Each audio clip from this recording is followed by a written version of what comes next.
不要去主导，你就让它生花。可是我佛学就讲，生花念头以后啊，那个就是人心为待不安。你不要进入内容，起心动念念的内容，你不要进入，然后你回过头来看怎么生花。那个生花念头啊，是我们微妙难见的道心。这个时候为待不安人心啊，那个起心动念起心动念内容你不要进入，进入就烦恼。你回过来看怎么样生来的，那个生花的生来的那个重要，它生花念头了，哪里生啊？那个能生的就是佛性本体啊，所以那个就是微妙难见的道心。你转过来一样念头，可是你不要记内容，你转过来看你生花念头的来源，你就已经看你的佛性本体。所以华无定华看你适不适合。你要讲这好修，或者就讲北部有一个前贤，他做完了放下，做到很生气啊。为什么？坑没来，很生气。然后听到这个妙难见的道心跟那个为待不安的人心，他做得很高兴，一直笑，欢喜充满。你看，就看我们适合哪一个法门，你就修哪一个法门。只要你专注它的效果都不一样的。所以我们要了解到，不要都把它掺在一起呀。若讲要爱食迄杂菜米线，米点才去食，唔通咧修道咧食。还有自己心中那个最难当下的我放不下，自己知道，回光返照，跟自己作对，身体会仿佛会生病吗？这个或许就说呢，我们要担当，这也没所谓的惊了，还没有做他已经就怕了所以要了解到只要你肯做了，肯担当了你要了解到所有的一切都在你金刚本性的掌握之下。都不会有说超出我们金刚本性范围的啦，全部都是金刚本性。所以你对自己要有信心不要还没做就怕了啦那怎么成呢？你要做了做了遇到问题来问或者都鼓励大家问结果都不问，我都不敢留太多时间大家都很尴尬，对不对？你若不爱问我也无话讲要安那？你看我看你，就这样还有吗？还有一个，请刘讲师可以讲解一下五逆罪吗？五逆罪。五逆罪。好，那个呢，五逆罪就是杀父，杀母，然后杀阿罗汉、破和合僧，以及恶心出佛身血。这个呢，在我们凡尘来讲，这个五逆罪就是最重的罪所以一定呢，就是要下那个无间地狱你有做这一种事就是要下无间地狱。那因为或许有讲过了。说释迦牟尼佛呢，在切经的时候他有讲说杀父，这个是属于修道方面。杀父呢，就是杀无明；杀母就是杀贪爱。贪因为那个母就是贪跟爱父就是无明。我能够杀父跟杀无明杀父就是杀无明，杀母就是杀贪跟杀爱。所以啊，这个是我们凡人最难去掉的。然后杀阿罗汉啊，就是杀掉我们的自私心态，因为阿罗汉是了汉，自私啦，我们要把自私的心杀掉，然后破和而生，就是不攀缘。我们在凡尘啊，我们在凡尘会攀缘，所以啊，我们把那个和合生啊，和合才会有那个果报呈现嘛。你所有的缘都不攀了，不造因了，就没有果报了。所以那个破和而生啊，就是不攀缘的。然后恶心出佛身血，那也就是说，我们这一生八世生，就是我们眼耳鼻舌身意莫那阿赖耶八世啊。八世生就是最后生，我不来了，我已经不来了。把恶心把这个八世生血，把它就是破除，让我不再来出生了。所以佛就讲，你能够做到这个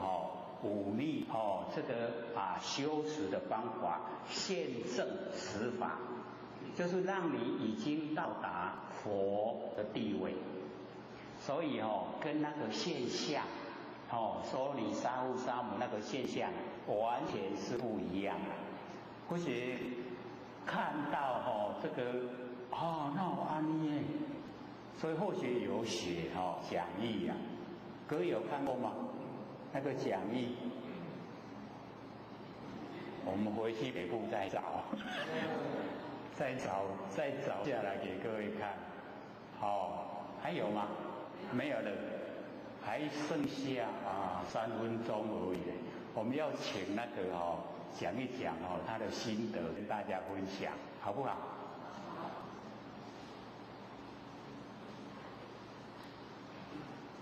鼓励大家。各位大家好，那个突然间教讲师讲经的都批评了那我相信在座各位先生大家都说的很好。那我认为在5年期间这段时间我是过多，因为5年前我的身体难过，而我有启示过老师，他也有启示过老师后来有机会就来这里听那个心理心法。那来听这个心理心法之后刚开始我认为说对身体有什么帮助没有说很肯定的那个态度但是那时候身体就是难过你管难过，然后我就想说我试着帮你放下这样去看看，我也把是干透，他也把是干透，刚好有这么好的因缘，这么好的机缘然后又被那个刘讲师的他的这些内容深深的吸引，好像每次之中就有听过这个样子，然后我就每天很认真的在做这个光源放下，做光源放下慢慢就有效果呈现，像最近我跟我那个老婆的生活，以后学跟以前后学如果带课带天都要睡到后学老婆起来，早餐用好了，然后衣服都洗好了，做很多事情之后才会醒过来。现在我在里面睡觉，我现在在看电脑，大概4点半，把所有的事情做一做，我现在大概就是在2点睡觉，然后早上6点钟我就起床，跑一跑，早上8点半开始开店。就是做光源放下之后，整个人的精神都会变得很好。这是那个最大的那个，还有以前在光源放下还有内心会变得比较平静。以前像或许在这个还做光源放下之前，我们的平常都会有很多烦恼。那烦恼中来听到这里的烦恼，我的工作烦恼事业，容易出以前后学每天都有很多烦恼。自从做了光明方向这5年期间开始之后，那个烦恼通通都不见了。那个心境或许我洗脑，就是每天都很舒服啦。那个心情每天就是也不是高兴，反正就是很舒服。每天那个心情都是很平稳、很稳定，很难会让你发脾气。我讲以前我跟老婆以前你跟我说嘛，以前我若有时稍微不好看我老婆两家讲的啦，你讲有生气。我昨天还在跟我老婆讲说你有时候要控制你的情绪他就想说，我没怎么样，我怎么控制情绪？你稍微去想，每次你发脾气出来之后我的姿态都很软，所以咱两个关系拢起来。因为你做歹的时候，我就认得来。我就跟他讲说，那个就是要控制情绪比如说，今日你也做歹 ，OK， 做歹我就来你，但是你可以是跟他相处先跑来我一点我就是试着这样跟他讲说，我们人要慢慢去修炼慢慢去控制自己的情绪。你想，我还没有来上有讲师的课之前，我老婆上礼拜不是有一个水养员刚讲话这摆叫我唱首歌，我不要每个一次好像我都派安尼，后面会提醒讲，你要控制你的情绪，咱实在慢慢要休息，要走那个休息这条路。这是我刚刚那个改变跟以前不一样的地方。当然还不是这些就是大家听得会比较不可思议的。像我在练这个是比较不可思议的。我刚开始在练1年到2年的时候，等一下课要我就是心中就有一个念头，等一下课要大概10分钟这门课就进来。刚开始是这个样子。我在做外面第1年、第2年的时候是这个样子。我在外面这第4年，才4年多了。明天谁要拿房间的单子来给我，我今天我就会知道，或者你要可以随身拿别人的几条什么刀，我就会事先知道。刚开始我把手放这些外方面，慢慢在借来，我昨天想到说他要拿手进来给我，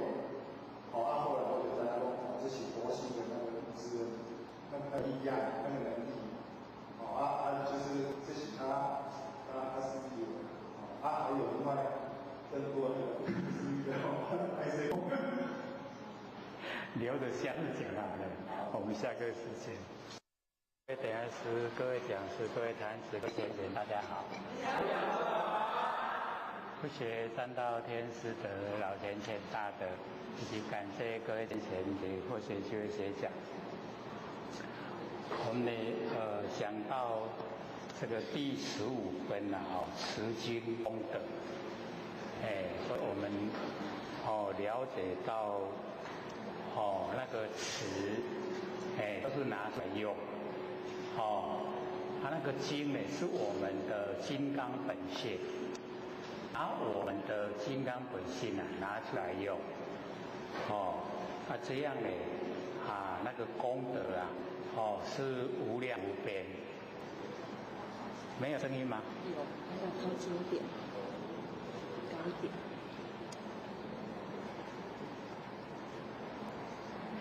我们上个礼拜有讲说用这个身来布施，还不如我们受持我们金刚本性。受持我们的金刚本性就超越我们用的这个身布施。各位都在看那一张这个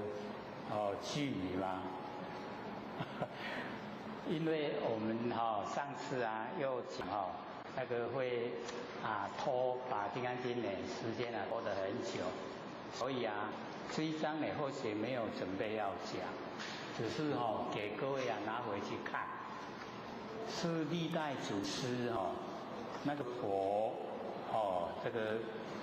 传承的一个句语是非常这个重要的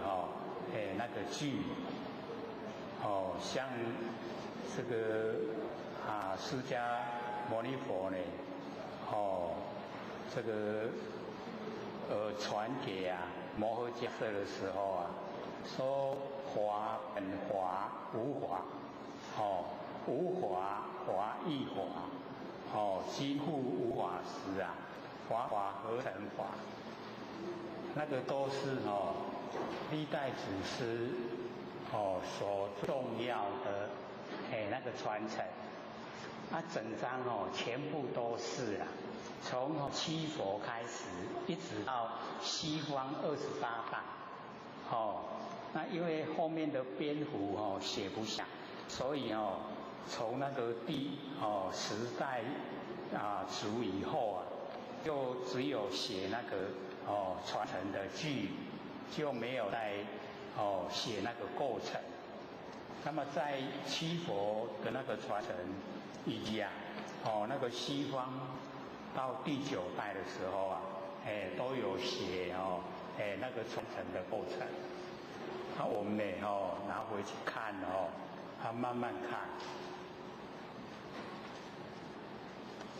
因为它非常深所以要慢慢的看要看得懂这个历代的祖师所传的记忆那个都非同小可，不是一般我们之前讲的那样比较通俗化。他说非常的究竟那个句语都是非常的究竟。那因为恐怕这个写下来会变得篇幅很长，那我们收集就不容易所以后来我们翻过后面那边看就只有写那个传承的句而已，没有写那个过程。可是我们就很少接近这种历代祖师的传承就已经很少去接近，很少去探讨。那因为我们对这个《金刚经》的研究可以说很普遍非常普遍，可是真正的透彻了解也不是很容易那我们就是了解到我们在生活之中越简单的修持就越接近我们的佛性本体所以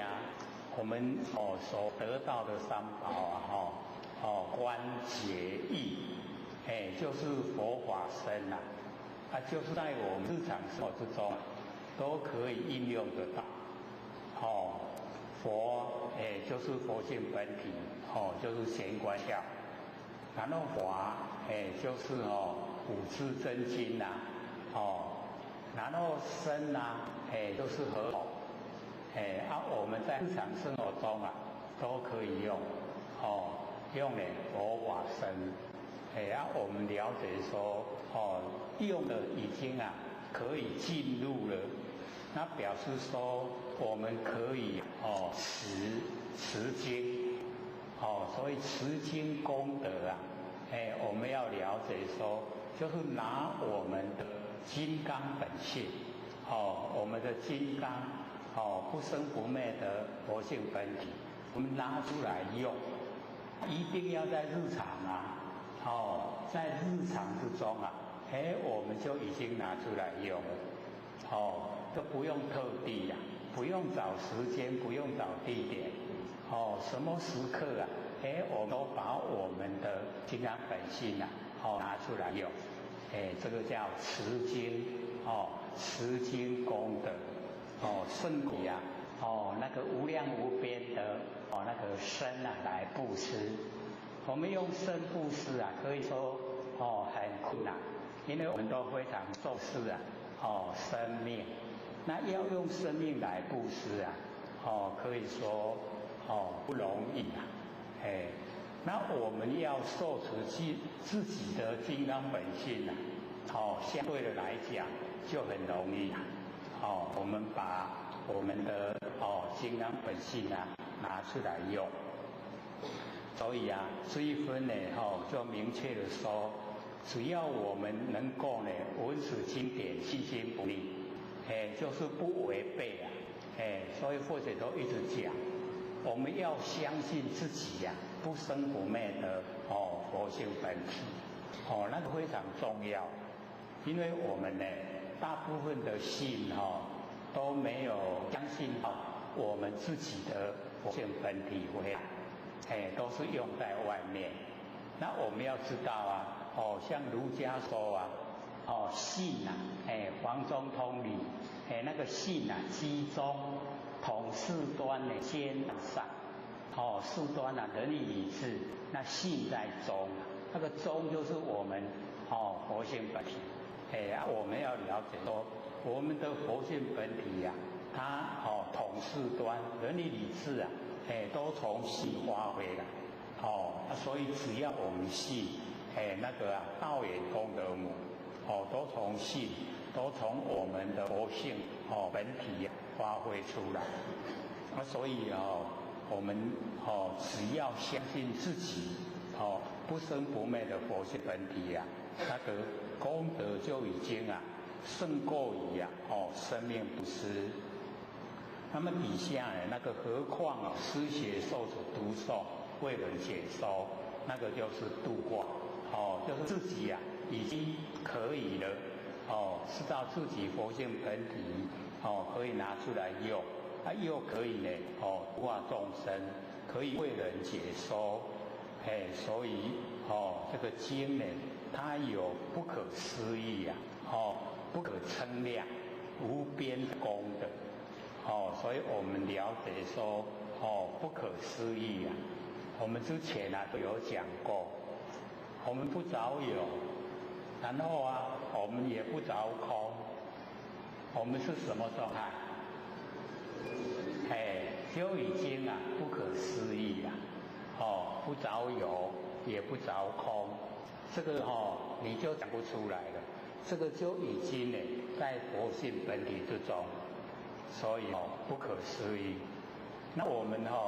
可以说只是缺少体会而已啦。我们不知道说着有不着空是什么状态。没有啊实际的试验过，所以不知道那一种情形。所以这个我就讲说我们的金刚本性啊有不可思议，然后呢不可称量，那个不可称啊，就是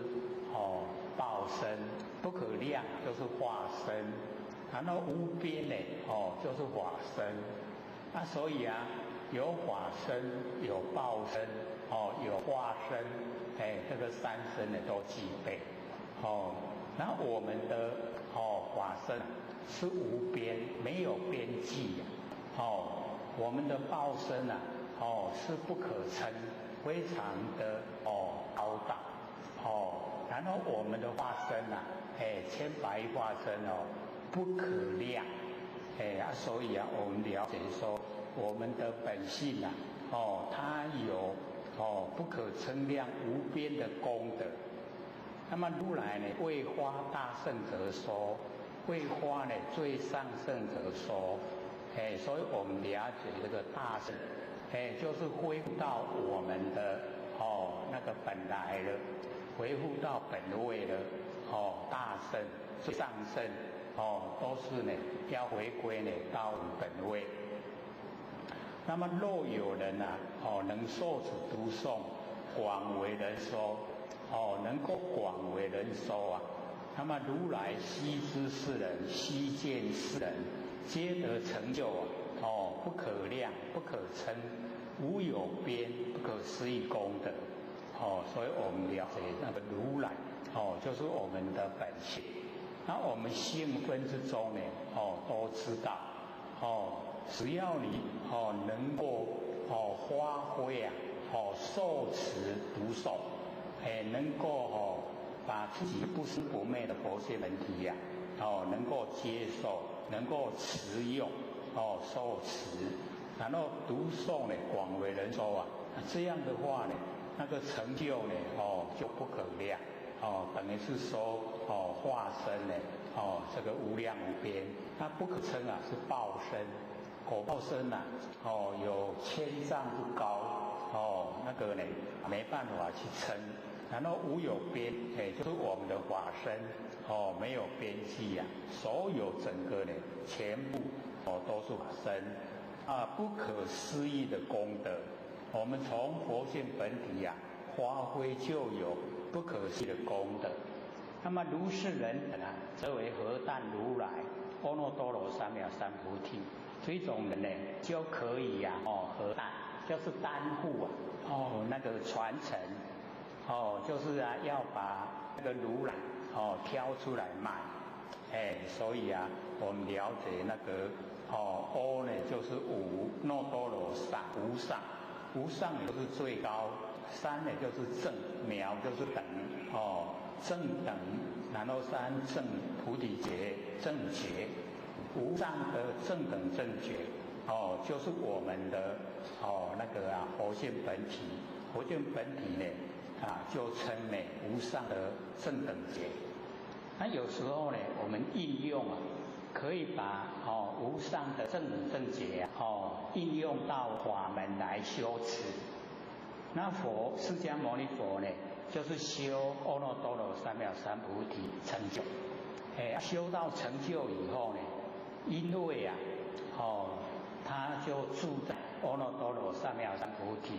所以就没有受记。我们上个礼拜就有一个问说法上应舍还记得吗？都说法上应舍，那下面那一句他没有说了何况非法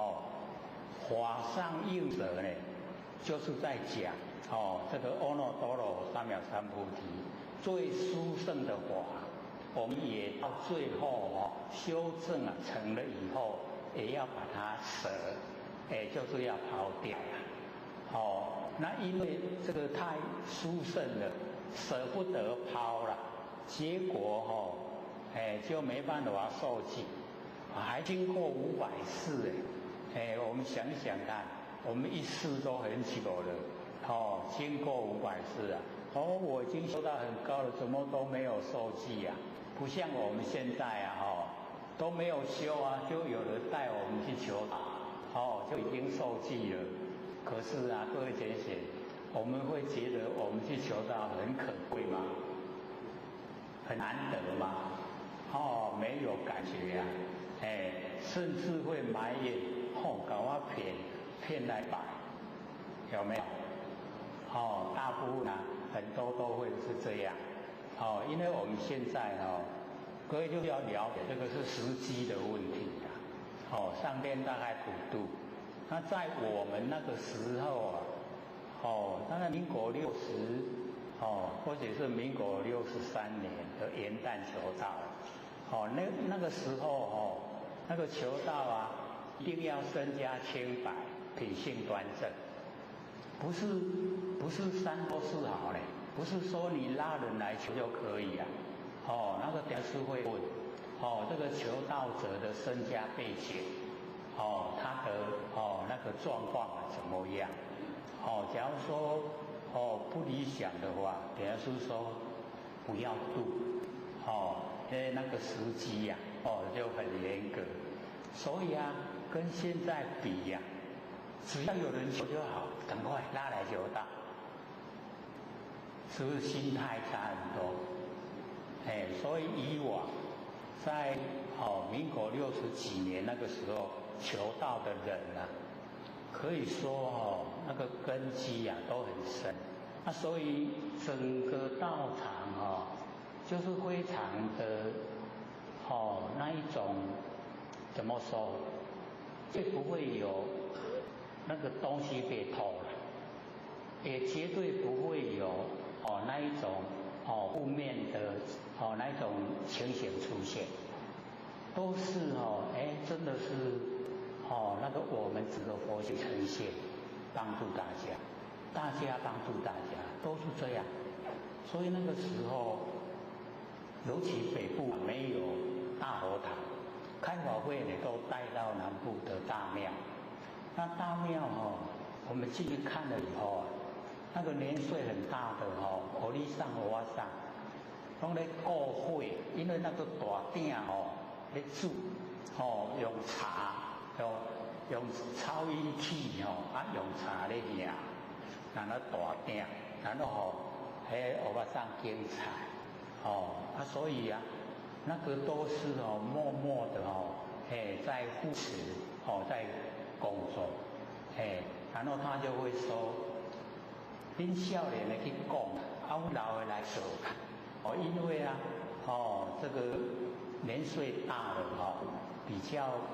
要去渡人讲给人家听，比较没有那么熟练所以说年轻人去渡人，然后他们年岁大的就来工作，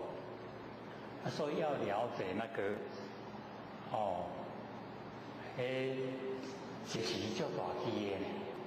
要炒菜迄个方式要甲煮起来迄个烫的没有厉害就不行要有很大的那个力道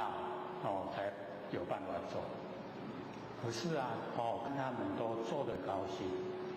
真的那个时期就是不一样。然后我们现在因为都是多多益善，善多事好，所以就没有去这个规范一些哪一些人不可以求道就没有规范，那就变成良莠不齐好的坏的都一起，所以东西要放好无你会转无看转个头我物件那无伊你看是不是差很多以往你做你啃到发挥结束你的物件免惊怕，绝对在所以那个时候真的是非常的，你就感受到很亲近，真的就是道，整个在行为之中道都呈现整个都呈现，所以就感觉整个佛性都运用了。可是我们现在因为科学的话这个大家呢这个接受这个整个社会的变化，然后因为很多的一些电视电脑都把我们那一种思想搅乱了你这个整个接受的那一种方面很多都是没意思的拢暴力所以我们就这个无形之下你看从那个宾拉登一开始无缘无故的一挥击去炸人家大楼，又没有烟仇，他从那个时候就埋下那一种种子不要有什么原因。所以我们了解说众生真的很可怜，这就形成这个共业大家那个整个思想都不正确。那我们看一看，你养一只那个猪还可以卖钱，养一只狗还可以看门，你养一个人他怎么说？纵然我的父母在，我一样杀或者看到这样真的要掉眼泪。他不知道那个养儿育女是多么的辛苦那个孩子一发烧了半夜1、2点，赶快抱着。今天或许那个时候开警车，他要回家了。他说拜托了，给我再来病院的囡仔发烧。你看，那父母亲的心那一种跟我们现在年轻人所想的完全都脱节了。所以我们要了解到，做人最基本的，你人格要健全。你人格不健全还不如出生。真的不如了。所以我们一看那个社会发生的现象，这2天在台北做捷运昨天少了8万人，前天少了7万人，大家拢惊啦。我来去坐，哇，全无命，因为都无缘无故你看那个报道，真的还有详细的一直报。开始从那个这个龙山寺捷运车厢门一关，他就开始杀了，3秒钟杀死3个人，3秒钟1秒钟杀死1个人。那个被他杀死在做什么？假寐。我们都这样的，坐车久不是要养神吗？闭目养神，对不对？他就是在闭目养神，一下子一刀就毙命了。3秒钟3个。3分多钟开到那个江子翠，杀28个人。你看，这个真的我们一看的报道我们查到。要一坐上车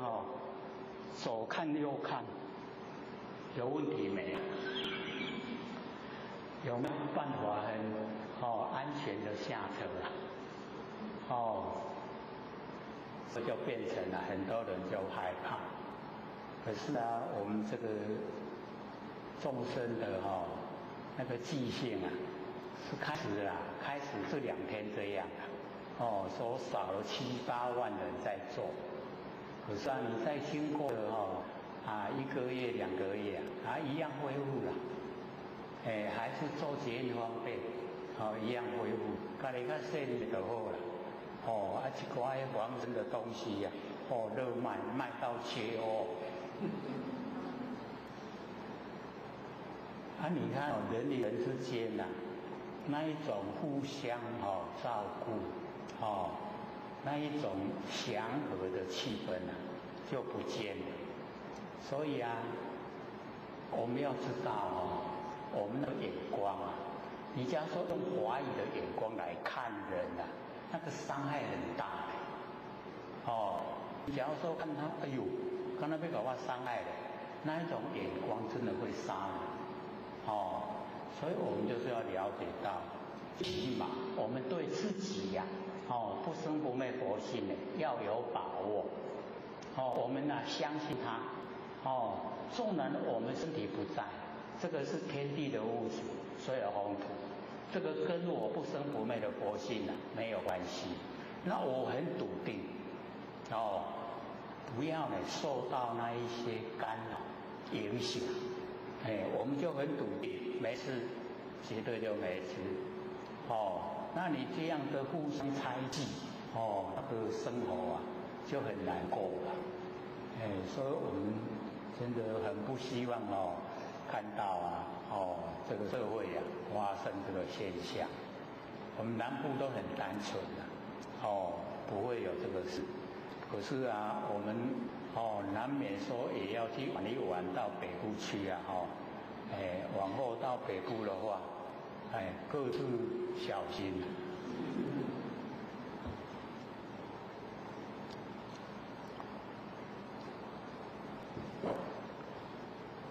那么底下这个佛就讲说何以故？为什么呢？能够相信自己不生不灭佛性本体，可以何但如来把如来挑出来骂，是什么原因呢？须菩提，若要小法者啊，着我见的见、众生见、寿者见，即以此经呢，不能听受读诵，未能解说。所以呢，我们了解说要小法，要就是喜欢呐，很喜欢。那么小法是小乘佛法，就是那个不了义法，不了义呀。各位先贤对不了义法跟了义法了解吗？不了解了义法就是究竟，究竟让我们到达究竟最高的程度，那个叫了义，那个都是上乘。那不了义就是中间的构成，中间那个修的过程，那个是不了义法。那我们假如说要小法，就是喜欢那个中间的那一些过程，他不能追求到最上乘，也就是独善其身，他不要兼善天下。那我们要了解到，你要独善其身也成不了佛了。你想善天下，因为你体会到那个绝对的无极是只有一，没有相对了。你要独善其身呢，那已经产生了相对，就是有恶了。那你有恶，你就成就不了非常高的程度。所以我们要了解说，我们追求要追求了义，要追求究竟，圣的最上圣的，我们不要去追求那个不了义法。不了义法比较好修了。了义法那个从一发心就不一样。所以我们了解说，要小法者喜欢小乘佛法，喜欢不了义法。这样了解不了义吗？了解了没？就是他中间修持的过程，到不了究竟，就是成就不了佛，成不了道，那个叫小乘法。那个小法已经着我见、人见、众生见、寿者见。我们之前都讲说着我相、人相、众生相、寿者相。那在这个我们金刚经快到一半，一半就16分。那么快到一半的时候，他把下一半的意思就点出来。因为我们前半就是要启发我们般若妙智慧，所以都是在形象无所住，然后启发我们般若妙智慧所以不要住相。那后半部就是要我们这个从心里面都已经无所住了，心明无住以显般若离体，跟前面净明无住以彰般若正智完全不同。它是在形象不要住，然后把我们的佛性那个般若妙智慧能够启发出来。那个是我们的这个上半部的那个重点所在。那现在要进入到下半段了就要了解说心从心来明了，心明无住，从心来了解一切都无所住，然后要把般若离体这个呈现。那般若就是妙智慧，般若离体就是我们不生不灭佛性本体。所以我们了解说我们着相那个是形象，着见，那个又深入一层，在心里面的。我们心里面是见，外面是相。这样各位了解意思吗？我们找我见，我见深根蒂固了。找我形象比较容易去除、拼除掉。所以这边就已经把后半段的心明无助以显般若离体把它点出来。说呢要净明无助然后以彰显我们般若的正智，就是我们正确的智慧。已经都有了，智慧有了，我们就是要进入本体了。所以那个般若离体就是我们不生不灭的佛性本体。所以这边呢就讲我见、人见、众生见、寿者见。所以在这个四项我们之前都一再的说，因为在文字的话我们所了解的都比较粗浅，是在实际的方面我们要深入。所以只要肉入能手，在凡尘的肉入能手，它都有四项。所以我们要从生活之中就能够切实的掌握就是没有能手。没有能手各位同学就已经呢不可思议，就已经进入不生不灭的佛性本体。那因为我们习惯了，又到人为都很习惯，所以能手也没有觉得什么不对了。那我们就不会努力的去把能手双明能也泯灭了，手也泯灭了。把它已经融成一体了，就是不着有了，也不着空了，我们就在我佛性本体啦。你听有无？很详细嘛所以我们了解说这个要小法小乘佛法那个不了义法很容易修了，它很容易修可是修不究竟不成道。所以就讲基于此经就是对我们金刚本性不能听受，没有办法去接受就是不相信自己的金刚本性。所以我们要了解到连相信我们自己金刚本性都这么不容易不容易要小法就没办法所以有时候我们跟一些比较没有接近修道的人跟他讲说咱的境界奥妙，他会跟你说感悟咱有佛性一听了以后会很泄气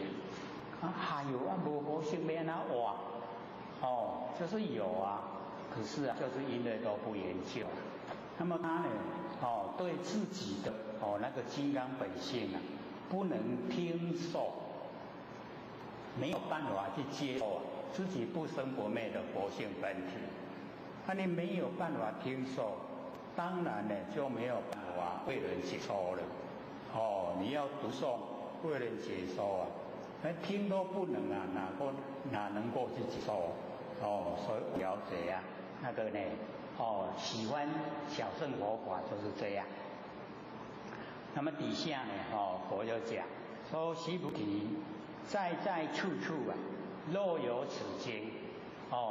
这个在在处处就是不管什么地方所在无所不在，整个所有空间全部都是在在处处只要说有我们的金刚本性一切的世间天人阿修罗所应的供养。所以我们了解说你看我们那个金刚本性这个三善道四就是过去现在未来，间呢东西南北东南西南东北西北上下要间是间然后天道、人道、阿修罗道是算六道里面的三善道，所应该供养要来供养金刚本性，所以我们就了解说金刚本性的可贵所以我们呢一定要进入实际的那个意义呀，不能住在文字啦。假如说我们住在文字的话那整个都意思就差很多了。那我们要进入真正的不管是什么地方所在有我们金刚本性的地方呢三善道都要供养那当知呢此次则为是塔这个有金刚本性的地方所在，就是出生佛宝塔，就是能够有佛在这个地方呢这个出现接应恭敬，有佛出现呢，我们都要恭敬，就是恭敬我们不生不灭的那个金刚本性我们的佛性本体。那受礼为老就是呢要很恭敬我们自己的金刚本性，然后以支华香善其处那个华就是花啦要呢这个花香，然后善待这个能够这个成佛的那个地方所在。所以我们了解说这个持经功德是无量无边一定呢我们要相信自己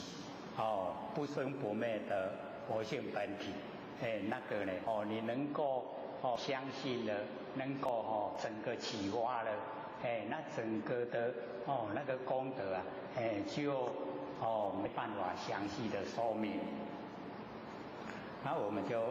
看这个16分能尽业障所以我们了解到说，我们呢用我们的金刚本性就可以来清净我们的业障。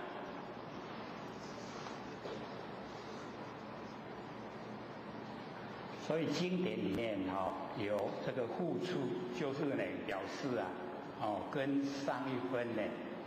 有连带的关系。须菩提，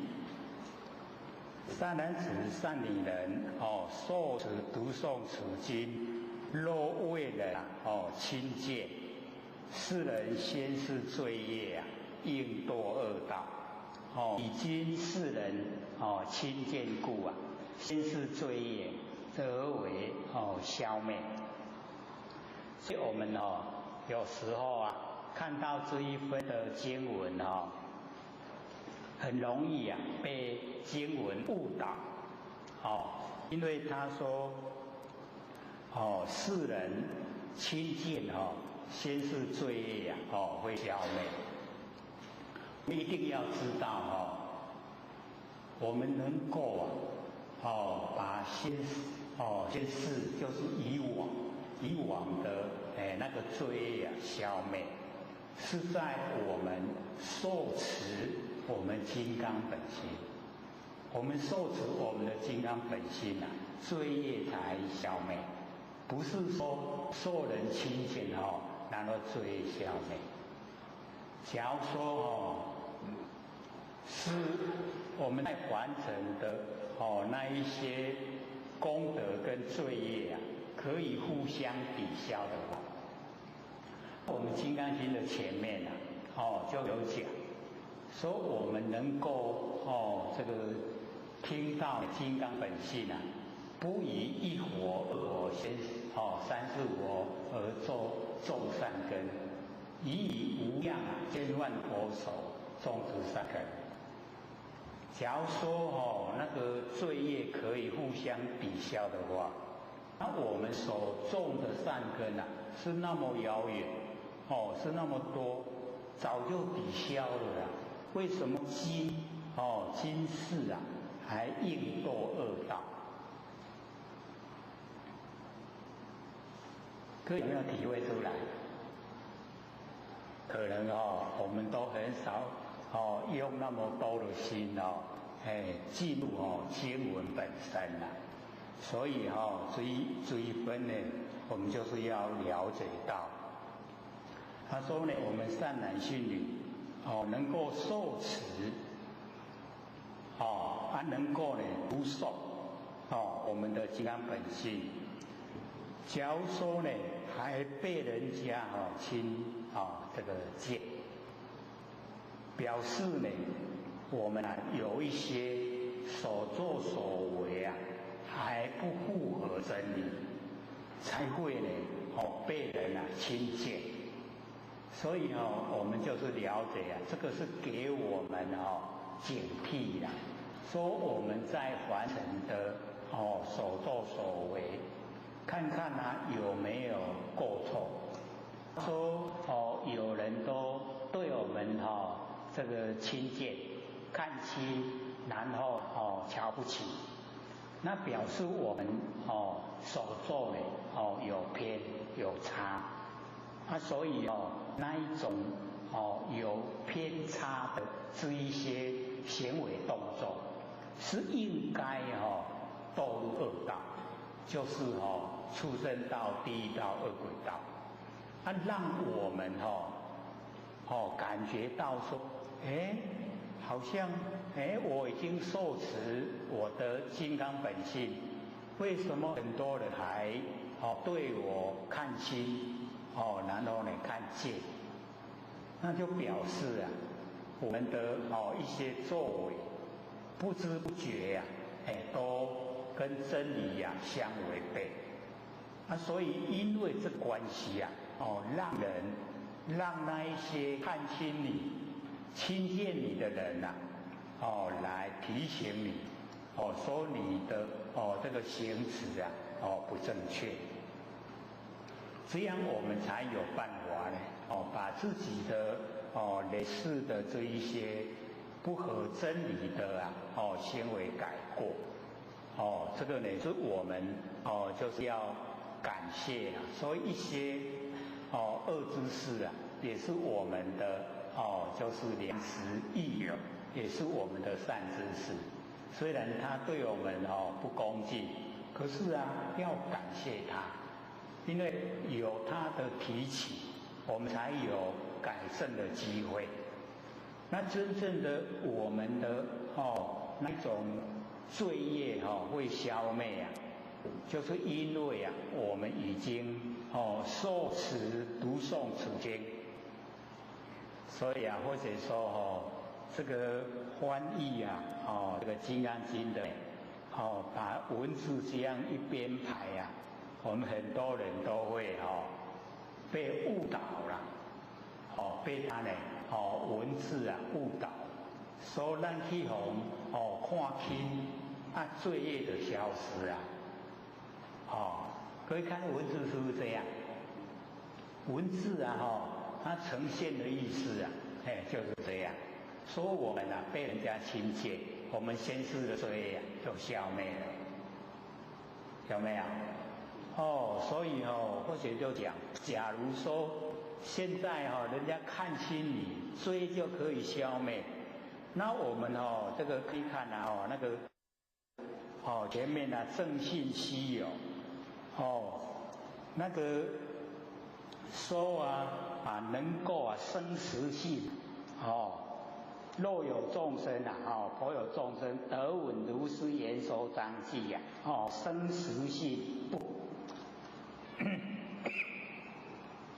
那我就讲说，如来没有后悔岁，有持戒修福者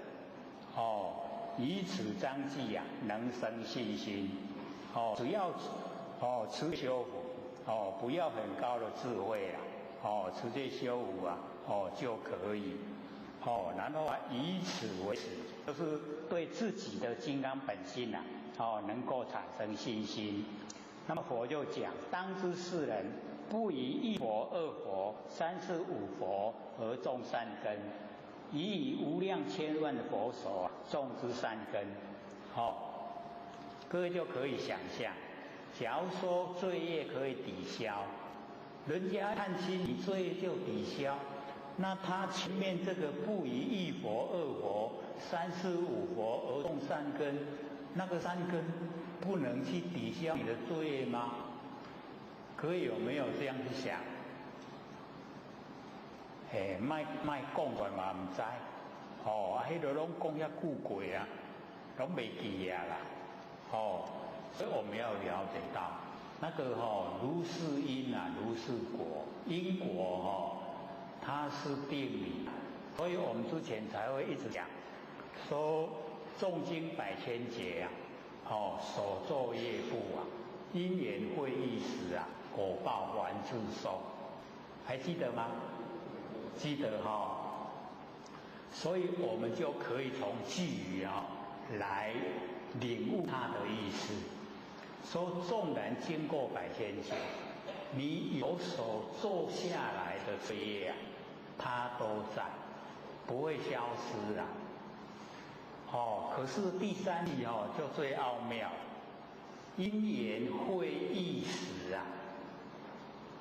果报还自受。所以那个因跟缘两个会意你就要接受果报。那我们已经受持，已经接受自己金刚不生不灭的本体，已经受，然后又持拿出来用。各位同学，我们会不会去造因，说把以往的那一些罪业拉来？会不会？我们会不会做？不会的啦。为什么？金刚本性呢，它是绝对体，没有两边。所以我们不会去做一些会把以往的罪业拉来的那个因那个种子不会。那我们既然不会你看因缘会易时啊。得因缘会意你才会拄到果报。你都让因缘已经消灭了，是不是已经没有了？这样了解吗？所以我们真的研究要透彻，不能说一知半解，不能说看到经文这样写然后就相信经文里面就是对，讲的没错，可是我们解说的一定要透彻。假如说这边被人亲近，罪业可以消灭，那他一佛、二佛、三世五佛种的善根，那个种的善根那么多那么久，抵不过人家那亲近的一些态度吗？我们就可以想象人家表现出来的态度对你看清，对你作见，那个不是很小事吗？对不对？那我们累世一佛、二佛、三世五佛，那是要很久嘞。所以我们要知道说一佛跟二佛的时间那都几千年了。你看我们现在释迦牟尼佛已经归家了，转到呢我们弥勒祖师，那什么时候下生的？各位先生，我弥勒祖师什么时候下生的？你看贤劫的第五佛了，那四佛跟地佛差这么久，还没来，所以各位手上拿的这个记它只有记载七佛，庄严劫的后面三个，然后到我们玄觉的前面到我们弥勒祖师记载以后没有，可是那个传承句语只有到释迦牟尼佛，释迦牟尼佛传给大弟子迦叶，有那个句语传承句语。那我们弥勒祖师掌天盘，他还没有传，还没有教没有教学，都还没有记。所以我们就是了解到那个一佛、二佛、三世五佛时间是非常的久了。足久，你看它一直在累积呀。各位要知道我们累积这么久的时间，然后能够听到金刚本性，我们就能够相信，就以此为始难能可贵有没有很可贵？所以就可以想象了你看要来坐咧这听圣理心法，这条话迄拢听无啦，就把这个撇开了，我们放弃了。各位要知道最怕我们自己放弃自己，咱若放弃佛菩萨就救回来啦。所以你要自己花心修才是正途。你不能说这歹修听无拢歹真好修你看安尼阴暗念的就天暗明仔载搁天有无？咱好修就是敢若安尼，天暗天光真自然，自然而然。只要我们能够抓得住我们金刚本性，你受持金刚本性，把我们金刚本性在日常应用，就请佛性当家啦。大概我们现在最难得的家，还有拢六分在当家呢，要请佛性出来当家，好像不是很容易。那我们要了解到，但起码再怎么样的挫折之下，一定要请佛性当家。我们在一口气不来的时候，我们就知道佛性当家有多么好，因为自由自在，条条大路通理天。你不请佛性当家的时候一口气不来，哎呦，那拢无路要行在倒，那个时候来不及袂赴哎呦，较慢的啦，我来修，我较认真修的啦，袂赴现在身体还可以用，要赶快用，不是要借假修真吗？我们不要借着佛性来享受身体的假，不要，借着假的身体来修真佛性，让它能够自由自在，能够回归到理天。老师在讲我说泄露天机就是这个啦。为什么？老师只有18000呢，我还是超越的呢。所以我们要了解说，我们要借这个机会啦。既然都已经受记了，可以成佛，可以成道，我们为什么不赶快利用？所以要知道说，这家好用，爱紧用，较紧的请佛性出来当家，有那么困难吗？佛性当家有那么困难吗？很简单嘛，你看晚上一定不久就到了，就明天就到了，2天了，一转眼我们一生就过了。当我们已经可以请佛性当家的时候你一定一直笑了，我终于成功了。可是你假如被外界诱惑，6根又作用了，那不行了，所以不要用6根，我们用佛性，用佛性当家，不会困难。好，我们先跟6根商量妥协，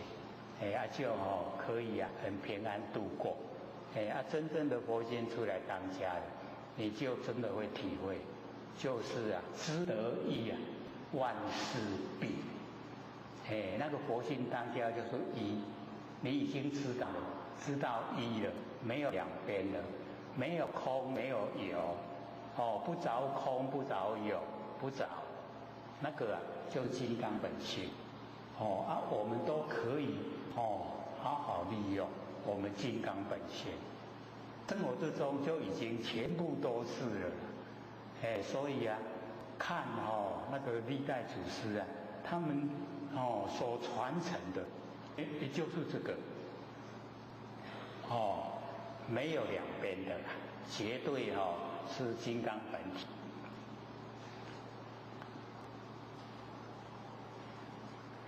所以我们能够受持啊，我们的金刚本性啊，先是罪业啊，则为消灭，当得啊，阿耨多罗三藐三菩提，应该我们要这样接啊，会比较不会骗我们啦，这个受持我们金刚本性，然后啊，先是罪业，则为消灭。各位姐姐会不会接？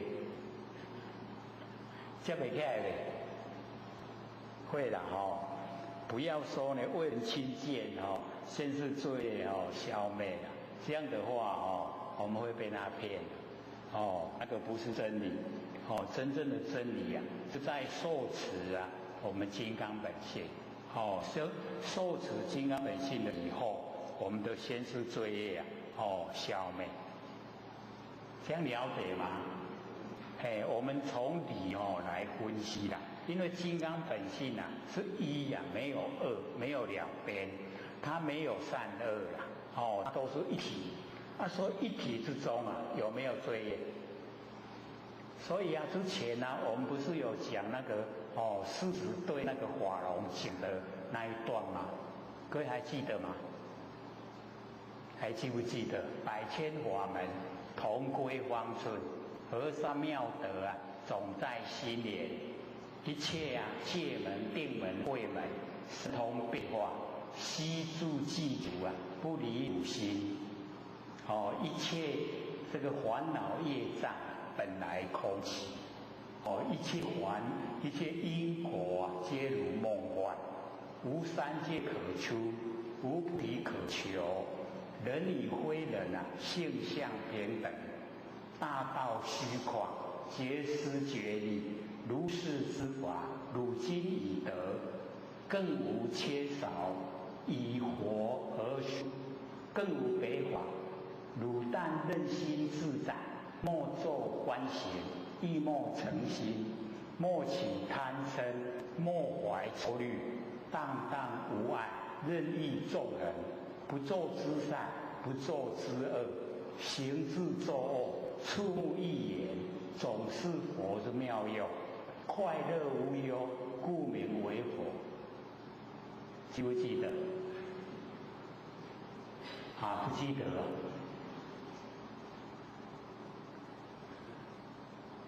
所以啊，我们就是了解到，从那个世子啊，对法龙讲的这个偈语里面，我们就知道啊，无三界可出啊，无菩提可求。为什么？当下全部都是了，当下全部都是了，所以没有三界可以出，也没有菩提可以求，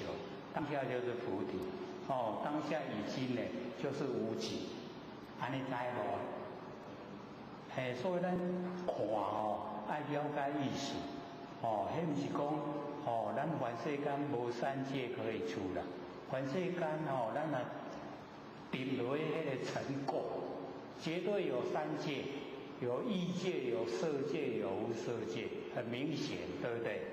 我们在金刚本体之中有没有？有没有三界？没有啦。所以讲拢是讲咱的本性，不生不灭佛性本体，没有这一些啦。这样了解吗？所以我们一定要超越经文，那个经文的含义呀，它只是给咱带路，带我们到那个差不多。所以不是讲吗？向上一着，千声不转，有没有？有没有？没有。为什么不传？没办法传所以就要靠我们领悟。你领悟就可以到啊。传都不能传的，讲都唔对，一讲出来啊，都会有误差了，不对了。你不讲，你领悟了，哇，真正的到了，不着有，不着空。我们想想看，不着有，不着空，什么状态？真的不可思议啊！你怎么想唔对，你怎么想都唔对啦。那个不能说的就是向上一找，千圣不传，就是这个了。等下老师来一个。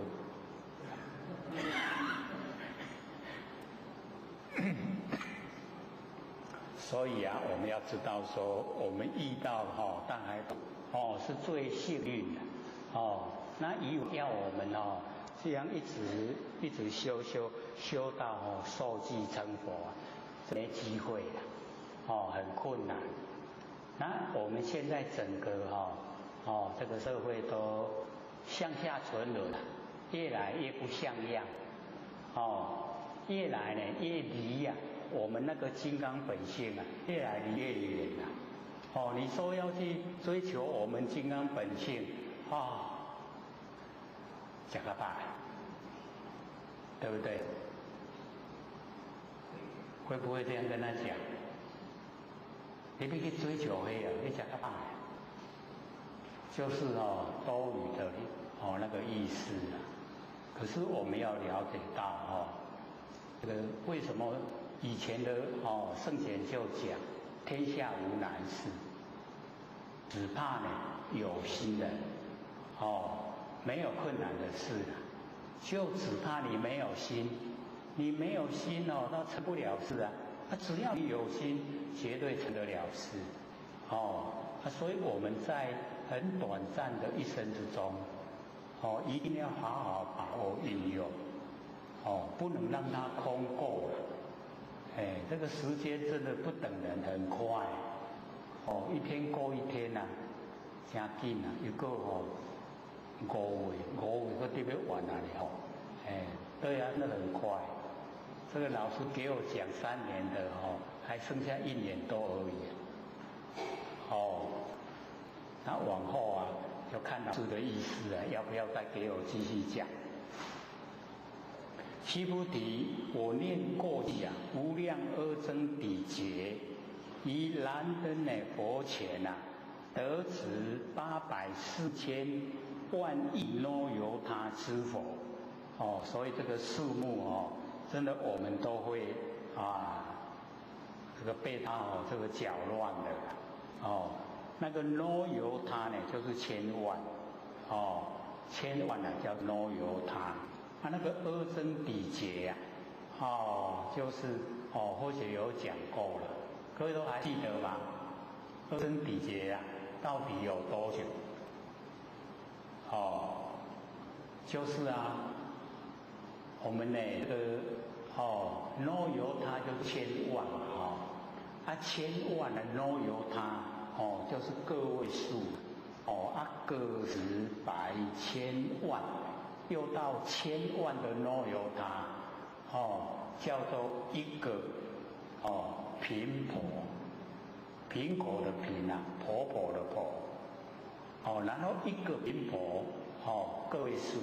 用了个十百千万千万的频婆叫做一个加他，加减乘除在一个走马边，你我他的他然后也是个位数个十百千万千万加他叫做一个阿僧祇劫，安尼多久？我们计算机都烧掉都没办法算，所以那个时间真的是非常久的久了那上面又加2个字无量，阿僧祇劫都已经够久了，它还无量因为我就讲释迦牟尼佛说我们修道啊，要经过3个阿僧祇劫啦，3个。他这个是无量哦，不是3个而已哦，是无量的阿僧祇劫。所以我们就了解说，那个已经啊，就是一直连续的啦，都在修道。只要有漏入现象，都在修道。那在燃灯佛前，得此啊84000万亿若有他之佛，有那么多的佛啦，所以啊，我们要了解到我们也都是佛啦。为什么没有成佛？因为我们都不愿意成佛。各位先生想想看啊，愿不愿成佛？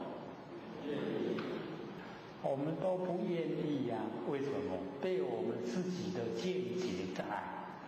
我们的所见所觉都不是真理，所以啊，我们追求完成了一切，就沾了很多成果，所以贪念完成了，变成我们的习性，我们习惯性贪念完成，假如说问各位先生贪不贪念完成，还真不好回答的贪不贪念？要真的不贪念有一个那个咒语叫做四谛圣人陀罗尼，各位有没有听过？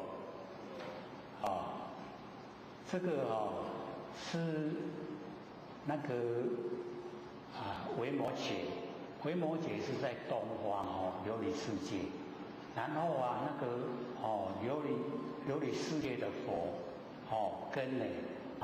维摩诘讲说呢，你到娑婆世界来这个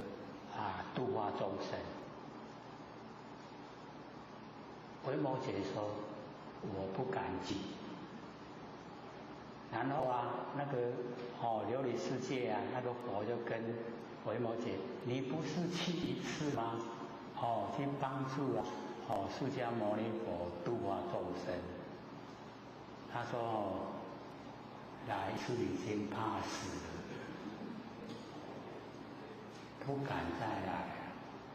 然后那个琉璃世界的佛跟他讲说没关系，我一个这个句给你一个咒，就是四谛圣人陀罗尼，你只要拿着这个，你去娑婆世界，你就不怕迷失。所以或者一看到以后就把它抄出来，然后抄出来以后因为那个时候是第一次接触了，还没有信心，我就先自己持诵，然后我持诵3年，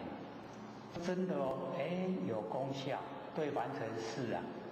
都可以出之度外，可以泡得很干净，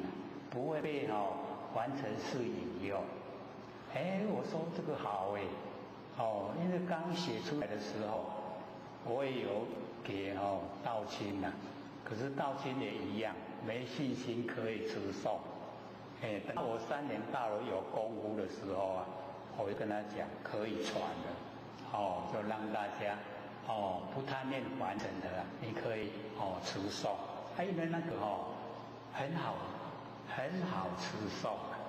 因为很多的那一些咒都有一点类似，我们要改，就好念的。所以你每天最少念一次，念个3年，绝对有功效，让你自己感受。真的我不贪念完成，可以把完成事全部都撇开。可是我们各位姐姐，我们现在很老实对自己说了，我喜不喜欢完成？我们内心是这样完成就赶快买了，卖掉完成。按估有些时候有一些现象，有一些事情还是很贪念，也是好的，佫大好啦，这也佫袂歹，完成啊会使佫大，所以啊，你看，我们对那个完成式啊，我们要真的老实对自己说，我贪念完成的什么？你诚实的把它写下来，然后你诵次第圣人陀罗尼，你诵个3年，你再来看，你所对完成的贪念，还在不在？它呢有没有变化？有没有消失？你就会很明显的去感受到真的不同。一些很难放的真的可以放了，就可以不要了。所以啊，容易让我们佛性本体清净。那是帮助了日常生活的帮助。我们要了解到啊，每天都是白天夜啊，都是3餐啊，都一直在经过啊。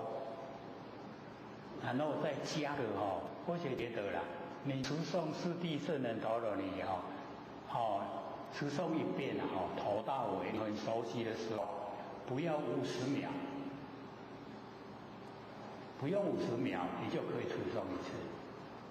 快不快？因为它很顺口，就可以。我们这边也有我们这边有有四谛圣人陀罗尼，可以，我们可以自己试验。你假如说效果要好一点的话，你每天持诵7次，因为一次才50秒啊，7次才多久？3分多钟而已啊，从那个龙山寺这样子走，3多钟，28个人受伤，那个时间你就可以诵7次了。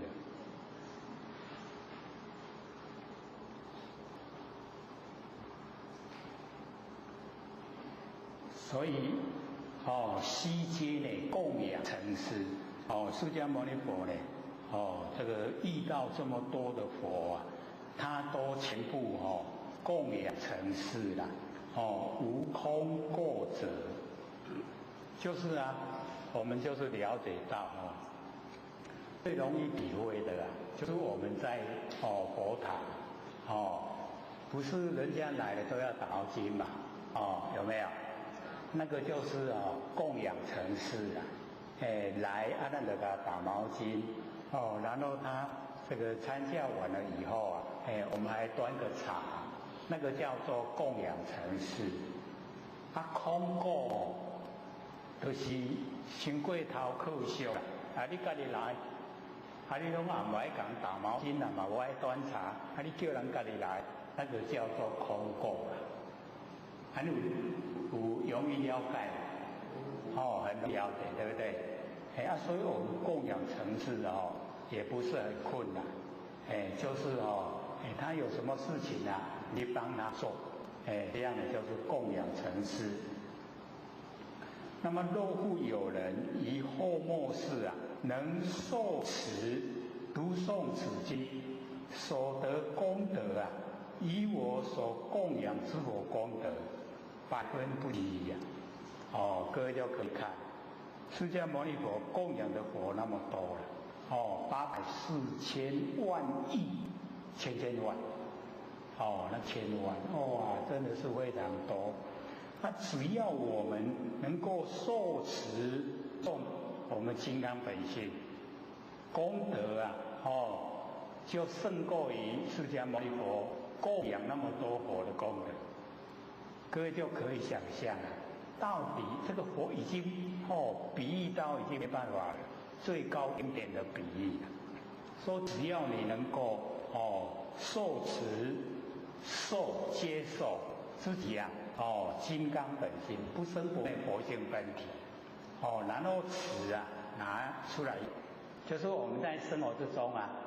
都是我们金刚本性在当家做主，在发号施令。那个叫做持，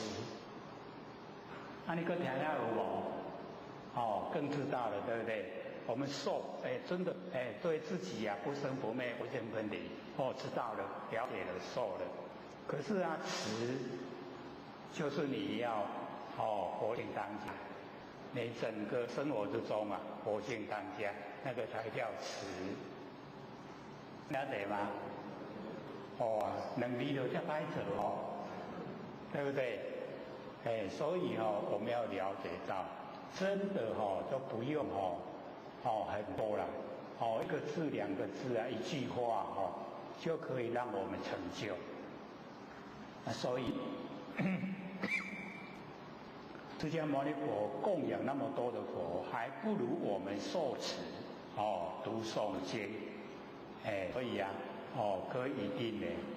要加强加强我们这个在《金刚经》方面的用心，千万亿分呢，乃至算是地狱呀，所不能及已经呢大到不得了了非常的大那个功德持诵此经的功德非常的大。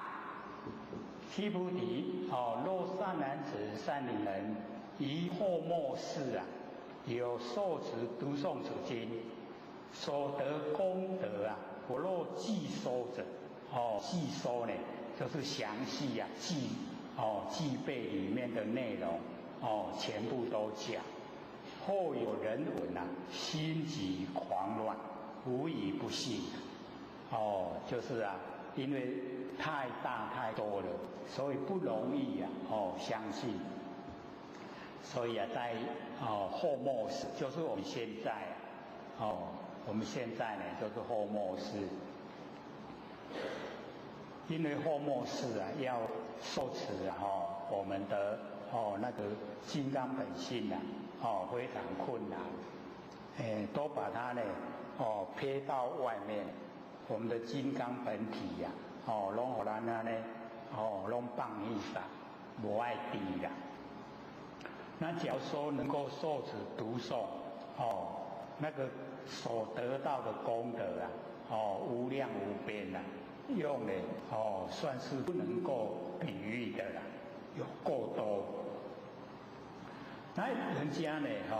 我若记收，释迦牟尼佛假如说全部把内容都讲出来的话，有人听到呢心会慌乱，就是怎么有这么大，有这么多会狐疑不信，就是呢不会相信底下呢又跟菩提讲说，当知是经义不可思议，果报义不可思议，就是我们的那个金刚经那个义理我们的金刚本性发挥出来的那个不可思议，然后得到那个果报也一样不可思议，所以我们要了解说那个金刚经金刚本性不生不灭的佛性本体它也都已经到达那一种无极状态。那么在无极状态中你没有办法去思索想象你想不到的啦，那一种你看从无极它可以一本善语万数，我们凡尘万象万数都是从无极而来，按看我们的佛性就有这么大的那个功能，可是我们都不研究都不知道那现在佛都详细的说明。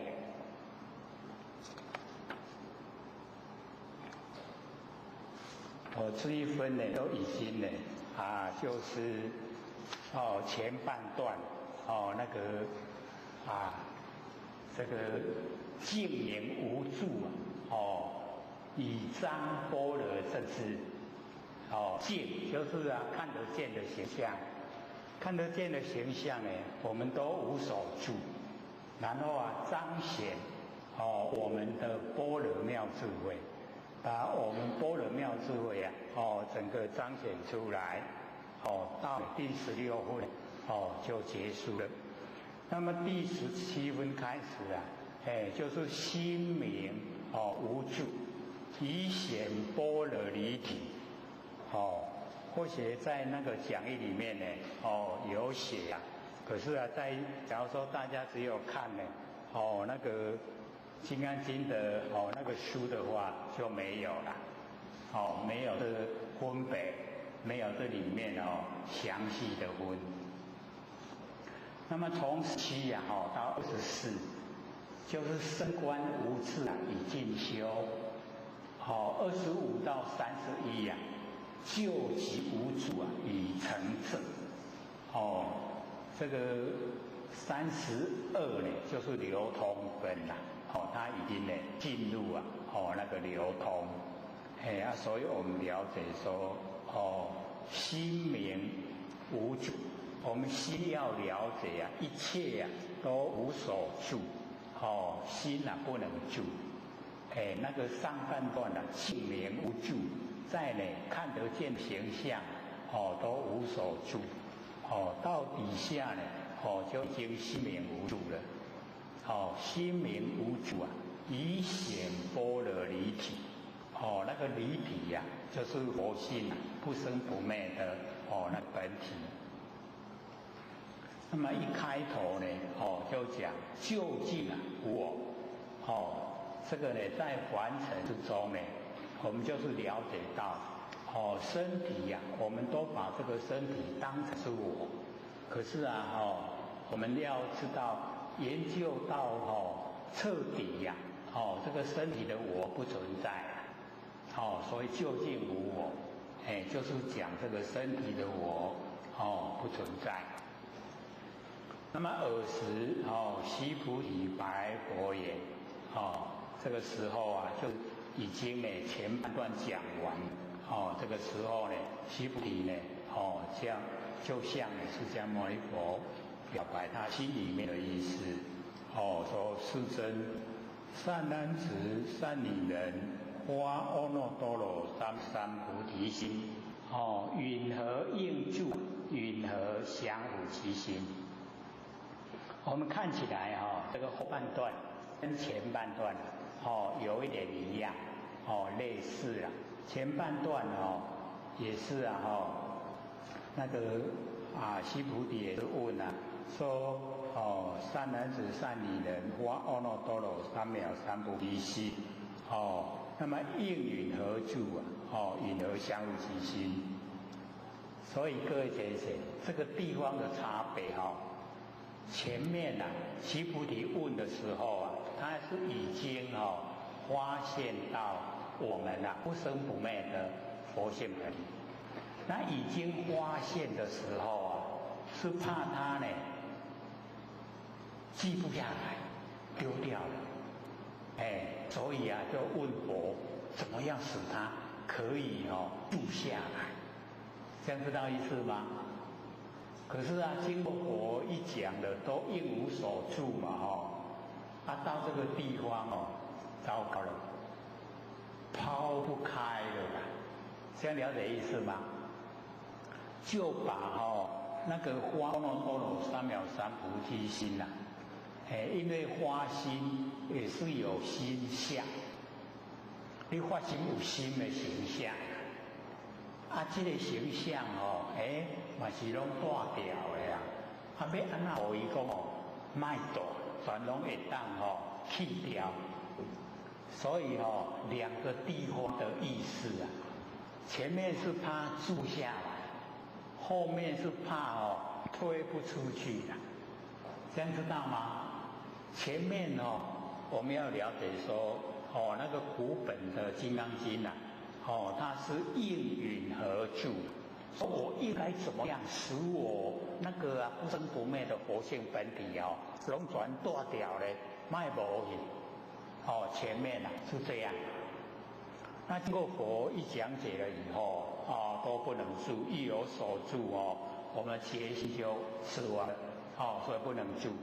这个时候他发现说那我发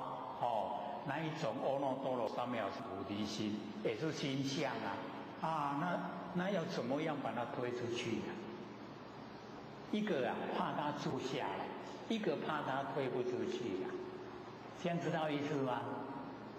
可是我们假如说光这本一直看，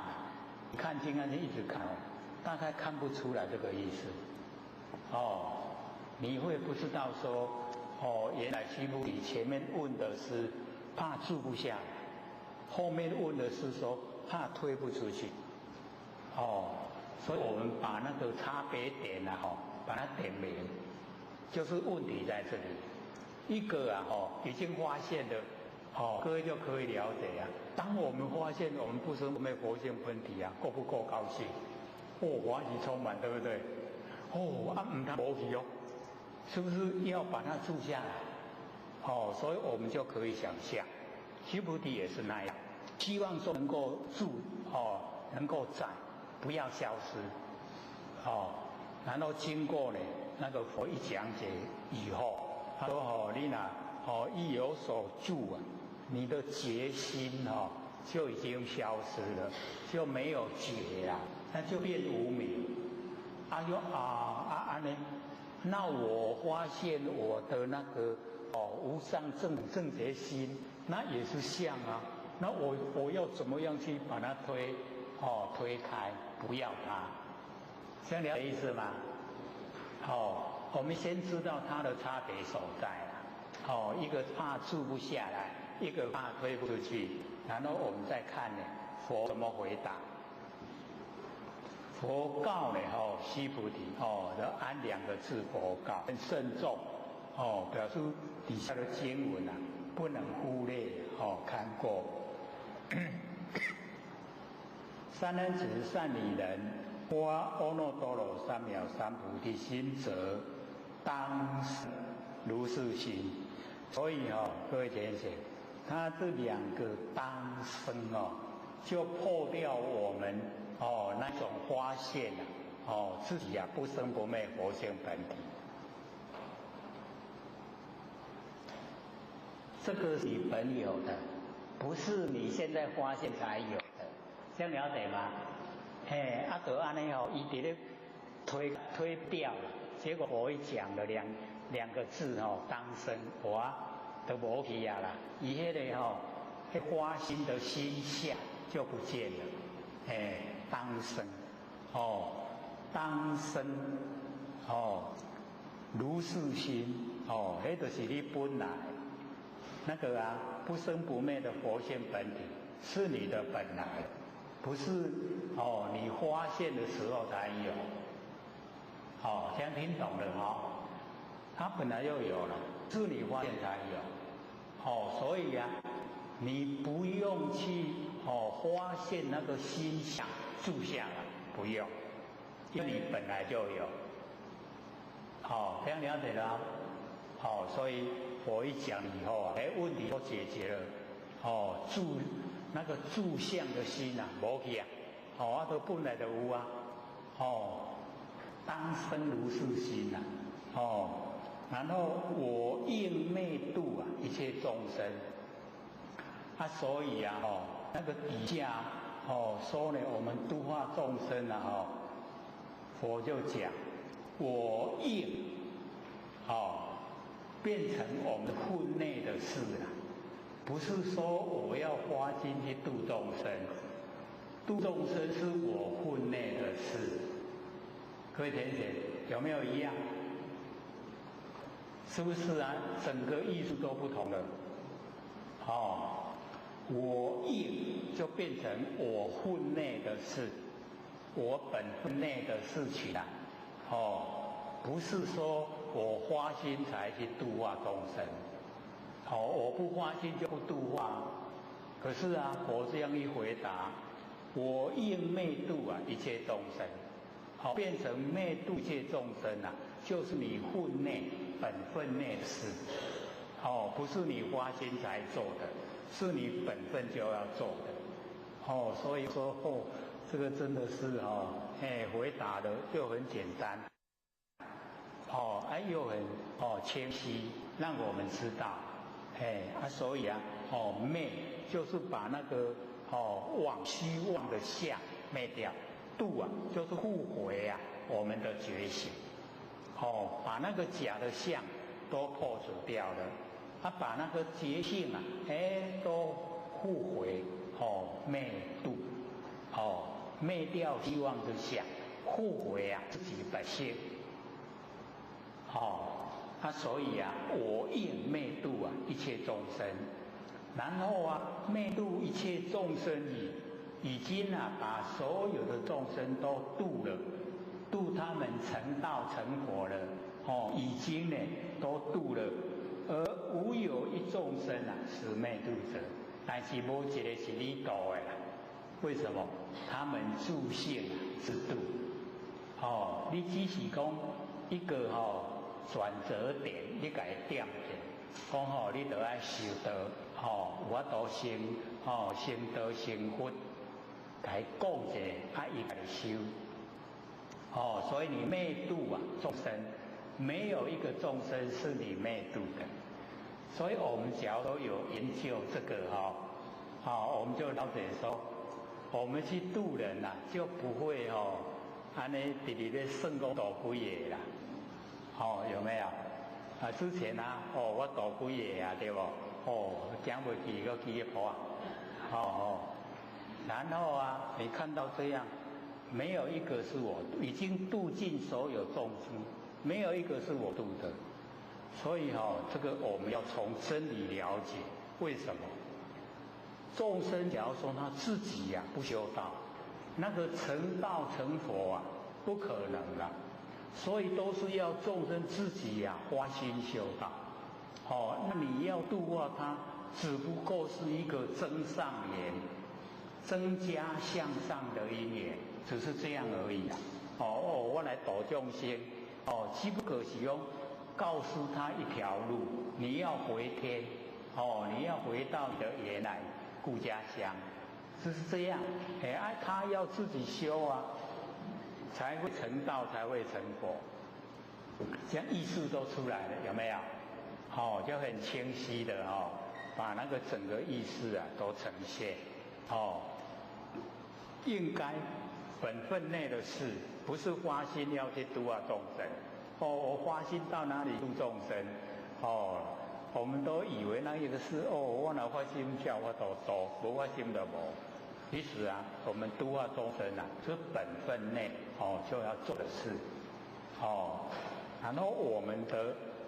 那个金刚佛性本体本来就有，不是说我们发现以后它才有，你没有发现它一样在，一样有。所以啊，我这里回答了以后啊，这整个那个意思啊就很清晰。何以故？底下呢我又讲，须菩提，若菩萨呢有我相、人相、众生相、寿者相，即非菩萨。菩萨要度化众生，假如说有相，他就不是菩萨，他是众生，这样了解吗？所以啊，就不能有分别心啦。我们一视相的就是分别心。所以我们看《金刚经》的经文它并不是很多了，可是它的意思啊，我们就一定要了解。说啊，只要我们有三心四相，那个就分别心，那一定是众生凡夫了，成不了佛。那你已经没有没有四相了，没有三心了，那已经都可以成就。所以啊，我们就了解到说，菩萨有我相、人相呢，众生相、寿者相，即非菩萨。他不是菩萨，他是呢众生，他是凡夫。所以则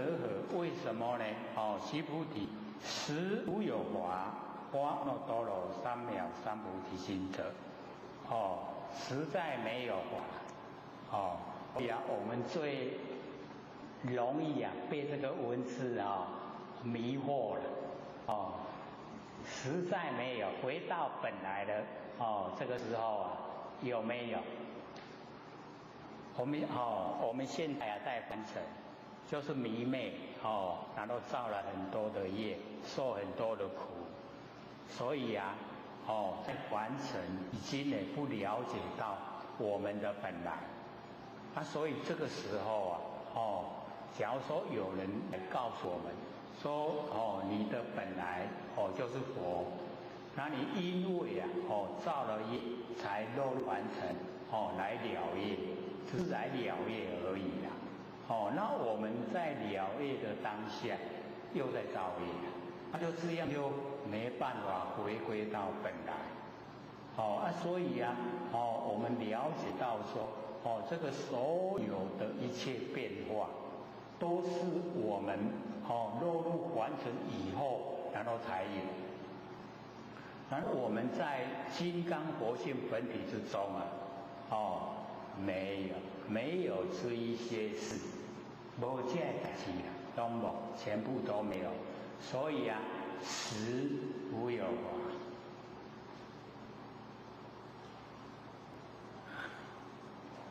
各位贤贤，有华没有啊？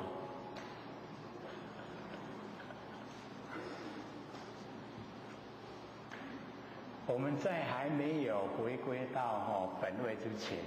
一定要有华，要有华修才会成就了。可是当我们已经修到成就要不要把华都抱住了？要不要？不要了这就是华上应得的意思啦。你已经都成就了，你那个华你就要丢掉。就像那个释迦牟尼佛讲的时候说我们要渡过河流一定要有那个船或是之华。那当我们已经可以渡过到彼岸了，我们那一些工具要不要丢掉？所以那个工具就是华。当我们在苦海这一边还没有到清净的彼岸，我们要工具，不然渡不过去，渡不过去就在受苦的苦海这边可是当我们借着工具已经到清净的彼岸我们工具都不要了这个意思就很明显了。所以我讲的那个比喻那或者看也是就是很清晰让我们很容易明白就是实无有华花呢波罗多罗三藐三菩提心，就是实在没有华，让我们发现我们不生不灭的佛性本体。各位姐姐，到底有没有华让我们发现我们不生不灭的佛性本体？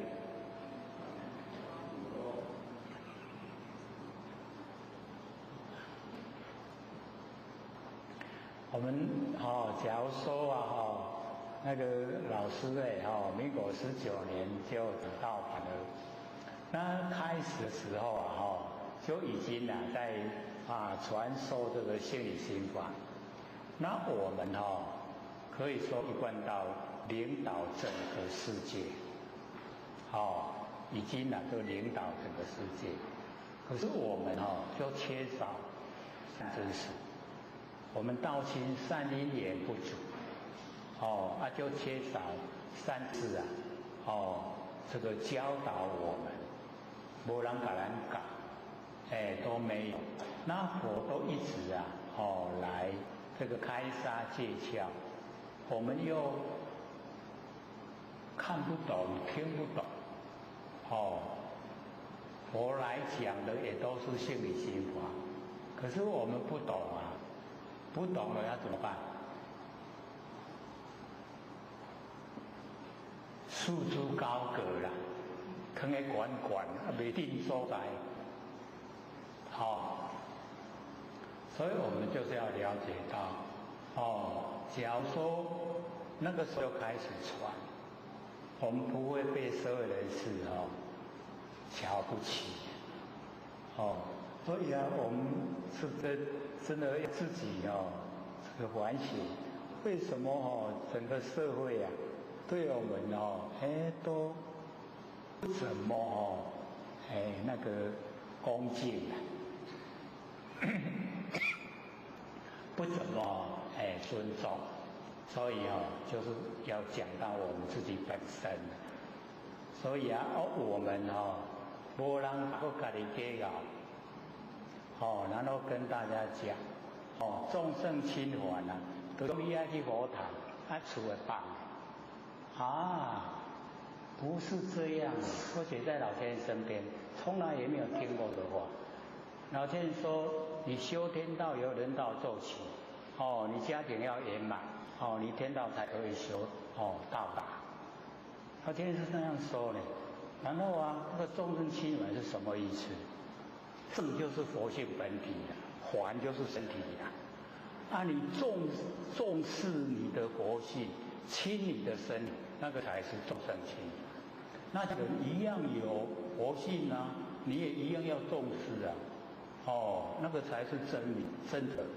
可是我们这样一教以后，你看给社会整个讲恁看恁迄拢厝的无爱顾，拢去钱的活动，给人家口实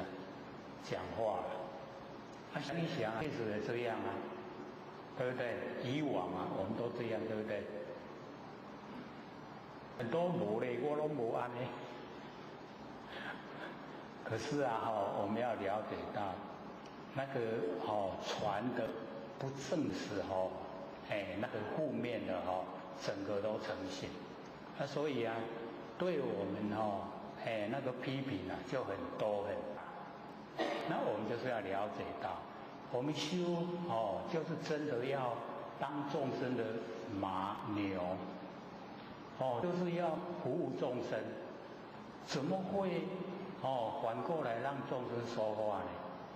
那一定我们有做的不妥当的地方才会让众生说话。不然你看只要你都是心为了众生在服务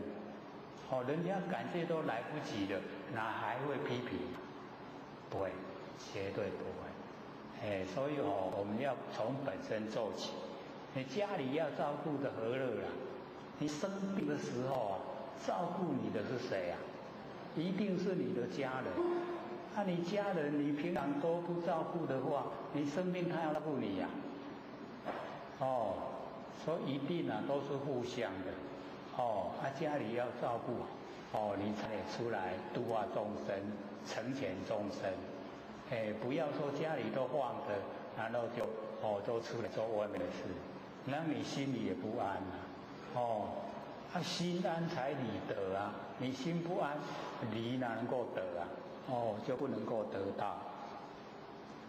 所以我们了解说实在回到金刚本性了以后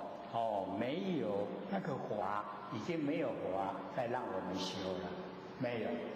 都已经到了已经没有法。所以已经实无有法，实在没有。所以我们体会这实在没有，就已经受持读诵我们金刚本性。所以一定要了解它的经义，经的义理一定要透彻了解不能说光看文字你这一本一诵个10万遍还成不了佛啦。你跟他比个凶成不了的。可是你能够拿里面的出来用，受持此经你就好，你细里给出来用你功德无量无边就可以发挥。须菩提，云何如来于燃灯佛手有法得阿耨多罗三藐三菩提佛。所以这边前面它是重点在德，那么这里所讲的重点是在法，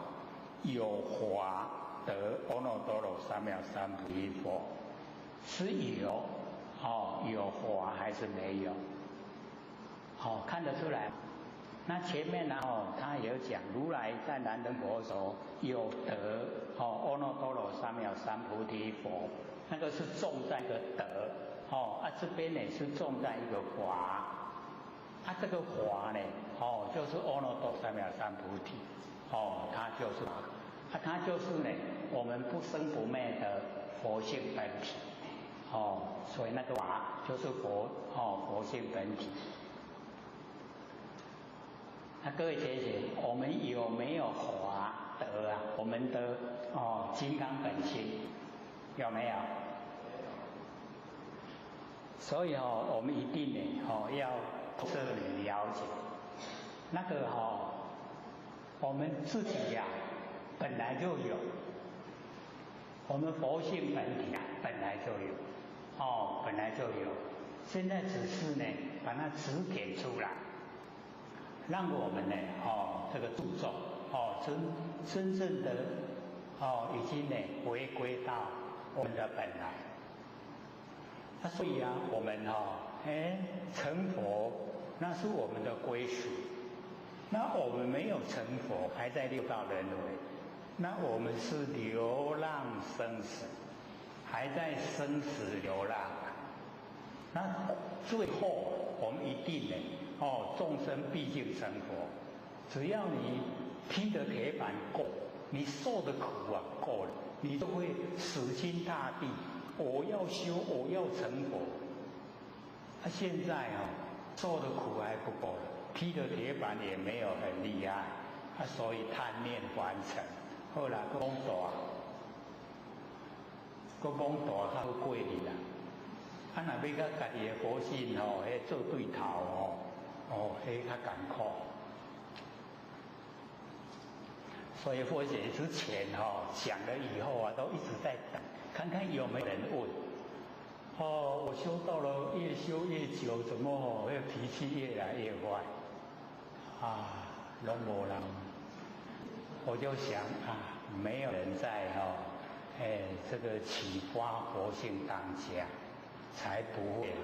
有这问题要发生。假如说你真的已经启发佛性当下，那你一定会发现，我哪会感觉呢？近来拢直直要发脾气，六根的反复了。所以我就跟各位先讲，说你要跟六根跟佛性妥协啦，就不会有这个事。可是你只要是很气馁，一定给佛性当家。那六根一反复了以后，你会受不了了，真的会受不了，所以又有浅显问，这个真的已经做到，他做到请佛性当家。他说一直要找人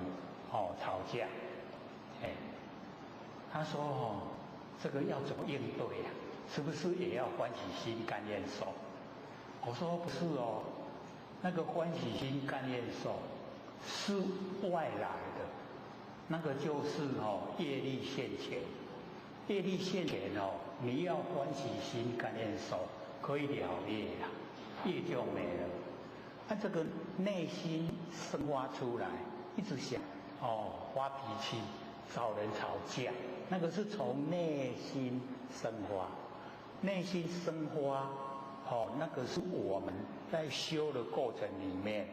佛性跟六根在争了，那个是这样，不是我们业力现前，所以不能那个欢喜心甘愿受。然后他问说，那要怎么样应对？我说你内心起来的，不要理他，不要管他，你就看着他。他要发脾气，你看伊按哪发，你就看着他，不要理他，这样就通过了。那个六根他会知道主人弄出来啦，伊要点管都可以啦。现在这个卑女跟奴才已经不能当家了，所以那个就成功了。所以一定要了解外来的事情，那个才业力现前。内心生发的是我们的佛性跟六根在争，争那个前变所以不一样应对也不一样所以一定要会应对。当我们已经这个现象呈现的时候啊，一定要会应对。各位同学，心里会怕吗？会不会？哦，我一个是无啥敢讲，就是安尼，袂咱会惊。哎呦，这安尼也无买啦。哦，我们要了解到哦，我们就是主人，哦，主人当家，哦，这个呢一定要抓住。啊，你好六根当家已经足久，六道轮回哦，一直都他在当家了，所以他是习惯性。然后我们就要去了解这个习惯性，要不要再负荷，还是要把它呢中断？你就可以用智慧来裁决。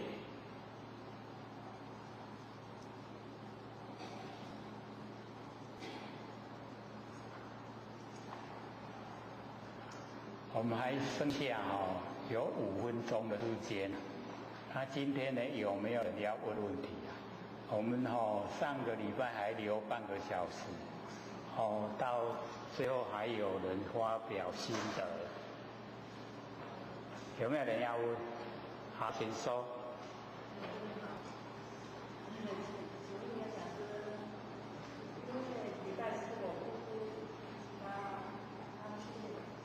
礼拜四我姑姑回去了，可是我今天去看我姑姑，她眼睛都没有闭着。对啊。我不是有活到，她请问有两只，为什么？这个是放不下还是放下？对，因为我们要了解到，目睭唔完全就是他还是不是有那个家人啊亲人都还没有回来，他还没有看到，他不愿意闭，你要等到人都回来了，让他看了以后，然后才用那个从他眼皮这样一摸他就闭了。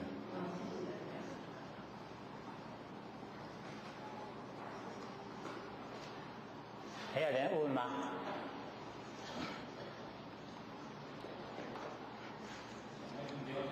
好，先说。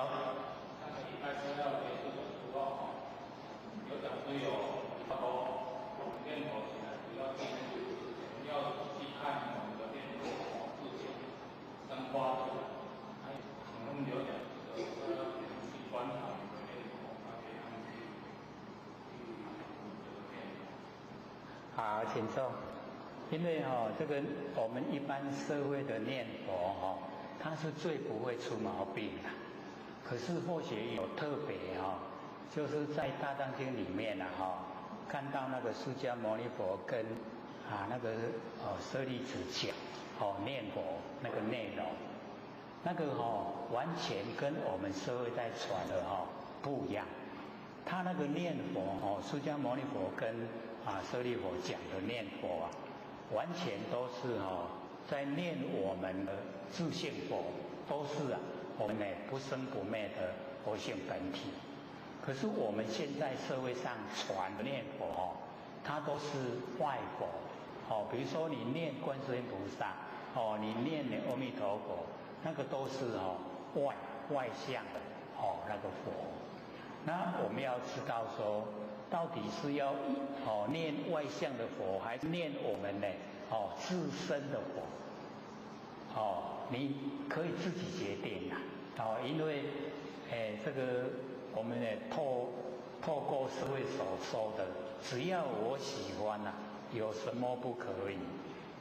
你喜欢念外佛就念外佛，你喜欢念内佛你就念内佛，可是那个功效完全不同。你念外佛我们心外放，你念内佛那已经就是体了啦，没有着空也没有着有，就是已经自己的佛性本体。所以或许有写佛的法门。我们这边不知道有没有拿到，因为写的这个可以说太过多了啦，竟然也都忘了到底有没有拿过来这边？可以有看过吗？念佛法门有对啊，有啊。以前或许因为跟那个社会的念佛都完全不同，所以就特地的把它写下来，写下来拿到我们这边来。有拿来可能没有讲，也可能有讲，我都没有记忆。像这个也是一样啊，觉得它很好，一定要写下来。可是写下来啊，要讲的要有机缘啦，要有机缘的时候啊，才讲。像我们上已经有讲那个修道记，那假如说我们现在在讲这个历代祖师所传承的句语啊，这样的话变成我们都今天都放着了，拢无咧讲拢伫咧讲好像虽然是帮助佛性体啊，可是我们比较没有抓到那个要点所在，所以还是我们先把那个《金刚经》能够讲完了以后我们在讲那个《涅槃经》之前，假如说有空间的话，我们再说。可是有一章那个代名词那个可以看它不能讲说。那个忤逆罪也拿过来，就是《楞严经》开的，那个也有拿过来。各位要的我们都可以供给给各位。下讲师、各位坛子、各位贤贤，大家好。不学到天师的老贤贤大德，以及感谢各位贤贤给或许机会写讲。我们今天这个讲我们之前在《楞严经》43集有讲过的那个念佛圆通，可是当时是以大势至菩萨修持法门为重点，可是我们今天是上《金刚经》，所以我们今天是以讲《金刚经》为重点，然后讲的范围或许有特别用那个小箭头，然后还有一个刮胡把它刮起来。我们从那边开始研讨。那因为或许一看了以后这个确实就是我们修道追求要追求最高的程度。我们说达摩西来一至五全凭心意用功夫，全部就在这里，功夫全部在这里。所以这个意境层次非常的高，就是我们意志境界的那个层次很高。所以或许特别在这一堂课就是允许各位听不懂马上举手发问，或许用不同角度解说，只有这一堂课所以特地跟各位讲因为程度非常高，已经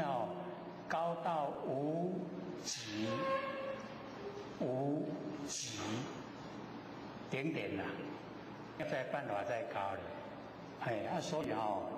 我们心里要有准备要静下心来才听得懂非常高的一个修持的方法可是我们之前讲的时候竟然或许也没发现有这么高的程度了因为那个时候是在大势至菩萨25门的修持方法。那现在我们刚好是讲《金刚经》所以以《金刚经》的角度来看这一段完全就不一样了完全不同所以各位贤贤不用客气鼓励你当下有疑问马上问，这样才不会忘记等到下课再问都想问什么都忘他马上问，我们马上用不同角度来解说，希望能够让我们真的能够了解到，我们修得到最高程度是怎么样的，那我们就开始，从释迦牟尼佛一对弟子舍利佛讲如何念佛，有找到吗？有如今呢，当知念佛是空念，所以这个释迦牟尼佛跟舍利佛讲，说你要知道，念佛这个事情念佛的事是空念，我们呢在凡尘念佛，有一个名号，然后有一个佛像，佛的形象，那这呢就跟这边不同了，这边呢念佛的事是空念，佛的事不能有念头啦，这样懂意思吗？不懂要马上说，念佛的事一点念都不能有，这样才叫念佛啦。各位有没有体会？有没有？没有一点念那个才叫念佛，知道了吗？念谁呀？对，哇，这么棒，一下子就能够体悟到空念的就是自性佛。那么所言处是不应念，我们所言就是我们心那个呢是不应该念，所以我们就可以知道说，这个念佛已经呢非常的高，那我们平常我们外面这个整个念佛都是有名有相，它都是有所言有所攀言，那个呢佛就明确说，所言处是不应念，那你看我们不生不灭的真心佛性有没有所言？有没有？没有，就是独立独一无二，离开众言，它独立的，所以它没有所言，所以我们空念，我们这个所言处是不应念就已经把我们不生不灭的整个佛性都呈现，所以一讲了以后，或许一看，哇，这么棒嘞，所以就跟各位互相的勉励，你所念空，念意复空，说跟舍利佛讲，说所念空，我们所念我们有能念有所念，能念所念空，就是已经呢到不生不灭的佛性本体，所以空没有，没有能也没有所，是空。那空本身亦复是空，不要着空了。那个空的本身是我们不生不灭佛性本体，所以不能着空，是我们的本性的。是无性空，能断的设想，所以这个就很重要了，那个无性空那个空空的本身它不会生，懂意思吗？空的本身它不会生，无性空，那因为呢它不生所以能断，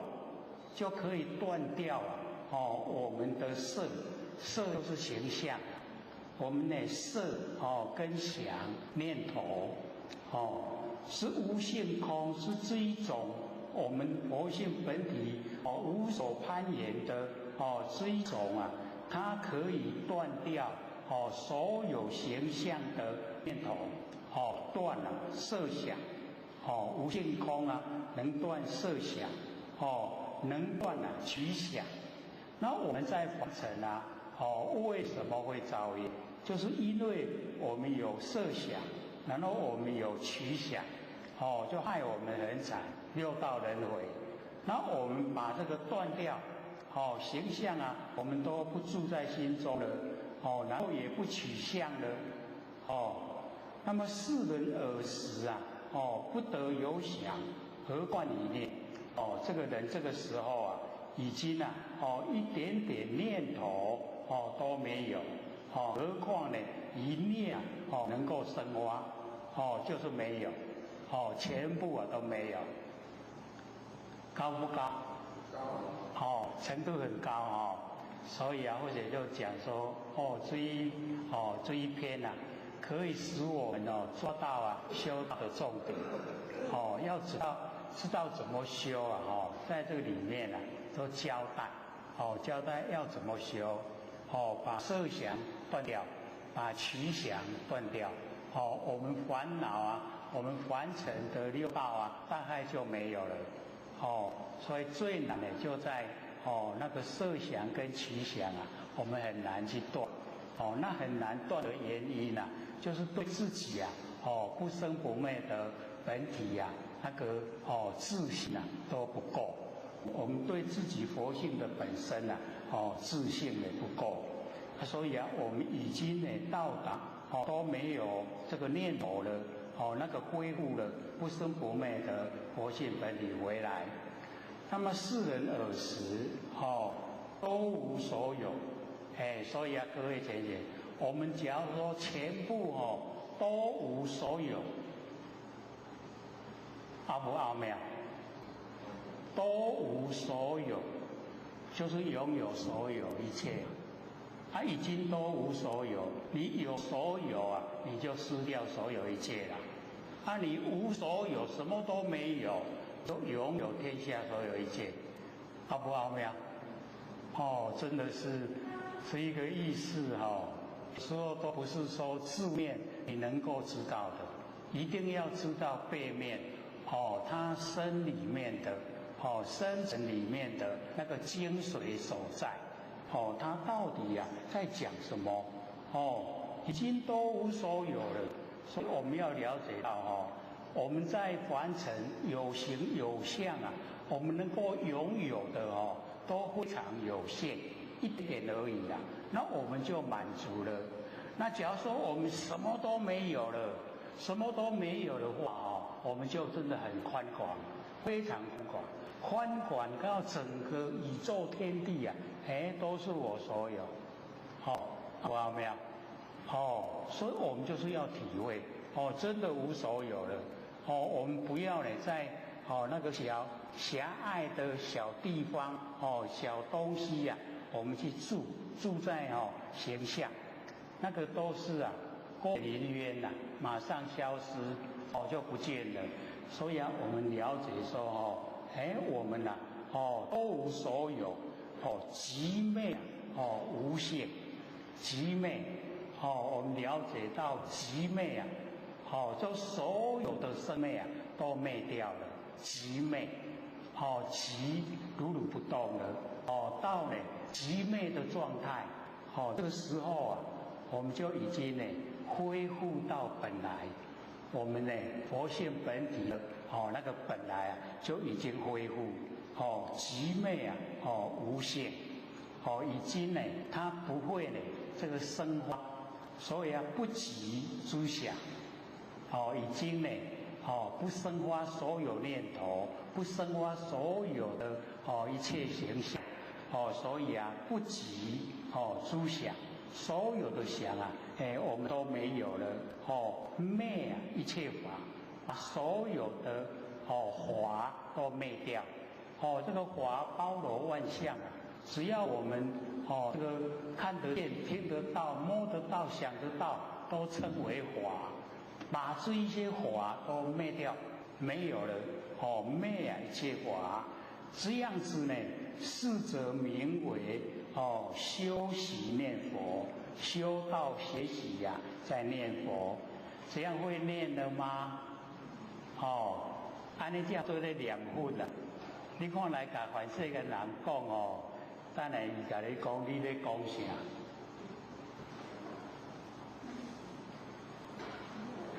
完全都不同哦。这样才真的叫念佛。什么样念佛？念了我们自性佛，完全都不跑到外面了，一点点形象、名称都没有，全部没有所以或者说哇，这一篇真的来讲《金刚经》是最棒的。刚好在讲《金刚经》的时候上个礼拜前贤不是问说念佛法门吗？有没有促成今天的一念或者回去才会看，不然或者家里也没有嘞。刀前一讲讲有了，那一有了拿给或者看以后赶快把它印用那个小镜头画下来，然后拿去印今天我们就可以看所以促成了这个因缘，我们有办法讲这么高这么殊胜。好，请说。讲提醒一下无性的那个性代表我们要知道有时候那个我们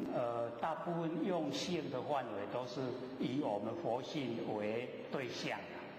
所以他假如说有特地另外别的地方用，他有别的地方的意思在这个地方的无性它就是说它不生花。那我们假如说用佛性，那用佛性我们会用如来藏。那如来藏含藏万事万象它就不是无性所以这个地方无性，它特地用在我们念佛，不使我们心外放去攀岩，不使我们生花念头，所以那个念佛的性是无性。那我们已经不会再一直绵延不绝看到一大堆都没有，全部都没有，这样了解吗？因为我们对性的印象都会说佛性所以在这边佛特地用在念佛法门他用无性，他用无性的这个无性，他是说我们的不生不灭佛性本体，它不是原来的来藏含藏万象万事，而是说佛性本体它本身不生花万事万象不生花，无没有，那没有我们才真的叫念佛你有的话一攀岩一竿跟他巴掌就没完没了所以这边呢用无性来说，所以或者很喜欢真的问到重点，因为我们对性的认识就是说的佛性不会性里面还有特地的用法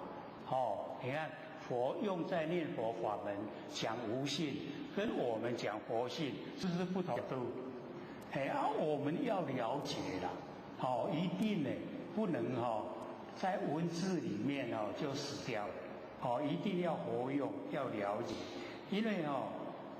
后面又接着说不己之想，假如说有性的话，它会收集很多的那个念头因为有性的就会生花嘛无性它不生花就不收集再有的念头这样了解了对，所以我们呢这一段不求快，要快要求了解。比如说这个无性是跟那个无主同人无主的那个有情来下掌，因地果谈生，无情亦无性无种亦无生无性亦无生这个无性是跟那个无性它的含义有一点相同，因为他那个在讲的时候说我们有情的众生来下走，然后因地果完生你假如说你种那个佛因是种在无情，种在石头或种在木头，那它不会生花佛因是这个意思就无性的无性亦无生对呀它那个石头它不会有那个生性无情对，这个无性就跟这个无性是一样讲是不同角度啦，因为我在讲佛法门的时候哦，它比较专啦，那个在说的时候啊，它是比较一般化，我们一般的用法，一般我们社会凡尘的用，释迦牟尼佛讲的念佛的传啊，它比较专在我们的那个念佛那个法门。好，请说。那个世人在念阿弥陀佛，那个就是有为法，因为透过嘴巴在念就是有为。那我们今天我们念摩圆通这边讲的就是无为，就是回归到一生不灭的佛性，这是无为的。不是，就是不起一念啊，这才是真正的念头。好，请坐。假如说我们这样解说的话，那还不够高，因为还在相对啦。它这个是绝对，是一个绝对，没有相对。我们说念阿弥陀佛，各位同学，阿弥陀佛就是无量寿啦。我们的佛性就是无寿，所以我们念阿弥陀佛也是在念我们的自性佛。可是我们在念的心态已经相化，阿弥陀佛有形象，然后有一个名称，我们在念的时候心已经向外望了。那这个地方它完全都没有，它完全没有两边对待，它既不着有也不空，所以我说最高就是这样。我们有时候说不着有就会着空，不着空就会着有，会两边会有着一边，不然我们就着中道，就有着的时候了。可是这边他一开始一讲出口就让什么都无着，所以后才说这个法门真的很高，我们说有为无为也是两边对待，因为有为才出那个无为来。你只要说没有为，无为就不要了。有为无为两个合了以后它就恢复到本来了。所以我们要知道有一些呢它是可以就是笼统的。有一些呢，它比较专门。那我们就是看我们研究那个时候的状态，状态呢是要专注的，那我们就要用专注的角度来看问题。那假如说我们是用一般通俗化，大家都能够懂能够照，那就用比较通俗化的角度来面对。所以都不同的，那我们研究要活泼了，要知道，要了解。所以这个修习修道学习念佛这样才是正确。不己知晓昧一切法，把所有的法呢都昧。所以我们了解，我们讲佛性的时候佛性是。它是如来藏，含藏呢万象万事是有，虽然说当下是没有，可是它含藏有可以生花。可是这边呢，它已经把所有都昧一切法，所以不己知晓昧一切法。那么念佛名为破善不善，一切觉观。我们要念佛呢，的名念佛那个内容，它名呢就是代表我们要念的内涵，就是要破善。你看连善都要破掉了，各位就可以想象高不高？我们假如说你跟他讲说要破善，然后你这条不要听，连善也要破掉。破不善才对为什么连善也要破掉？所以就可以知道说，这个很超出的啦，不是我们凡尘一般啊，七彩亮亮的啊就好啊，不是那样，他是把两边全部啊拼除，两边全部都不要，都拼除，散不散啊？一切的觉，一切的观。那我们要了解啊，我们在凡尘能够留得下来，能够发挥的是什么？就是觉观、觉的观。那现在呢，连这个呢都要把它呢破，觉观都要破掉，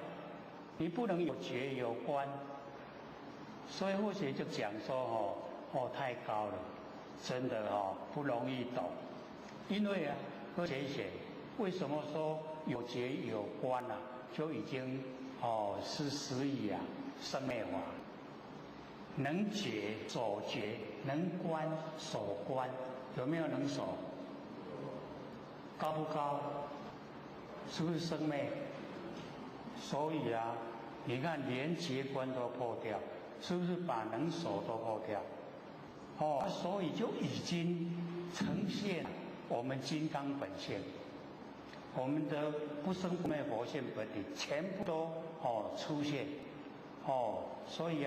整个讲出来全部都是了，都是我们呢不生不灭的佛性本体，所以或许才说我们这一堂课很特别，这个因缘的殊胜。上个礼拜前学没有问的话，我们还没有讲这一段。无觉无观，居然无想，名为念佛。佛呢就做个结论了，都得会安无觉无观，你已经没有觉了，也没有观了。你看这个跟我们凡尘那拢无觉无观的都没修什么都不用了。你看差多不多？真的天差在地天地之差，真的差得太多，极然，已经到达如如不动，那一种极然。所以我们了解说已经一点点念头没有，极然无想，这样呢才叫做真正的念佛，名为念佛。何以故？就讲原因，为什么要这样呢？不应以觉观意念之佛，不应该呢用觉跟用观来意念之佛。这个是我们凡尘的现象凡尘都是这样，都是用觉跟用观跟用意念来念佛。都是所有的佛都是这样的方式。那么无觉无观，名为清净念佛，已经没有觉也没有观，这样呢才叫做清净的念佛。所以我们假如说心理心法没有听一段时间来上这个课当然去用念头拢完全拢跟社会拢袂合，整个都不行了。因为我们整个推广都不是这样，这样真的差得太远了，所以我们了解说，我们有这个4年多的欣喜也才敢讲这一堂课了。4年多都不讲的话，我们大概看一看。好啦，后日也有机会再讲，也不敢说，那已经都有这么久的时间了我们大概可以慢慢消化，慢慢了解说，完整的方法，完整的认知，跟我们到底差得多远？那我们想追的，我们想修的，到底什么样是正确？都有明确交代。所以我们了解到已经无觉无观，这样才清净念佛，没有觉观的心都没有外放了，这个时候才是清净的念我们自性佛，我们金刚本性啊，都已经清净了，我们都念了。会念了吗？回去以后啊，念念看。讲好念吗？好不好念？所以啊，当你体会的话，很好念，表示说你可以放下一切了，你所有一切都放下了，很好念，就是金刚自性。啊，你什么代志拢甲你卡条条，你拢真快念，你念袂成啦，知道吗？所以你有法度拢放掉时阵足好念的，一声就拢念金刚自性，好不好用？比那个万年放下还好用，这个还马上念到金刚自性。你万年放下还顾到怕眼也放下不下，所以啊，我们了解到我们已经无解无关了，已经身上所发生的所有情绪啊都不见，都没有，你有解有关就有情绪了，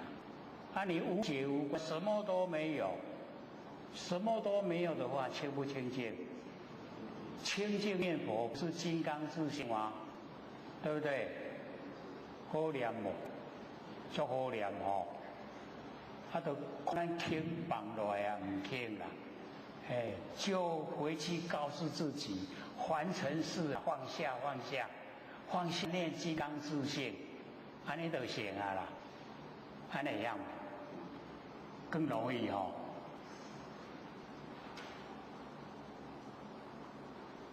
但要考虑啦，考虑讲通啊唔通。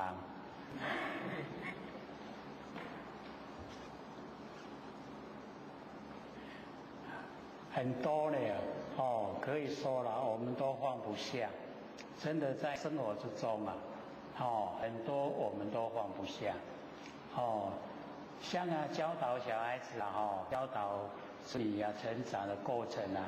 很多都有自己的意见孩子有孩子的意见，然后沟通不来放不下，就摩擦了。我们想一想啊，生活上就是充满这一些，都是无所谓的，无关紧要的，我们都搁在心上，生活中呢过得不怎么如意了。很快一转眼一生就过了，时间不等人了。我们说较慢再来念，较慢不是待伫个土地就烧掉去啦。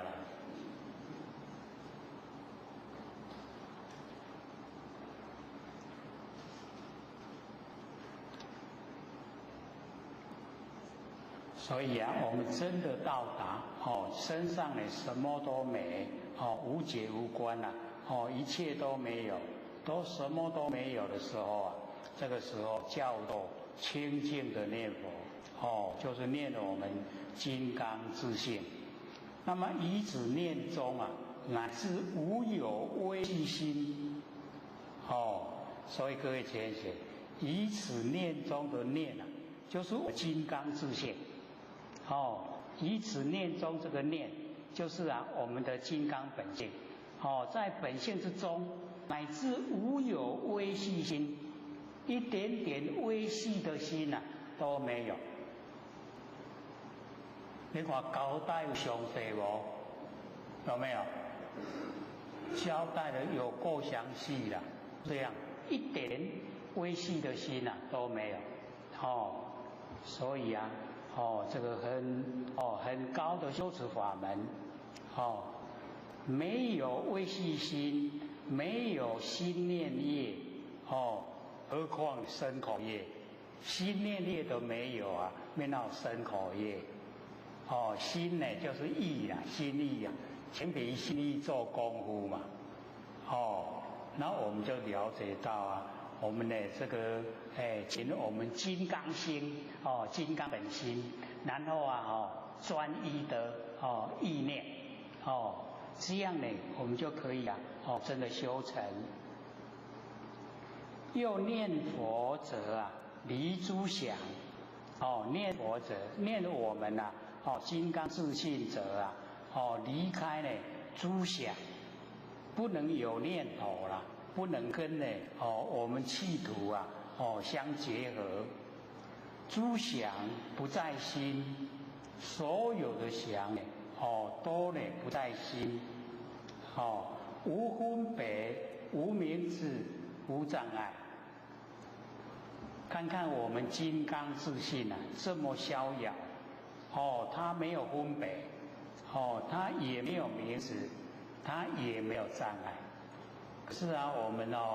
现在反过来看，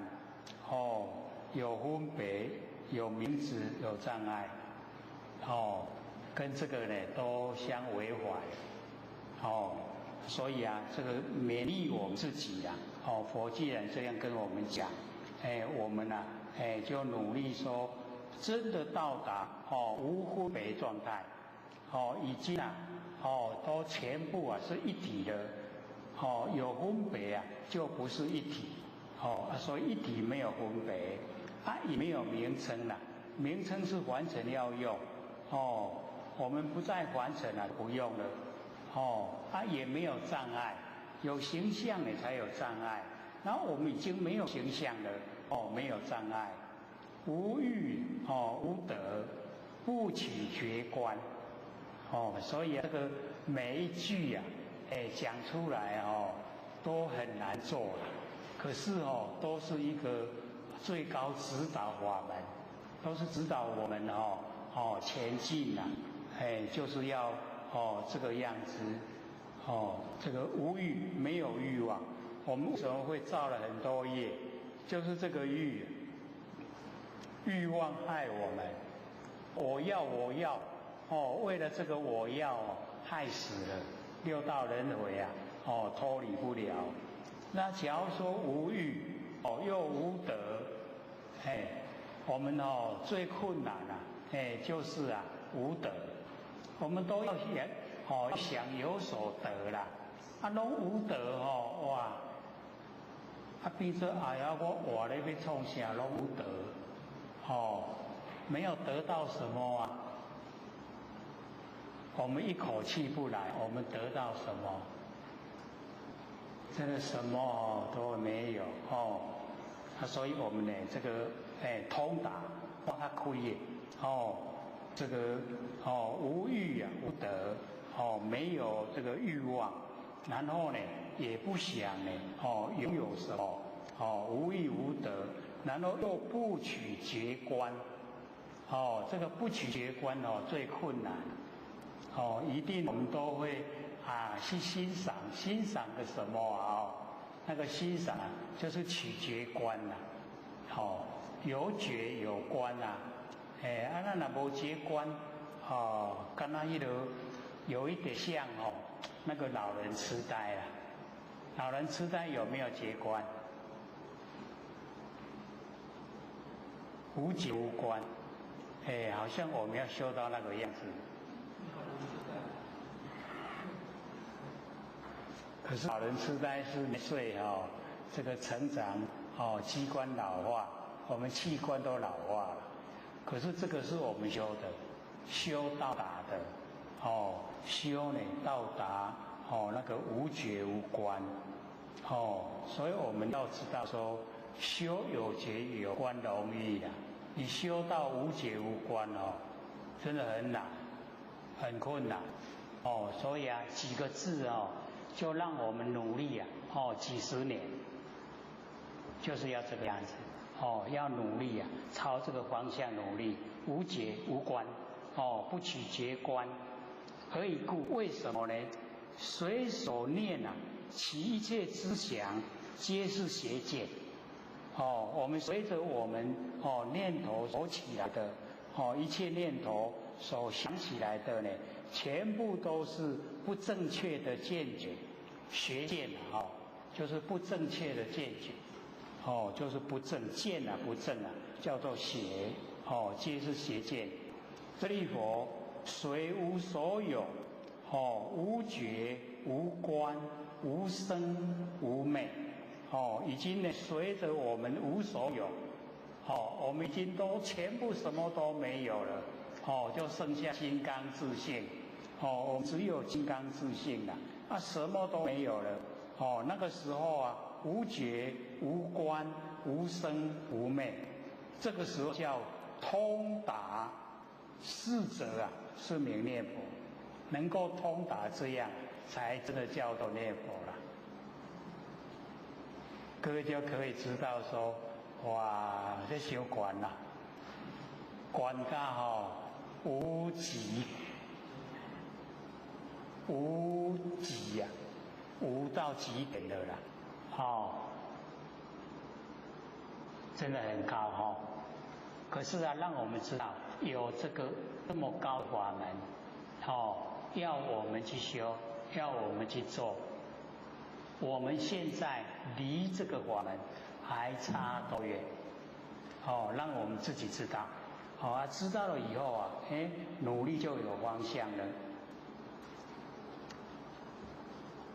如是呢，念中无贪无着，就是在这一种通达念佛的这个状态之下，那个念就已经是金刚自性了。这个念的里面啊，它一点贪也没有，一点着也没有，无贪无着。所以各位学贤，我们生活在凡尘啊，要说无贪，要说无着，真的都不敢说了。一点贪呢，一点掉呢，着。假如说我们很欣赏美丽景象，着不着？就着。无着嘞。可是也不是起厌烦不是说无贪无着就起厌烦，没有所以啊，就是要了解到这一种修持的状态啊，我们本性啊，是这个样子所以啊这个让我们能够有努力的方向，无逆无顺，无明无想，这整个呢所出来的这个文字啊，名词啊，可以说都不多了，文字很少，可是要做却都是很困难，很难呢，去做。舍利佛，无想无语，乃名念佛。我们都没有念头了，也没有讲话了，这个呢才真正的在念佛。世中呢，乃无微细小念啊，一点点小的念都没有，何况呢出生口意业小的念都没有了，那出的身口意啊更没有。那我们会有六道轮回啊，就是因为我们就是身口意啊造业，所以啊身口意业啊不作恶，莫恼世间呢知有情。我们就是要了解啊这个比丘的偈语啊，开头就开始教身口意业不作恶，因为身口意啊害我们六道轮回。那我们现在连身口意都没有，那怎么去造六道轮回的因啊？没有可以造要造因的工具啊，我们都收拾好了，都没有办法造因啊，所以不烦恼六道轮回。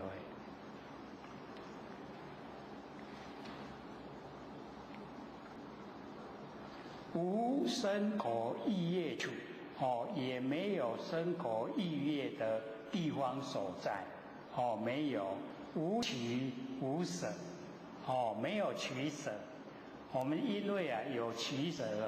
才造了很多业，无争无受，无念啊，无分别，没有争受。我们这个在凡尘生活啊，假如说没有跟人家争讼的话，会很这个静默，拢无话通讲，所以就加减到嘴讲，所以啊，我们了解说修道呢，佛性本体回来了以后啊，没有这些东西啦，没有争讼，然后没有念，没有起心动念，然后也没有分别心，无念无分别，空寂呀，无性，灭诸呢觉观，是名念佛。所以啊，佛都一再讲这个灭掉所有的觉观呐，可见觉观对我们的影响很大。那对我们修正成佛啊，也是这个影响非常宽广。我们假如说觉观太强烈啊，表示说还没回到呢这个佛性本体回来，你已经没有了。没有能觉，没有所觉，没有能观，没有所观，已经能所双泯了，已经恢复到金刚自性了。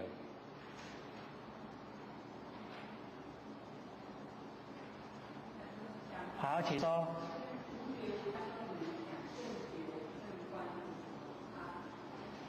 好，请坐。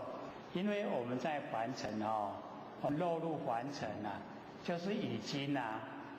可以说生活之中所有的那个觉跟观都不是很正确啦。我们现在不要说讲现在这个法门，我们讲正常现象的那个正觉正观就已经很不容易了。因为很多现在一些都已经是非不分了。真理不明，所以讲出来以后明明是很对的，就被整个抹黑了。明明是错的被捧上天了。所以你对这个你就看在眼里，看在眼里对你产生挫折。为什么？不合理。那不合理不合我们佛性本体。那不合我们佛性本体我们看得难过。可是我们没有能力去改变现象。所以从自己内心建立正觉正观。觉是正的，观是正的。所以我们就是了解到这个觉是佛性本体，观呢是佛性的造用。听懂吗？觉是佛性本体，观是佛性造用，它的功用，一个是本体，一个是功用。那我们我们用佛性本体用觉的时候，你用在正觉，正觉我们你看阿耨多罗三藐三菩提就是正的正觉，是正觉才可以成佛。可是我们现在各位就可以了解到，你做得很正，你不一定受人家欢迎你做的歪斜可是人家很多人都捧着你。那为什么有这种现象？就是表示正觉消失了。就是我们佛性本体消失了，没有了。那没有的时候整个我们要知道弥漫的这个气氛它已经缺少浩然正气。天地没有正气邪气来侵，邪气来侵的时候我们百姓遭殃有灾难天灾人祸都接连而来。这个就是因为正觉没有然后我们那个正观更缺少。正观就社会的正义人士发出怒号告诉大家要拥护真理，社会正义要维护。不然你看那个无缘无故一个人拿着刀子去3分多钟杀28个人，无冤无仇，那个什么天下？在捷运车厢里面啊，坐在他旁边的，最倒霉了。他开始杀人的3秒钟，杀死3个人，1秒钟1个了。你看那个力道啊，那个解剖的时候说，这个都是要人死命的，从那个肚子插进去，拐上来心脏，一刀毙命，1秒钟。所以我写说电视报道的太详细不知道是好还是不好。从那个龙山寺到江子翠啊，他开的时间3分多钟了，杀28个人，4个人死掉。所以我们就想一想。没有人跟他有仇恨呢，他把拿起来从那个龙山寺啊那个捷运车门一关，开始杀到那个江子翠停车跑出去，28个人。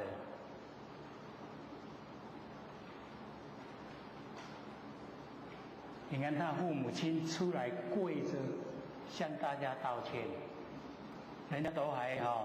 说他作秀。时间太慢了，7天才出来。你看，父母亲养孩子，那个养孩子很辛苦竟然养到这种孩子，父母亲蒙羞了，都抬不起头，往后看怎么做人啊？所以我们了解说这为什么？因为正觉，正观没有消失了。所以我们呢真的是修道人啊，真的就是要把这个匡正，扶正啊天地的正气，要有浩然正气。你天地有浩然正气了，我就说他开始要杀人，你一个充满浩然正气就在他前面，他敢不敢动？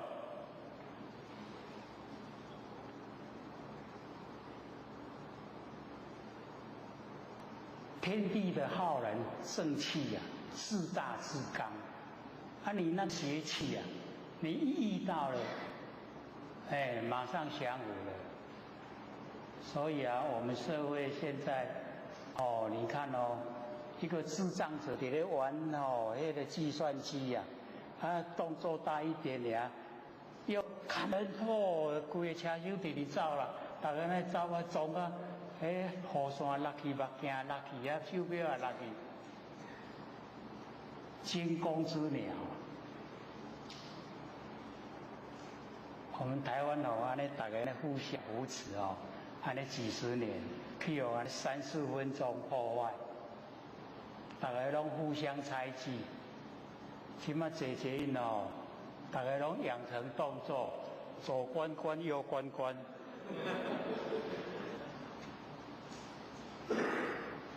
然后礼拜4或者去上课，刚好不知道什么原因一直打嗝，旁边坐了一个阿伯听到我咧打嗝直直刷，刷到隔一位过啦，超过本来坐伫我隔壁看我咧打嗝了，坐到位隔壁坐椅下去。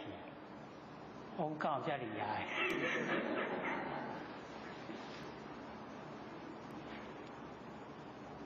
人与人之间互相猜忌，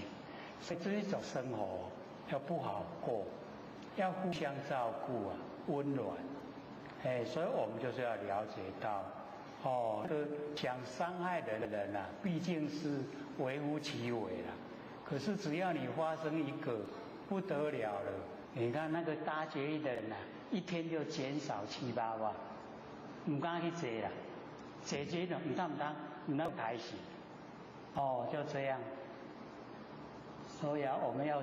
想建立那个祥和的一个社会它很困难，要破坏很快，一下子就破坏了。所以啊，问到说这个正觉啊正观，因为我们讲的觉观已经超出这个太远了。这个因为有觉有观是在我们众生的知觉之内。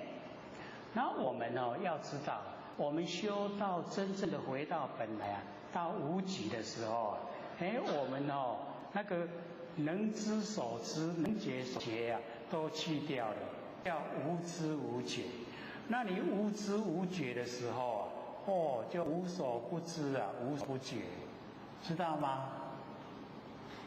就像我们一无所有的，就是你拥有全部的天下。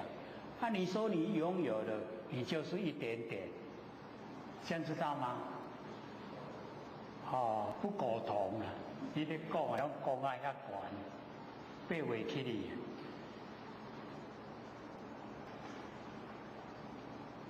不过要了解到真理是真理，它是永远在的，看你要不要研究。你看我们自甘堕落，上天没办法了。你自甘堕落受苦是谁在受是我们自己在受你一直受一直受，受到苦已经没办法受的时候你才肯回头了。所以我们踢的铁板都不够踢得很够的时候死心塌地回头真的修道。不来凡尘受苦了，那个才真正的成功了。可是我们很少人会遇到这么挫折因为多多少少都有做善事所以那个很大挫折就不会来就没有机会遇到。所以我们了解说，我们现在用理智来判断。用我们自己的抉择来决定，看看我们的人生要怎么走。我们的一生我们自己掌握，要怎么走。看呢是要继续走六道轮回，还是呢想这个超出呢我们这个气数，可以回到无己，回到无觉无观，寂然无想，那个状态。那个时候就全部无所不知无所不觉。这样觉观跟我们在讲的觉观能够分辨得出来了吗？都没人要跟我赢。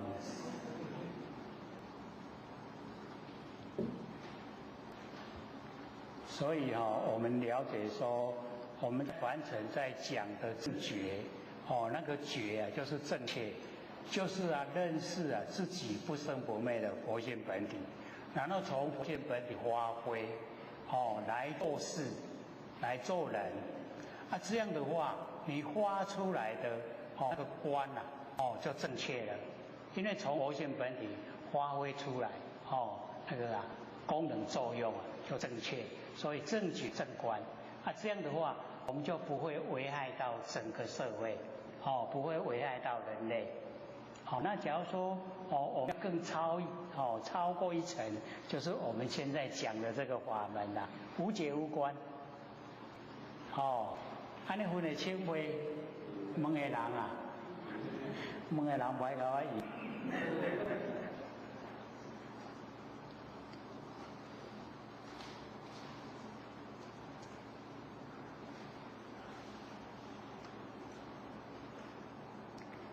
念性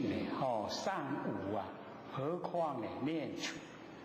念性，因为我们那个念的它会自己生花叫做念性念性上无，念性它不会生花念头没有，那何况那个念的地方所在更是没有所以念性上无，何况念处这就可以知道说这一篇讲的真的是太超越了啦，太超越我们凡尘所研究大概或许讲将近5年了，第一次讲这么深入的。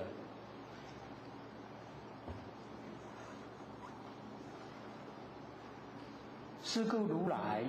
说明念处就是因为这个状态之下没有办法来称呼，没有名称，所以呢如来说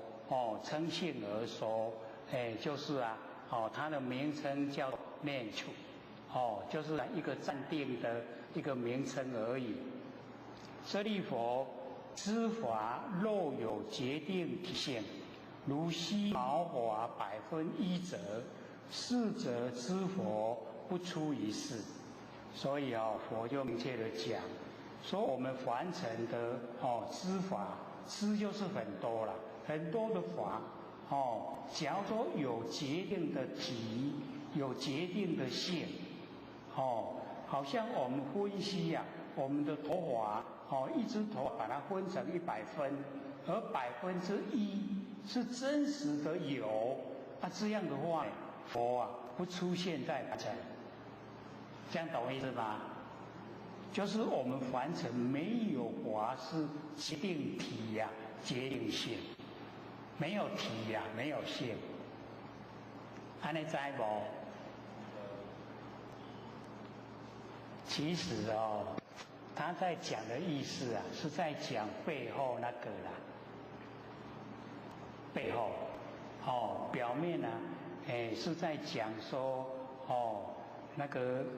假如说有体有性佛就不出现于世讲说没有体没有性是在讲什么？那个是文字背后的意思因为或许说这个也是要讲出来，领悟不容易这个没有体没有性就是我们金刚自性你看不出来看不出来，对不对？有体有性那佛他不出现在凡尘，为什么？全部没有。没有没有的那个没有是什么？就是我金刚自性。有没有很奥妙？所以我想说当你在看这一段的时候记得看文字背后的意思，要看文字表面文字背后的意思才是重要，才是佛要表达的那个最重要的地方所在。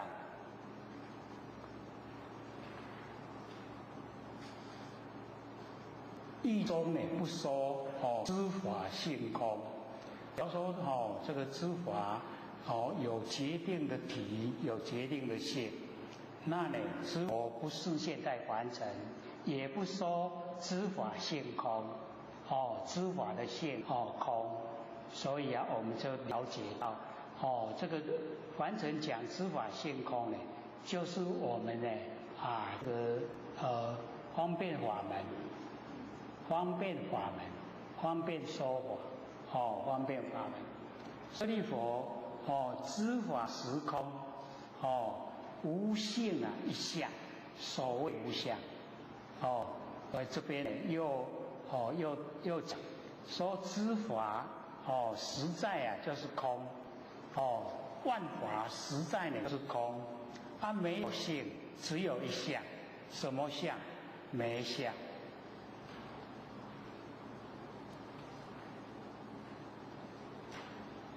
这个没相所谓无相的这个无相，就是不要说的那个啦。如来悉见你记录如能够感应而来，你就看得到。体会有无？就是咱的金刚自性啦。我讲卖讲唔知要偌久才看会出来，你讲较紧啦。唔通讲讲就看轻嘞。我安尼我拢免去受就会晓啊。还是要领悟所以啊，这个如来呢悉见到什么？已经见到金刚自现，已经见到了。我们见到了没？这就是讲无甲你引歹势啦。如来已是说有念处，就是因为这个样子啊，不能不说呢，那个是什么状态？所以啊，假名来说，有念处，有念的地方所在，舍利佛念处名为无处、无非处，又把这个念处啊，或者就讲那个念啊，就是我们金刚自性，那个念的地方所在啊，它是没有无处是一边的，连那个无非处那一边也不是都两边都不是。无念无念也，没有念也没有念也。然后啊无想无分别，无意无意业，无思无思业，无法无法相，皆无和善，也没有和，也没有善。是故贤圣名为无分别者。这个贤圣呢他的名字叫做已经呢没有分别的无分别者。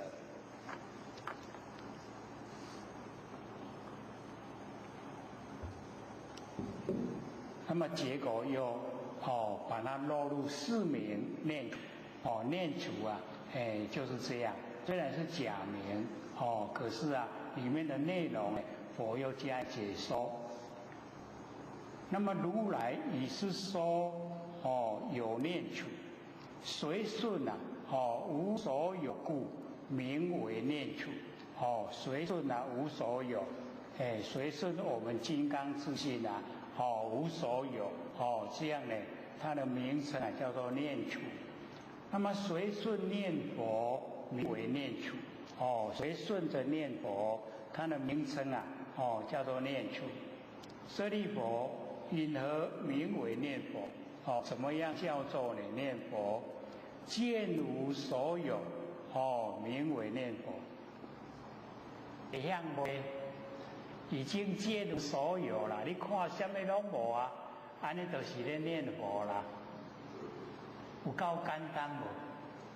你若看到什么咧念唔对，什么拢无看，对啊对啊，会了吗？不要听听以后反而越迷糊。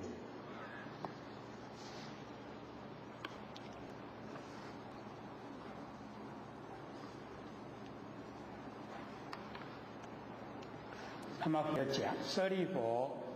知佛无量，就是没有质也没有量，不可思议不可称量，所以我们了解说已经到达佛的那个领域它没有质也没有量，都不能够用我们凡尘的这一个形象来比喻。那不可思议就是不能呢用心思口意不可称量，就是也不能够用呢那个大小多少来称量。以是故见无所有，名为念佛。就是这样的原因你看到无所有，什么都没有这样呢就叫念佛。那个实就是实相名无分别。那个实实实在在的就是无分别。知佛无分别，所有的佛呢都没有分别，是我们众生在分别啦。有很多佛。那么以是故言，念无分别即是念佛。念啊没有分别，就是念佛。我们念有没有分别？都有。我们的念啊都有分别，所以是念佛。念啊没有分别的，就是念佛。那复次，见知法实相，名为见佛。看到知法的那个实相呢，就叫做呢能够见佛。所以我们了解说，知法的实相。这个呢，或许做一个比较简单的比喻让我们都可以说一下子就会知道。我们看到我们都有匾额，对不对？还有字，有没有？那我们看的那个印出来的字啊，那个都是虚相、假象、幻象。实相啊，就是白纸啦。那有看到实相不？有没有？你看容易了解对不？实相啊，就是已经表面的去掉的，已经进入到里面了。咱那些理的表面拢去掉，内底的白纸，白纸的做实相啊，那理做虚相、假象、幻象。这样知道吗？所以我们要见实相。我们做事也是一样都有一个假象，爱好看，然后有实相，实用，实用的重要了它那个相啊，很快就变化，所以我们呢，就是进入那个实相，见到知法的实相呢，就叫做呢见佛。就是呢看到佛，那何等名为知法实相？所谓知法毕竟空无所有，所有万法它毕竟呢都是空无所有，全部都是没有，所以我们就知道说这个跟我们凡尘所谓的念佛真的差别非常的大。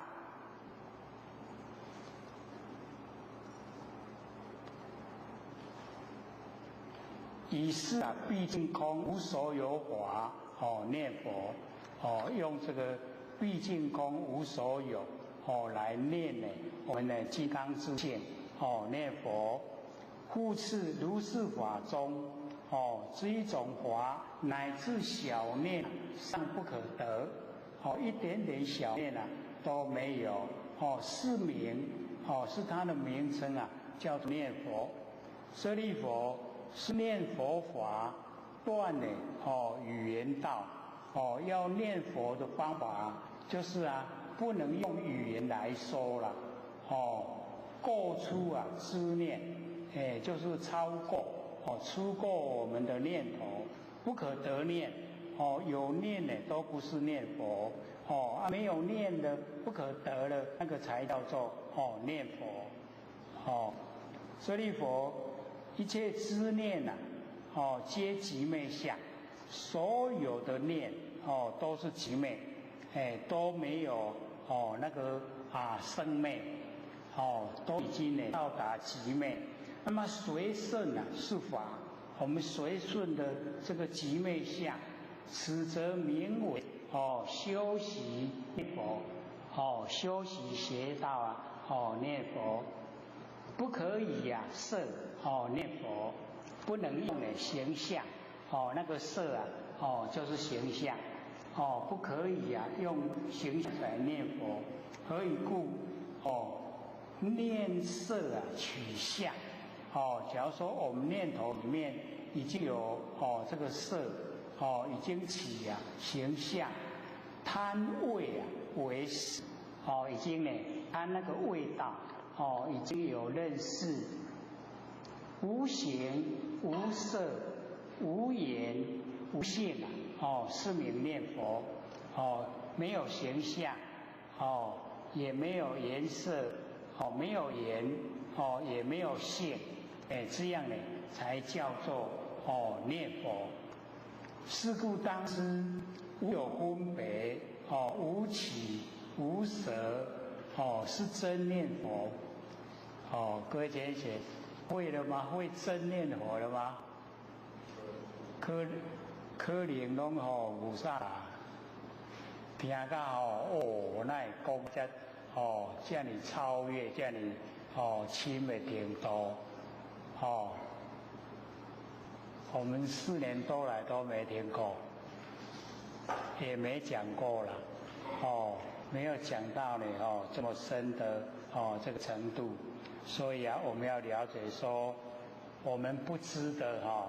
我们没有学的真的很多了，佛呢把它点出一点点，让我们稍微宽广，说原来有这么高的法门，我们呢都没有去探讨，不知道，以为我们所知道的就已经很多了，原来还差得很远，所以或许才好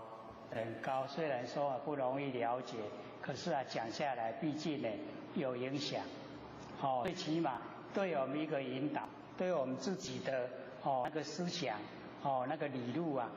可以引导更高，到达很超前说。这个无取无舍怎么解释？有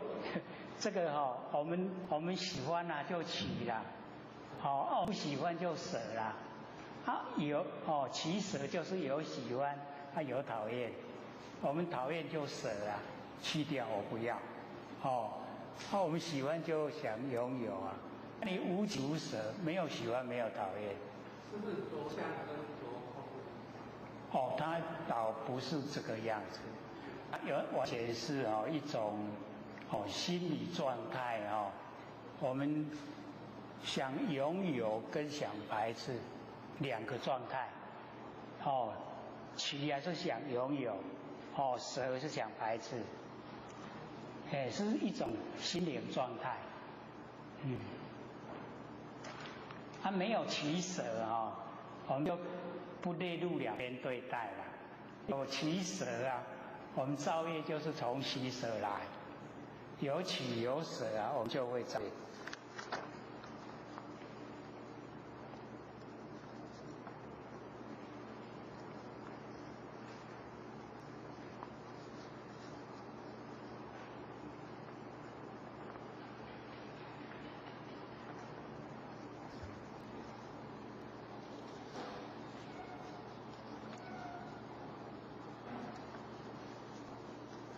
所以佛又讲若人成就如是念者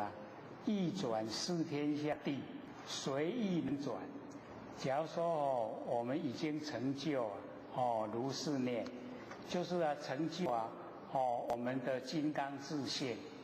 已经成就了，要转4天下，就是东胜神州、西牛、贺州、南赡部洲、北俱泸州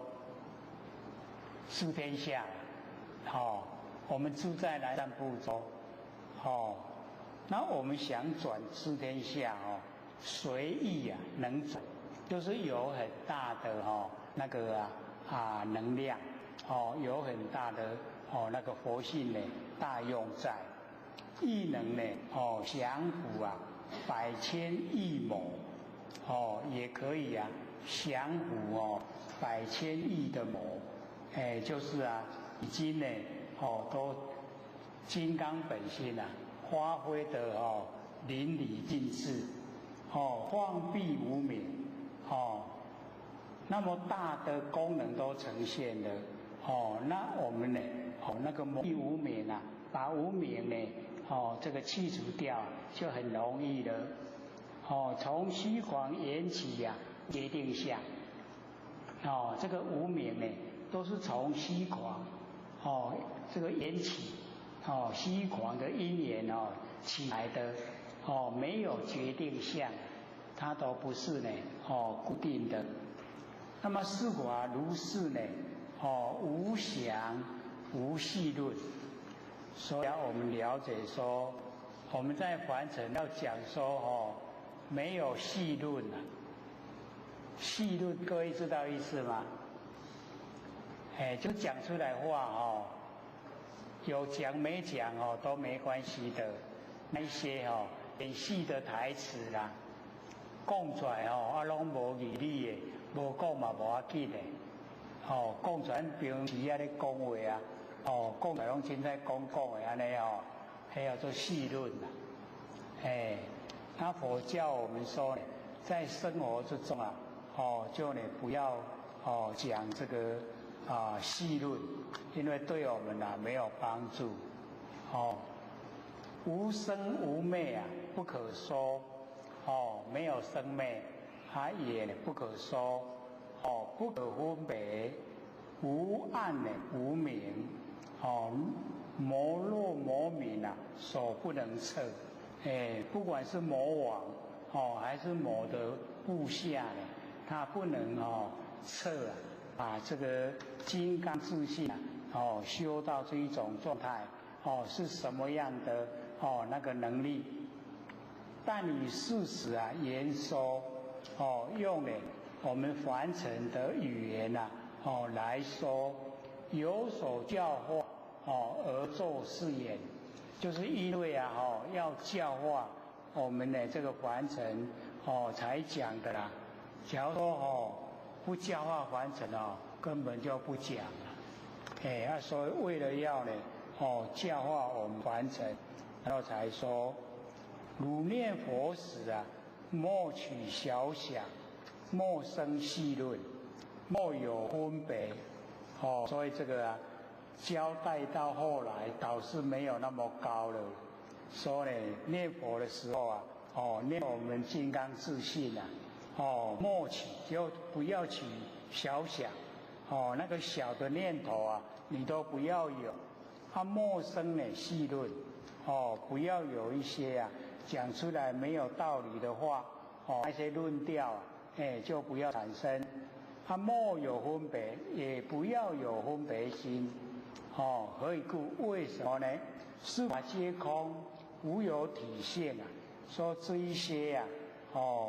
这个小想、细论、分别，都是这个法都是空它没有体，也没有现不可念只有一项所谓的无相所以我们了解说这个很高的最重要背后的就是金刚自性，是念真实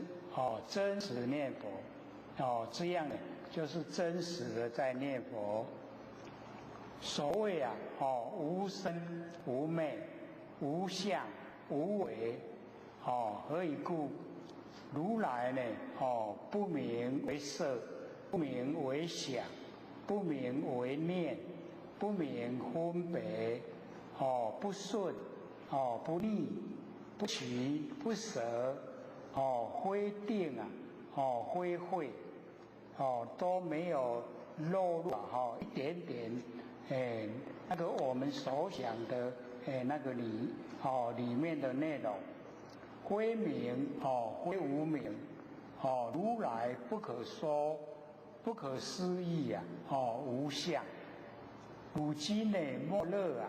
取相，莫乐呢细论所以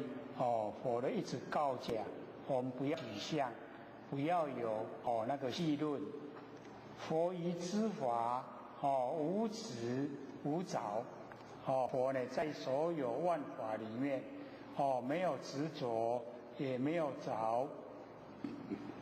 不见有法可执可着没有看到一个法呢可以执可以着。世人于佛由上不得，何况呢一念所以我们了解说我们人对呢这个佛的状态呢都还不了解那何况呢一念呢怎么会知道，怎么会了解舍利佛如是教者言善之事，说这样来教人的话就可以称为善知识第一义中无有决定在第一决定义里面它是没有决定这一段呢，或许也只有知道都是在大藏经抄出来，可是因为抄这一篇的时候啊，他的目标是大势至菩萨修持法门那个念佛圆通，并不是呢要到我们讲金刚经的时候啊来加以宣扬，这个是因缘际会，才看到说竟然都在讲金刚自性，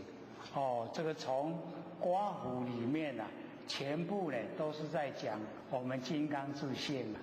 可是啊，各位贤贤，你从头到尾啊，有没有看到啊4个字金刚自性？没有，全部没有。可是啊，他从头到尾全部都是金刚自性。所以啊，或者就讲拿摩西来1至5，全凭心意啊，做功夫就是这个功夫啦。要我们做功夫啊，就写在这里。可是啊，我们看不懂嘞。各位看得懂吗？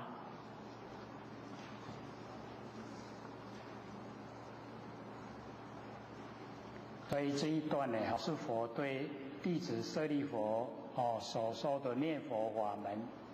和凡尘流通的那个念佛啊，有点差别。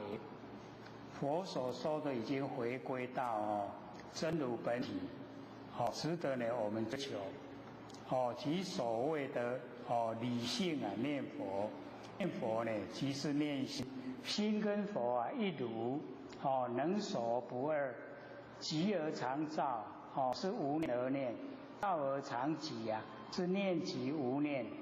了知啊佛即是心，心啊即是佛，心佛见明，心也明昧了，佛也明昧了，见也明昧了，能所没有能，没有所，没有事相，没有三心，前往了。我们在凡尘6道轮回里面之前啊，都消失了，寂然不动，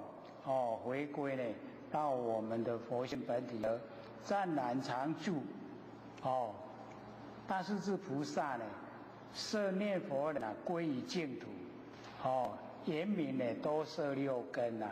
所以非指口念，非意识心念，不是嘴巴在念啊，不是心在念，是我们人不生灭，沿沾根性，根性呢真心而念，是佛对呢舍利弗讲的内容，因地心呢，非常的重要，用不生不灭的心啊，念不生不灭的佛，因果呢，一致啊，绝对啊就成就。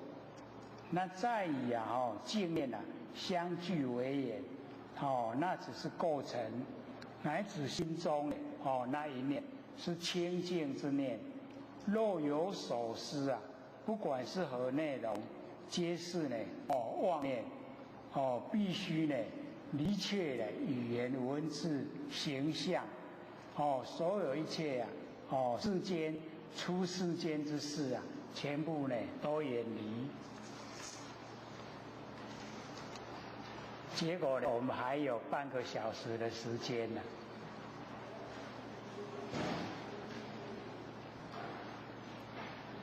可能这个解说的不够详细了，所以时间才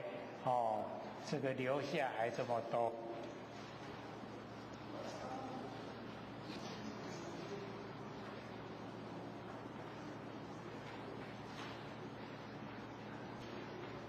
好，请说。讲是要做到这么高的佛法，在做的时候会习气重的关系，还是会生发一些那还是要在先做的那个关系。好，请说。所以我们是先把这一篇先了解。当然，我们要做到这一种状态非常困难。可是我们要先了解有这个法门，有这样的状态，有这个程度，让我们有一个目标可以追求。那我们呢，在凡尘的这个念佛啊，可以说我们有方便法门可以来先自己做，就是念自性佛啦。我们念佛就是口念心念嘛我们现在里面讲的就是这个样子，大部分也都是这两个方法，不是用嘴巴就是用心嘛，口念心念。那我们现在就是用我们的意来念，就把那个专一的那个意我们来念自性佛。这样或许发现到比念佛还要来得简单扼要。我们呢这个两眼这个闭下来，然后静守着，然后那个专门用心意来做功夫了。我们用专一的心意来念金刚自性。这个时候你就回到你的金刚自性，反而我们会进步得很快。为什么？因为你从金刚本性发挥，这个时候他假如说生发意念，有起心动念，你那个知觉特别敏锐。你发现起念，你马上知觉。它马上消失，可是又一会儿来了，来的时候你又马上知觉，它又消失，你就这样连续做，不要很长的时间你会发现，它来的那个没有那么密了，会慢慢的越来越稀稀疏疏了，越少。越少的时候你就可以等于是守住你金刚自性了，就不用那个时候就等于不用再念了，就已经全部都是念的本身就是金刚自性。这样或许反而发现会比我们嘴巴念用心念还来得实际，来的效果大。各位觉得可行吗？可以做更容易的，比换来换下更容易的有空就坐下来静下来等于是无所有了。我们刚才讲的无所有全部都没有了。没有的时候我们现在就专门进入念，就是我们的念中了。念中就是金刚自性，我们进入念的里面，金刚自性里面，进入里面的，你就守住你那个念，看它生不生，它起心动念生，你马上发现，生念头出来你马上发现，马上能够遏制它，不要再生了，你只要发现它就没了啦。再守它再生，你再看，这样一段时间，可能不要1-2个礼拜你会觉得说没了，那个起心动念都解决了，很久都没解决的问题竟然做这个法门都解决了，各位可以试试看，因为这个也是干货学才想到的。因为前问起啦，想说对这么高怎么练先从方便着手还能够从念头。各位前记得，念的本身就是金刚自性，念的本身不同的地方在这里，念头念的本身，我们起心动念都有内容，对不对？我们现在那个念的内容就是金刚自性，安尼样没？都加一个配补出来，要多一个法门。不过这个好这个来修会很实际啊，因为抓到一下子抓到本体，我们又借着这个课把那个葛藤啊，那个枝干全部去掉，只要根源就好了。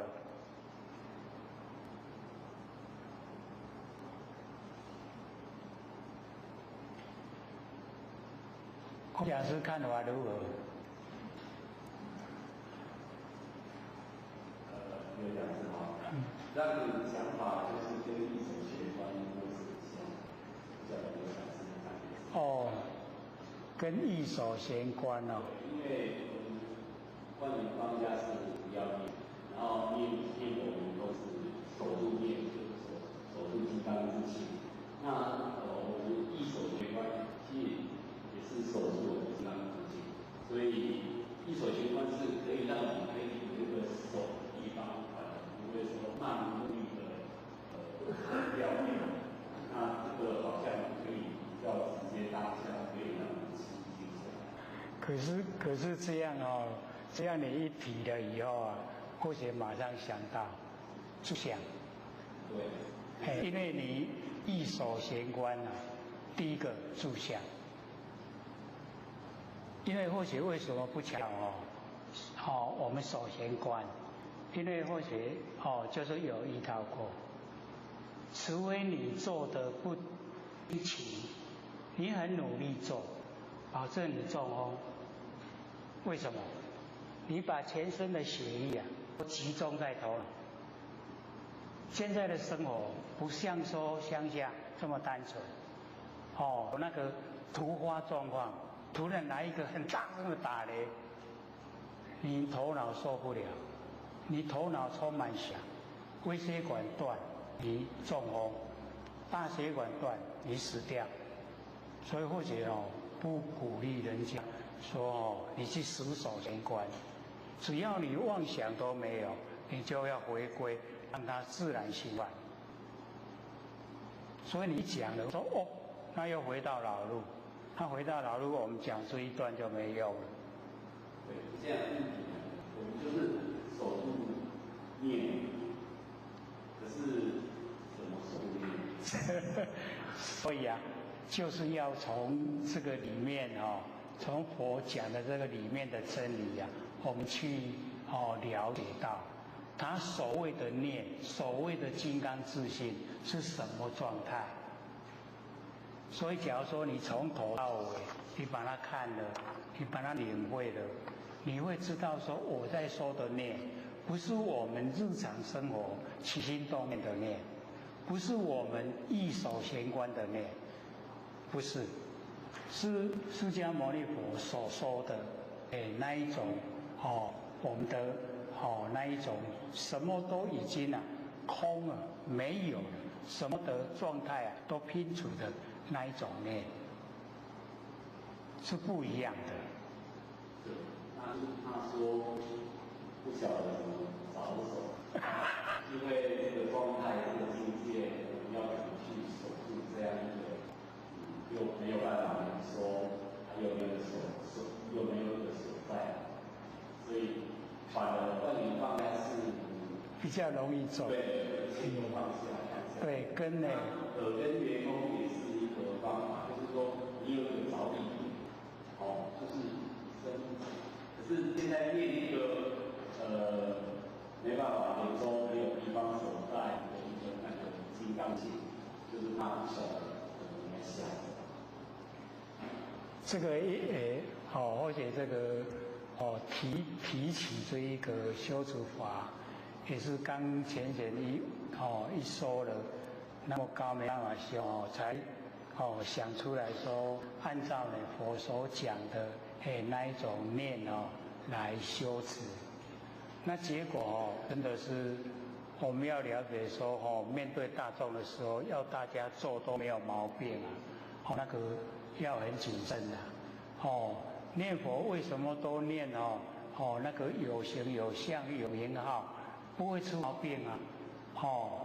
那个很容易不会出毛病那我们做一般的功夫也是这样容易做，不容易出毛病这样呢推广就比较能放心当然呢，假如说我们做比较，像这个专注的话，一定你要研究过这个内容，你才可以来做这个事。你假如说都还没有了解，那真的还不适合啦。那我们假如说又回去死守玄关的话，那或许是赞成，因为那样我们太死了。我们现在心要把它让它活化，不要让我们整个那个死沉沉的那个心修道心呈现，使我们跟整个天地都通的。那假如说我们死守玄关的话，怎么通？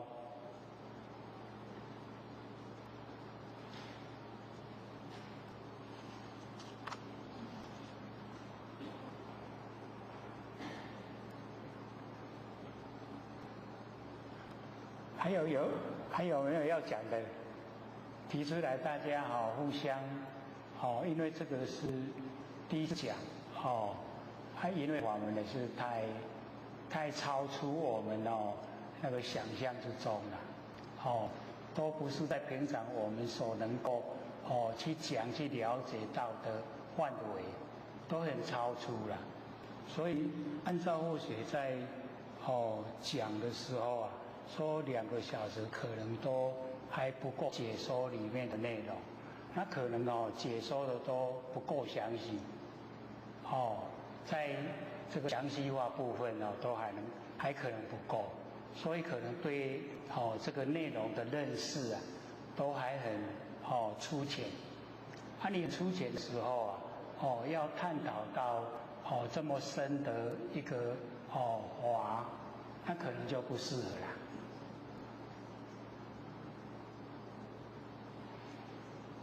好，请说。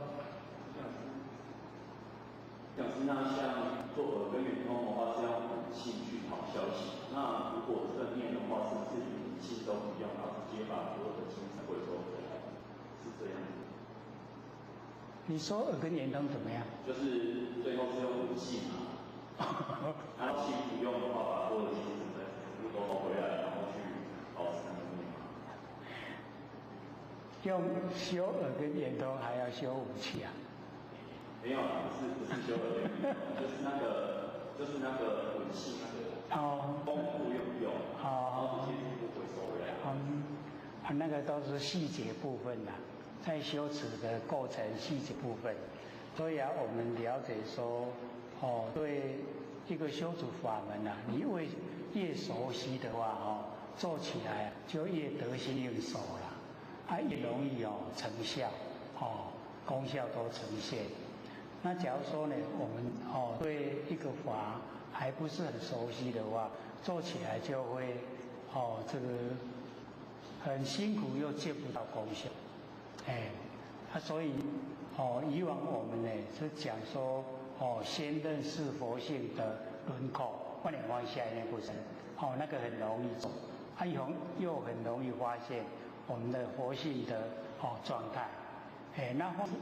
了解状态以后，我们还要深入，怎么样来修，使我们真的能够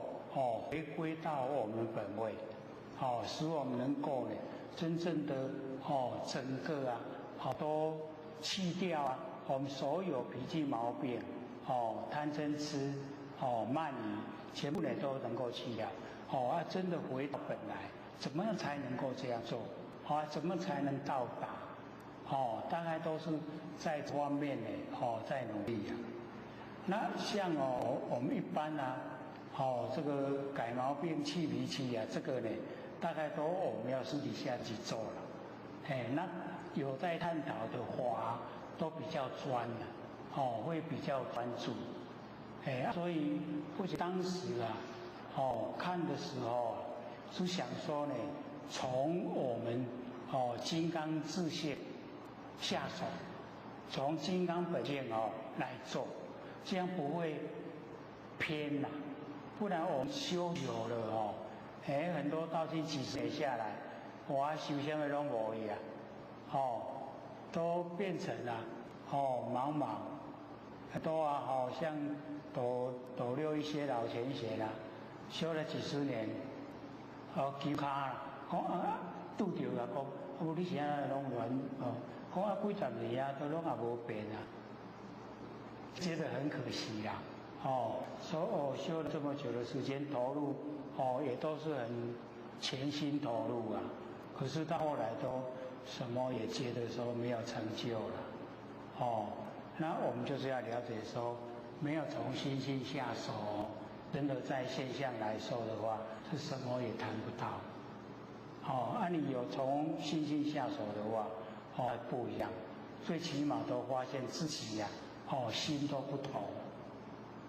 有修跟没有修，心完全不同。有修的心跟没有修的心，是不一样。那我们了解说，我们假如说真的很努力在修，你真的越来就会越了解到整个天地之间的运作，整个天地之间的变化。那你了解的时候啊，你怎么样去就是帮助这些众生？因为众生都是追求现象，追求物质享受。你要他来追求成佛成道，真的他都没有那个心啊，他都不想。所以我就要呢，都用一点心说，不要那么困难，容易一点。只要我们在日常生活之中加入某一些不同的观念，不同的做法，而可以使我们整个人生改变。我们是说，我们这么多的道亲啊，大家都已经都有得到了，他得到的道性理真传，是我们点到就收的。那我们真的要得到性理真传，那我们真正的得到性理真传，对我们来说利益在哪里？我们有没有见到利益？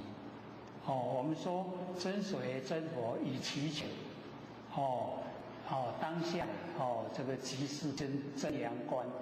那我们有没有到啊？好像说还隔了一层，还差一截。真正的呢，那个当下即是啊，当下你回观了已经就是到家了。可是毕竟呢，我们那程度都还没有到这么能够伸缩自如的那一种状态。所以还是呢需要努力呀。这个呢就是要大家都能够提供一些自己的心得，然后来帮助整个大道的运作。我们老师也是很辛苦啊，你看一直推广，大家研究心理心法。那我们真的要做得下来功夫真的练的也是很够了，没练就够，那坐不掉嘞，所以我们就要呢发挥一点这个等于是同胞之间、道亲之间呢能够互相提携，互相勉励啦，因为毕竟这么难得的大道亲都得到了，不修实在可惜呀。要怎么样成就才算成就自己心里面都有数，自己心里面呢都有自己的底呀，要走大概也都会有一种自己计划，应该怎么去做，怎么去努力。有没有人要再发表心得？现在还有10分钟了。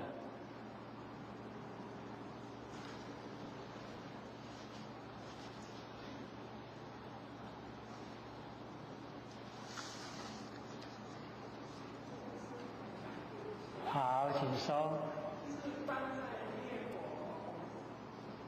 般我们在念佛像这个念经，他们都会讲说回向那回向做功德也是有那个真正回向的功能那像我们现在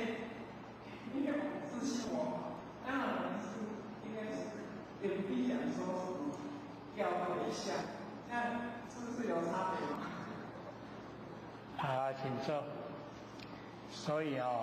各位先生，我们要了解到那个回向，因为我们在文字做功夫了，说的你念了经了以后把那个念经的功德回向给众生，那个是鼓励鼓励我们念经鼓励念经对经的经文里面深入鼓励你去念，念了以后你说我念了1遍了有功德，我回向给众生，念了10遍了100遍了，你就会贪了。你会贪的话那个提供的人他就目的达到了，他就是要你这样。然后我们要知道那个回向的意思，回向回就是回过来，向就是向自己，所以你念经得到回向是你自己，是你自己呀。你念佛回向也是你自己，回给你自己。然后你说我念了很多的功德，功德要回向，也一样回向给你自己，是回到自己的。那个怕人家讲话你拢也爱谈功德，所以我们说回向给众生所以以那个文字来引导众生念佛道那个是这样。你真正的那个含义，它回向的意思回向菩提回向菩提就是让你觉那一些动作要让你觉它就是已经达到目的了，觉。所以我们要知道说你说来念自性佛我现在要回向偶像，我就念家己不用考虑那个问题最重要它是在于我们的那个心态有没有自己对自己佛性有信心重点是在这里。你对自己的佛性有信心了那你可以从佛性本身发挥力量，那个本身发挥的力量非常大。那我们一般都没有说从我们佛性的本身发挥力量，所以力量都不大。那我们相信也没有相信自己佛性，都相信外面相信外的比较多。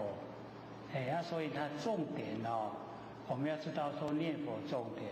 就是要我们坚定自己那个心。那我们什么心或许今天讲的就是这个啦，就你什么都没有了这才是对可是我们各位就可以了解到，你要到达什么都没有了我们会很失望，我们所求的好像不是这样我那学什么都没不喜欢这样可是我们就是要了解到，你真的能够放舍掉天下所有一切了，你真的能够放舍到什么都没有了，成就了。可是我们人都不希望这样就不希望这样的成就所以都希望拥有无我嘛一寡名无大家拢甲我恭恭敬，那个都是假的啦。真修者他不要这个啦，他都不要他所要的是恢复到金刚本性原来的状态那我们也是自己也修，鼓励大家也修，恢复到自己本性光明，自己的本性光明能够在凡尘帮助众生尽量就帮助。因为我们每个人的寿命都不多了，不大一下子一生就过了过了就回不来了啦回了就无啦所以我们就尽量在生活的时候给众生方便，能够帮助的尽量帮助，然后我们深入真理研究透彻。假如说人家有烦恼，他为什么烦恼？你几句话就给他解决了。为什么？因为你从理去分析，讲你现在这个烦恼拢加，你安做就对啊，伊的烦恼就拢无去啊，哇，是不是帮助人？所以我们研究就是想帮助人，很重要的了。像这个这几天就有前线打电话问我学，他说找了非常久都打不通了，所以我的电话都是热线。然后问说不落入因果跟不灭因果有什么区别？就为了这一句话，他说他混了10几年了。我说这很简单的。我说不落入因果不可以啦。你跟人家讲不落入因果，他为非作歹，他不知道那个不能做。你跟他讲不迷昧因果，就是了解真理，因果是一定的，你因不能做果是不会呈现，所以解开了为什么也烦恼都没呀？所以我们就是帮助人，研究真理帮助人，然后也帮助我们自己，解除困难，我们自己有时候也都时常会遇到困难，然后也帮助自己解决困难，然后也帮助大家，这样变成一个这个祥和的一个真的莲花棒了。不像说呢，你一坐车左看看右看看，不知道有什么动作，那样就太生活太没意思了。完成毕竟很短，要活得呢很有意义啊。还有2分钟了，还有问题要问吗？刘讲师这边有2个问题好。那个之前在问说，有半年的时间，晚上11点多上床睡觉，刚睡着的时候，几乎每天都哈哈笑，笑到自己醒过来，有时笑声很大声，还会把同修吵醒。请问刘讲师，这个是什么样的情形？这个太夸张了。欢喜甲过头，可能是之前努力修都没找到方法，现在听到好方法了高兴。之前我都时常这样讲，你真的了解到自己佛性本体晚上睡觉呢都会偷笑，那个就是这样引起来的，他比较夸张一点。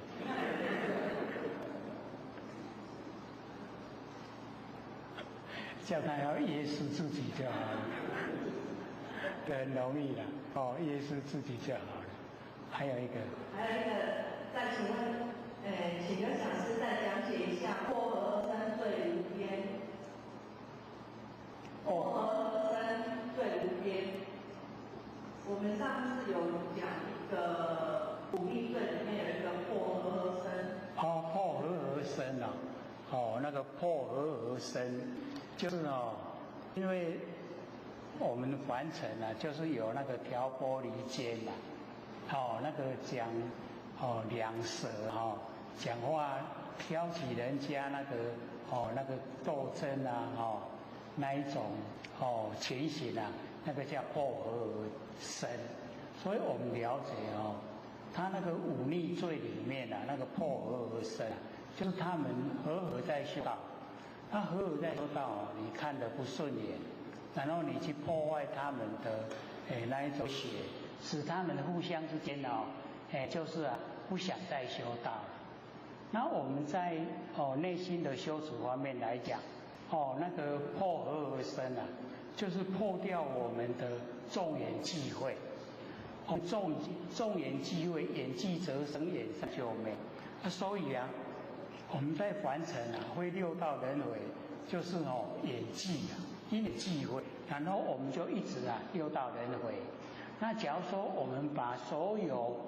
那一些让我们落入六道轮回的因缘啊，我们全部都破坏，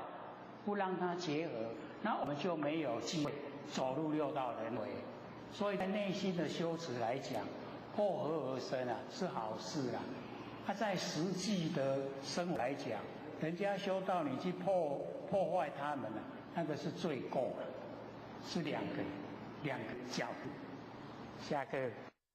讲师各位坛子各位前人大家好，我学三道天师的老前人大德，以及感谢各位先贤给我学机会学讲。我们讲到第17分，17分开始呢，是属于下半段，心灵无助，离显般若离体。上半段呢，是属于净明，环境的净，有形有相啊，然后无所住啊，以彰般若正智，把我们的般若都启发。那么到下半段以后，就从心着手，心明无住啊，以显这个般若离体，怎么样？听不见吗？母灯熄了。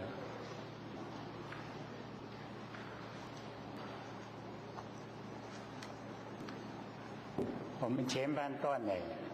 大部分呢，都是在这个启发我们不生不灭的真心佛性。那菩提呢，已经这个了解了以后啊，就这个问释迦牟尼佛怎么样呢？可以使我们的真心佛性呢都能够住下来。那么经过呢这个佛讲解了以后，说我们呢这个不能有所住，我们心一有所住我们那个结心真心就消失了。那么在下半段一开始以后呢，它的经文是有一点跟这个前面类似都是一样，可是经文是一样，可是里面的内容是很大的不同。前面呢是怕说我们真心住不下来，那后面呢是怕我们的那个住心推不出去，就是一定都会有所住。那这个佛呢他就回答说呢我们这个已经呢发现到自己不生不灭的真心佛性，然后这个就是要这个当生如是心。这当生呢就是显示其本有，本来就有，不是说我们发心才有，我们的不生不灭真心佛性本来就有了，不是发心才有，没有发心就没有，不是那样，那我们呢度化众生一般我们都是发心才度化众生，不发心呢就不度化。可是佛就讲我应灭度一切众生，把那个灭度众生认为是我们本分内的事，所以这样就不是说发心才来度化众生，而是我们本分里面就需要呢度化众生成佛。所以经过佛呢这样一回答了以后，就整个意识都呈现呢这个出来，所以我们呢就讲到呢这个合一部这边须菩提，若菩萨呢有我相、人相、众生相、寿者相即为菩萨。就是呢我们不能有那个三心四相，有三心四相就是众生就是凡夫不是菩萨。所以我们了解说我们只要进入到我们佛性本体呀，都不要有这个三心四想。那没有了没有三心四相了就可以回归到一体，就是我们真佛昧的真心佛性本体。那么底下就讲说，所以则何？须菩提，实无有法呢，发阿耨多罗三藐三菩提心者。说实在呢，是没有法花。所以我们要了解到，我们以为啦，在凡尘啊，一切呢都要有法。那确实啊，这个实无有法，这个法呢就是最高的程度了。所以我们要了解啊，没有法，没有法，那个法就是妙法。没有法的那个法就是妙法。所以我们就一般都没有体会到这个程度了。我们都认为有阿耨多罗三藐三菩提有这个法。那有这个法我们要了解啊，它就不是最高的程度。那已经都没有没有的法这个叫妙法。可是假如说我们又把没有法这个法叫妙法，这样又住相了。所以这个要体会了体会说真正的到我们佛性本体呀是什么都没有。须菩提，于云何？如来以燃灯佛手，有法得阿耨多罗三藐三菩提否？那前面第7分呢就已经有问说，这如来呢以燃灯佛手有没有这个得阿耨多罗三藐三菩提？那个地方呢是种在一个得。那这里呢所问的呢种在一个法有法所以有德跟有法呢那个问话呢已经呢完全都不同了所以我们有德有得到了无上的正正觉我们已经有得到了我们才可以成就。那这个地方呢就问说如来在燃灯佛手有没有法得阿耨多罗三藐三菩提？就是有没有法。所以这个地方的问话呢就是从根源有没有法。那须菩提呢他了解说不为是真如我解佛所说义，因为我还没有到如来的状态，所以我不知道里面的内容。可是呢我按照佛所解说的义理佛以燃灯佛手，无有法得阿耨多罗三藐三菩提。就是没有法得，因为没有法得那个就是已经回归到本来了。所以或者之前呢都曾经讲过因为这个释迦牟尼佛修阿耨多罗三藐三菩提已经修到这个最高程度的时候，他心中呢就住在阿耨多罗三藐三菩提就住，一住了以后还经过500世，500世释迦牟尼佛都一直在等待那个已经成佛的给他受记，可是他等了500世都等不到受记。这个是在大藏经里面释迦牟尼佛讲，他或许有看到说修到已经是正确的阿耨多罗三藐三菩提，已经修到已经到了无上的正等正觉已经到了，可是因为就是心中有所住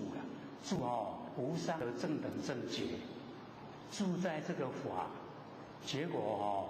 就得不到受记还经过500世。那到后来他才了解说，原来这个百尺竿头要更进一步。百尺竿头啊，我们都有依赖那个最高的法，结果这样呢，法就成就不了。所以啊，他已经了解了以后，才把阿耨多罗三藐三菩提啊，把它推开。推开了以后啊，燃灯佛才给他受记啊。所以我们都是要了解到，我们借着法门来修。然后我们修到已经呢，到目标了。那么到目标了以后，是一点点都不能住，一点点的，说这个法最殊胜，就住在这个法里面，这样呢就没有到达最高的精髓，所以也要把这个最高的法也把它去掉。去掉融会，已经进入了，这样呢，就已经呢，可以了，就已经呢，可以得到这个受记，所以，这个须菩提了解，说呢，这个释迦牟尼佛在燃灯佛所，无有法没有，没有得到呢，阿耨多罗三藐三菩提。所以我们在文字来讲，各位就是要了解到，我们修道啊，就是一定要有法来修，有法来修，一定才会有所成就，一定要有，这个我们就是要了解。那这个地方他所强调的，就是你已经修到目标了，已经到就近了。一定呢就要把它抛弃了，就是无有法，这个无有法就已经融入我们本来的不生不灭的佛性本体当中，就已经融入了，不是说我另外再得到一个法无上正等正觉，不是这样，所以这边呢我们就了解说，它原来文字背后的意思就是要我们了解，我们就是已经回归到我们不生不灭佛性本体。那么佛就讲如是如是，就是应可说你讲的对，完全都正确。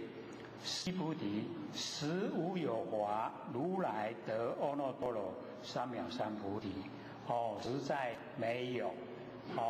所以我们要了解到，以文字来说啦，我们要修都要得到阿耨多罗三藐三菩提，都要得到无上的正等正觉，我们得到了才可以修正成佛，那等到我们已经修到无上的正等正觉，这个时候我们就要回归到我们的佛性本体回来，所以就没有另外再一个阿耨多罗三藐三菩提。须菩提，若有法，假如说是有，如来得阿耨多罗三藐三菩提，则燃灯佛即不以我受记。有，假如说有得啦，所以我们要了解到，我们呢，有法的话，就是在这里，因为我们没有看呢这个大藏经他也不知道有那一段的记载，所以或许因为有看，才知道说，原来他有记载，说我得到无上正等正觉，然后一直努力修，已经到达了，可是到达了以后一直等，没有佛给他受记，就等于是还没有成就了，等了500世，可以说非常久。那我们要了解到，我们经过1世、2世，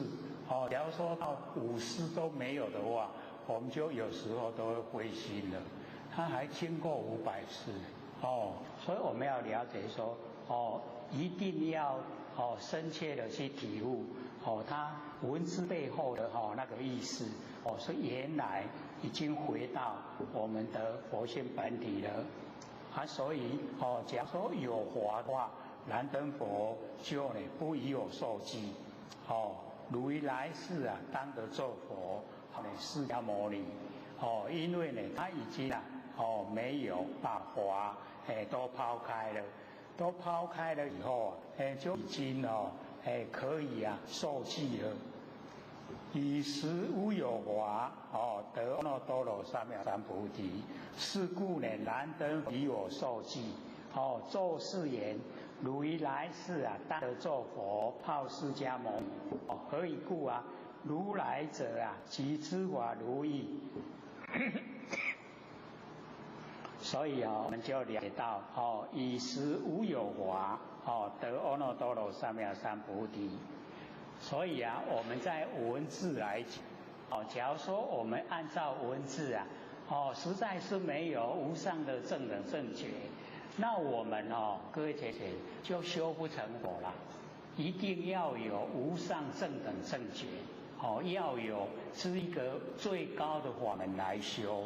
就是我们已经求到了这个道就是性理真传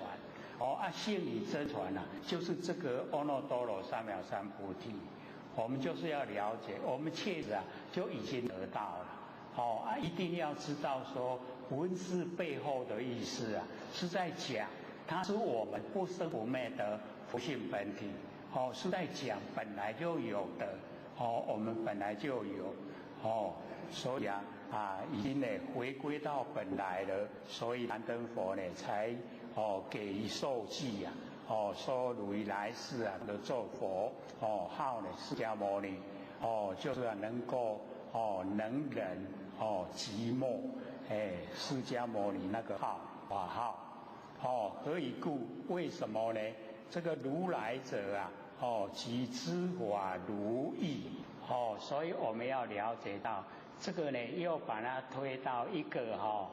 如，所以各位姐姐我们要知道我们上个礼拜讲了一个礼拜是很努力讲是在讲什么？讲如啦。可是我们对这个如的了解真的都是很缺欠的以往都没有去探讨。所以我们用另外的这个名词来讲，叫一真法界如叫一真法界，如叫真如一如一切如就是只有一个字如。佛学之前有讲如是我闻我们都有看过对不对那个时候是比较早期讲说如是我闻这四个字就已经告诉我们修道的重点所在如所以这个如来者即知法如，知就是很多了，所有的法都如所有的法都如的意都是如真如然后我们再往下看有人缘假如说有人缘各位同学就是心不清净为什么会说话有人说话这个有意见就是不了解真理，所以又有人言有人在说，那个心已经不清净了他才有话说如来得阿耨多罗三藐三菩提说这个如来得无上的正等正觉，这个就是我们一般凡时的认知认知就是这样都是如来有德才会成如来所以我们要知道那个德变成有失，有德就有失啦我们要知道我们本来就有的东西它没有德它也没有失，没有得失啦所以没有得失就是我们本来的如就是我们原来就有的那个如。须菩提，实无有法，佛得阿耨多罗三藐三菩提。实在没有，实在没有法。各位浅显，我们以凡尘的角度来说，有没有法？确实我们在凡尘的角度来讲，确实有法，确实有阿耨多罗三藐三菩提，有，确实有。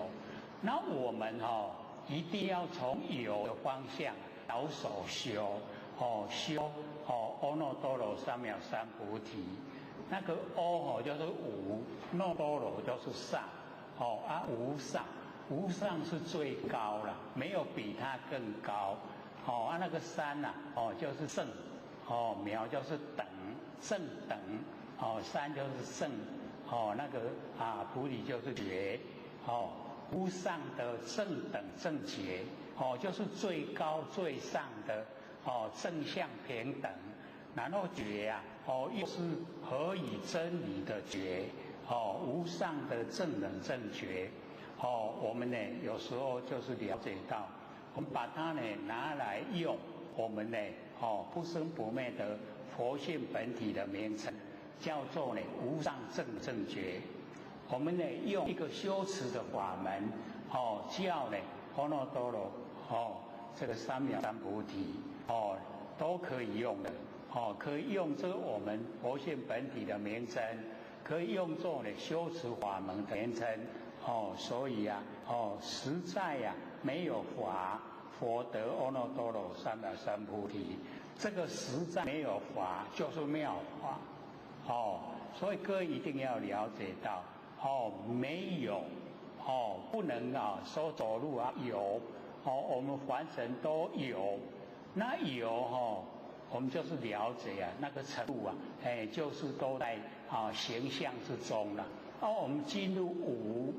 已经到达无的状态了，那个呢才能够呢，真的我们呢这个佛性才可以整个呈现，整个成就。须菩提，如来所得阿耨多罗三藐三菩提，于世中呢，无实无虚。所以各位讲讲这个呢，等于底下这一些讲解都是在讲知法如意的这个如所以先开始呢，从呢这个所得名如就是这一段然后底下呢。如来说一切法，一切法名如，然后这个人生长大，这个果报生果报名如，然后底下呢，这个菩萨呢，若作是言，这个就不明这个菩萨这边呢，是因地名如。然后庄严佛土，这个果地名如，到最后通达无我法，就是归结到如，所以这个下面所讲的就在解说呢这个知法如意的这个如，先从呢如来所得阿耨多罗三藐三菩提。就是如，这个所得名如。那么于世中无实无虚，这个如来所得的里面它的这个得到的这个里面呢，这个于世中等于是得到的内容，无实就是没有形象的，无虚就是切实存在。所以我们了解那个就在解说那个如，就是所得名如，那我们修也是一样，我们呢就修到后来就剩下一个如，就回归到不生不灭佛性本体如，就没有两边对待了，就是一个如。所以我们了解说，这边呢所讲的都是知法如意，所有的万法都归到如，全部的义理都是如，所以从佛的所得无实无虚，让我们了解说内容它没有形象，确实存在，就是如的状态。是故呢，如来说一切法皆是佛法，所以我们又从这个知法名如，所有的法也都如。那如来说就是称性而说，从佛性来讲，就是如来说。那么如来说的一切法，都是要我们众生成佛，所以皆是佛法。所以如来说一切法皆是佛法。那底下须菩提所言一切法者，这个所言一切法跟如来说一切法是完全不同。这个所言一切法就是有能言有所言，那就是生死的法，就是凡尘对待的法。所言一法，这样了解吗？那如来说一切法都是要众生成佛，皆是佛法。所以明确交代这个如来说呢都是佛法，然后呢所言一切法那即非了就不是成佛的方法，就是在凡尘我们生活所用的法。讲得就清楚很详细的。佛呢这个讲的呢就是要我们了解说所言一切法有这个两边对待能言所言那就不是讲佛性了所以即非那个就已经呢不是我们佛性里面的事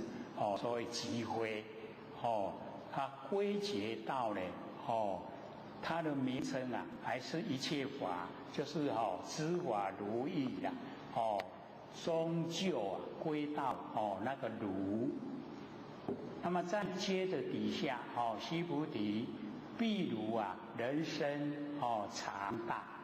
这个就叫果报身。果报名如，从果报呢来了解也是呢在讲这个如那须菩提一听到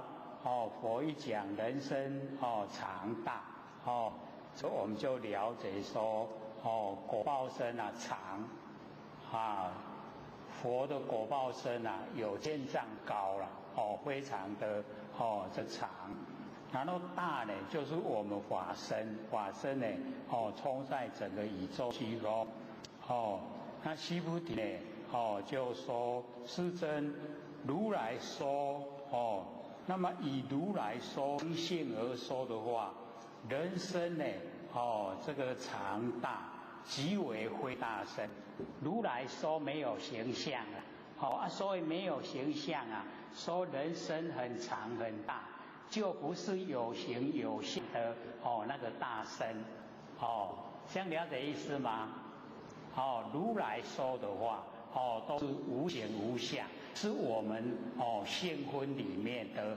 事情所以如来说呢我们人生如来说的人生就等于是我们法身法身呢非常的非常的长，非常的大，可是不是有形有相的大那个是无形无相非常的大那既然都有果报身所以它归结是名大身，所以还是归到知法如如意就是果报呢名如。须菩提菩萨呢亦如是菩萨呢也是这样。若作是言，假如说菩萨呢作是言，就是起心动念，那菩萨起心动念就变凡夫了所以我们就理解说我当这个或许这一本怎么会好像有少了？哦。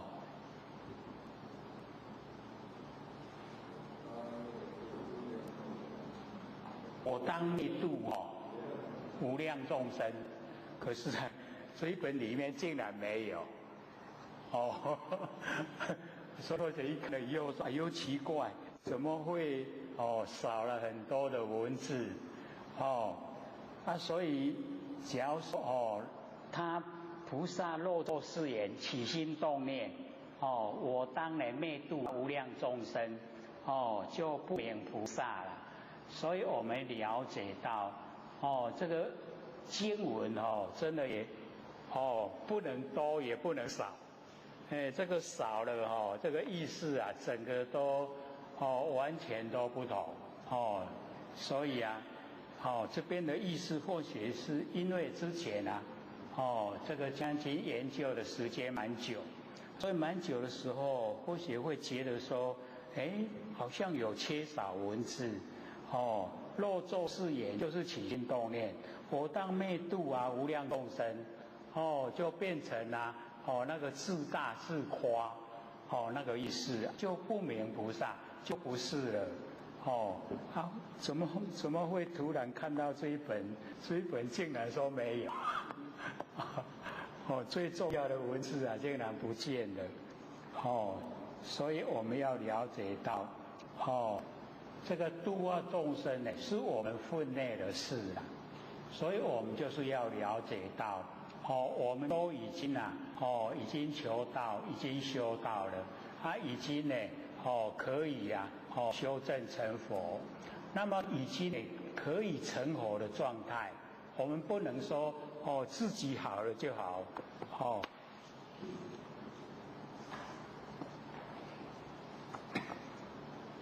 对，这一本就有，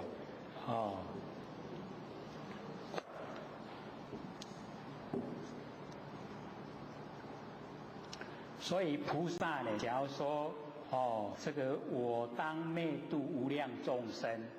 就是他很自大自夸，应该是本分内的事啦。你把它当成说，我要来我当灭度无量的众生，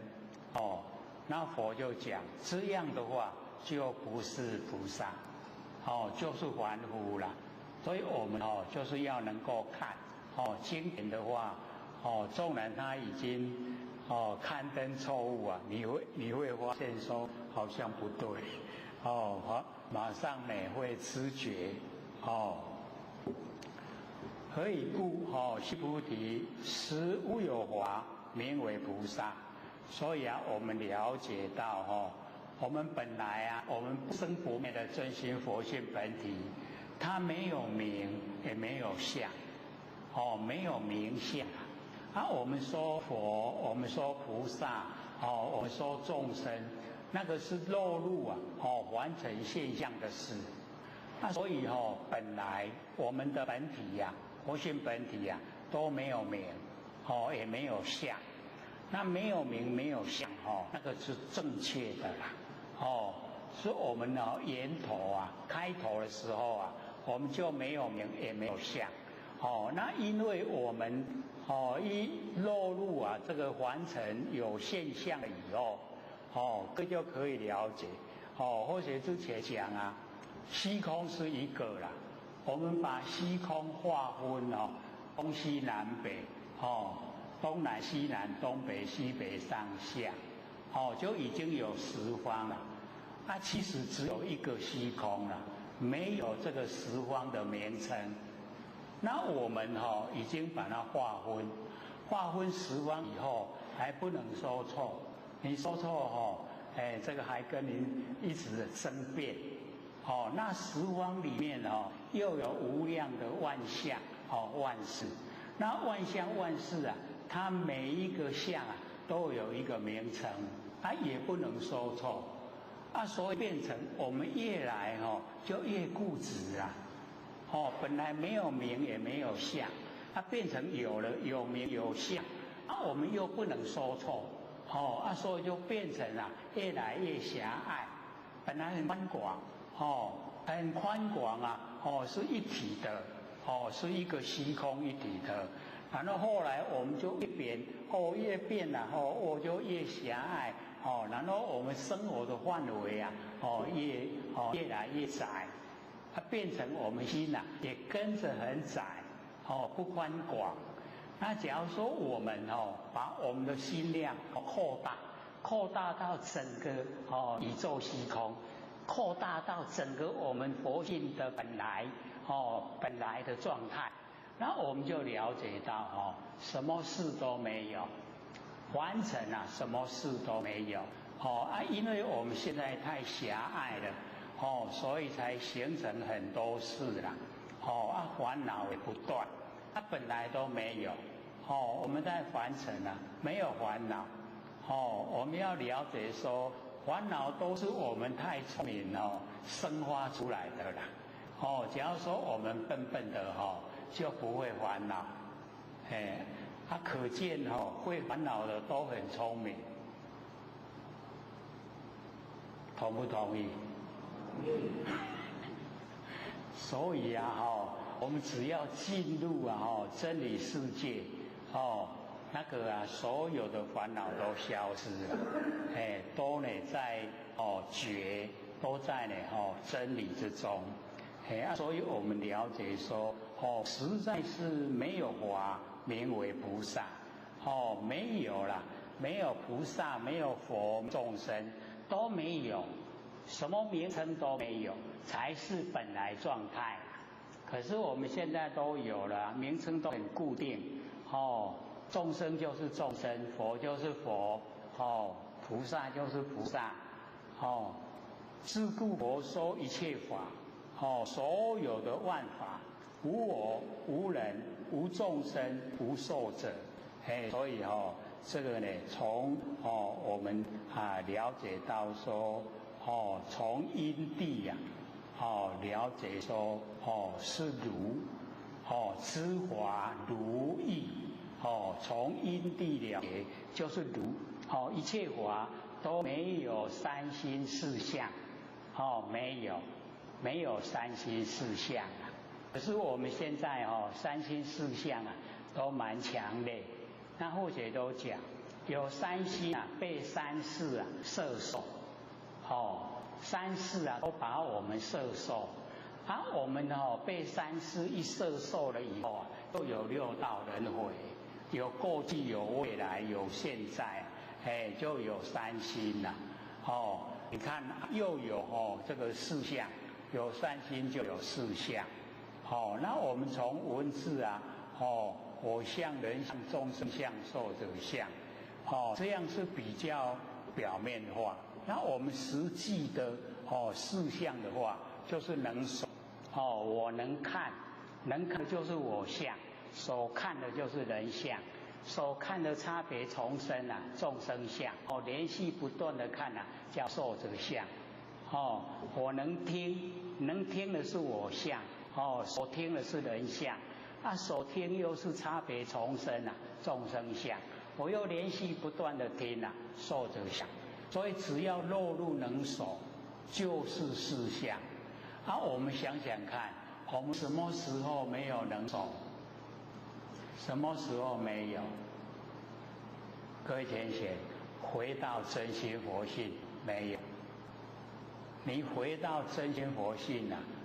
没有两边对待，没有能守，那个时候就是一体，没有烦恼所以我们要自己努力这个靠不得别人，一定要自己努力自己努力自己修，然后才会到达这个呢从因地我们来明如须菩提，若菩萨作是言我们看到这个经文菩萨作是言，菩萨起心动念，那就已经是众生了，已经是凡夫我当庄严佛土又是很自夸我要庄美威严这个佛的净土所以我们了解这个就是我们果地啦，修道的那个果报的那个地方，是啊，不明菩萨，所以或者就讲，你从经文前面的文字一看，做事言起心动念，它就不是菩萨了，就不明菩萨了，它不能称为菩萨，已经是众生，各位会看的吗？我们要学的看经文的前面就知道后面的意思了，就是已经告诉我们了，这个不能起心动念，所以菩萨做事也就是已经起心动念，然后我当庄严佛土啊，就是自夸，自大，就是很摇摆啦，那我们不能，我们呢这个就是要谦卑啊，要平等，不能说高人一等，我当如何如何，这样的话呢，就已经呢偏离了，已经呢不对了，所以就不明菩萨。何以故？如来说庄严佛土者，所以边呢用如来说，称性而说啦。我们佛性里面呢，庄美威严，那个佛就是心啦，土就是地啦，庄美威严我们的心底啦，这样会不会？各位心地有没有庄美威严？有的话就是庄严佛土啦，佛就是心，土就是地，心地。庄美威严我们的心地，所以我们在现问之中，庄美威严，心，我们的心性就是非常的善良，非常的这个照顾众生，那个呢就使以庄美威严，我们那个心地，就不是外表形象装模作样的那一种样子，那么因为它是使这个庄严部分所以四名还归结到就是如知法如意。须菩提，若菩萨呢通达无我法者，这个各位贤最重要就是这一段啦。说呢，菩萨若通达无我无法，已经没有我，也没有法，如来说明真是菩萨。所以重点就是在这里，已经没有我，也没有法，没有我，没有法，没有我执了，没有法执了，真的就是菩萨，这样了解吗？所以最好的这个归结到知法如啦，这个就是如，所以能够通达无我无法，没有我执了，没有法执了，这个如来说诚信而说，真是菩萨。所以就鼓励我们能够真的无我也无法，因为我们呢认为这个身体的我，这个天地的物质所有风土众缘际会借我用的，我们都要回归给天地啦，拢爱下天地，这不是我的，所以咱大家讲这个身躯不是我，身体不是我。那我就是呢如来，我就是佛，这样已经通达无我了，无我了。然后无法，因为我们直接回归到佛性本体，没有法，就已经没有无我无法。你看我们在平常就可以做了，对不对？平常生活之中，我们就可到达无我无法就可以了。已经啊，身体啊是天地的物质，所以啊，我们要知道，我们发号施令啊，指挥身体的所有言行动作，行事坐卧，我们要知道都是我们佛性在指挥啦，天地的物质啊，所有风土众缘既会借我用的它没有知觉性啊，我们身体的知觉性就是如来就是佛所以已经呢我们在用的，在日常都在用的所以身体啊，我不是这个身体的我是佛性的我，所以啊，佛性的我就是要了解到。一定呢不要落入两边对待，落入两边对待我们就狭隘了，就不宽广，然后我们回归到佛性本体的状态啊，它是一体的，一体就没有分别心了，所以证悟到没有分别心了，就成佛了，那我们因为分别心都很浓厚所以离佛还有一段距离呀，要成佛还够一段时间看看哪一天不分别了，哪一天就成佛了，这个呢是第17分就是究竟无我，真的没有我了所以要了解到身体的我啊是天地的物质，那个不是我究竟无我然后啊，我们呢看这个第18分，一体呀同观一体就是整个啊都一体，就是我们啊不生不灭的佛性本体呀灵本同体，所以啊这个一成佛了以后啊就无眼大慈啊，同体大悲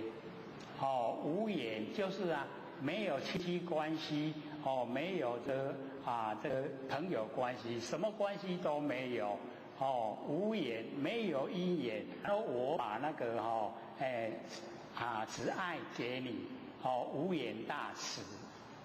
然后同体呀大悲就是啊佛性啊都是同体，所有众生的佛性啊，虽然现在各个身体都不一样，可是我们佛性都一样回归到佛性本体都一样所以啊同体同体大悲一体啊同观所以我们了解说我们要进入呢那个一体同观。须菩提于云何？如来有肉眼否？说如来啊有没有肉眼？须菩提回答说如是是真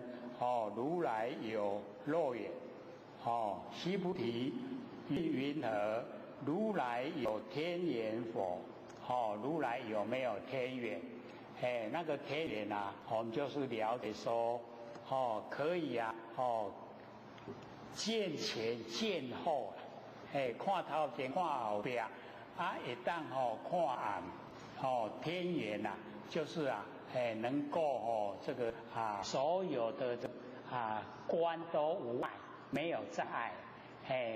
那天眼我们呢有的是累世修会带来有的是从定力得来的天眼。须菩提回答如是是真，如来呢有天眼须菩提于云何？如来有慧眼否？那个慧眼我们呢这个常会听到了，慧眼是英雄那个慧眼就是能够见到那个真理的那个慧眼。如是是真，如来有慧眼。须菩提于云何？如来有华严否？这个华严就是获得智就是我们在凡尘然后学来得到的智慧，然后有这个华严就表示你对所有的这个万象万事你会知道怎么处理，有那一种方法，那个一看那个华严啊，整个都呈现，所以那个是获得智啊得来的，那么须菩提回答说：如是世尊，如来有华严。须菩提云：如来有佛言佛。如是世尊，如来呢有佛言。所以我们了解啊，具备了这个肉眼、天眼、慧眼、华眼，就有佛眼啦。所以具备了前面4个啦，那个佛眼就自然就应具备，无所不足啦。什么拢有法度看，就是佛眼。所以啊，我们要了解到这个啊一体同观呐，就是啊它一对眼睛里面有具备了肉眼、天眼、慧眼、华眼、佛眼，不是说有5对眼睛呐，是一对眼睛里面啊，它就有具备。那佛呢这个突如其来讲一段啊，我们就是了解说，看经文前面、经文后面啊，都跟这无眼啊，没有相关联啊，突如其来就讲这个无眼，要我们呢这个了解到说一体同观，就是要我们能够啊，从我们这个众生互上的肉眼开始，然后啊能够修修了有这个定力了以后啊，就有天眼，然后我们呢这个又能够学习真理呀，那个慧眼呐会具备，然后啊最重要的啊就是我们经历了完成的所有事啊，一事就长一智啦，所有的法怎么处理呀？那个华严的具备，所以啊，有华严了以后，处理这个事情啊，就能够圆满，它能够前面4眼都具备啊，佛眼就有了，这个能够啊，全部啊都呢整个这个透彻，所以讲这个无眼了以后啊。就接着讲那个恒河沙啦。须菩提云何？如恒河中所有沙，佛说是沙不？说恒河里面的那个所有的沙，那么佛说是沙。各位请，佛是不是跟着众生说沙？说不说沙？我们众生说沙，说伫河内底说佛呢，是不是要咱众生讲？大家拢怀疑无佛咱哪讲？众生讲沙，佛讲迄金啊，会这样吗？不会啦，所以我们众生呢说沙，佛跟我们众生。也一样说沙，是一样的，如是这个须菩提回答，如是世尊，如来说是沙，赶快讲说啦，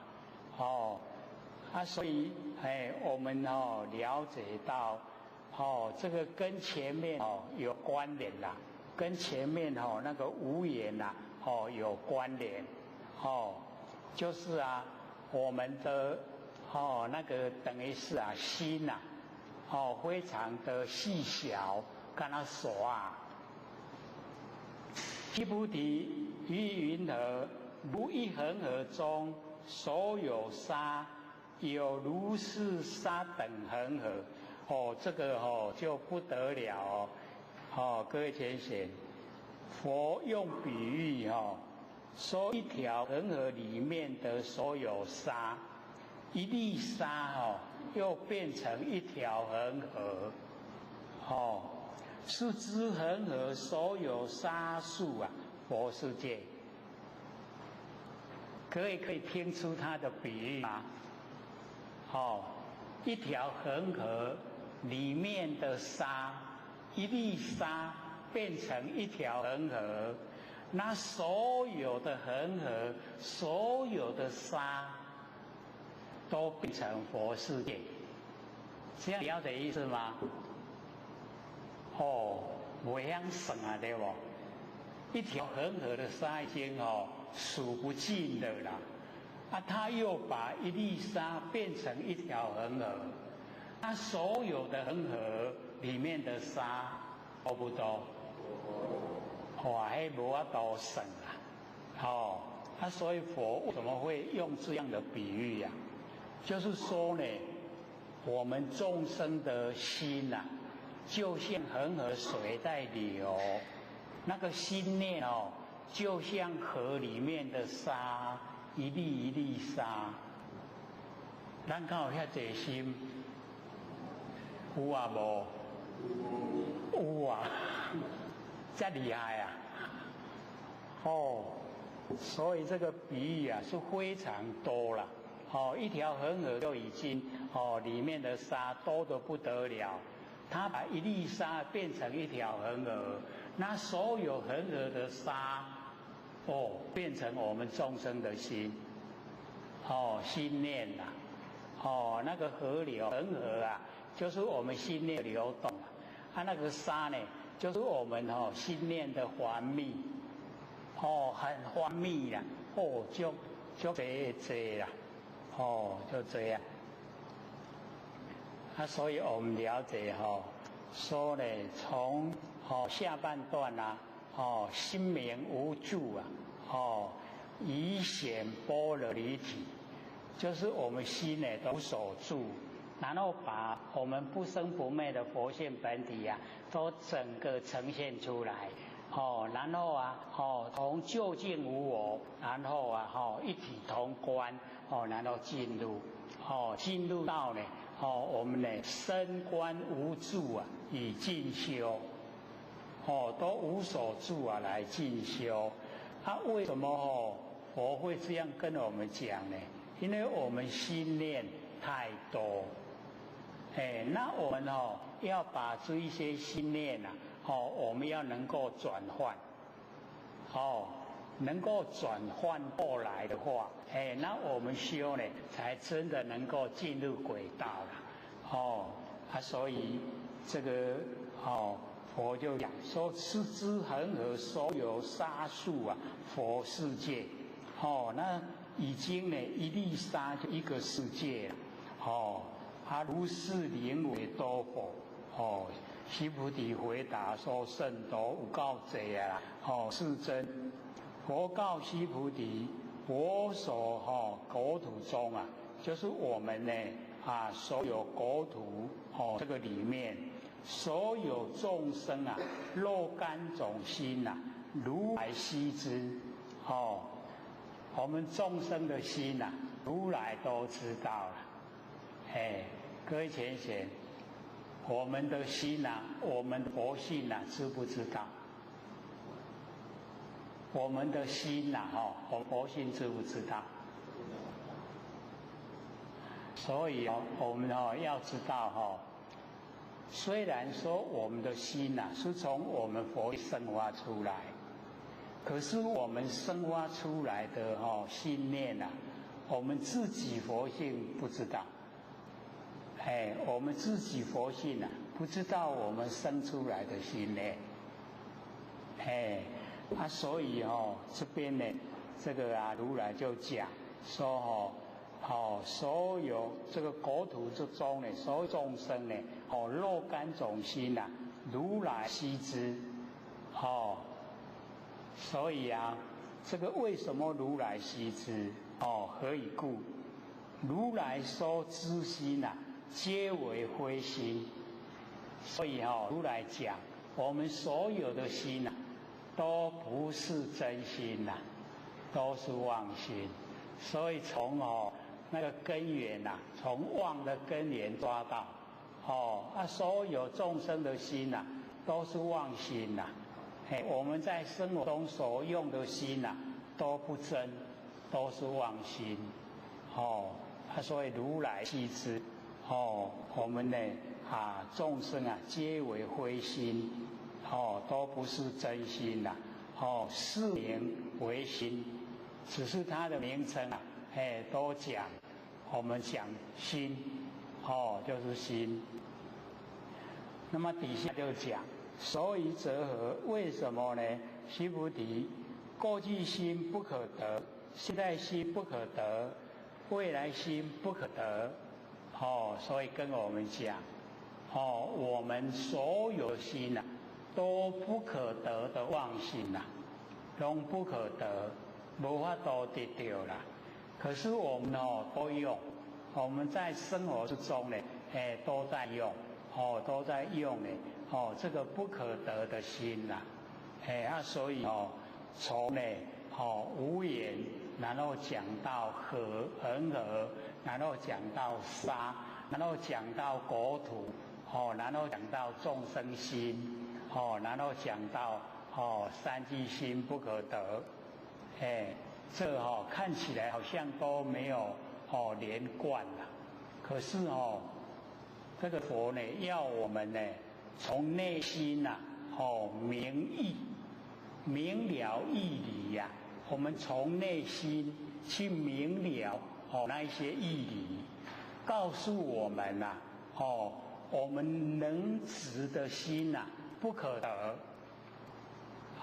能执的心不可得。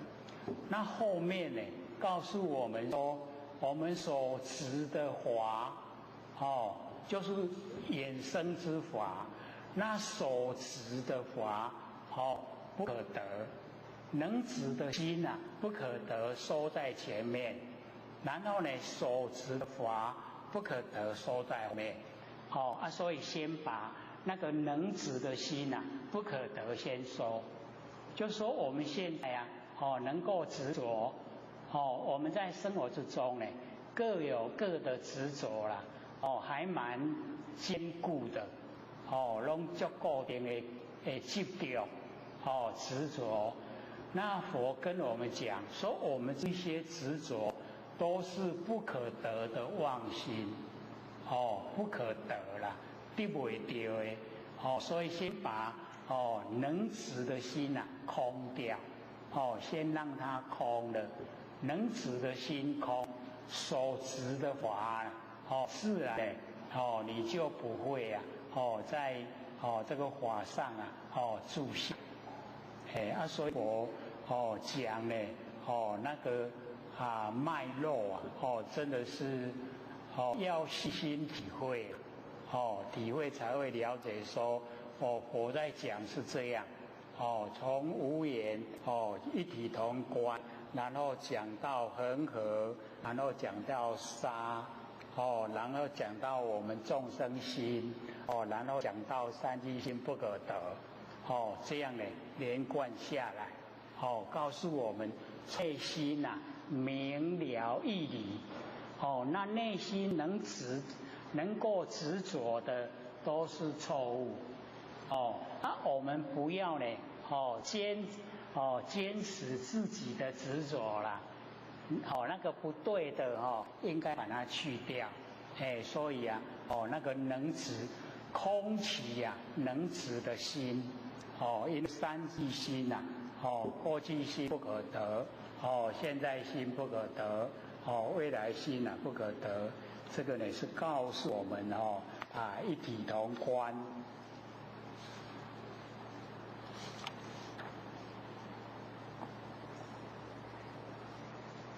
因为我们呢后半段的那个《金刚经》文字都不多了，可以说都是非常少，经文都是非常少，可是这个义理一定呢要深入的了解，不要只有在呢文字表面做功夫啦，一定要深入。为什么从这17分呢一直到24分，深观无智以静修，深深的来观察一切呢都无所住，然后真正的已经呢在修道那我们就讲这个第19分法界通化这个法界就是整个宇宙虚空啊，叫做法界能够通化须菩提云何？若有人满3000大千世界七宝，以用布施，所以前面就是内心明义从内心来了解义理。那从第19分开始是从外境外境来了解义理。那从外境呢就是从七宝还有那个布施这样的连在一起来讲就比较能够容易了解因为我们凡尘要布施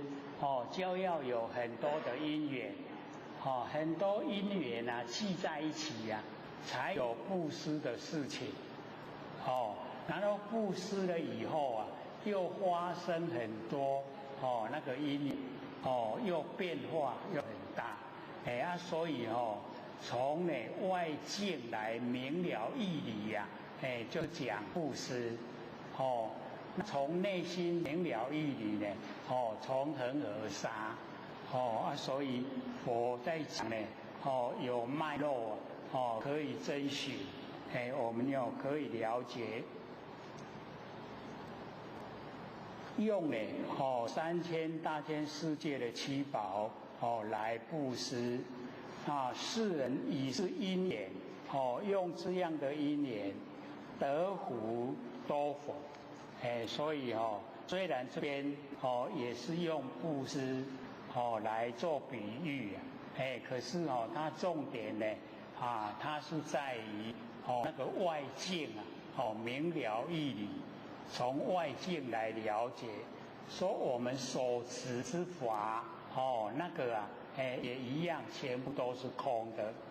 那内心能执的心更要去改变然后所持的法一样的也可以改变所以这边呢就讲布施的因缘得福多不多，所以我们要了解说，在梵文来讲那个布施呢叫檀越檀就是布施啦，越就越过贫穷，只要我们布施就越过贫穷所以越肯布施的人他过得越富裕越那个天命就是讲一仙时怕24个干，那他呢不会离开贫穷，他一生都贫穷所以我们要了解越布施越有钱越不肯布施越没钱这个道理呢我们就是要研究。如是是真此人以是因缘就是以这个布施的因缘得福甚多所以底下呢佛就讲须菩提，若福德有时如来不说得福德多我们看到文字说假如说福德有实实在在的话有时那么如来不说得福德多那个称性而说啦就是我们要了解到那个福德它没有实际的那一个实相在，就是我们要去行布施那个福德它自然就会来。那假如说我们都不行布施，那福德不会来所以福德不是说固定有看我们怎么做它结果才会呈现的所以释迦牟尼佛就讲说呢，那个布施的那个因缘就可以得到这个福德，然后我们有福德的因缘，我们用呢可以富裕就可以越努力的布施，所以就变成善的一个循环，越做呢越肯做，越来呢环境呢会越好。那么以福德无无故如来说得福德多，福德无，所以假如说我们看文字福德没有以福德无所以各位就了解到福德它不是固定的，是看我们怎么样的表现。假如说我们肯帮助人，我们肯布施，那个福德自然就来。那假如说我们都不肯帮助人，也不肯布施，那就没有福德。所以这个是从外境来明义，明了这个义理，跟你那个内心是不一样的。所以我们了解这个法界这个通化，所以凡尘一切都是无定，没有固定的。像我们要怎么样的生活看我们怎么样的付出了。我们假如说要使生活过得多姿多彩，那我们就把生活圈扩大，尽量能够呢帮助别人，然后尽量能够拓展我们生活的范围更宽广一点。这样的话呢我们心境也会跟着改变，心境改变我们的运也跟着改变，整个人生也会跟着改变，然后身体也会跟着改变。我们越局限在我们生活的小圈圈身体也不健康，然后交往也不宽广，然后也没有帮助到人，那我们过的一生就会很郁闷。那假如说我们改变，只要你心力改变了，整个现象也都会改变。然后我们看看怎么样来安排我们自己的生活，自己的生活安排。然后我们呢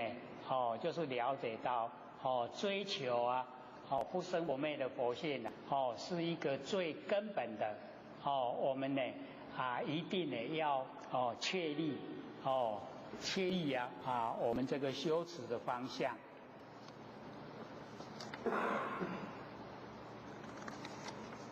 很快呢这个19分只有一点点文字，我们呢就讲20分离色离相所以我们了解说这个离开呢所有的这个形象离开呢这个五颜六色。须菩提，于云何？佛可以具足色身见佛。我们呢这个不要看底下的经文，我们就从这一句我们来问自己说佛可以具足色身见吗？可不可以？可不可以？佛可不可以具足色身见？可不可以？可不可以？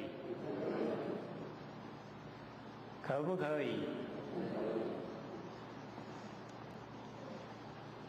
各位浅显，佛有形有相，可以，不可以？如来，假如说问如来可不可以具足色身见，那就不可以。那佛有形有相，可以你看咱安尼有研究一段时间真长啊，对无？竟然对这个问题咱嘛唔知，无研究啦。因为佛是有形有相，所以可以具足色身见。可是我们看底下那个须菩提的回答，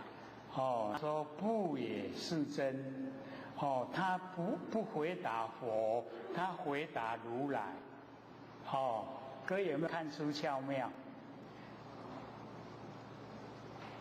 前面佛可以具足色身见，有没有？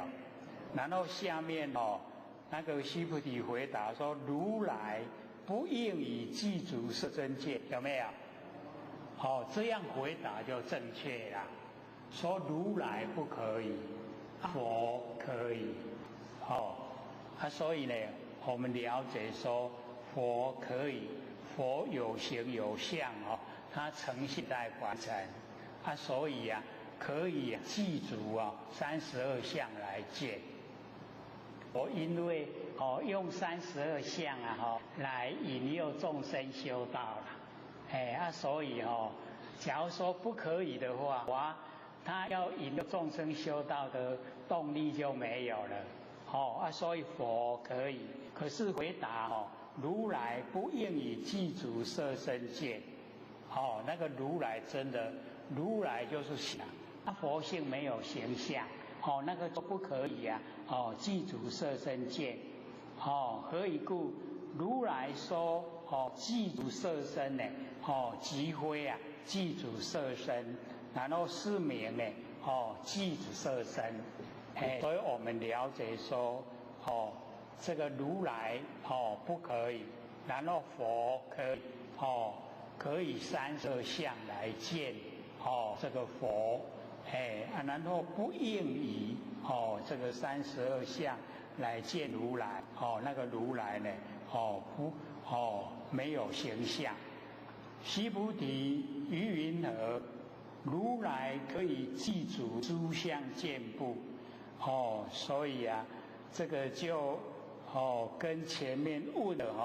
那个佛可以具足色身，然后如来可以具足诸相，就完全都不同的问话就完全不同的。那我们就是要看他问话的内容。他问佛的话，可以有形有相；问如来的话，不行，如来没有形象，如来是我们那个不生不灭佛性本体，没有形象。所以须菩提回答说不也是真，如来不应于具足诸相见，何以故？如来说诸相具足即非具足，是名呢诸相具足，所以我们了解说这个如来跟佛毕竟呢它有这个形象呢跟没有形象的差别。那么这个问话的那个重点我们就是了解到它是深观的无助以进修，就是深深的来观察，就是连最殊胜的形象我们也不住，就是离色离相，离开呢有形有相的来修呢这个比较呢这个正确。那我们呢再翻过来看这个21分非说所说分，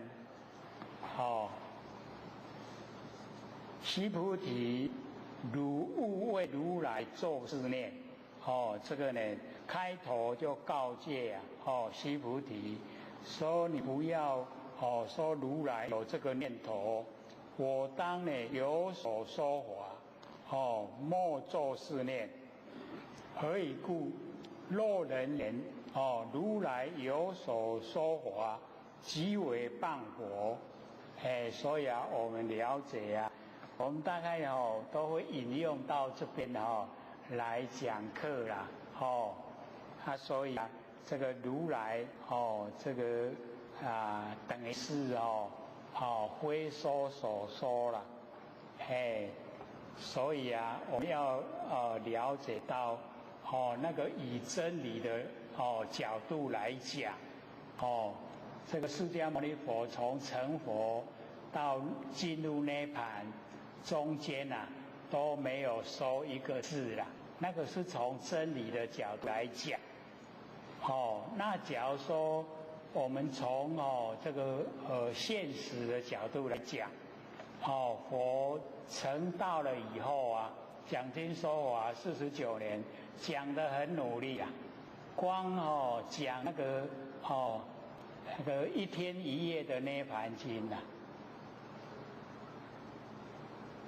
或许就写1年，还写一点点而已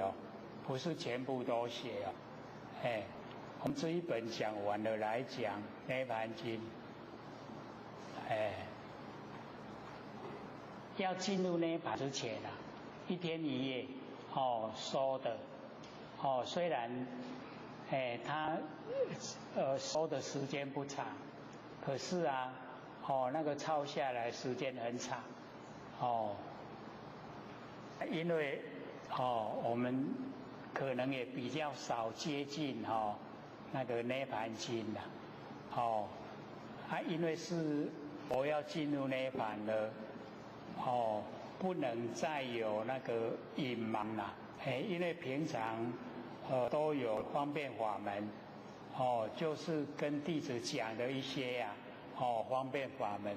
到这个进入涅槃的时候他就全部都讲像那个开头涅槃经这个开头那个弟子就一直在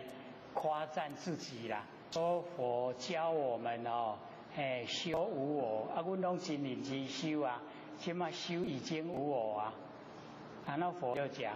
无我就是生死，弟子拢听专讲你不是安尼甲阮教阮照你教去做结果拢唔对。我就是如来，无我就是生死，可能我们也没听过了对我们这个已经快完了先预告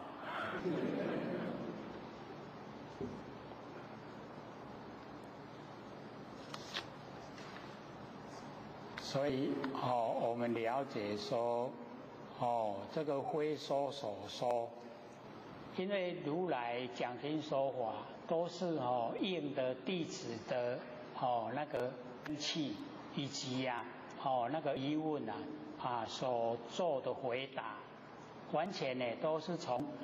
性海中流露出来。所以我们要知道从性分之中流露出来，他没有能说了，他没有所说，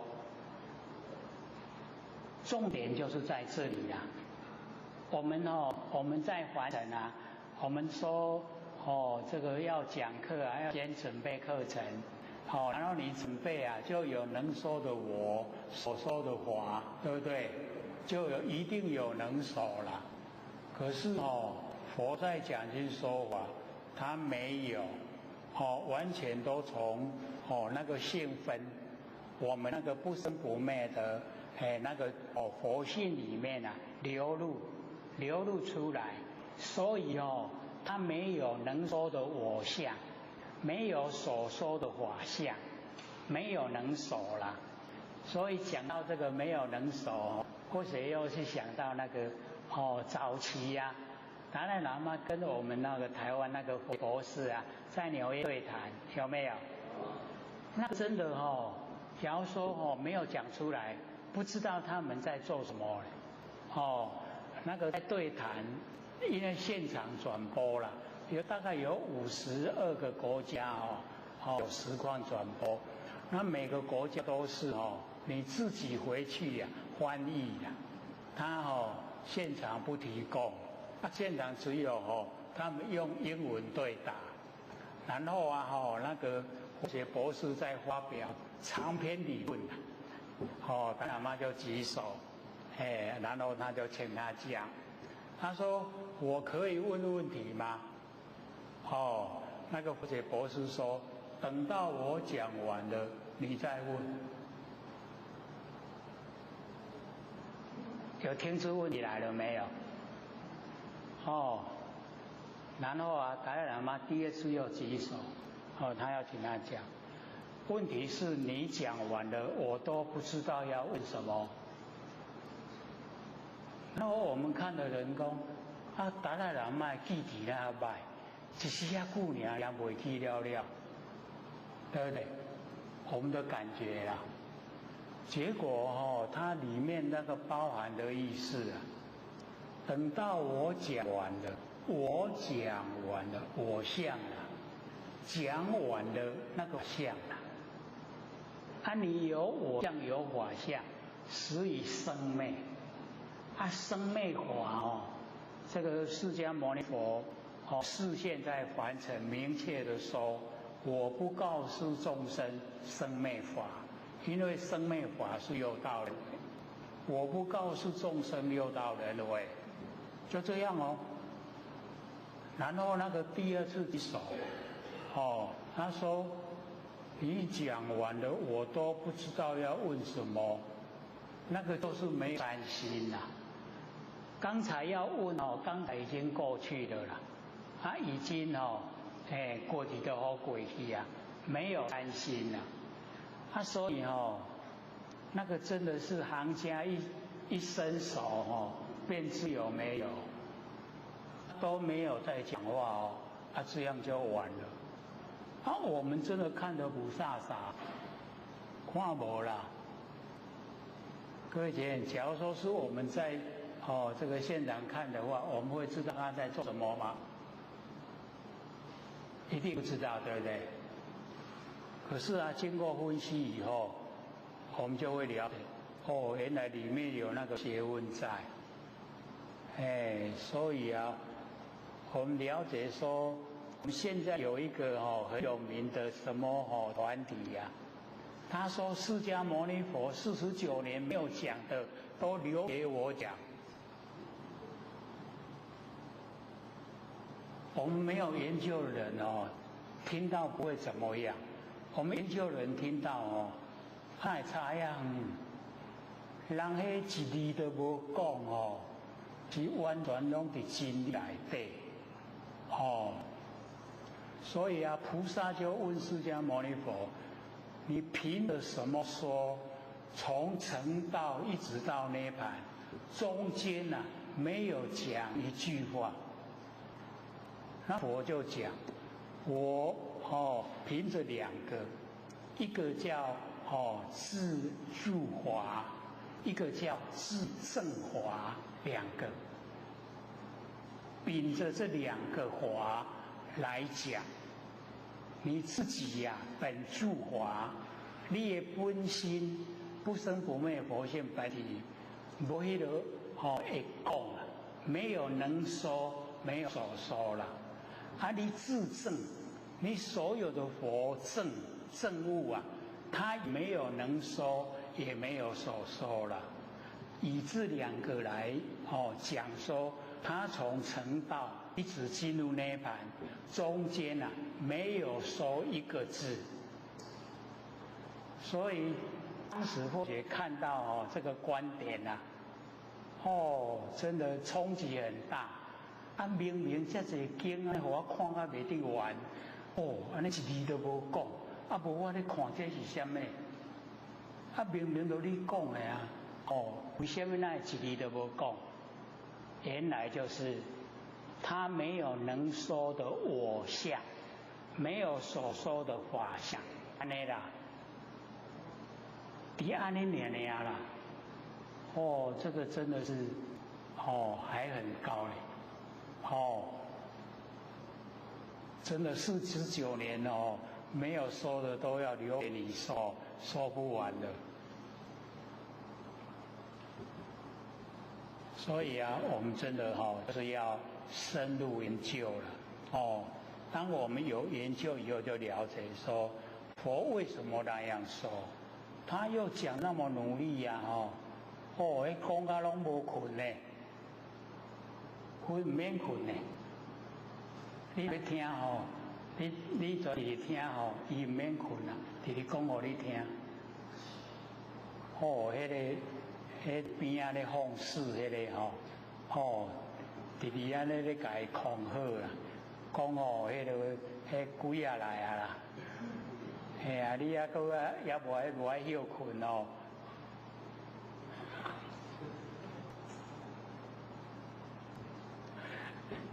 所以啊，迄父母休困，边仔的侍者就袂当休困啦他就一直在恐吓，快紧快紧休困休困。所以我们要了解到那个已经啊。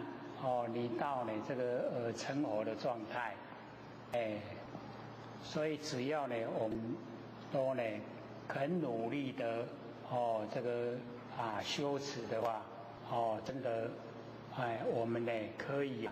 绝对过不一样的人生的，你若较专心认真做，按照佛学所讲的去做呢，一定都有功夫。都有功夫出来，所以我们又回到这一段非说所说就是因为佛没有能说的我相没有所说的法相所以若人言呢，如来有所说法，即为谤佛。假如说呢说如来有说法，就是毁谤佛，不了解那个意思，不能解我呢所说了不能了解佛所说须菩提，说法者无法可说，是名说法。这说法者所以我们了解到这个无法可说，各位先生，无法可说，这个无法的法是什么法？都已经会了啦，妙法就是阿耨多罗三藐三菩提那个呢已经呢走进了我们的那个本性之中了是名说法，只是一个名称呢它叫做说法。那么尔时会命须菩提白佛言世尊，颇有众生以未来世闻说是法生信心不所以这个地方呢这个须菩提听到呢这么深这个法这么高你说这个颇有众生往后以未来世有那个众生听到这个法，他有办法生出信心嘛这个要顾及到了。哎呦，这讲这才深的那听有。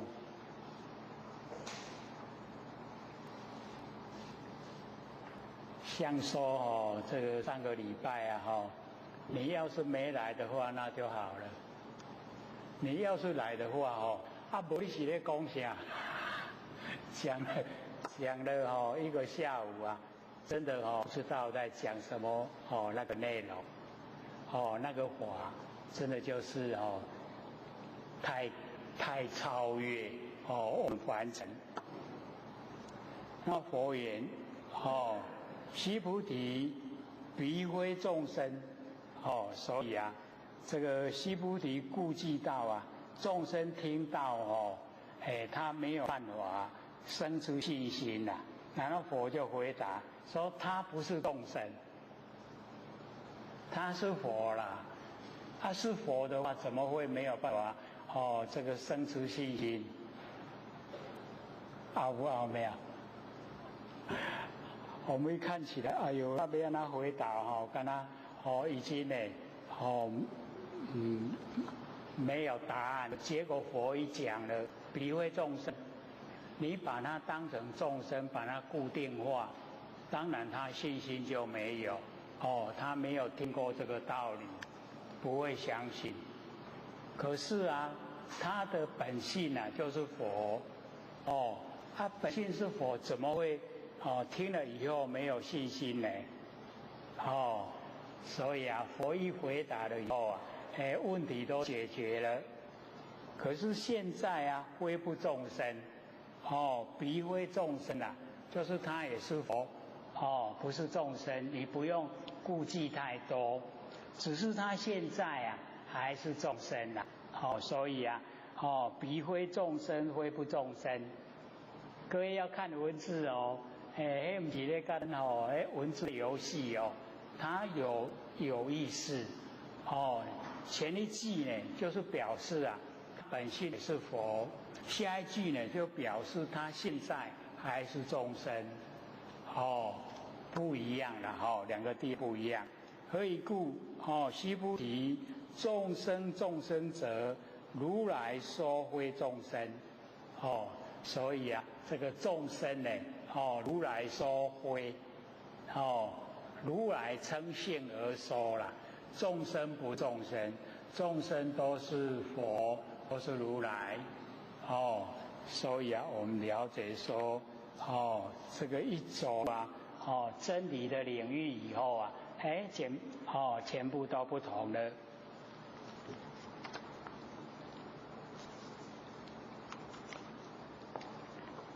然后我们呢就接到22分，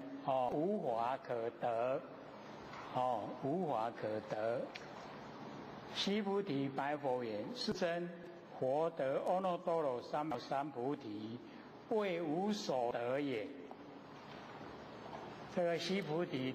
到这个时候，他还怀疑啊，说佛得到无上的正等正觉，是无所得吗？有没有听出意思？须菩提还很怀疑，你若无得，那我都成佛。所以啊，他就问，然后佛就回答：不是，说对，无所得，佛得到呢无上的正的正觉啊，为无所得，无所得，我们都知道了啦。无所得就是啊，已经得到自己呀，不生不灭的佛性本体。须菩提，我以阿耨多罗三藐三菩提，乃至无有少法可得，一点点嘛都无啦，一点点法都没有。这个就更明确的跟我们讲，就是我们自己呀。不生不灭的佛本体，它呢就是阿耨多罗三藐三菩提，是名啊，阿耨多罗三藐三菩提。你看咱第一尾啊，一时啊就讲足侪分啊，对吧？都很快了，因为它的意思啊都连贯，从17分呢到24分，升观无智啊，以进修。就是我们呢都观察呢无所住啊，然后呢这个能够进修。各位可以体会意思了吗？可不可以？不然我们讲得太快都没意思了。爱听为主要，主要呢就是要能听。这个无法可得，无法的法就是妙法啦。咱能得到妙法，当然都得了。那么讲静心行善第23，23分。故次须菩提，是法平等，无有高下。所以啊，我们了解是法，就是阿耨多罗三藐三菩提，这个法是法平等。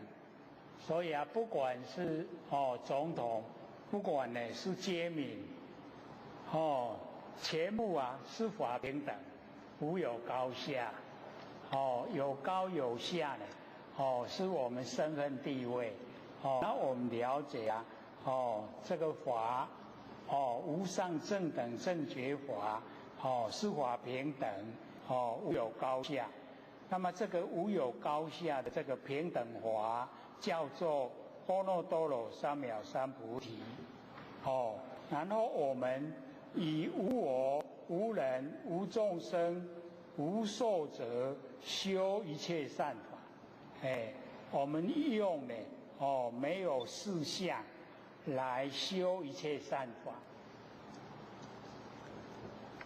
所以各位先生，有时候前面都跟我们讲无德无法，可是这边呢又叫我们修一切善法，有没有？有没有看到啊？所以我们要了解到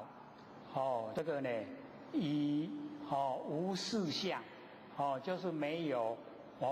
我人众生寿者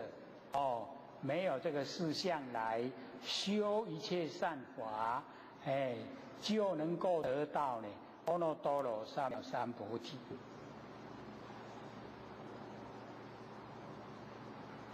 能够体会意思吗？告诉我们一切呢都无所得，可是又叫我们要修一切善法，等于呢就是要不能落于空了，不能落于完空，要实际的能够去做，然后做的内容就是不落入事相，落入事相的话，那等于又是凡夫了，没有落入事相，等于是跟佛一样得到呢阿耨多罗三藐三菩提，跟佛一样得到，这样了解意思吗？所以这个四法平等无有高下，这个法没有高下，佛跟众生都一样，可是我们不能落于完空来得到呢无上正等正觉，一定呢要没有事相，要没有分别心，要没有三心四相来修一切善法。所以修一切善法是实际的在做，实际的有，然后呢我们得心中就不要有那个所得的心，心中有所得的心就落入凡夫了，落入我们众生的位阶，那我们心已经都是空了，这样就跟佛一样，阿耨多罗三藐三菩提，无上的正等正觉都一样的。所以我们就是要了解到不讲完空的，我们修道是有脚踏实地一步一脚印，切切实实的我们呢能够做，能够实际的这个修持。须菩提所言善法者，又怕呢我们住在善法的那个名相，如来说称性而说，那么称性而说的善法就即非了，即非善法，是它的名称叫善法，这样了解吗？所以这个佛处处讲离相，又怕我们住相，又在讲说呢所言的善法如来说即非，叫我们连那个善法也不能住，一住了以后就进入凡夫，这样知道吗？所以我们在生活之中我们做我们呢这个帮助众生然后就是把帮助众生所有的那一些记忆都抛开，就是不记在脑海了，或者都讲我们记在脑海它会变成福报了，我们不记在脑海它变成德本，我们生值德本，变成进入性分，我们所做的善，它进入我们佛性里面，变成我们的德本，道德的根本。那假如说我们都住在脑海，我们帮助人家都记得，那这样呢变福报，那福报快就用完了，就够了。那你都帮助人家把它抛开以后，你不记在脑海，好像我都没做的事啊，这样的话，他已经进入性分，能够生持德本，这个了解意思吗？有时候啦，我们会讲，哎呦，记忆较好做啦，会比较我们都会要人情，咱人情布施予人，拢会甲人讨对无？会不会？或许这样讲是说不要了。这个就够了就好。这个有机缘我们有机缘去帮助人家，我们就了解，那都是缘聚则生啦，缘散就灭啦。够了就够了啊。就莫去记的。还不是讲我生来就大财产来布施，没有啊那么伫凡尘所谈的所拥有的，然后来帮助人家，这样子而已啊。都益给我就给益到出去去帮助人，这样嘛，容不容易？要做还要有勇气我们呢要行持的话呢真的要多一点勇气。所以啊，我们这个23呢，静心行善，就是清净的心呢，能够呢这个行善。那刚好讲到11到24啊，升观无智以进修的最后一分无智无比，那个无跟智无比，第24。那第25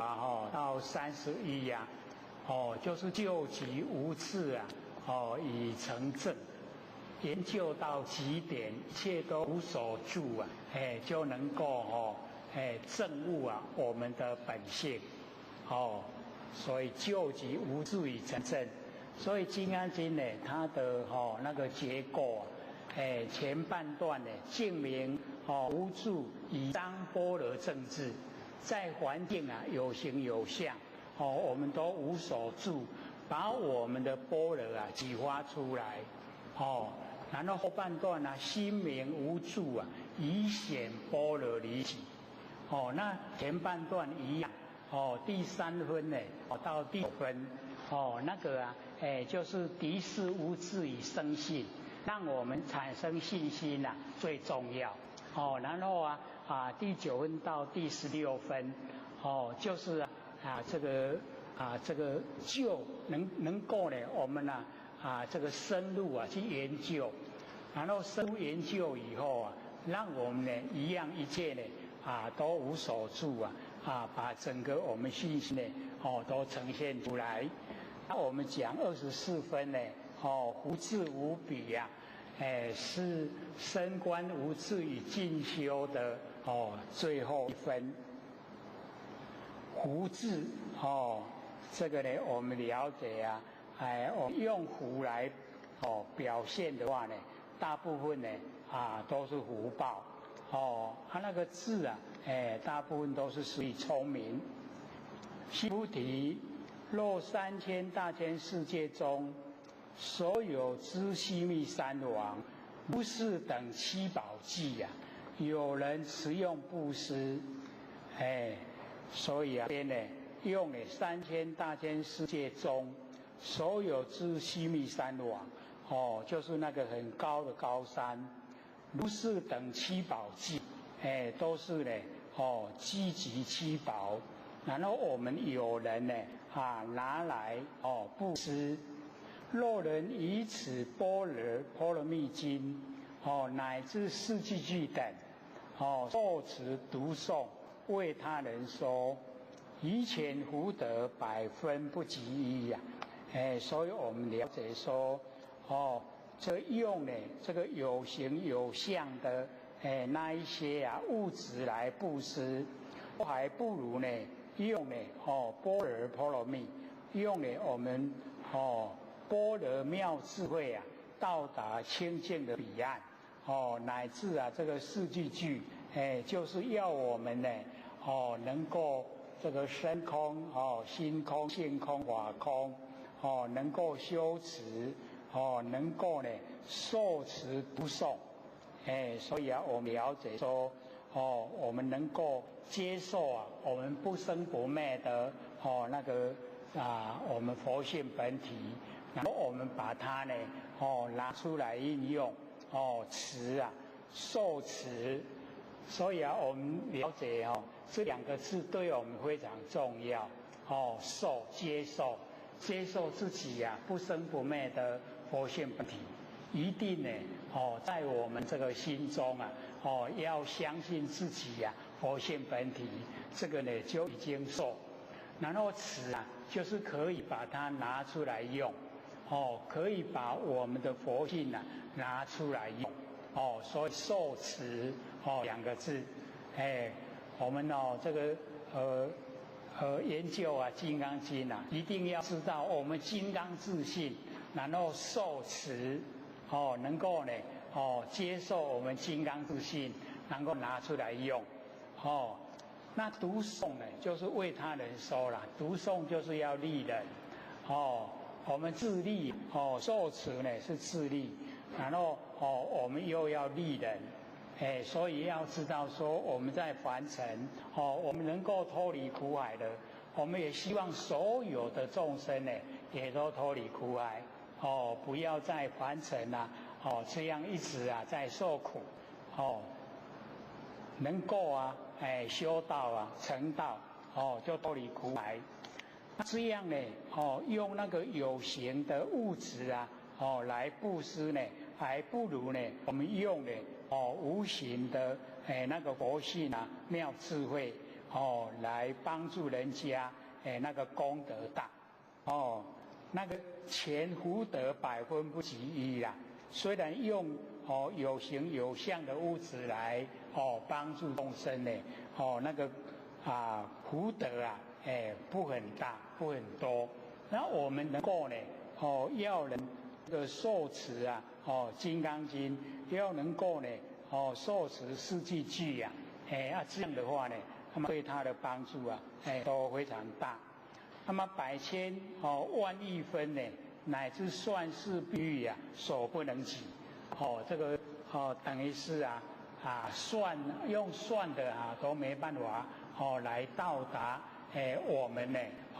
能够呢度化众生，让众生成道成佛。所以我们今天讲的蛮多分啦4、5、6有6分的那一个之间，还剩下有3分钟，有要问你吗？李讲师这边有请问一个问题。好，请说。在我们读义句当中，有出佛身血跟过河身，请讲解一下。出佛身血那个我们要了解到，以现实的那个现象来说，那个是恶心出佛身血，那个是忤逆罪啦，还有那个破和身就是人家要修道，要脱离苦海，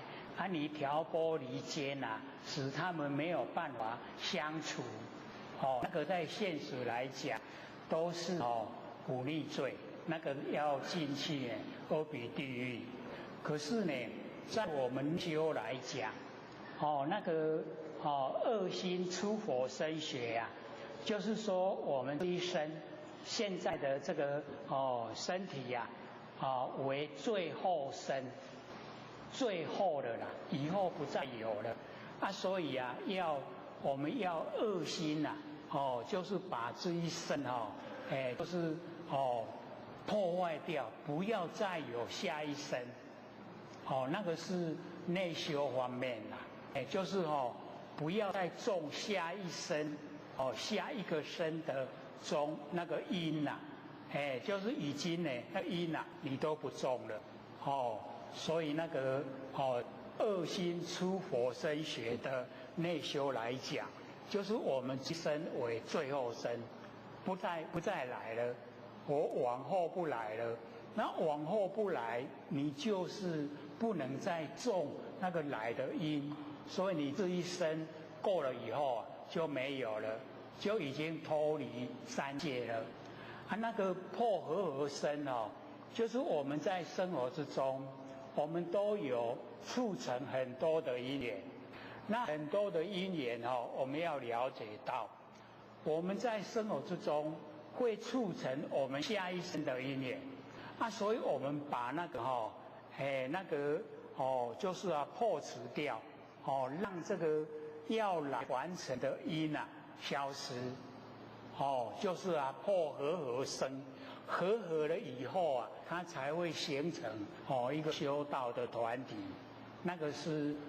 等于是一个外表形象。那内在我们呢就是要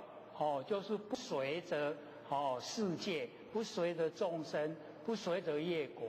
不随着凡子的人家的走向，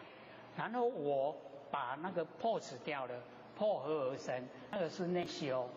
所以这个忤逆罪有两个，一个是内一个是外。外的话那个是阿鼻地狱啦，内的话是现证实法。你现在就证悟可以到达阿罗汉，现在就证到阿罗汉，所以那个是很殊胜的。下课，各位坛子、各位讲师、各位先贤大德，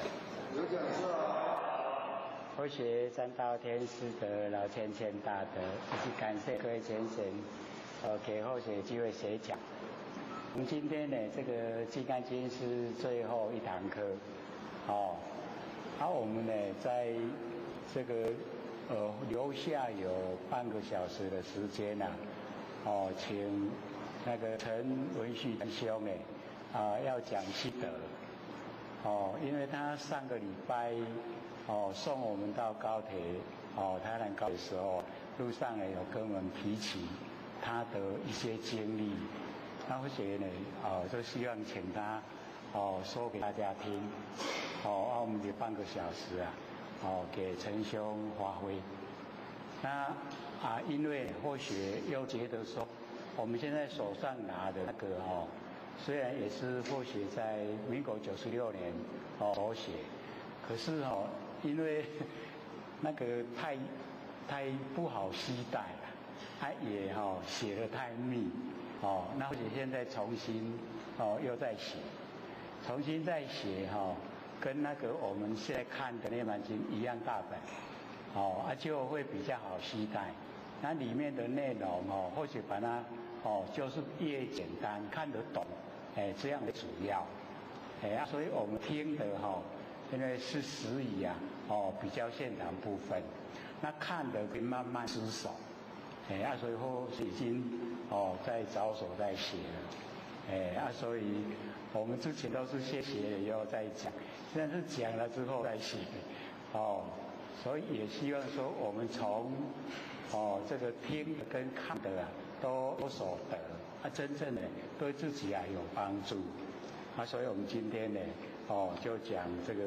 金刚经》的最后一堂从25分开始，这个话无所第25这个话呢就是教化众生，就是度众生这个无所话就是已经呢平等心没有能守所以我们了解说那个已经是已经到达那个平等那个主说见性之功平等是德，啊，已经呢都是平等，啊，所以啊，化无所化，教化众生呢，我们了解说，不能有说我高人一等。须菩提，于云何？汝等勿为如来呢作是念，我当呢度众生。所以这个呢，一开头就讲说呢，汝等勿为如来作是念，因为我们了解啊，这个作是念就是起心动念，那起心动念都是妄。那如来只要说还起心动念的话，那他还没有成如来，还没有成佛啦。所以我们了解不能说如来有那个作是念，有起心动念，那我当呢度众生，这样就是已经高人一等啦，已经这个站在很高的位阶来对待我们众生，这样又跟真理不合，真理都是平等，那这样它有高低有高下，所以佛呢他这个心中没有要来这个度化众生，可是我们就是了解到众生都是迷昧，没有办法了解到真理，那所以佛只是告诉我们佛的知见，告诉我们说呢不能再凡尘起心动念，是始于性温里面的事情，所以告诫说须菩提莫作是念，不要有这个念头。何以故？实无众生如来度者，实在没有。为什么实在没有？在实在里面没有佛的名，没有佛的相，没有众生的名，没有众生的相，所以没有互相对待的，所以实在没有众生，众生都是佛啦，所以要了解说，现在为什么众生没有成佛？是我们自己不愿意成佛，我们自己有众生的知见，所以这样的话呢，我们就成不了佛。只要我们把我们众生的知见都去除了，我们走路我们佛性的那个正知之见，也就是佛知佛见，这样呢都成佛了啦。所以要了解，实在没有众生如来度的，因为众生都是佛，众生都是如来如来怎么度如来？所以要了解到真理上来讲，没有那个事。那么若有众生如来度者，假如说有众生是如来度这样表示就有高下了，有高低了。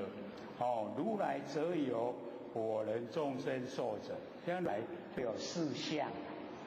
有四相就是凡夫了。这样了解吗？这个我相、人相、众生相、寿者相。或者说呢，我们从文字那个体会还不深，我们从能手来体会就很亲切了。比如说我能看，这个很正常很平常我们生活之中都有我能看，能看就是我相一定有所看，那所看就是人相，那我们所看差别重生不只有看一件事物了，看很多，那个叫众生相，然后我们连续不断的叫寿者相，这个在看的部分来说，那我能听，这个能听的就是我相，一定有所听，那所听都是人相，那所听又是差别重生，非常多的声音，非常多的状况，那我们全部都听，那个叫众生相，那我们连续不断的听叫寿者相，这样四相我们在生活之中就很容易体会了。原来只要落入能守，四相鲜明。那我们要怎么样没有能守呢？就是要去掉三心，没有三心就没有四相，它没有三心四相哦，我们佛性啊，不生不灭本体，就已经整个呈现啊。所以我们了解不是很困难，而是说我们的习惯性，我们那个性分里面啊，都是凡尘的这一些事，都是我们在凡尘的应对啊，所以就变成我们呢跟真理格格不入没有办法进入真理的领域。那只要我们自己进入了，我们就是如来，我们就是佛多困难的啦须菩提，如来说有我者则非有我。所以这边呢这个释迦牟尼佛又跟须菩提讲说，如来说就称性而说了。那称性而说里面，性分里面那个我们凡尘在用我我们呢都是认为身体就是我，可是佛讲我们的身体是众缘际会所有风土它呢借我们用的不是我啦。所以如来说有我那个随顺完成来讲，那则为有我，就是真的有我那个我就是如来有呢，我就是佛。而凡夫之人以为有我这个凡夫众生呢，都以为有我这个身体实实在在就是我不知道我们的身体它一直那个细胞在新陈代谢。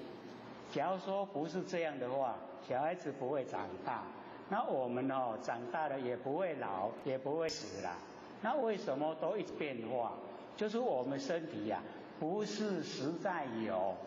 它是一直新陈代谢假的啦身体是假的。那凡夫之人都把这个身体当成是我实实在在，所以都在身上做功夫，全部呢都为我们身体在打算要有物质享受，然后要有财产要有形象，这一些呢我们都拥有这样我们烦恼就不断了所以那个我身体的我是假的那我们在凡尘有这个身体，是我们累世之间造了业，然后现在接受果报然后呈现。那有的福报有的呢就很坎坷那我们了解这个都是自造因自受果报，都是自己做的那我们只要全部了解。所以这个上个礼拜大家在问说那个这个破和生那或者就讲有内跟外内的话呢，我们假如说破除所有的因缘际会，我们都已经不能把它揽在我们心中那已经就没有因缘和合。那因缘不和合，我们就不会落入凡尘。那不落入凡尘我们就不用受苦所以我们要知道，我们之所以落入凡尘，就是因为我们造了很多的因，现在呢接受果报所以佛对呢我们凡尘的福报跟凡尘的一些很艰苦的那一些众生呢，佛都一样看待他说那个都是自造业自受果报，果报接受完了就回到佛的本体都是一样，都是平等都是同体所以我们要了解，从真理的角度来看我们在凡尘假如说越简单的生活，我们越接近我们佛性本体。假如说我们的心思这个太热络心思太会转弯那找自己麻烦啦，哦，人家也不喜欢呢，跟我们相处，那很简单的生活，别人也都很愿意跟我们在一起，因为不会有那个算计的事情，不会呢被陷害，都不会，所以我们要回到我们最初的本来，都是纯善无恶的，是我们落入凡尘太久，六道轮回一直轮回到已经我们都麻痹都不知道不知不觉了，所以就每况愈下，越来越不理想我们要知道我们要走的路自己开创，所以古圣先讲命运掌握在自己的手中，确实我们命运就是掌握在自己手中，我们要怎么样来生活，都我们自己安排，然后我们自己去实践，然后我们自己达到我们想要的目的，所以要知道我们来完成很快一生就够了，所以听到那个道经讲，你都唔来听，这我无得听呢，你讲的迄个71岁我听了到地讲71岁本来都感觉还很年轻听到讲71岁想想就讲超过家子咧，家子6岁呢老一辈拢讲你若食60岁就会使就无夭寿啦，食无60岁就夭寿，都已经有咧，还佫超过可是或者就想因为这个真理很不容易领悟了，或许光摸那个佛性本体就摸30年，有够笨30年才把它摸出来，有的不2-3天2-3个小时你就知样。我说对没错，可是或许讲的佛性本体它是脱根脱尘离身离境离言独立无所依赖，这个才是我们要追求的，是我们身体的神经我们身体布满神经你那个结什么时候都有，而且很微细你都不知道，你的神经里面都很骄傲，我仔细看看有没有，有嘞，都很骄傲嘞稍微人家讲个2-3句屁不滚，那个什么骄傲，那为什么骄傲？不知道，就是无明无明从哪里来？无明没有原因，所以我们被这个害得很惨因为无明我们才造业因为造业才受苦因为受苦我们又继续造业你看咱当时有法度脱离祈求嘞要脱离的机会很少，可是看我们只要你愿意离开苦海你找的怎么样离开苦海的方法，就绝对可以能够离开苦海不困难的所以我们知道命运掌握在自己手中，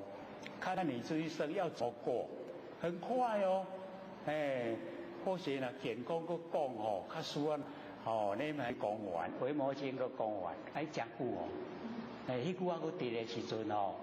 你讲有啦，我句都有听我都无做你就迄句想讲我迄句要知听了就赶紧做嘛好你要知伤慢就爱这个马上这个实行这个心动马上行动这样就完成了就马上整个改变心理改变了，我们这行为改变，整个命运都改变，全部都改变，我们周遭的人看到我们改变，他也跟着我们改了所以都理想真的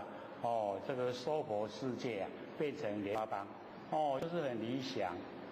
不会说无缘无故啊，做捷运啊，拿刀子杀28个人，3分多钟，恐怖！什么原因啊？没有原因，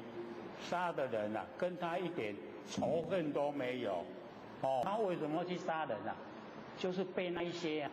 那个电玩里面不是都在打打杀杀吗？就是被那一些害的啦，害惨了。看你有够勇敢，有够做大代志，只有做大代志啦。人迄做代志就是成全众生拢成佛，唔叫做大代志。你去杀人杀你都爱去关监牢。因老爸老母讲紧甲判死刑啦，后世人搁来好好啊做人。父母亲都不期待。所以啊，我们知道那个养育孩子啊很辛苦。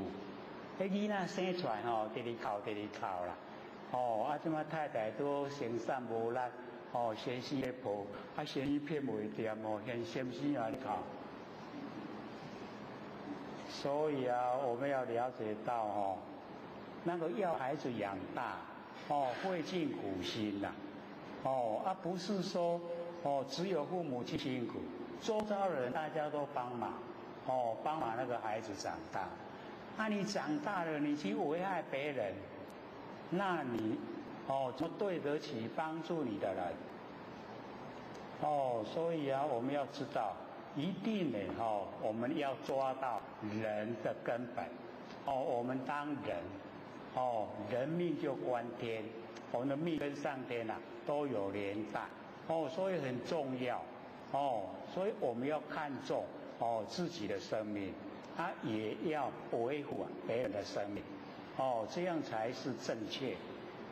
不能用那个歪理啦，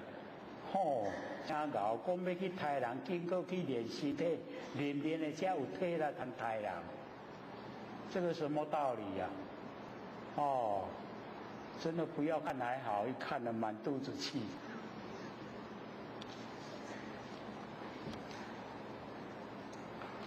然后如来说，即非凡夫，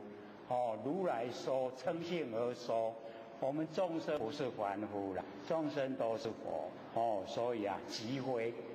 可是啊，现在还没有成佛啦，所以是名凡夫，还是我们还是凡夫的状态，所以就是自己呀，要努力。然后我们翻到第26分，法身回向。法身，各位学者知道吗？以法为身，以我们不生不灭的佛性本体呀，为身，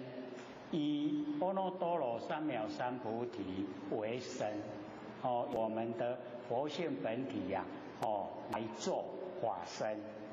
所以这个法身呢，它没有形象，所以法身回向，因为落入形象啊，就有变化，就有生灭。那我们的佛性它没有形象，所以不会变化，也没有生灭，所以这样啊，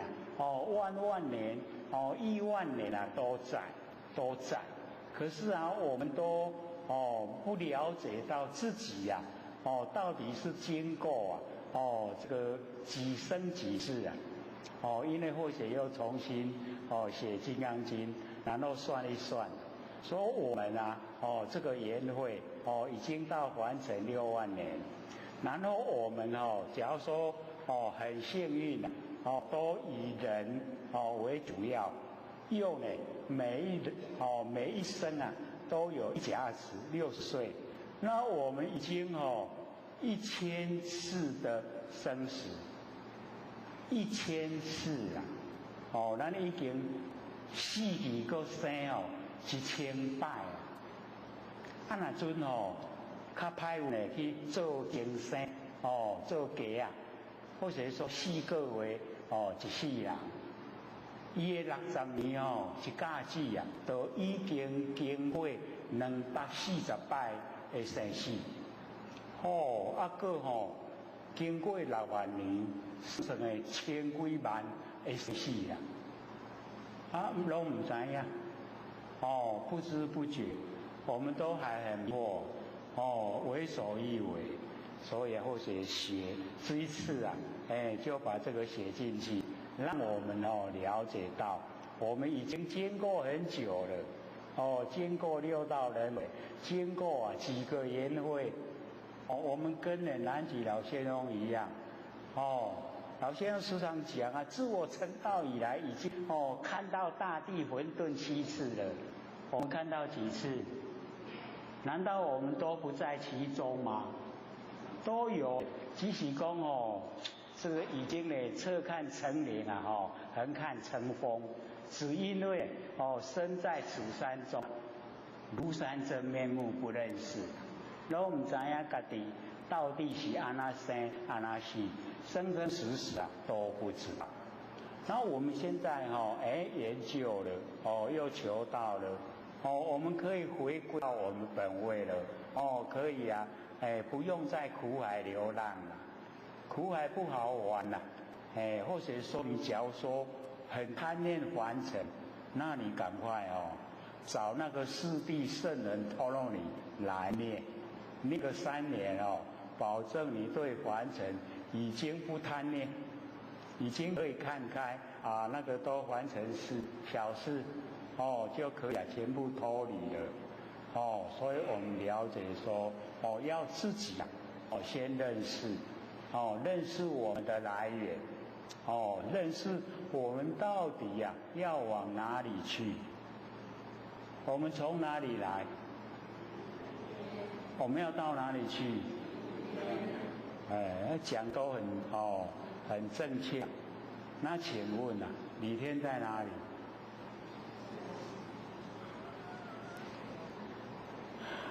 我们要了解李天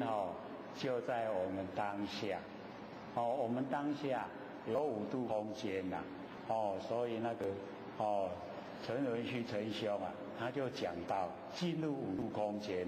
或许很惊讶讲了28年还没有人说进入5度空间竟然他讲到说去日月潭有那个文武庙跟玄光寺里面跟所有的神明互动我说这个可以来提供给大家做参考。所以法相法身非相，须菩提于云何？可以32相观如来佛。这个释迦牟尼佛问这个须菩提说你的意思怎么样可不可以用32相来观如来？须菩提就回答说如是如是，以32相来观如来。用形象来看他相的成就了，所以我们在凡尘这个都用得很熟悉我们看相假如说他这个有钱，然后有地位，然后看他的相就不一样对不对？所以以相来认定他的身份。那么佛就讲须菩提，若以32相观如来者，转轮圣王即是如来。因为我们要了解到那个转轮圣王的32相是福报，如来32相是修正，有没有差别？福报有的32相那个相只要你福报用完了，相就消失了。可是如来修正的32相，它是永远都在，它不会消失，所以不一样的可是我们都以相来论定，就不知道内容。那佛呢，听到了以后，就像佛讲说世尊，如我解佛所说义不应以32相来观如来。所以须菩提想说我都要未成佛可是呢，我听佛所说的义理不应该用32相来观如来，不能住相，重要就是这样。那么尔时世尊呢，耳说具言，肉以色见，这个句语啊，我们时常用肉以色见我，就是用形象要来看这个如来，要来看佛，以因身来求我，从因身要求如来，从因身要求佛。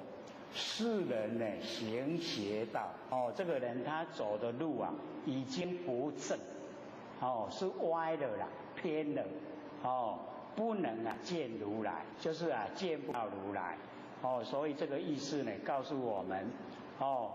这个佛跟如来不能用形象来看到，形象看到都会变化，那个都是生灭，所以都是假的，也不能用因身来求如来，来求佛，因为呢，只要落入生相，一样都会变化，都有生灭，所以我们了解，要呢，走入我们真理世界，不生不灭佛性本体，那个全部没有形象，也没有声音。可是很切实的存在，我们都能够深切的体会，就在我们身上，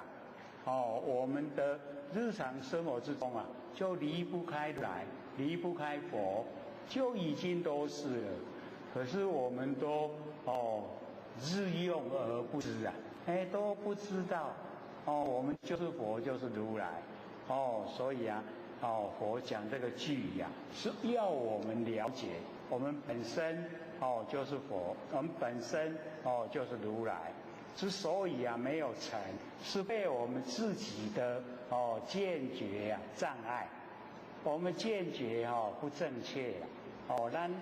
咧看的、咧听的、咧想的、咧讲的、咧做的，都跟真理不相契合，所以才造了很多业，因为业才受苦，受苦以后更迷惑，所以就永远都没有出脱的日子，就一直受苦。那接着呢，我们就看27分，无断的无昧分，第27，须菩提，如若作是念，所以这个佛跟须菩提讲，假如说你心中有念头，有起心动念，如来不以具足相故得阿耨多罗三藐三菩提，说呢这个如来不以具足相得到无上的正等正觉，所以我们要了解到如来呢一定呢要具足相，他才能够得到无上的正等正觉，所以我们了解到这个就是要我们实际的来做，不是专门讲一番理论的赛，要实际做，所以具足相，你要以具足相就是有32相80种好，那个呢才叫具足相，那我们行百善得一相，所以要具足相所做的善要非常多了，才能够记住。你记住了以后才能够得到无上的正等正觉，才能够得到呢我们不生不灭的佛性本体。所以我们要知道，我们现在都很轻易都得到了，不知道可贵。须菩提，莫作是念，如来不以具足相故得阿耨多罗三藐三菩提。又再三的告诫，说你不要有这个念头，说如来呢不以具足相得到呢阿耨多罗三藐三菩提，不是这样，一定呢要具足相才能够得。须菩提，如若作是念，发阿耨多罗三藐三菩提心者，说知法断灭。所以这一章这个告诉我们，我们在凡尘最怕呢，就是说断灭，所有知法万法断灭。像我们自杀的人他的心中就存着一了百了，那个就是逃避了，不想面对现实，逃避，一了百了，那个叫断灭。所以我们在凡尘最怕就是这观念。我们只要走入消极的那个思想，我们的人生就真的变黑白。所以不能消极，我们要非常高兴，有人的身体有得到上天大概普度，有修正最上乘佛法，那个是很难记住的因缘。那现在因缘都记住了，为什么我们不看重？为什么不好好的把握？而又走入消极的那个念头。所以我们要知道，我们消极念头一来了，浑身都没力已经无力，要做啥都无力，都不想做了。各位就可以了解，所有的事情都要你去实践，要实际的做，尤其行善更是需要。你虽有善心，但是善行不够，那都还不算。要有善心了，又能够实践了，这样才能够真正的说是一个善人。所以我们要了解到不能断灭。一断灭了什么都没了。那真的是什么都没了吗？所以各位浅显，自杀的人先到枉死城去关到他的寿命到，才出枉死城。出来的时候就走入地狱。看他这一生在凡尘所作所为，又在地狱经过审判。枉死城的那个都是多余。那我们知道只要你有自杀的念头，那个就是伤害自己。那你再来凡尘，再转世，一样在你的性命之中还是一样伤害自己。所以你会无时无刻又产生自杀的念头。只要机会来了，你又自杀，你看恶性循环。所以我们要研究道理，都了解因跟果，有因有果。那假如说我们遇到很不难解决的事情，要知道那个是业力现前。那业力现前就是我们之前也做了非常多让人没办法承受的那个罪过。那我们现在反过来自己来遭受，就是要你了掉之前所造的这一些业。那我们只要了掉就没了所以你要硬撑要欢喜心，甘愿受业就了了，就没了。所以在凡尘再怎么苦的事你都要熬得过。这样你的人生就没有白费。不然这一生来了做什么？回想看看，我们这一生有什么是值得留在凡尘？吃饭睡觉，大概留在凡尘就是这个了。吃饭睡觉，有做认真的拢吃饭困，困饱吃，吃饱困，留下这个给人家做什么？当然嘛，一样也免人教，咱会晓吃饭困啦，爱困来困，困起来该吃饭，这个都会啦。所以要了解到我们人生的价值不在这一些事啦，而在于我们能够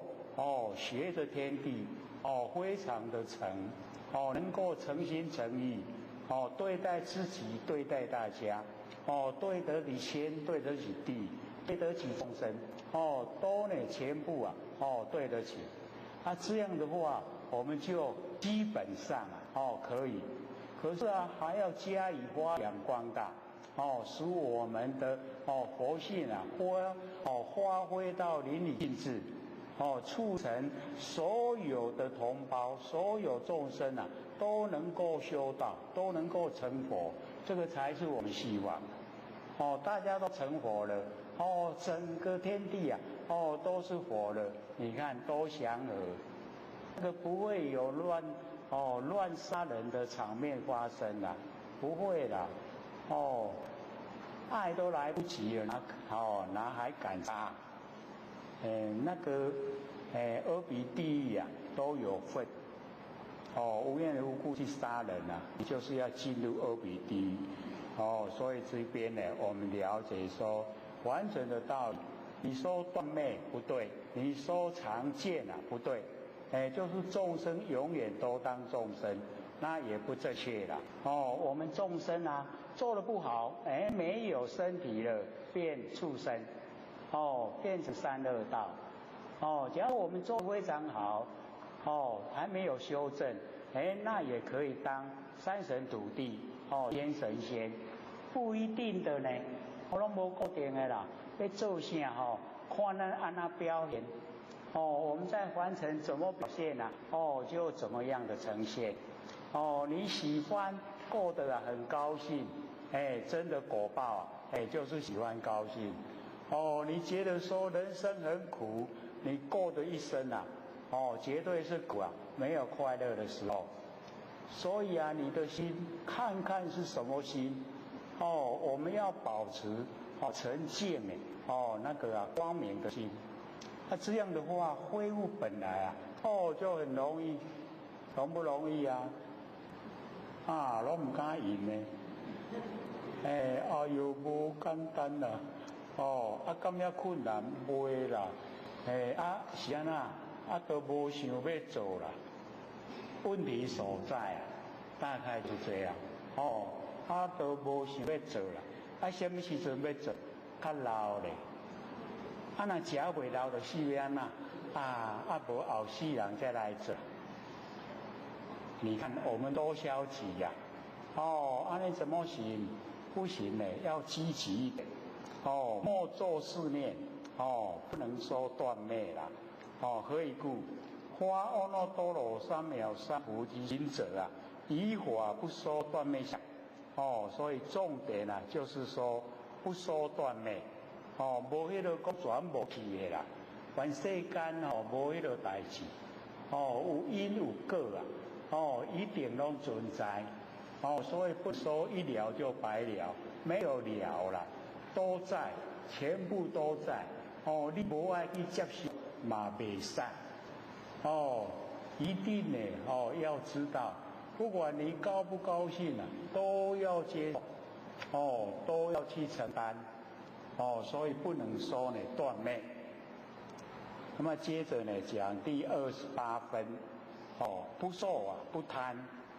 第28。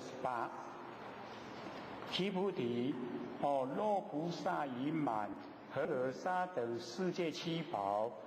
持用布施。所以这边我们要了解到，虽然也是比较华，但是呢，这边所说的是一种就是我们用七宝来布施还不如说我们用法来布施。法施救人是彻底的，你财施救人是短暂的，所以我们没有那么多的财产来以财产布施，得到利益也不多。那个做到你财施的人不会多，可是法施就无量无边，所以我们要了解到，只要我们真正的能够以法来布施，就是告诉众生怎么样的努力修道可以成道，可以成佛，使他呢对人生啊产生呢充满的希望。那我们要了解到，希望越大呢，我们的力道就越大，然后发挥出来的我们就可以不但利益自己呀，还可以利益我们身边的人。这个呢都是善的行法。所以我们呢就是要用呢法师来救人。若复有人知一切法无我，得成于人。所以啊，用呢恒河沙那么多的七宝来布施，还不如说呢知一切法无我。所有万法里面啊，没有一个我的存在了。这个我是随有风读，众缘际会就有用，这个不是我。所以知道一切法里面没有我。知道一切法里面没有我。就是已经呢进入我们不生不灭的佛性本体，然后得成于人，这个人就是安住不动。我们呢知道一切法无我，然后安住不动，就是在我们不生不灭的佛性本体上，能够呢安住不动。所以很重要的这个比前面恒河沙等世界七宝布施要还来得殊胜。所以底下呢我就讲说，此菩萨圣贤菩萨所得的功德，用那么多的七宝来布施还不如说我们知道一切法无我，然后能够安住不动。这样就胜过那么多的财施啦。所以我们要知道我们肯定自己不生不灭的佛性本体，那个功德是非常都胜过于我们用身体来布施。所以我们要了解说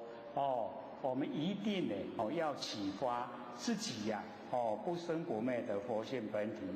何以故？须菩提，以知菩萨不受福德故。为什么呢？那个菩萨可以胜过七宝布施，就是因为呢他不受福德。我们以文字来看那个菩萨不受福德，为什么能够这个当菩萨？我们一般人就是最希望接受福德，为什么不受福德呢？所以我们就要了解它的背景，就是因为福德不是它固定的它存在的。只要我们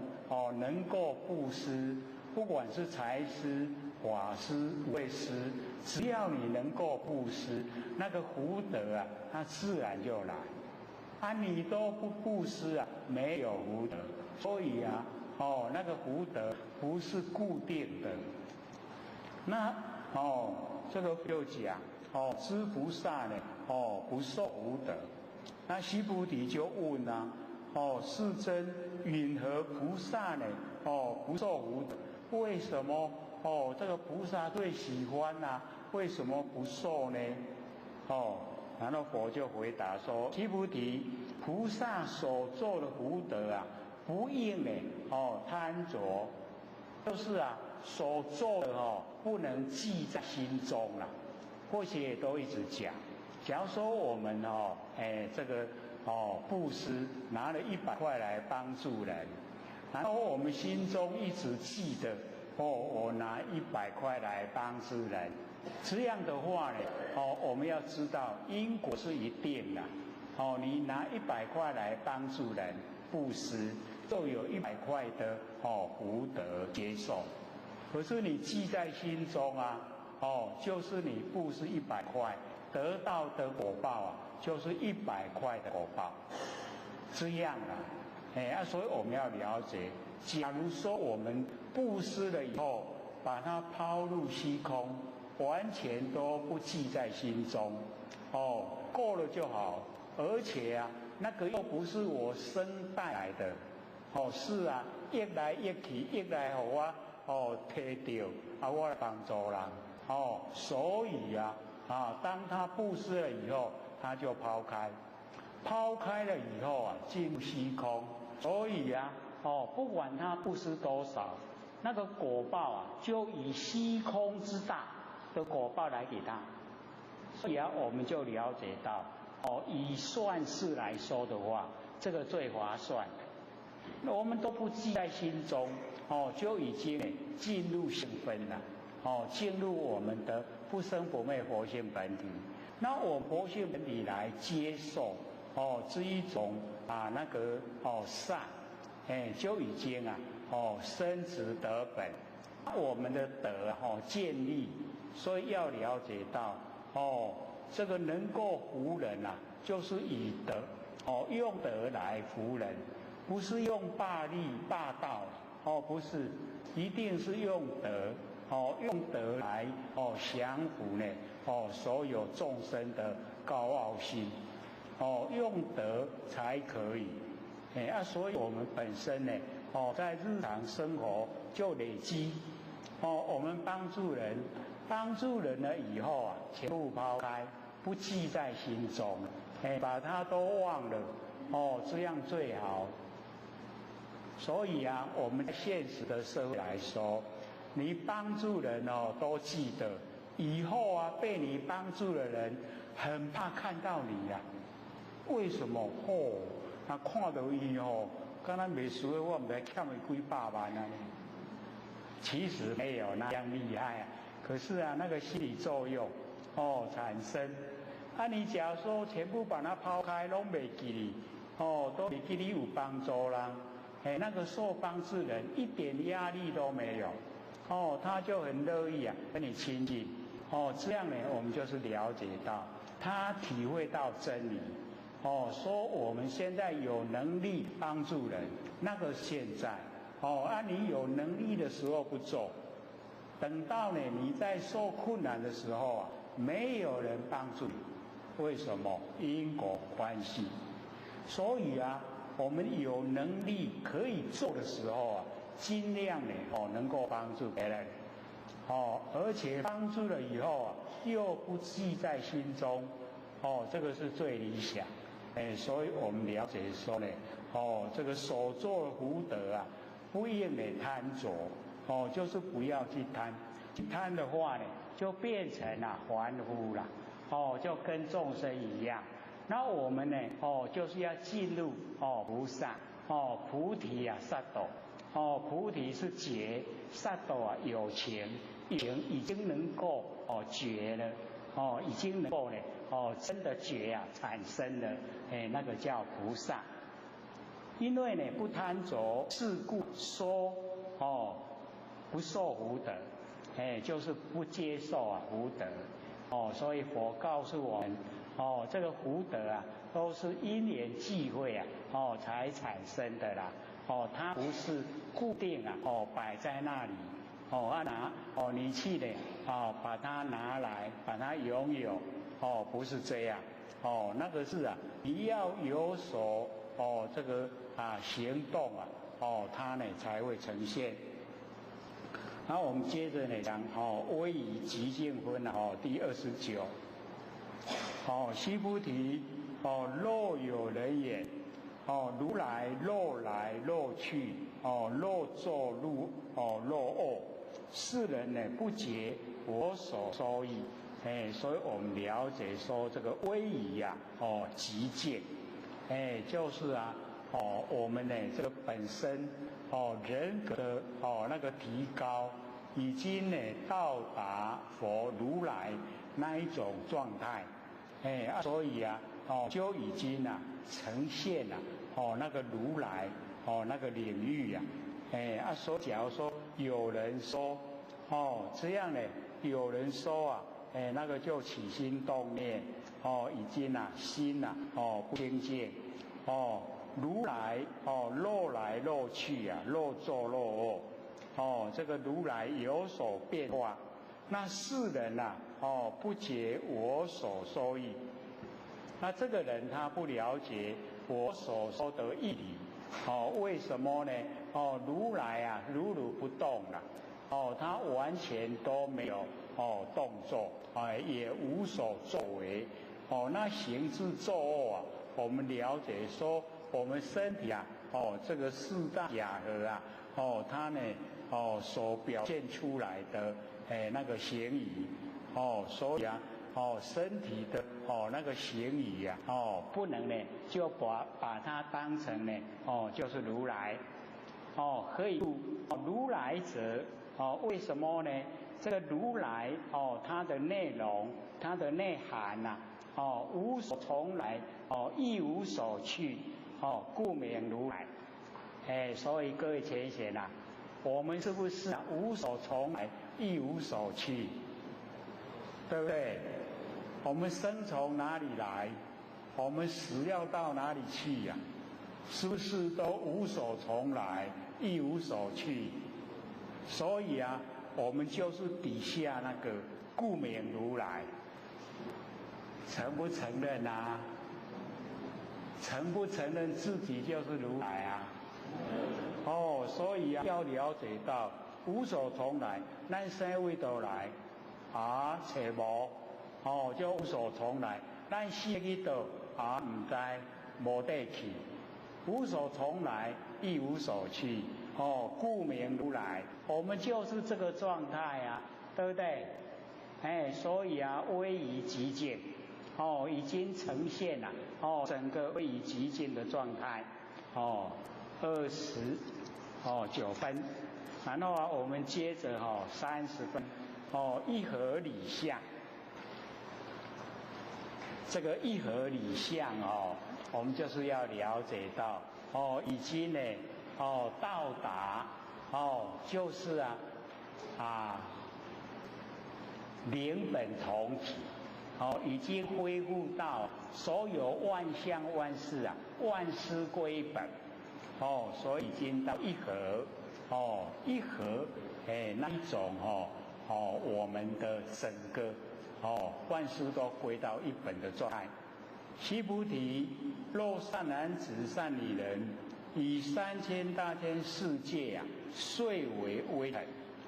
所以这边这个佛就问了须菩提，说善男信女，用3000大千世界啊，已经把它粉碎，变成微尘。所以佛在讲经说法，这个大千世界啊，它不是实在有的，它是微尘机器才呈现的。所以我们要了解说，佛的讲经说法就是很奥妙。他呢没有说世界啊是虚幻不是空的，他说呢就是微尘，所以啊没有实在的世界啊。然后接着说它只有微尘，也没有实在的微尘啦。你看奥不奥妙？佛就是这样讲，让我们知道我们在凡尘所执着的那个心啊，完全都是错误，都不合真理呀，跟真理不合。所以问须菩提，于意云何？是微尘众。各位就可以了解微尘众，很多的微尘啊，宁为多佛，多不多？把世界啊都碎为微尘，微尘啊多不多？就是这样呢，来问。那么须菩提就回答，甚多，无法多讲啦，有够多啊啦，所以甚多，是真何以故？然后须菩提就讲那个原因。若是微尘众实有者，假如说这个微尘是实在有的话，佛即不说是微尘众，佛就不会讲是微尘众。所以那个众啊，就是众缘际会啦，有足多合作会才好众啦。微尘众啊，足多微尘合作会，佛就袂讲啊。袂讲迄是微尘众，是足多微尘集合做伙。所以了解到说微尘也不是实在有，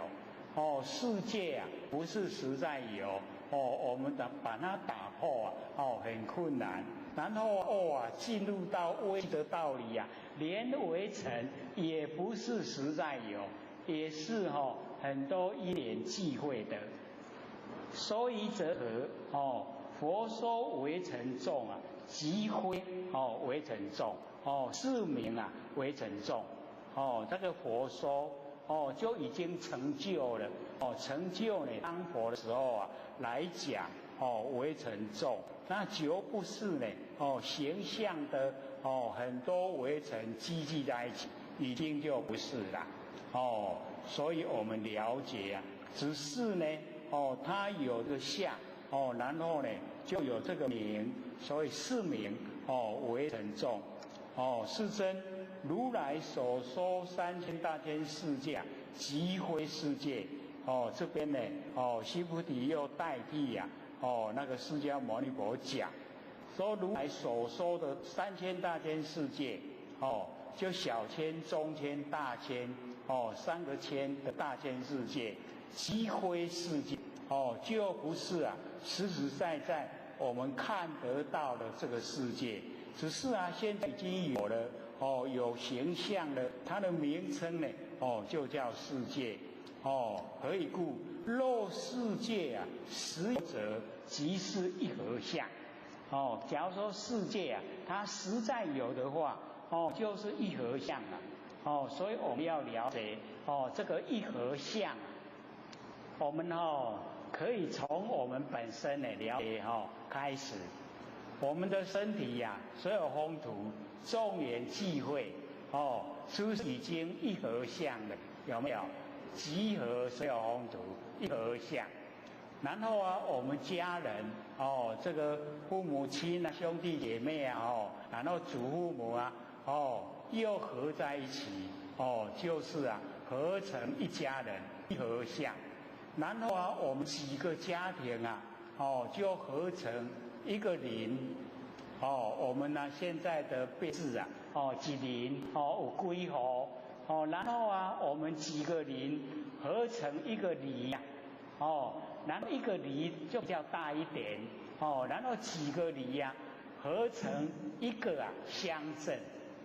然后几个乡镇啊合成一个县县市然后几个县市啊合成一个省，然后几个省啊合成一个国家，然后几个国家合成一个州，然后几个州合成一个我们地球，然后几个星球合成一个太阳系。所以各位先生对一合相有较了解无？你看一合相它不是固定只有一个，而是非常多的都可以应用只要是众多因缘际会才呈现的都叫做一合相所以我们呢就本身佛性叫如来藏如来含藏万象万事所以我们了解说万象万事这么多全部都合在一起，是我们的不生不灭佛性本体是不是一合相？懂了没？所以如来说一合相如来说称性而说啦称性而说的一合相即非不是有形有相的那个合在一起的形象，只是说它名称叫做一合相须菩提一合相者即是不可说各位先生，我们不生不灭的佛性本体可不可以说？我都讲对不？就是这样啦。你看我们合成一合相的，打完成所有万象万事都合在一起一合相的，怎样就是我们本身自己啦就是一合相不可说。但呢凡夫之人贪着其事我们有没有贪呐？合成即马有足济安尼一寡事业体啊，拢甲伊合作做伙，然后所有的财产拢变做我的，这贪足啊，贪不贪？合作伙钱拢变我的，这个是现象啦。因为我们凡夫贪，圣贤啊知道这个是假的啦，纵然你贪的你也带不走，假啦，假贪要创啥？没有用啊，所以啊要知道，我们在生活之中啊，能够的心平气和，能够心安理得，这样的生活啊，就已经啊，很如意了。好好把握。那么接着知见不生分第31，这个呢是究极无智啊，已成正的最后一分，32分是流通分然后啊到31分就是研究到极点，一切都无所住啊，已经证悟啊我们佛性。所以从17分到24分，它是呢升观无智啊一进修，那个我们上个礼拜讲过，这个礼拜讲的啊，就是究极研究到极点，一切呢都无所住，然后我们证悟啊，我们不生不灭佛性本体，就已经成就了，所以这一分呢，就是这个究极无智已成正最后一分。须菩提，若人言，佛说我见、人见、众生见、寿者见。须菩提，于云何？是人解我所说义不？假如说有人说，佛在讲，有世见，我见、人见众生见、寿者见。所以我们知道，说我相、人相、众生相、寿者相，相是在外面见是在里面有较深无？所以世见伫咱内心内底，事相伫外口，所以又呢比较深入里面，那问须菩提你的意思怎么样？是人解我所说义不？这个人他了解我所说的义理吗？然后须菩提回答说不也是真，是人不解如来所说义。上面悟是佛说，下面呢须菩提回答是不解如来，如来呢称性而说，然后佛说呢是有形有相，然后有真理在。那么何以故？世真说这边呢用另外的名称叫世真，我们呢这个世界所最尊敬的世真，说我见、人见、众生见、寿者见即非我见、人见、众生见、寿者见，所以即非已经不是了，可是毕竟有形有相，就示明我见、人见、众生见、寿者见，所以以下就做呢结论，说须菩提，发阿耨多罗三藐三菩提心者，一切法应如是知，如是见。就是我们发无上正觉心，我们已经发现我们不生不灭的佛性本体，一切法呢，应该要这样知道，要这样的见解，如是信解不生法相。我们前面呢，都先把那个不生我相呢，去掉，到后来就不生法相，没有我相，没有法相，我们都是佛了，就呢没有执着呢，我没有执着法，没有我，没有法，就已经成就，所以我们了解这个31分呢，要我们呢，就是一切法呢，就是了解到，它都是演技呀，则生演善啊，救灭，都是呢，当体呀是空，要如是信，要如是觉，要这样相信，这样了解，然后不产生法相。所以啊，我们要知道说，为什么到最后的时候啊，说不生法相？因为啊，修持到成就，一切都无所住啊，然后啊，能够证悟佛性啊，就连法相啊也要去掉，不能说把这个最好的阿耨多罗三藐三菩提呀，又呢记在心中，因为我们一记在心中啊，就有法执啊，那有法执就成就不了。所以最后呢，不生法相，一点法呢，都不生。须菩提，所言法相者，所言这个法相，那么如来说，如来，就是从我们的佛性本体，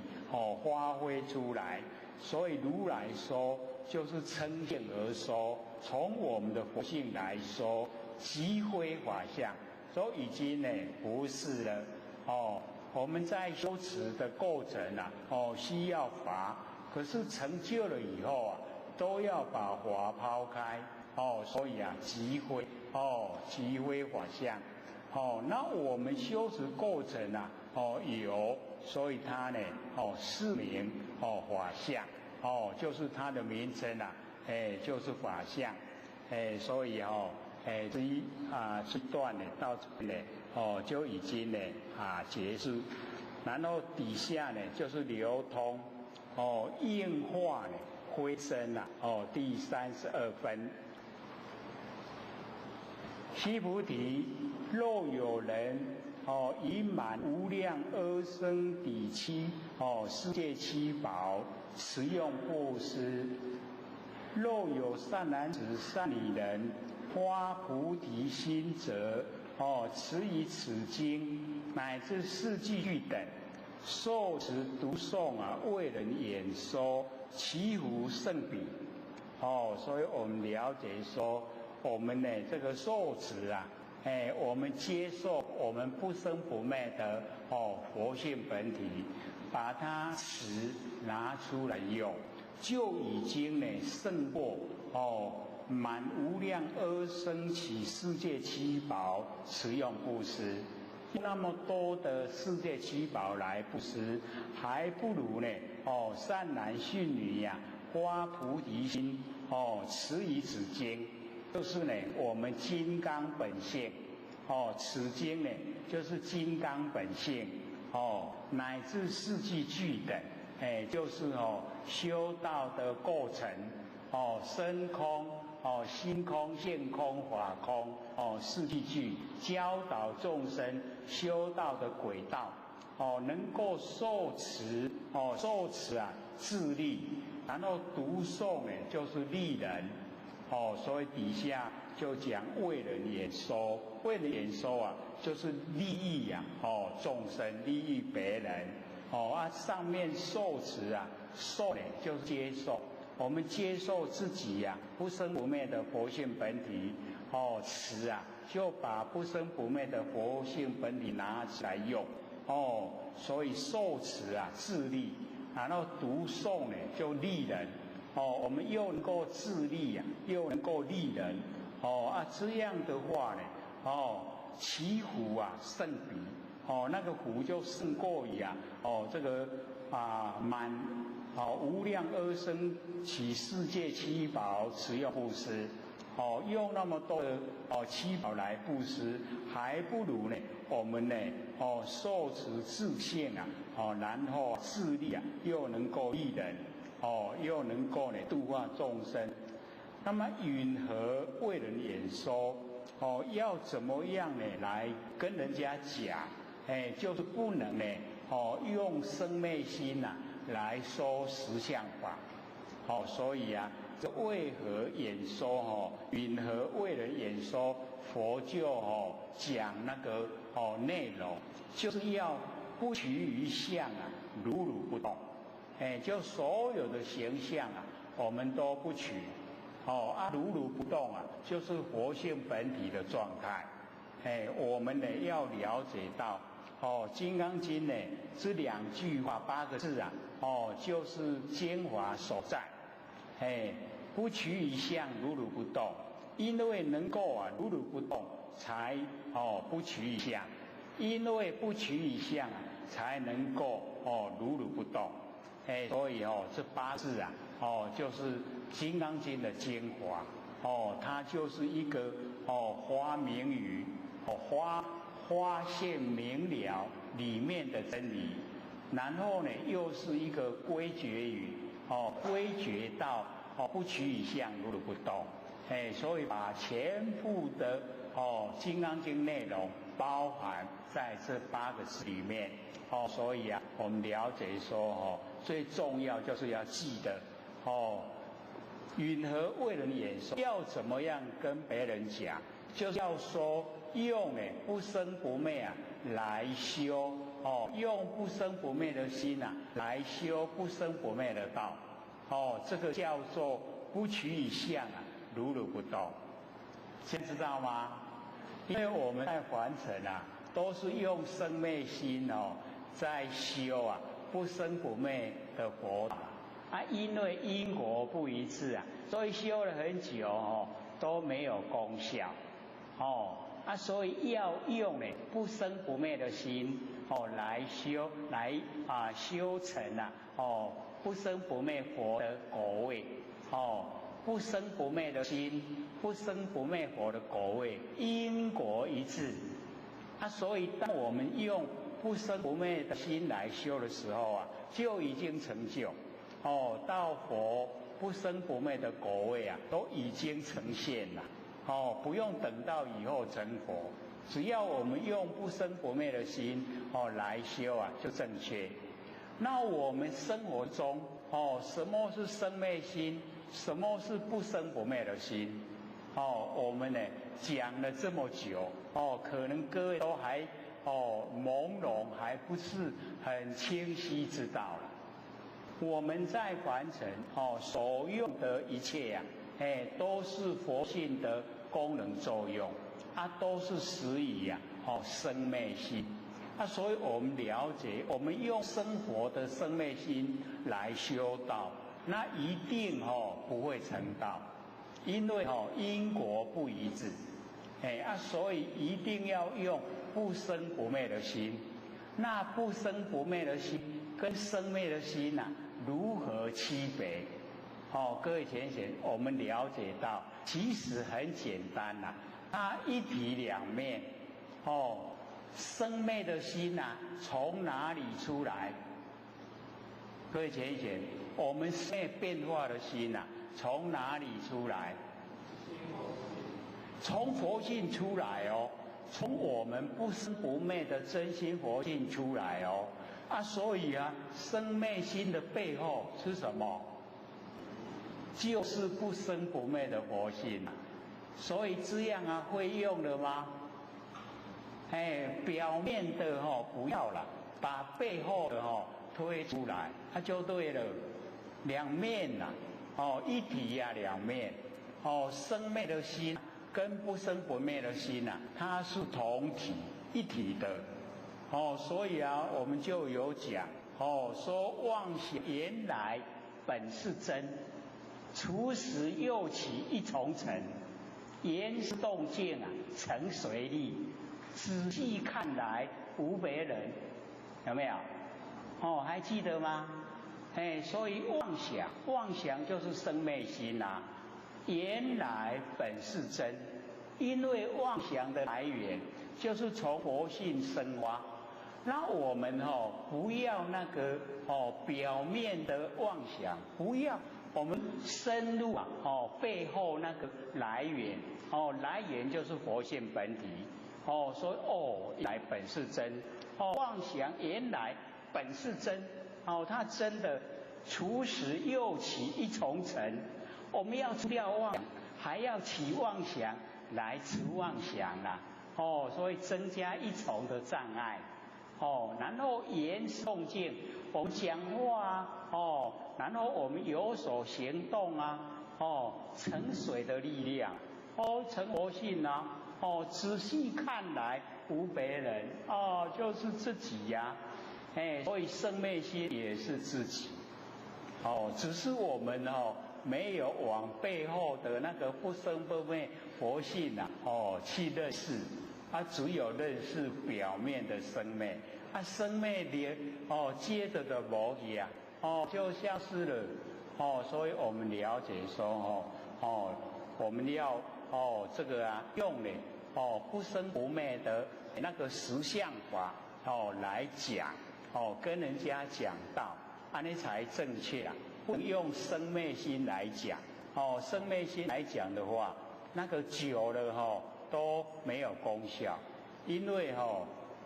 不走入到真理，所以假如说跟人讲我们的觉，各位浅显，我们从身体产生的觉那个都是始于妄。因为我们呢要了解到原来妄也是真呐，即妄全真，全部都是真呐。为什么有妄？就是佛性生花，所以它也是真。这样我们也不排斥啦。可是要认识，要知道它是功能作用。那我们要修道是要用本体，所以本体功能作用一定要分得详细。当你分得详细的时候全相即性，所有的万象都是佛性。为什么？因为万象都是佛性生发。我们研究过《楞严经》《立门经》里面佛就讲得很详细，所有的山河大地都是我们的真心所呈现。我们的真心所生发的，这个我说呢，我们世间的人很难接受的观念。可是假如说我们深入其中去看它的整个来源变化，我们就不得不承认万象就是我们佛性这样的话就已经可以融入一体。说一体绝对性。那我们修道呢就是要走入绝对性，没有相对啦，相对两边生灭变化无常。那我们用呢生灭变化无常来修的话，再怎么久都没有功效所以一定要从不生不灭的本体入手，这样就已经找到根源，心就笃定。你心一定智慧就有然后定会整个同时发生，然后整个发生了以后你就有那个余力来处理所有生活上的一些变化的事情就不会让这一些烦恼的凡尘事来进入心中。这样呢我们在日常生活就已经呢走到佛的领域不用等到以后了不用等到这个以后等到成佛了以后然后我们才说成就不用因为当下就可以成就。然后允和为人演说呢，重点就在不取相如如不动，就是我们的不生不灭佛性本体。然后讲何以故？为什么要用不取相如如不动？因为呢，一切有为法，如梦幻泡影，如露亦如电。所以我们了解前面呢都要我们观如如不动佛性本体。为什么到最后呢要我们来观一切有为法？所以我们要了解到我们众生一下子说要我们进入不生不灭的佛性本体，有一点困难所以佛呢就用了方便法门，要我们来观呢这有所作为的方法它呢就好像梦幻泡影入定所以完成的所有一切全部呢都是演寂则生，演散就灭当下都是空。那只要我们观万言，万言它都是演寂则生，演散就灭。既然都是空，我们就可以进入如如不动的佛性本体就很自然的因为观呢一切的衍生法，然后进入不取一相，如如不动自然呢就到达。所以我们了解梦我们要了解到这个我们晚上睡觉做梦这个是很时常的事情所以各位学姐，我们在梦境之中都把它当成真实的。那什么时候知道假？醒过来的时候了，醒过来知道说都是假的。可是各位学姐，我们现在白天虽然说很清醒，各位知道我们也是在梦中嘛可能都不知道什么时候可以清醒当我们一口气不来死掉的时候了，那个时候醒了原来全世间拢假有假无？每项拢假对无？咱死时阵什么拢假所以我睡觉呢说梦境是假的。当我们清醒的时候我们凡尘所遭遇的一切一样都是假的都不真所以观有为法就可以进入无为佛性本体就是这样梦幻幻呢各位浅显，我们现在看电视然后应用电脑就算智慧型手机那个幻不幻？你这样拍一个拍一个一直变有无？有没有？那个幻灯片一直给你看，有没有？然后你就受它的影响这个镜水这个镜脉有没有？幻不幻？都幻。叫他出来你才水出来跟我做伙，他可能出来没办法啦，幻嘛假的啦但是我们在看他表演给我们看的时候可以笑可以哭幻可是我们被幻迷惑对不对？幻梦幻，然后泡呢就是那个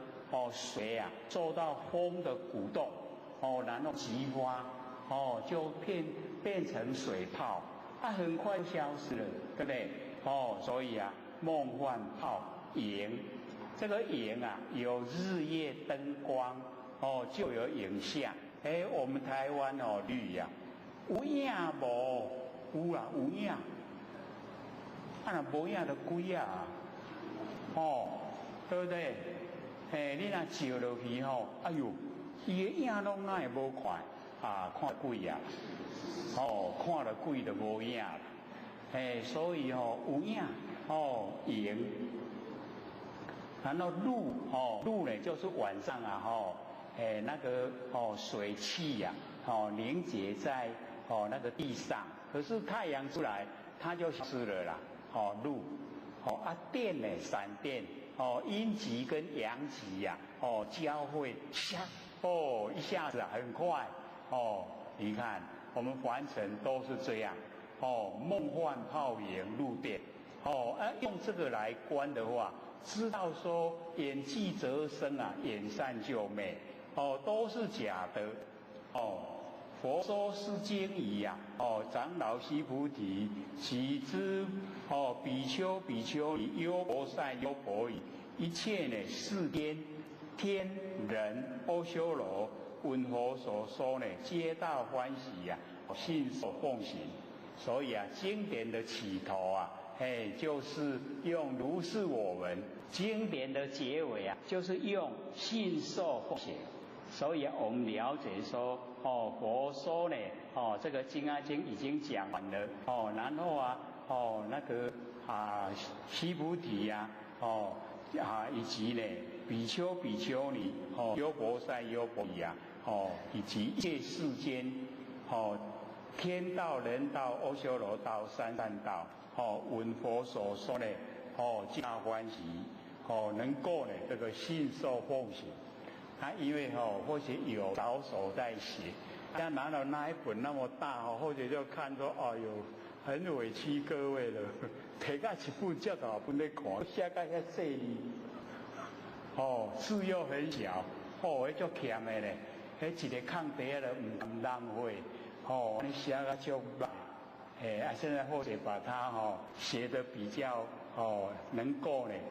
简单扼要，拢是让我看呢很详细啦，但是今嘛才写3、4张尔啦，还过一段时间才摕到，因为或者都说了我们最不喜欢说讲的人拿书在看，你看书讲，我摕回来看就好啦，就来这听你讲，所以我才说我讲完再来写。这样就不会说你拿着书在看，然后你讲了，然后回家看就好，就不会有这个问题。所以我们下个礼拜啊开始就讲涅盘经，那诗呢我们这边都会提供，所以每个人呢都会有一本，然后我们呢留半个小时呢请陈文旭啊陈兄来讲他的心得，请陈兄来讲台说，到这边来说。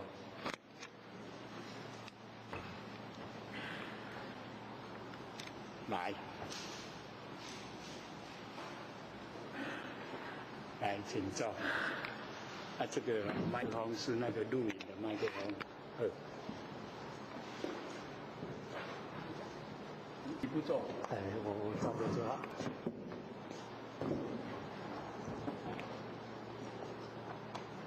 后学占道跟师德点传师慈悲，让后学有机会来这边学讲心得啊。那因为有时候那个朱姐没有空伊来常常叫我载刘讲师回到那个车站去嘛，所以说那个我在听完课如果有什么问题比较有机会来跟那个刘讲师来发问啦。发问当中就有很多那个问题讲师就听到说你就是修怎么样。然后就是有这种心得，他叫我来发表给大家听一听啦。然后后学那老师又一直鼓励后学来跟大家讲一讲，我想讲想不过啊，集合来讲给大家听啦。那后学上次有讲过嘛身体难过，然后行都赶后，然后就很认真的在练望缘放下。那刘讲师有跟后学讲说，叫后学把那个来龙去脉交代清楚。后学他心态赶后，因为后学是5年前，也大概差不多5年前，后学就是去一间神坛问事情啦。问事情那间神坛的那间神坛那个乩童就跟说有神明要抓你做乩啊，要后学当乩童啊。后学回家想一想我在修道呢，我在同一宫呢，我做一贯道的呢，我若做乩童我若等下同一宫若讲我即摆咧做乩童，我可能想一想这都免修啊。我想的我就甲那间公庙跟他说，我这个我没有兴趣啊。他就反正他就有点半勉强啊。他说你如果不答应的话那个神明就会一直缠着你啦。我就不管他，我就家照样过我的生活啊。就回家之后过没多久，大概1、2个月我身体开始干枯啊，浑身不舒服的对吧？刚开始没有那么严重啊。然后后来又有去那家啊？为什么会这样？伊讲啊，你就是新民要找你啊，你就是甲无甲做人机，伊就是要帮你刷。我的心态就开始更加艰苦一点嘛。然后我就来同中刚好开法会，我就有请示老师啊。老师就跟我说，你先跟典传师讲，典传师刚好站在旁边，我往那边他讲，这个情形呢很长啊。我讲就身体难过啊。老师就说那你拿一个苹果回去吃。我等于食这个那就冇啥无啥好的款。食这个嘛是佮继续艰苦啊，我就唔知要安怎。然后我就在家里顾店了那法会的时候那个林坛主的儿子伯清那时候当操持，老师就他说，信理心法不要一直都堆在那边啦，你拿到那个1楼大厅那边有来的道信让他们带回去啦。我就盖底下搬，因为我同学我就跟他这边搬就底下搬然后伯清就说不然你拿一套回去听看看啦。我就拿一套回去我专个拼就放在家里面啦，我嘛无摕出来听。经过大概差不多有1个月我想我就在顾店无啥代志，有一天我就甲讲无摕出来无聊拄好看到这信理心法 CD， 我就拿出来想说听看看啦。我就放那个当，这讲完他像袂歹越听又有兴趣，对了啦。那我那一天我记得好像是下午开始听我就一直听到我暗时10点要关店嘛，都要听5地听了就是很有兴趣就对了。然后之后星期六我就开始来上课了。来上课那时候身体也是不舒服人就是难过，就浑身不舒服是都不会怎么样袂讲倒了昏去什么都不会就是感觉人就拢无爽快安尼就对了。然后就开始我就回去想听那个刘讲师讲说都不痛以前刘讲师一直在讲说那个可以练到不痛我想我无爱练看卖看真正会不痛无身体艰苦嘛不是办法，食药也袂好，找医生也袂好因为我开药局嘛，你止痛药什么我拢该了解嘛，食好一阵子好去药效过人就开始搁不舒服起来我就开始练，每天放下那个开始下去做上次我讲过嘛，我大概1-2年之后我都会有预感讲什么时候会有人来找我什么时候谁要来跟我买什么东西比如说我这个肝药明仔载有人要找我买肝药明仔载真正有人找来给我买肝药就开始有这种预感后来我嘛无放在心上因为我身体的病痛嘛也袂好我无刚刚讲这种兴起最主要让身体的那个身体要强起来后来就是听了这一段时间5年，现在已经很舒服了几乎那种情况已经减到最低了但是还有一点点以前那个痛苦真正听到卡袂掉，坐也坐袂掉真正知影要哪较好以前那个痛是真的很痛的痛现在是很轻松很舒服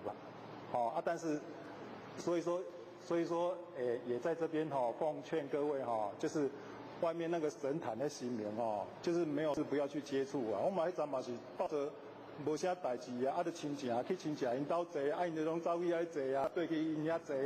坐就加减问哪才会知影问边安尼那时候就是安尼因为咱咧修道因为自细汉就地方长大的嘛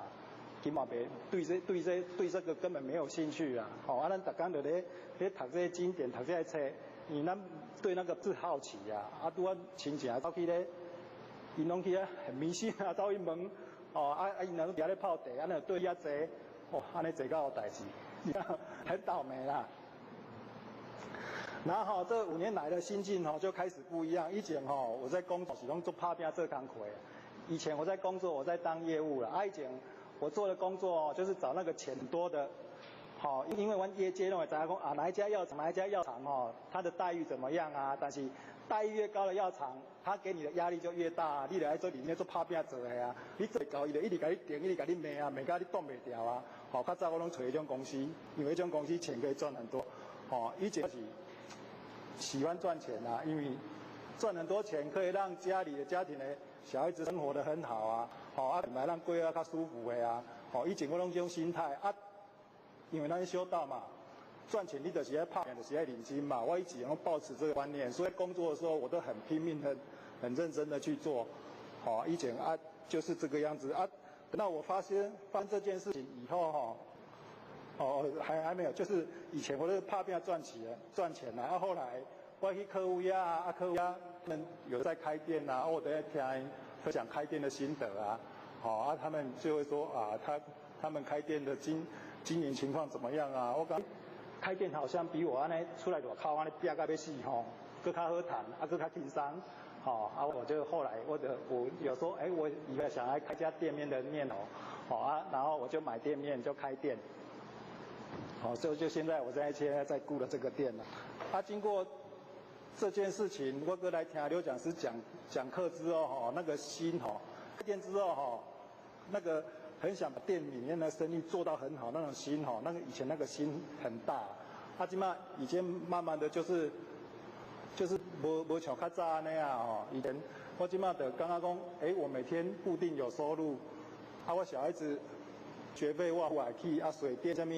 生活开销拢过了会过，逐工爱轻轻松松，我感觉安尼嘛袂歹，免拼到要死，逐工拼到大粒汗细粒汗，所以这是那个心境上的一个改变啦。因为以前我打拼，我已经有买了2间房子了，我有2个小孩，我想说，一个囡仔一间啊，我若搁买第3间，第3间可能烧济咱囡仔为了抢这间，抢到冤家，像阮养伊即摆毋是安尼吗？所以那个心情就慢慢的改变下来了。这是我做望远放下这5年来的那个心境上的那身体上也有变化呢。我的身体上的变化就是力气变得很大。以前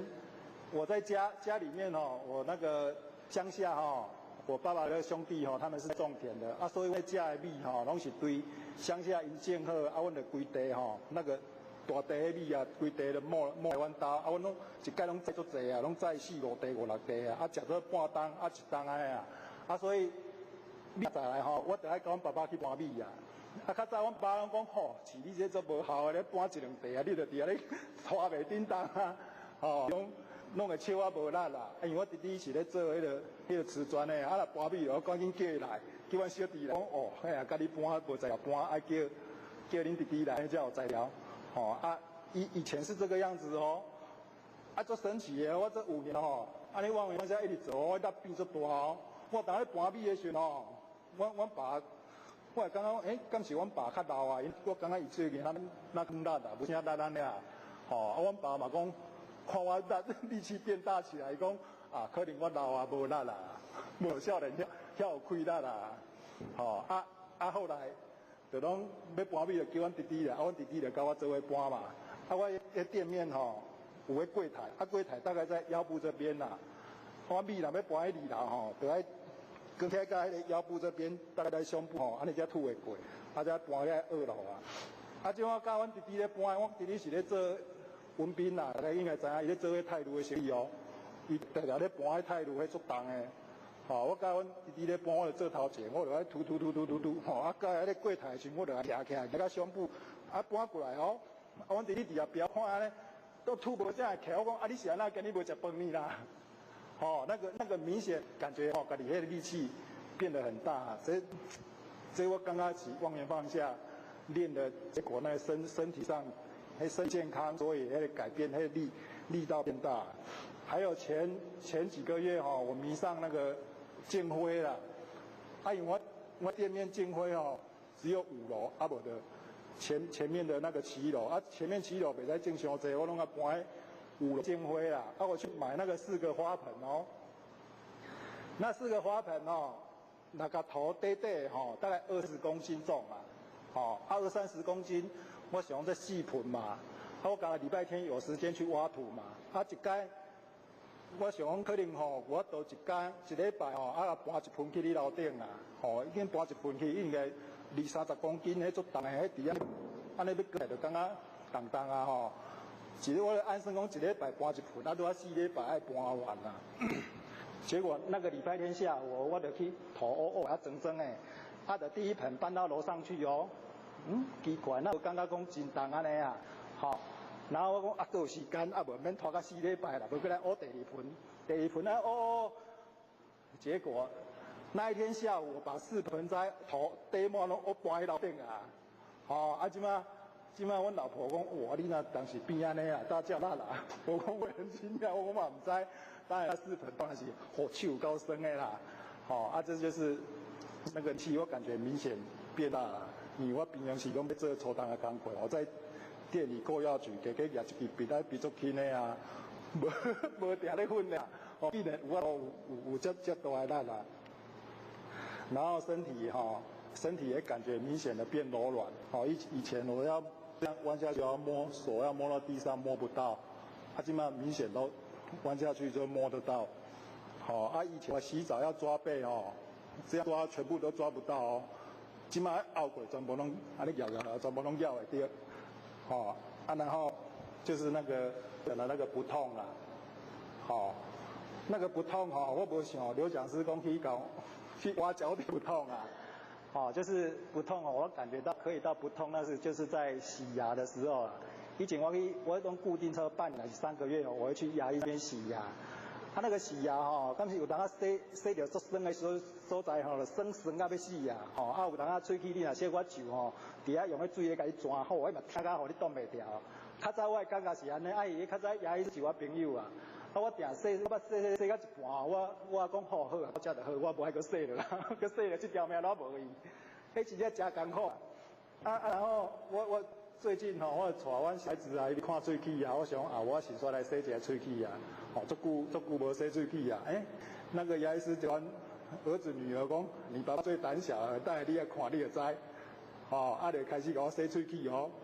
怪呢，伊这个我洗我感觉有水伫遐转拢完全拢袂酸完全拢袂痛。我想着讲，这可能是刘讲师后来研发一下那个不痛那个不痛的那个功效产生我就有问刘讲师讲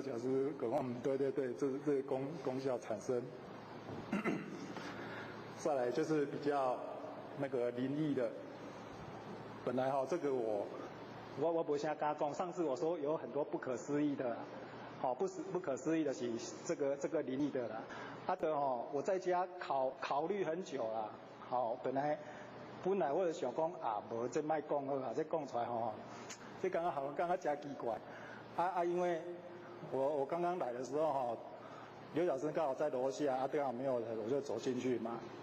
就有跟刘讲师就跟我讲说，你上次不是要讲心得吗？我说对啊，我讲我有笔记呢，我顶礼拜要等要讲的，你也无甲我叫啊。你安尼我当作你家庭唔敢来，有2个礼拜无来嘛。那个第1个礼拜是我老婆他们公司办活动我无法度来。第2个礼拜是以前我迄个业务节经理也要嫁女儿，我去邀请。伊讲我当作你家庭，我唔敢来的。我讲无，我有做笔记，我顶礼拜有做笔记的我想讲奇怪，你哪无叫我起来讲？刚好是谈到这点嘛，我就把那个我做的笔记拿出来看嘛。我就跟刘讲师讲说。我上个礼拜做的笔记，我这礼拜回去我又有做笔记嘛。我这礼拜做的笔记就是段落就是到这边啦。我就说我先练预言意思给刘讲师听，看安尼袂使。然后就讲到我上个礼拜本来我不想做的笔记，刘讲师说这可以讲这怎么不可以讲？我讲这个讲出来真奇怪嘞。既然可以讲，我就讲给大家听了。大概在今年1月份开始因为我现在已经练成每天做望缘放下的习惯，我做时间大概是睡觉之前的半个小时到40分钟左右大概都练差不多这一个时间啦。我最近从1月份开始我就开始听到无形的在讲话，幽冥鬼魂在讲话，神明在讲话，到最后佛在讲话，我都听得到。当然他来的时候不会表他是佛但是我刚开始听到的时候，我已经听到大概快半年了。第1个月、第2个月、第3个月，我不知道那是佛在讲话。后来4、5、6月，我才慢慢知道说，哦，原来这是佛，哦，这是神明，哦，这是幽冥鬼魂，哦，我开始那个可以去分辨啦。拄开始的时候，我就常常听到，遐讲一句啊，遐讲一句啊，另外遐讲一句啊，哦，就是有那个临界的东西，常常有咧讲话，我常常听就对啊。哦，后来就是慢慢可以去分辨说，哦，谁在讲什么，谁在讲什么了。就好像上次顶老师来我家，你说文旭，你这半年来好像都没有来同一宫走走啊。我就跟顶老师有啊，那个老师有来叫我啊。也是讲说，对了，我们老师最关心大家啦，然后常关心大家，会来找我们啦。然后我就跟顶老师开始聊天嘛，他就跟我说，哦，你们的训文啊，顶老师来都会讲鼓励的话，训文你们要背啊，要做那个笔记啊，然后以后你们讲课才好讲啊。他讲，我就跟顶老师那种感觉就讲，哦，你要赶紧来补堂啊，你拢爱无来袂使啦，你赶爱回来进修啊。我跟顶老师讲。真的呢，老师真的有来找我呢。顶老师就愣下看我一下，好，我就把那个情形跟大家讲。我晚上在做那个望远放下的时候啊，我拢做8点钟至40分啦。迄讲嘛唔知啦，因为我常会听到无形的在讲话，已经习惯了，本来听做惯习啊。我只会对我老婆讲啊，我老婆拄开始的时候，伊拢讲你是有发烧无啊？你带你去病院啊？哦，刚开始是模模糊糊啊，我那时候哪会听到这啊？哦，听到就听到啊，我不爱听，伊嘛是声音来啊，我嘛无法度去阻止啊。哦，我就听就听，反正听尔也袂安怎啊。好，我就每天还是照样做啊，每天在做望远放下的时候，听到比较清晰，没有做的时候也会听到。好，就是断断续续啊，有临界在讲话我就听得到就对了。有时候在同一宫仙佛讲话，我也听得到。然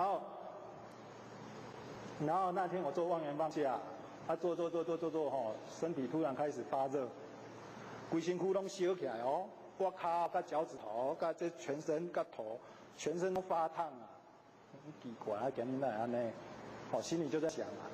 他就开始有那个临界的声音啦。但是这次是在讲道理，哦，讲咱修道的那种道理啦。总这是像啊，好，你既然在讲道理，我得做注意听呀。全身就一直发烫，一直发烫哦。然后讲到最后，那个临界的就说，文旭啊，我是跟你讲啊，你在那个同一宫听有讲上课哈，现在只学到皮毛而已啊，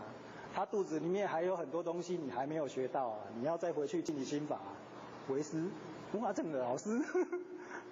哦，当下我就讲这老师我就较紧张啦，我拢因为通常临界讲话我都不会理他，也不会跟他回应啊，听就听着，我动作我不会听到啊，就是听，然后就是这样啊，然后我就刚刚这课应是老师来跟我讲的，我自己也很怀疑啊，然后我又请教讲师，有讲师说对，那个是老师来跟你讲的。然后后面我不是说我对那个临界的讲话越来越清楚啊！我上个礼拜回去因为我在车上我对这半年来一半相信一半家己嘛怀疑，我就提出来跟刘老师请教啦。伊讲对你这个真的是听到。有一次我带我儿子女儿他现在眼睛近视嘛，去看眼科啊，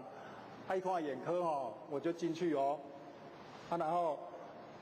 那个护士小姐在搞完儿子女儿量眼睛啊，看什么啊，我就在底下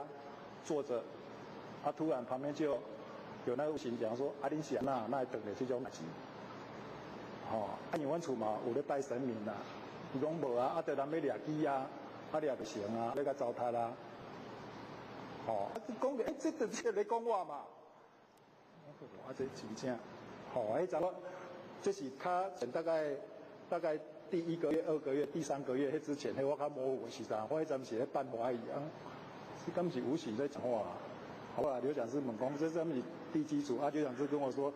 那个地基组就是当地的警察，你问讲恁是哪拄着这种代志，然后那个无形讲话是很多啊，我讲一些比较对咱较有教育意义的啦。那个大概上个月哈，我就去日坛，跟我家人到日月潭去啊，去住饭店啦，啊去2天1夜啦，好，然后我们就到日月潭去嘛，啊日月潭即摆去拢有咧坐船啊嘛，啊那个坐船吼，坐船也小岛宾馆吼，有一个玄光寺啊，啊玄光寺上面哦还有一个玄奘庙，啊玄奘庙上面就供奉哦那个唐三藏的那个舍利子啊，有一颗舍利子被供奉啊，还玄黑的三藏庙哈，供奉舍利子要爬山爬很高嘛，我问我儿子女儿要不要爬，他们都不愿意啊，所以也靠学玄光寺啊，玄光寺是比较早，啊迄个三藏的舍利子迄是较慢才去起的，我就去玄光寺吼遐，因为迄阵日月潭即摆足侪拢陆客哦，规个客满拢是人啊，足侪人个就对啊，啊伊啊也没有让你拿香啊，就是大家那边有个店就跪着啊，跟人家用手拜一拜啊，哦，然后拜一拜之后，然后那个无形的，我又听到说，啊，恁是安那等，恁是什么代志啊？哦，因为我拄到这嘛，人神明要入去嘛，然后讲一讲，他们就跟过来了，好，跟过来，谁要跟过来，他就保护我们一家人啊，好，他为什么要保护我们一家人？他们那个神明哦，足奇怪，你去这间庙吼，你去拜拜。他们足紧的，伊就随甲你查哦。你这个人平常处事为人做好做歹，你是咧做歹代志，是你平常时拢咧做善事，他们马上会跟你查哦。伊就随知影哦，啊，你这个拢歹人，你做歹代志，哦，这较莫去庙的，因为这是我知影的。伊会甲你交塔咯，伊讲你这歹人，你这违规三者，你这伊会甲你交塔咯，哦，你诸事不顺啦。哦，啊，你啊平常时想讲，咱有咧修道啊，有咧迄个嘛，吼，哦，伊就讲，这是行哦，伊就甲你保护。哦，我去迄个玄光寺要拜拜了吼，他因为我现在可以感到这个，他就跟着我们，我们就去坐船啊、游湖啊，遐个老街啊，去食饭啊，啊中岛阮伫遐食饭哦，那个我去一间餐厅，那间餐厅是比较便宜的餐厅啦，他卖比较便宜啊，所以生意做好诶，啊里面拢客满，足侪人诶就对。啊，我就行入去啊！阮老婆讲，这敢有位，这客甲这么满，啊，剩诶遐较贵诶餐厅，迄拢无啥人啊。阮老婆讲无卖这间好啊，来北京啊，这后可能找到位，吼，然后我们就走进去哦，我看一道吼，伊已经食到要了啊，对啊。啊，我就讲啊无，遐要一道食到要了，阮伫遐看啊，我甲我老婆讲，啊无咱来坐来等遐啊，啊刚好要等遐时阵，有迄大道诶吼，人赶会走。伊讲阮老婆讲，啊无这找人并桌就好啦，吼讲要找人并桌，本来要去并桌坐啊，我头才挖过，迄个食要了啊，讲人走啊，我赶紧让老婆讲，记来占迄位，伊迄个较细道啊，但是可以一家人这样我做伙食饭啊。拄开始我嘛无感觉是啥，我就食饭食煞，我就去逛迄老街，然后老街逛吼遐。日月潭那边出产哦，那个阿萨姆红茶，啊遐一间咧卖阿萨姆，外口排足侪人的啊，然后我排队买阿萨姆红茶，啊，伊内底有那个一桌一桌的那个椅子吼，桌椅，啊一道吼拢无人坐，迄道拄啊吼一头吼拍着，迄坐迄道的迄拍着日头啦，迄道无人坐，剩诶拢坐满啊。啊，无法度啊！你要坐就是爱去遐晒日头啦。阮儿子女儿的，阮儿女遐坐啊。我讲啊，我刚好想上厕所，我去外面找个厕所。今麦出去找哦，找，今麦上完厕所我回来了吼，啊那内底拢无搬，所有的那桌子吼，拢无搬，拢人拢走了就对啊。我老婆已经刷去别倒啊。我讲啊你那拢无搬人啊？伊讲我坐就一时啊，大家拢走啊。大概啉也无爱，你嘛是啥的，快就走啊！我去，我就知影讲那个玄光寺的那神明在帮忙我们，因为我去遐无位通去坐，伊家这人讲恁先去别位，恁先去别位，所以去的时阵大家拢走了啊！这是较灵异啊！后来我们一直游玩到要取车，我们去塞车，我们塞车等来时啊，那个要取车的时候就要。到了那个饭店门口，我们去塞车，然后那时候我就听到因为我们家神明有跟着我们嘛，就听到他跟他们讲说，今天非常多谢你们今天一直跟我们，快要几乎一整天了，让你们很忙就对了，恁做无用的啦，安尼甲阮照顾规半工，不会，甲恁照顾拄啊好尔，以后有用恁个倒来佚佗，然后他们就回去了，然后回去了之后，因为那个日月潭还旁边有一个环湖的那个车道嘛，外面有一个环湖的车道，我就塞车啊，坐那个环湖的车道啊，环湖的车道就到了那个，遐就一间最出名的文武庙啊，拜那个关圣帝君，加那个岳飞，个孔子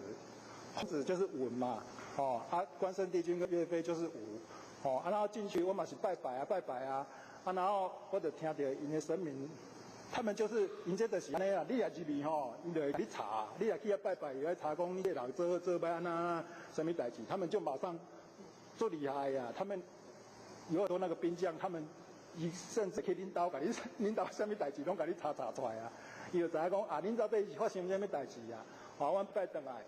我知影讲那个神明就跟着我们一堆对啊到阮厝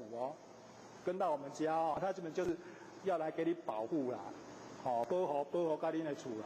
然后到我们家，隔天我伫阮的阳台遐是拄啊咧叫我的时阵那个文武庙的神明走来，伊就讲，阮迄个关圣帝君讲阮遮互恁带来这兵将阮无要带转去啊，这互恁留咧用。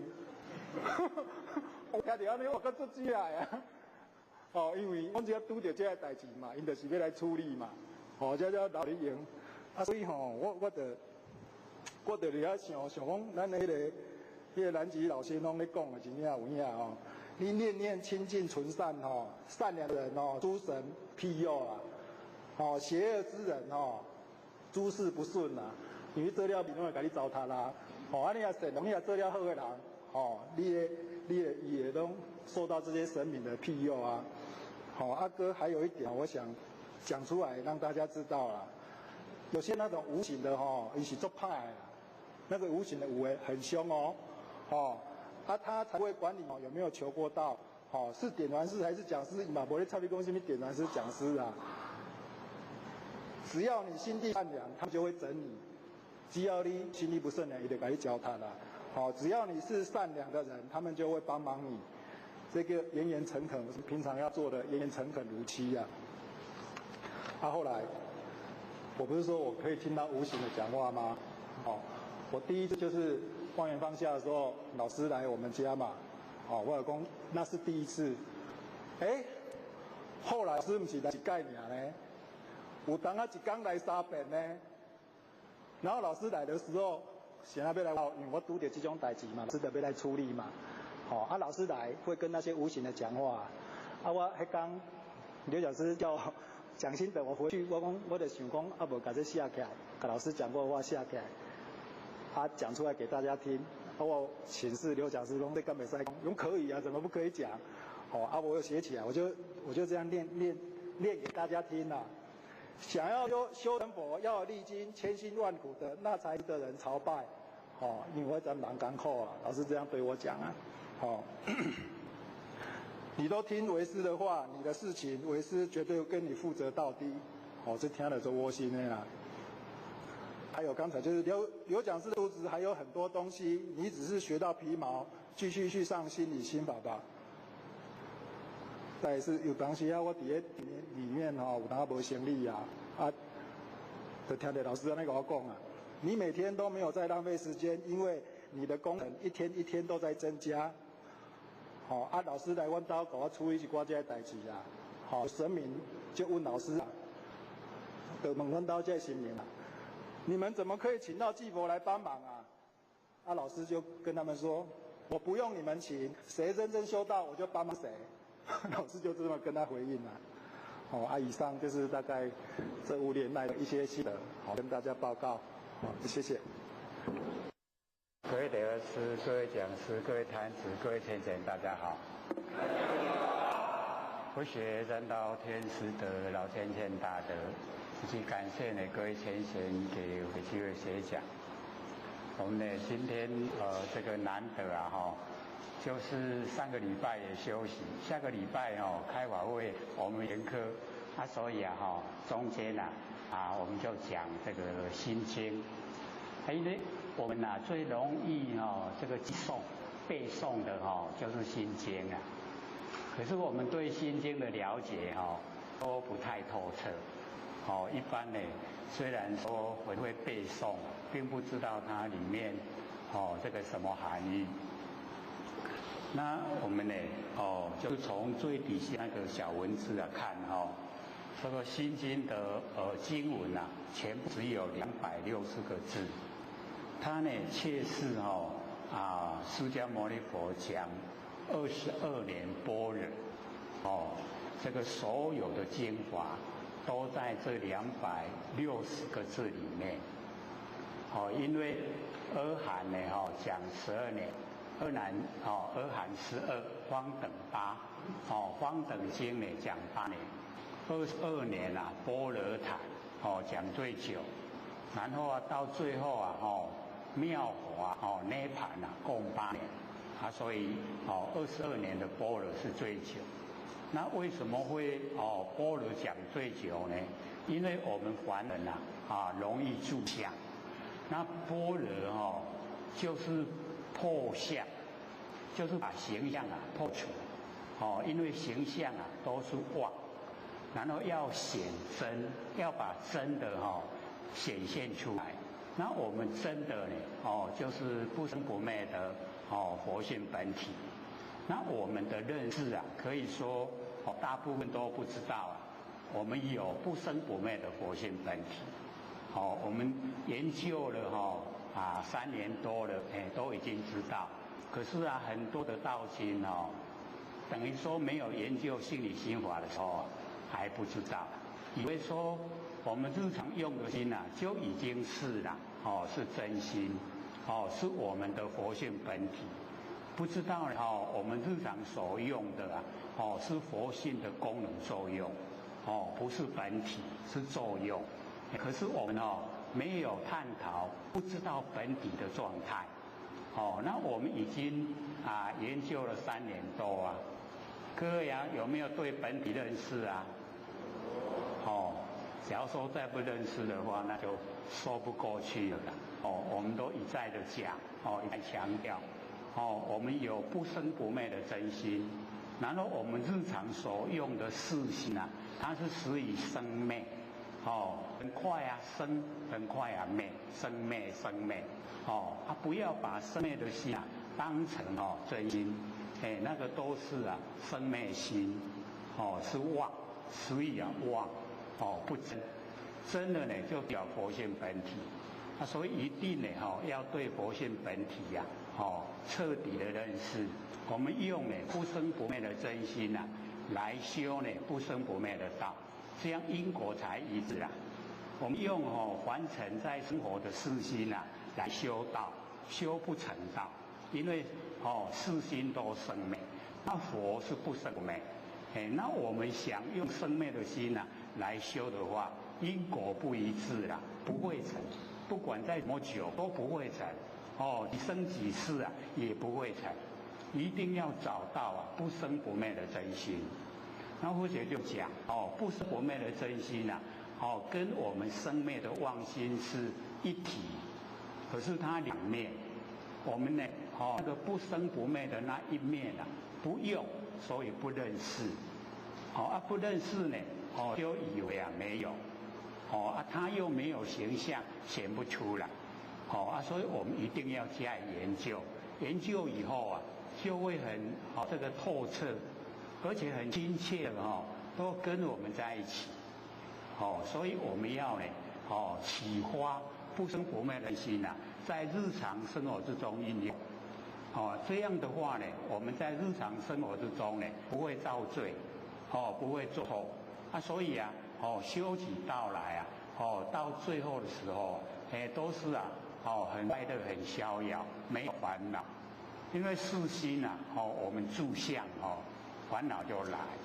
那我们真心就知道凡所有相，都是虚幻不实在所以不住相。不住相以后烦恼没有了，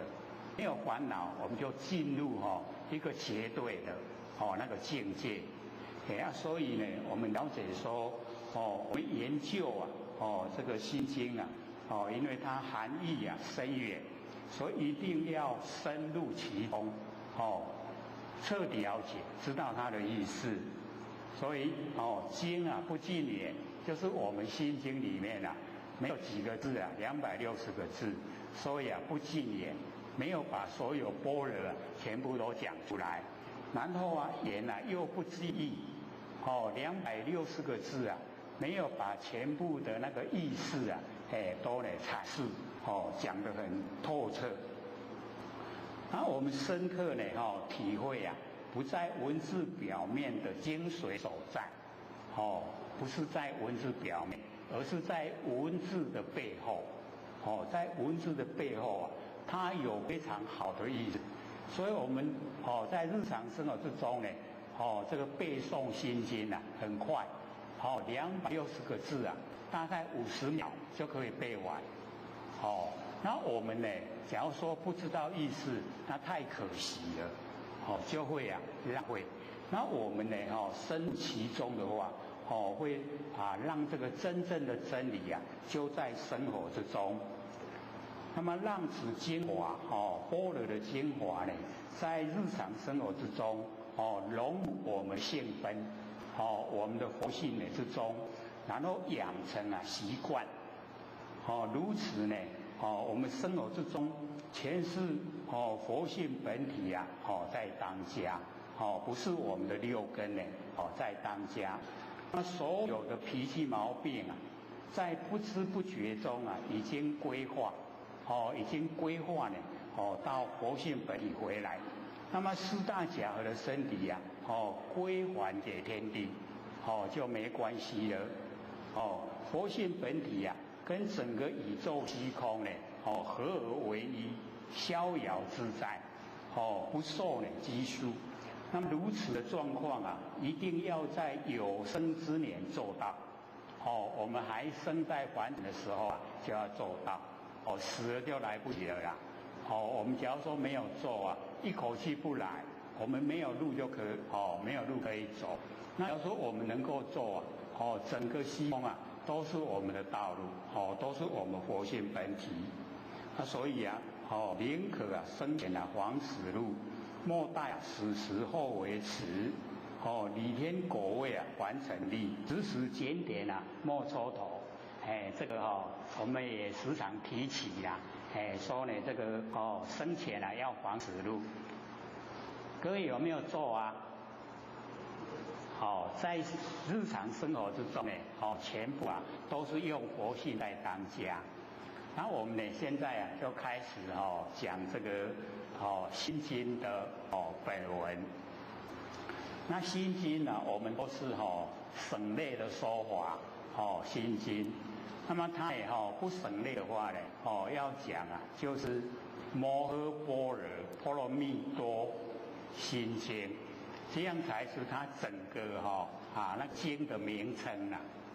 那摩诃呢就是广大，简单呢就说大，大就是摩诃，大到已经无外，没有外了，小到没有内，就叫摩诃了。非常的广泛，超越我们呢这个太阳系，整个宇宙虚空全部包含，叫摩诃。那般若就是我们妙智慧本性所具备的妙智慧，就是般若。我们呢在这个凡尘所学的那个不算，那个叫聪明所以般若是我们拼除了凡尘的所有一切，它才会呢生发，才会出现。所以这个般若是佛性本体所有妙智慧。那有时候我们就会把般若就当成我们佛性本体，因为它是妙智慧，是始于智。那我们的活性本体啊是一离，离字啊一如，离跟字啊合在一起，所以有时候啊会用般若来当成活性本体，不是我们有身体以后啊，还成学的聪明啊，不是，是活性具备的。那因为有般若，有般若的妙智慧啊，就可以到达波罗蜜，就是清净的彼岸，就是清净的境地呀，已经到达没有对待，很祥和，那一种状况叫做波罗蜜多。所以了解到这个波罗蜜多啊，是很理想的状态。这个印度人呢，他们会讲，这个已经事情做完了，就会讲波罗蜜，波罗蜜，好像或许有到过印度去生活，他们每做完一件事啊，都会讲波罗蜜，或是已经回到家了，波罗蜜，就是啊已经很祥和。那一种状态啊，叫波罗蜜。那我们呢，因为这个佛教呢都会讲，完全是苦海，所以呢会说到彼岸，已经呢到清净的彼岸，已经到彼岸了，很祥和了，没有这个受苦了，所以波罗蜜多，它心经是我们的心呐，要来经历。这个经啊，就是径路径，就是一条路径，心要走的一条路径，所以这个对我们来讲啊是蛮关系重要，我们修道啊就是修心，就是修性，心性啊一定要透彻认识，要知道，所以啊这个是它的经的名称，经名。那么以下呢，就是这个观自在菩萨。这个我们要了解到，假如说我们用名词啊来对待它的话，那对我们的帮助啊就不大。可是假如说我们深入它的真理领域呀，对我们就很大的帮助。因为有时候啊，就说我们有看。这个市面上所注解的啊，那个观自在菩萨，有的说就是有一位啊叫观自在菩萨，那么有的就讲说呢观世音菩萨，这样也可以啦，不是说不行，而是说它对我们的帮助啊，就有限。那假如说我们深入，我们现在啊，就讲里面的含义。这个观啊，就是看，可是这个看不是用眼睛，是用我们的心呐，用我们的心来看，用心来看，观，然后自在菩萨是我们每一个人的良知良能，就是呢我们的真心佛性本体，所以用心来看我们自由自在的那个佛性本体呀，这样呢对我们帮助啊就很大。对呀，那个自在，自在啊有10个，10个自在。第一个呢，就是寿命自在，寿，我们要活得多久啊，或是要短一点，要想回去了，可以自由自在，寿命自在。第二个呢，就心自在，我们的心自由自在。这个大概各位先写，心是不是我自己掌控？不是。请问现在啊，我们可以让自己的心自由自在吗？好像有很多的不可能所以我们了解到，因为我们平常没有回光照。没有回来看我们不生不灭的佛性本体，所以没有办法让它自在。所以我们在日常生活之中呢，就要这个让呢我们的心都能够自由自在，都不会超过规矩，都不会逾越真理，都在真理里面。那第三个呢，就是财自在。这个财自在要用钱就有钱用。大概这个是我们最喜欢的啦。那个寿命心还没有那么现实可是这个财就很现实。这个钱财虽然不是万能可是没有钱万万不能，对不对？所以我们了解说呢，在累世之间都已经有行善，都有布施，所以这一生这一世要用钱就有钱，都刚好可以用，刚好可以生活，所以呢这个第三个财自在。那第四个呢就是业自在。业就是身口意我们的身口意就叫业业咱做业我们造了业就是身口意造的。那身口意这个业都能够自在自由自在。这个要我们自己切实的做才会知道。那第五个呢就是生自在。这个生自在就是我们要这个出生在哪里，要出生什么形象都能够自由自在。前不久呢，或许听到呢这个道心讲，所有这个马来西亚的道心到台湾来访道就是来学习然后这个假日就带到了那个观音山那个最高的硬汉岭。那到硬汉岭去因为那个很高可以看到那巴黎那个港口，台北港也看得到台北地区这个高高顶也可以看到因为摊着看景象就忘了下山，伊讲要落山了。然后这个山上没有路灯一入夜了以后这个没有路路都看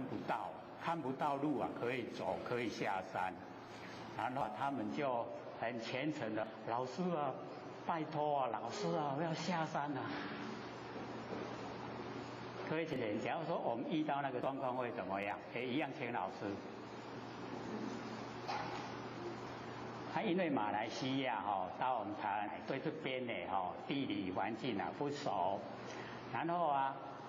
他们已经是在高的地方往那个四边看都很清晰要下山也看不到路很敢行又是女孩子就比较担心这个时候竟然有一个男生拿手电筒，然后照路讲您带我行，我带您落山就是我照你们下山。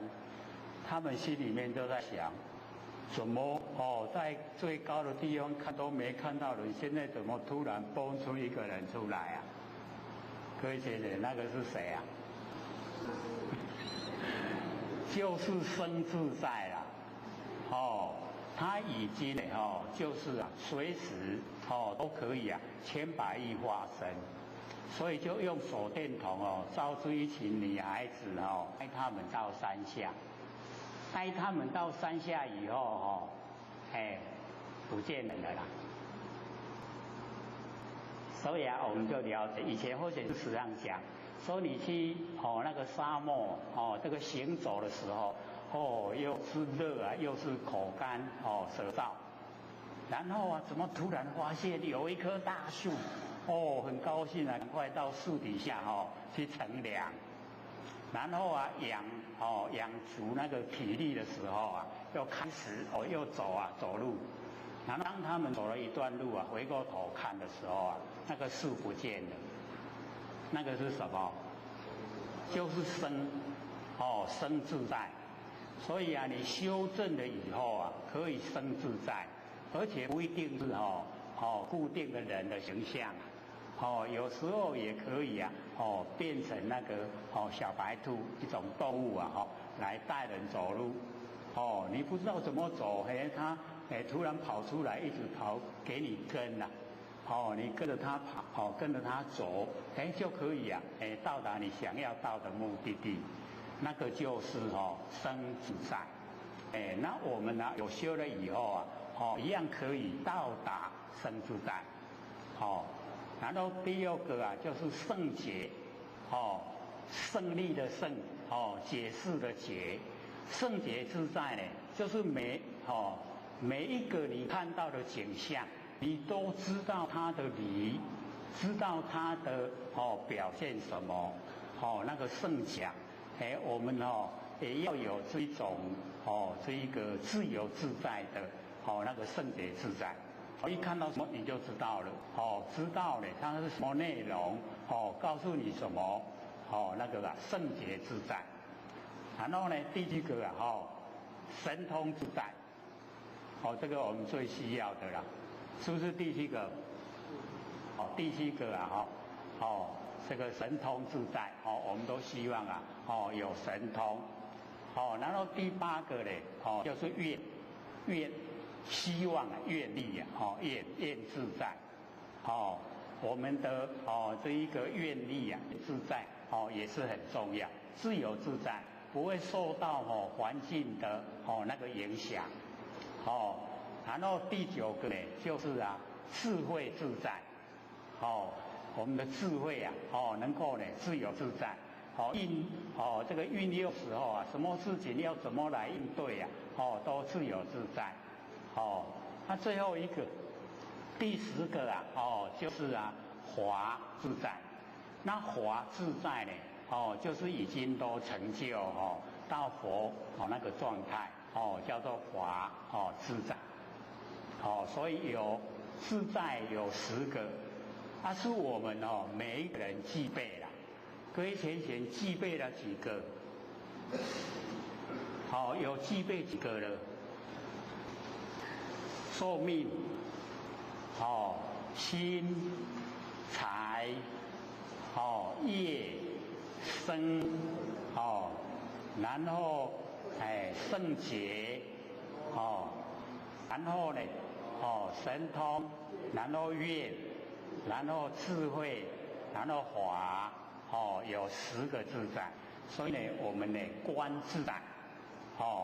要呢回光返照。我们自由自在的真心佛性本体，它具备有这10个功能，可是我们都好像没有让它恢复了，都要够强，还很欠缺啦，所以要努力。那菩呢，菩萨菩那个菩就是菩提，萨呢就是萨埵，菩提呀就是觉。然后萨埵啊，就是有情的众生啊，已经觉悟了，就叫做菩萨。各位是不是菩萨？是不是？我们不但是菩萨，还是佛嘞，我们都是佛，都是菩萨，所以菩提萨埵，观自在菩萨就是回光返照，我们自由自在的良知良能。我们的佛性本体，这样是不是对我们帮助很大？那我们用名词的话，对我们就没有什么帮助了。我们用这样的意识深入的话，那就有了，有帮助啊，有没有帮助？有实际的帮助，能够回光返照。各位浅显，我们最难得啊，就是回光返照。我们精神都外放了，所以当众生，只要你肯回光返照啊，你就可以成道，就可以成佛，是不是不一样？很大的不一样。所以我们呢，就是要回光返照，我们不生不灭的佛性本体，就是自在菩萨，听会了吗？那么底下这一个字啊。假如说我们念行，行深般若波罗蜜多时啊，念行，就表示你还没有实际的做了，你只在希望的阶段。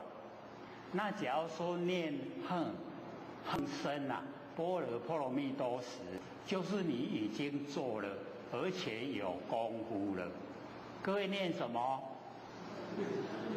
念恨还是念行？那么快哦，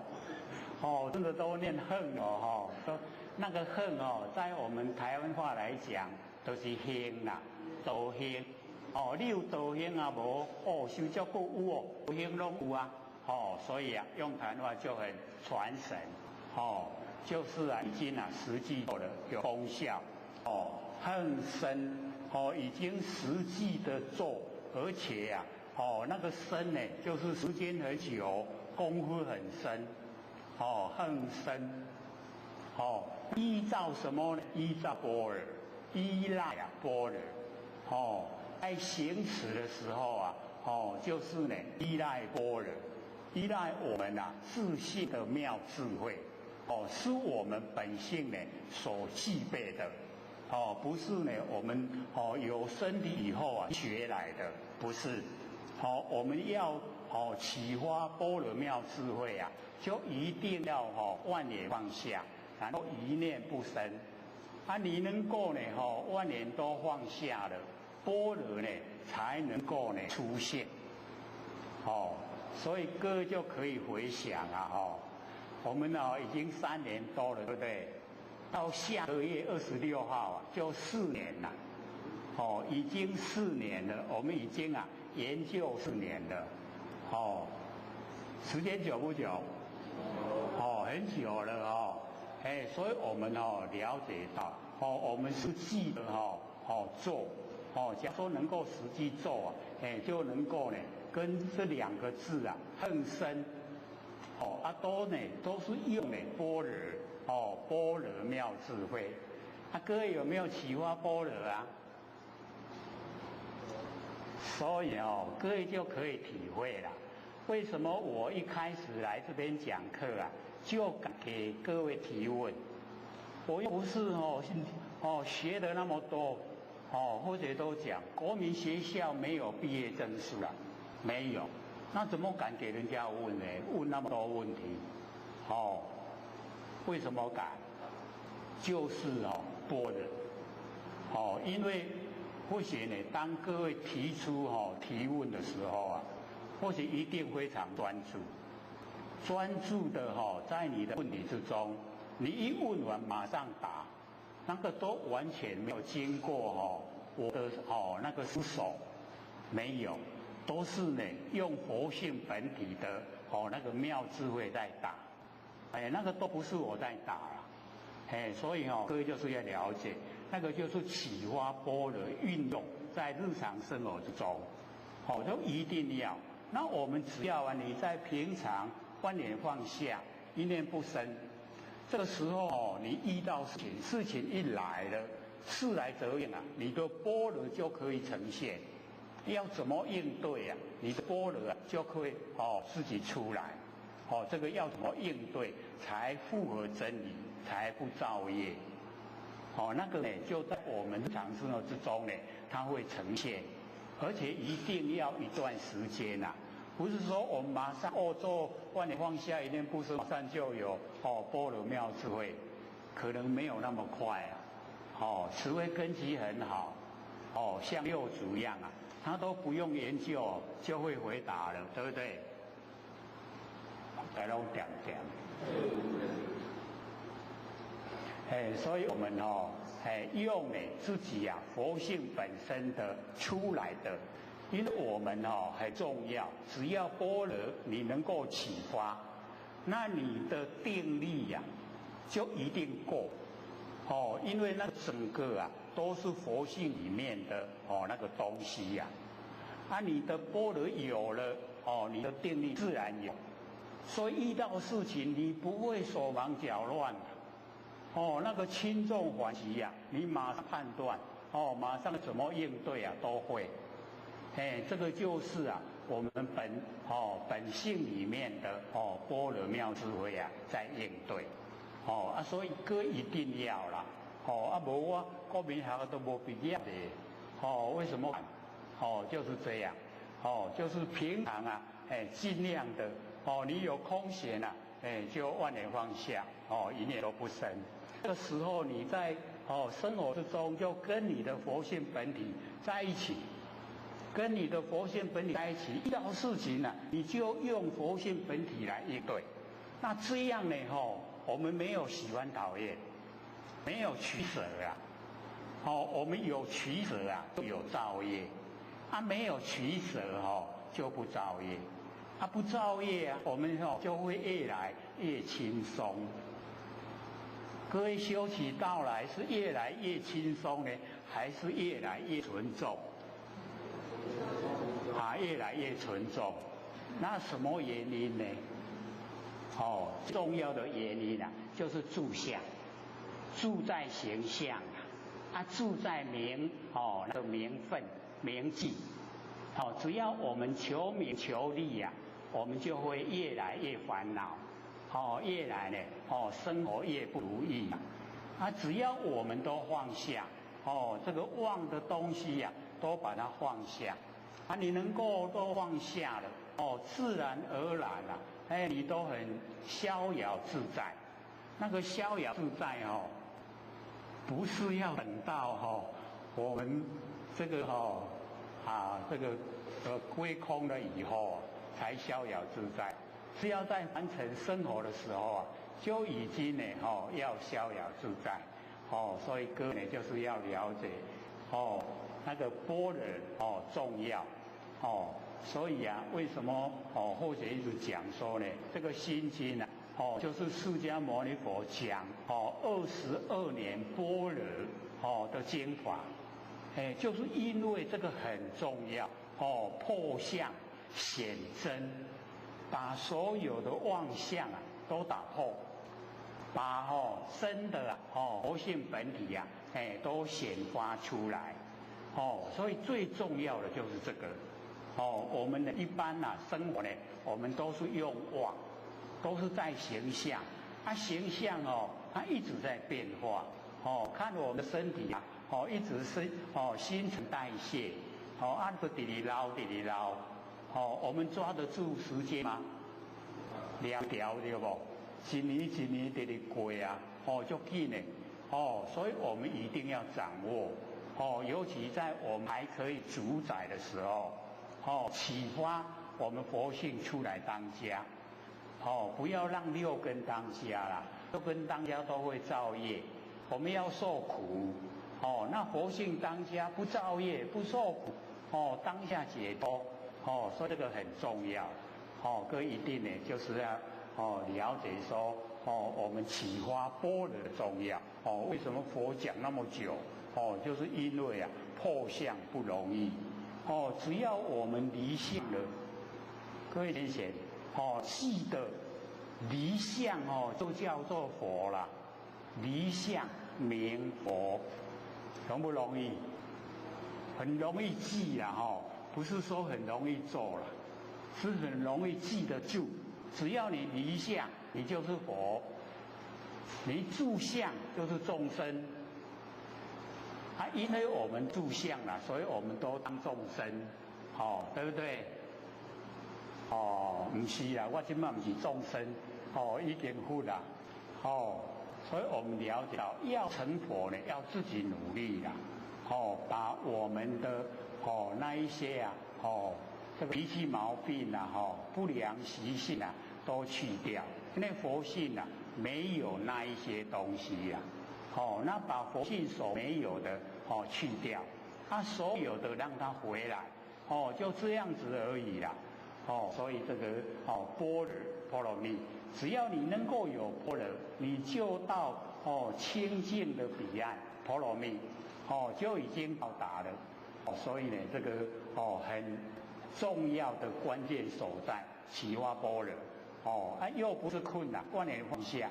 一念不生，你一直做久了，自然般若就有。因为我们准备1堂课就把它讲完了所以这个前贤都一直在跟我数那个时间那照见那个五蕴皆空要我们有恒生的波罗蜜的时候啊，我们啊就够照见，这个照见就限量。我们在凡尘啊，我们都是用比量。这有3个，一个限量，一个比量，一个呢圣言量，3个。各位有听过吗？我们呢限量啊，不经过思索，马上呢都了了分明，那个叫限量。比量呢是经过思索，经过我们的脑筋啊，一思索，你听到外面有车声啊，有人，我们没有看到人啊，可是知道那个车一定要人开，所以有人没错，那个叫比量。各位就可以了解啊，我们在生活之中用啊，是用什么？我们都用比量比较多啦，那个限量真的要修的时候才有办法限量，所以我们就是要修到限量正悟、限量正知，那已经成就了。可是我们都要经过比量以后我们才知道意思。那个是说我们在凡尘佛性本体还没有发挥，都是呢用佛性的功能作用，会用比量会知道。那我们限量是佛性本体，当下就知道。所以呢照见就好像我们照相一样，去讲那个已经定格了，把那个形象已经定格，已经呢都呈现，照见，就是限量的正知。然后五蕴皆空各位前也就了解到，我们上过这个《楞严经》我们把这个五蕴讲得最详细，有没有？讲到最后的时候都是那个五蕴，就是五阴色受想行识，都是呢这个五阴，所以我们只要有启发般若，然后我们就可以照见，当下呢就可以知道五蕴全部都是空的。那五蕴呢就是我们的身体我们的身体色受想行识就是五蕴。那五蕴皆空，都是空的。可是我们呢我们众生都是把身体当成真的，不知道它是空的。所以知不知道身体是空的？知是知道了还没承认。知道是空的啦，都是要还给天地的，都知道了。可是这个中间的过程都还没有很透彻熟悉，它是怎么样一个空法，它是怎么样空，还不知道。所以我们了解这个释迦牟尼佛呢，在佛经里面一再的强调，我们在生活之中就是不要五蕴，不要蕴积我们不住相那个色蕴就没有。我们呢不要去把凡尘的万象万事都当成真，然后我们就不受。那不受以后想就没有，没有想就没有行，没有行都没有识所以五蕴就全部真的空了。可是我们现在那个五蕴都很实在，因为色就是我的身体，实实在在。然后受想行识，我感受到外境给我的遭遇，都是实在，所以受也是实在。然后由受就产生想，然后有想了以后就有行为，行为了以后留在记忆所以五蕴我们都蕴积。那既然我们都蕴积了，会不会现象？就好像怀孕会不会生出来？就一定了时间到了就生出来然后我们都蕴积了，时到了就现象。所以只要我们不蕴，没有五蕴啊，就不会形象，它就不会在凡场受苦。那所以呢，很重要呢，就是五蕴呐，我们不要蕴积，因为是空的啦，这个啊，我们身体是水火风土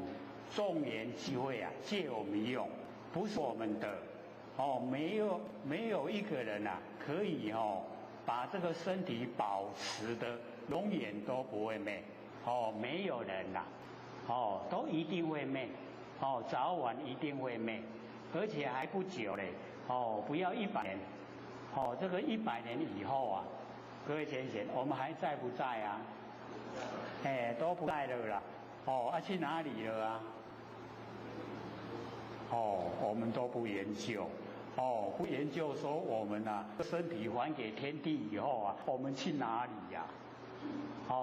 要像六祖那个样子我知道啊，我去哪里呀？不知道的话，我怎么跟你报告呢？有没有？所以往后啊，我们要到哪里啊？我知道啊，我跟你报告啊。各位先生，要到哪里？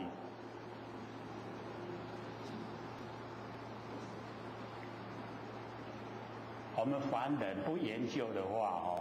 都到地狱的啦。那我们研究以后啊，我们跟整个虚空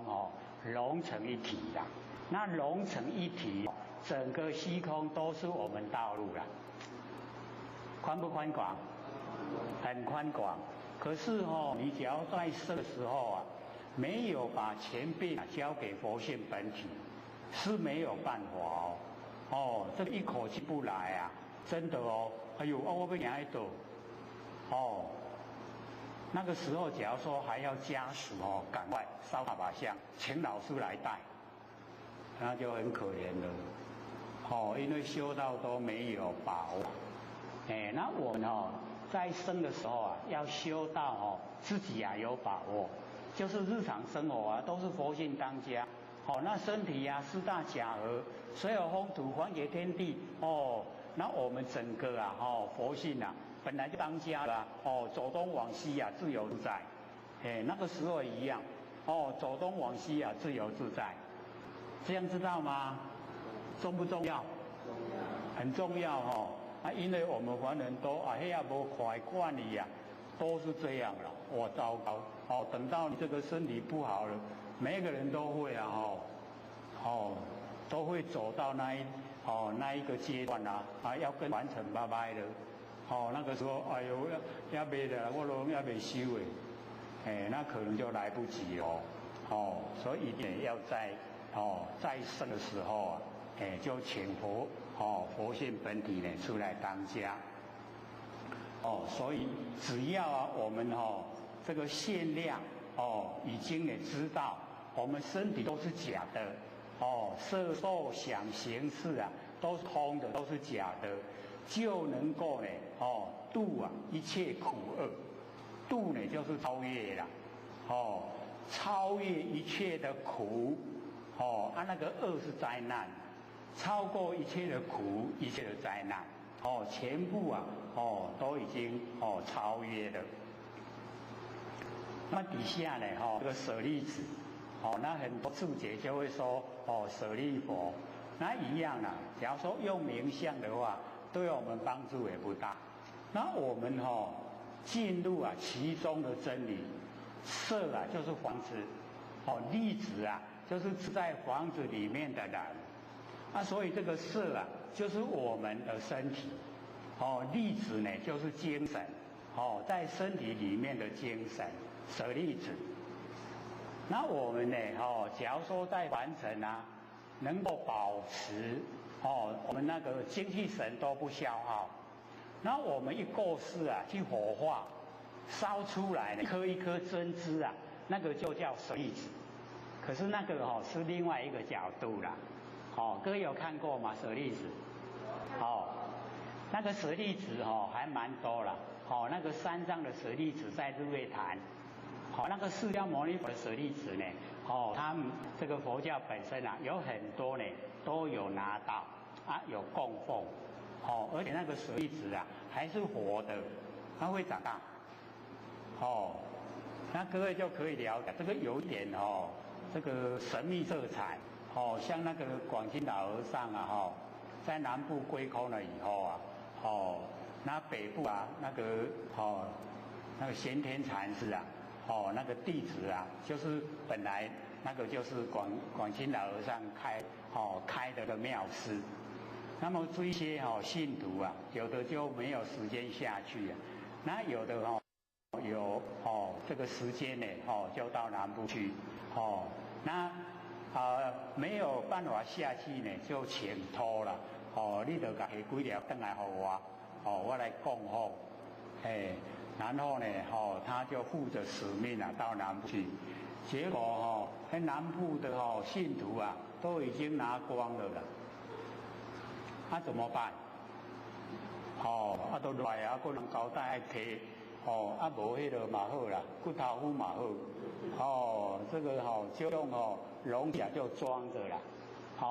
装着就回北部了到玄天禅寺的时候啊，那一些那个没有下的弟子你给他提几粒回来，你拿了几颗回来他说还有我们的份无你提啥回来他就拿那个容器出来，一打开以后竟然真的变成舍利子不奥妙很这个神妙真的是舍利子所以这个叫诚心所感你真诚所致啊，真的金石为开有那个诚心真的就把那个骨灰骨头灰变成舍利子这个是我们讲舍利子的另外一个角度了那有的注解都会讲舍利佛可是舍利子舍利佛对我们帮助都不大，可是我们一讲到身体跟我们身体的精神那就我们主宰了对不对色就是身体，粒子就是精神说我们身体的那个舍利子色不异空色呢就是身体那个空就是粒子色不异空不异就是一样的意思啦色跟空一样然后空呢不异色空就是色就是空所以我们了解色即是空空即是色，所以我们想一想100以前我们在哪里？空100年以后我们在哪里？空所以你看我们从空而来又归还于空，那中间有色是不是色即是空，空即是色空可以生发我们的这个身体，然后身体又要归还给天地空色跟空这样了解意思吗？色跟空，然后呢我们会想说在这个现实方面来讲色就是形象，空呢就是我们看到这个空间，那么形象跟空间各位学姐有没有一样？有没有一样？形象跟空间有没有一样？我们都了解到色形象很明显空都无半行就是说差别很大。可是我们走入真理，因为那个天地的形成就是水火风土水火风土就是天地的元素，它原来的东西，所有的万象都是由水火风土然后积极显现所以积极显现了以后才有万象所以我们了解都整个我们这个空间都有这个色在因为是水火风土所以我们用现在的那个知识领域来说因为水我们现在用冷气机用的除湿机就可以把水集中，我们就看到了这个空中空气里面有水，那火更容易，我们身体的温度跟我们现在那个整个空间热今嘛是热，这个就属于火会水火。那风呢更容易，我们一手不动一手动就有风的那个风就存在这整个空间。然后土呢就是由那个空气太阳光从空气一进来，我们从那个太阳光我们可以看到灰尘，那灰尘集中就变土，土集中就叫地，大地。所以水有风土就在我们这个空中。所以这个空中跟色因为水有风土就是色那空中也就是空，是不是已经合在一起？色空不二，色跟空是一，这样知道吗？那个朱熹呢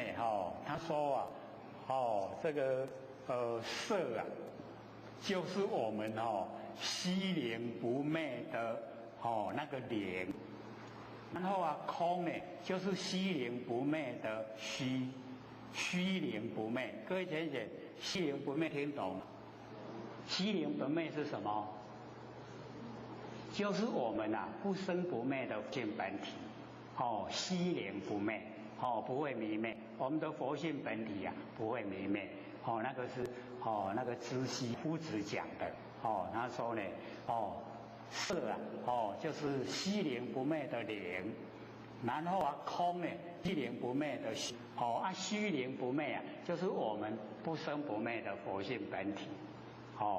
所以我们了解说那个空跟色它就是合在一起然后受想行识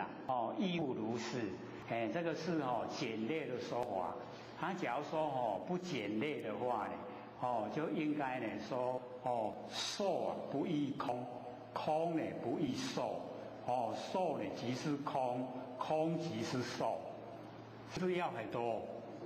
对不对？那个想也是一样想不异空空不异想，想即是空空即是想，多不多？经文就变得很多了，对不对？他说用亦复如是就把那个整个意识就包含在里面这样呢就让我们了解说我们的受想行识呢也是跟那个色一样不异空呢空不异色。那么接着这里又有一个这个舍利子，那么这边的舍利子就是我们不生不灭的佛性本体所以上面是我们看得见的身体，那这边呢就已经是看不见的那个整个佛性本体舍利子是知法空相。这个舍利子就是法身，以法为身，这个法就是充塞整个宇宙虚空所以我们的佛性我们的法身也一样充塞整个宇宙虚空所以呢是知法因为所有的万法都是呢从宇宙虚空呢然后生发，然后呢我们了解整个山河大地都是我们真心佛性所呈现所以万法知法呢就是我们法身呢所这个出现所以知法是我们这个呈现在凡尘的不管是相不管是事都是在里面在我们佛性的本体里面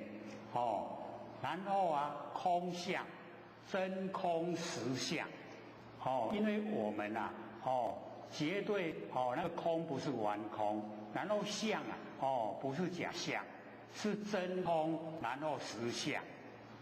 我们的活性本体啊，我们的法身啊，就是真空，然后呢实相，不会变化的，而且呢看不到形象，所以真空实相，所以凡尘的所有万象跟呢万事，所有一切啊都是佛性啊所呈现，都是我们佛性本体。所以啊，是知法空相，它呢，不生不灭，这个呢就讲到它的根源，不生不灭，不垢，被污垢了，不会被呢凡尘污垢，但也不净，不垢不净，不漏对待，不增不减，它没有增也没有减。再胜不增，再缓不减，都一样，不增减。所以我们了解我们法身啊，每一个人都有都一样，都不生不灭，不垢不净，不增不减，所以我们了解啊，我们本来就记住，本来都有，都记住，只是我们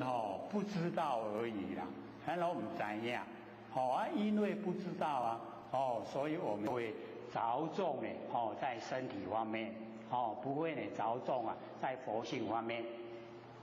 那么是故，就是因为这样，是实以啊，不生不灭，不垢不净，不增不减，所以空中啊，无色，真空啊，实相之中没有色，空中呢无色，无受想行识，这个就讲。我们的法身啊，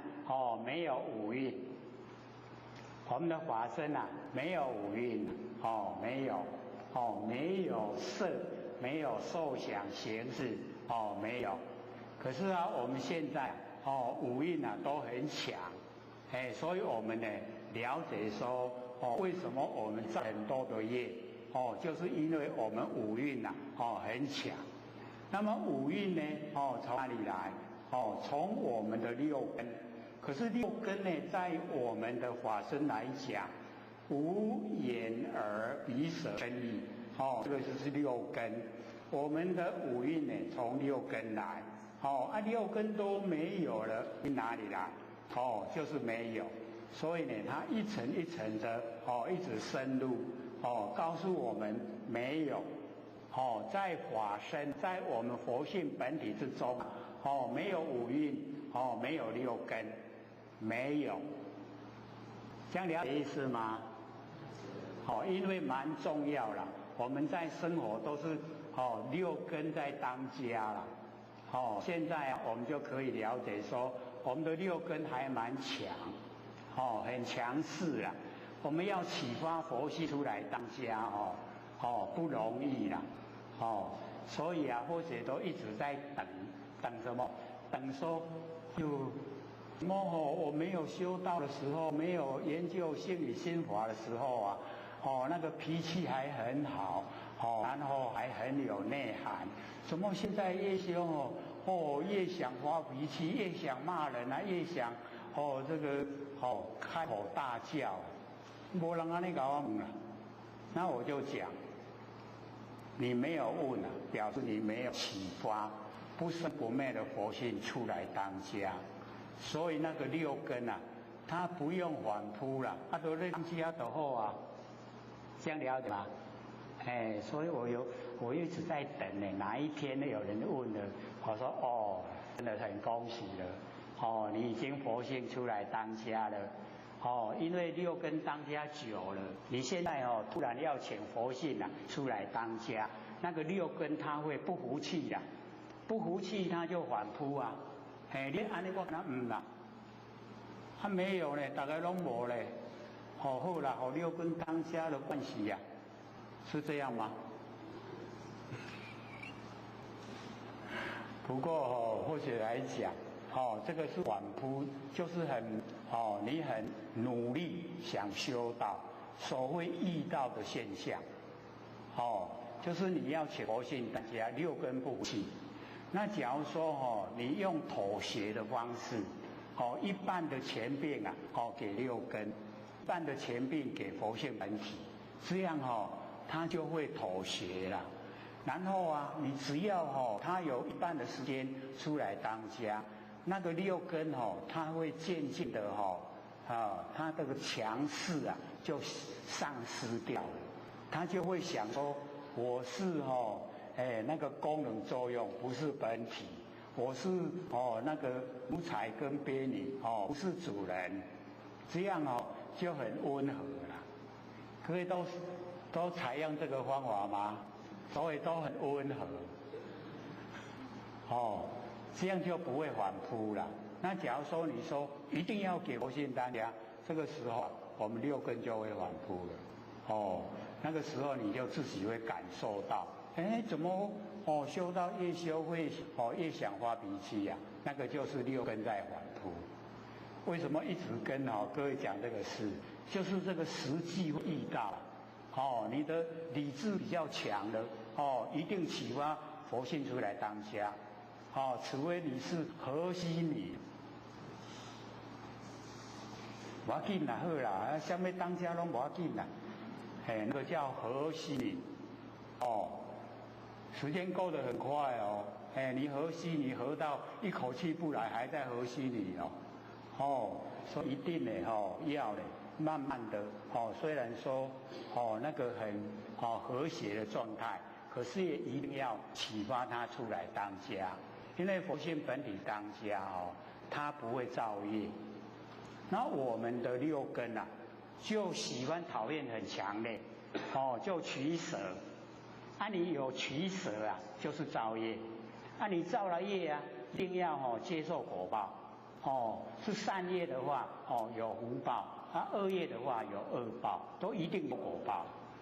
所以我们要了解，这是定理一定的道理。我们知道了清楚了，就可以妥善的处理，处理得很理想，又可以到达我们希望到达的目标。所以没有六根就没有五蕴。六根五蕴没有了，各位浅浅就看底下呢，无色声香味触法，这个就是六尘。各位浅浅，六尘啊，对我们的生活影响大不大？大不大？很大到这个时候啊，没有，因为那个色声香味触法呢，都是变化无常。既然是变化无常，我们就不用住相，不用住在这些六尘的形上面，六尘啊都是假的，就不用住在这个六尘上面，所以六尘啊就对我们影响就不大。可是我们现在的生活六尘对我们的影响很大。那么接着底下呢无眼界乃至无意识界，这个呢就是没有六识。我们根尘相对六根跟六尘相对是不是产生六识？那个六识我们都当主人。那个六识有眼识，有耳识，有鼻识，各位知道吗？都很强，对不对？所以我会讲说，心意识很强，修不成道。那我们心意识就把它降服。修道不要心意识，因为那个都生灭。你用它的话，容易跟人家结怨。你心意识很强，要跟人对立，你就是不肯吃亏。那不肯吃亏人家一样不让就容易这个摩擦。所以我们了解说这个不要用六识不要用，我们用真心，用佛性具备的真心，那个呢就已经超越所以那个六根六尘跟六识3、6、18所以我们说呢18层地狱就是六根对六尘产生六识，然后所有做下来的行为，就是要进入18地狱。那全部都没有没有这个六根，没有六尘，没有六识。那这样的话呢，我们会这个接受地果报的机会就没有所以我们要了解到。那么接着呢，这个无明亦无明尽，乃至无老死亦无老死尽。这个呢就是讲12因缘。这个12因缘各位有听过吗？有没有？有没有这个详细研究过？或许呢把这个12因缘稍微呢跟我们这个提一下，让我们都有印象。各位浅显，我们为什么会老？为什么会死？咱是会老会死。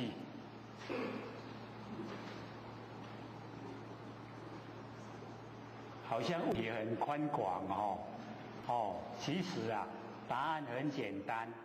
就是因为我们有生，咱有生才会老，才会死，对不？对不对？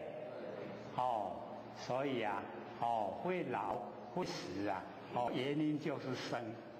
那我们为什么会生？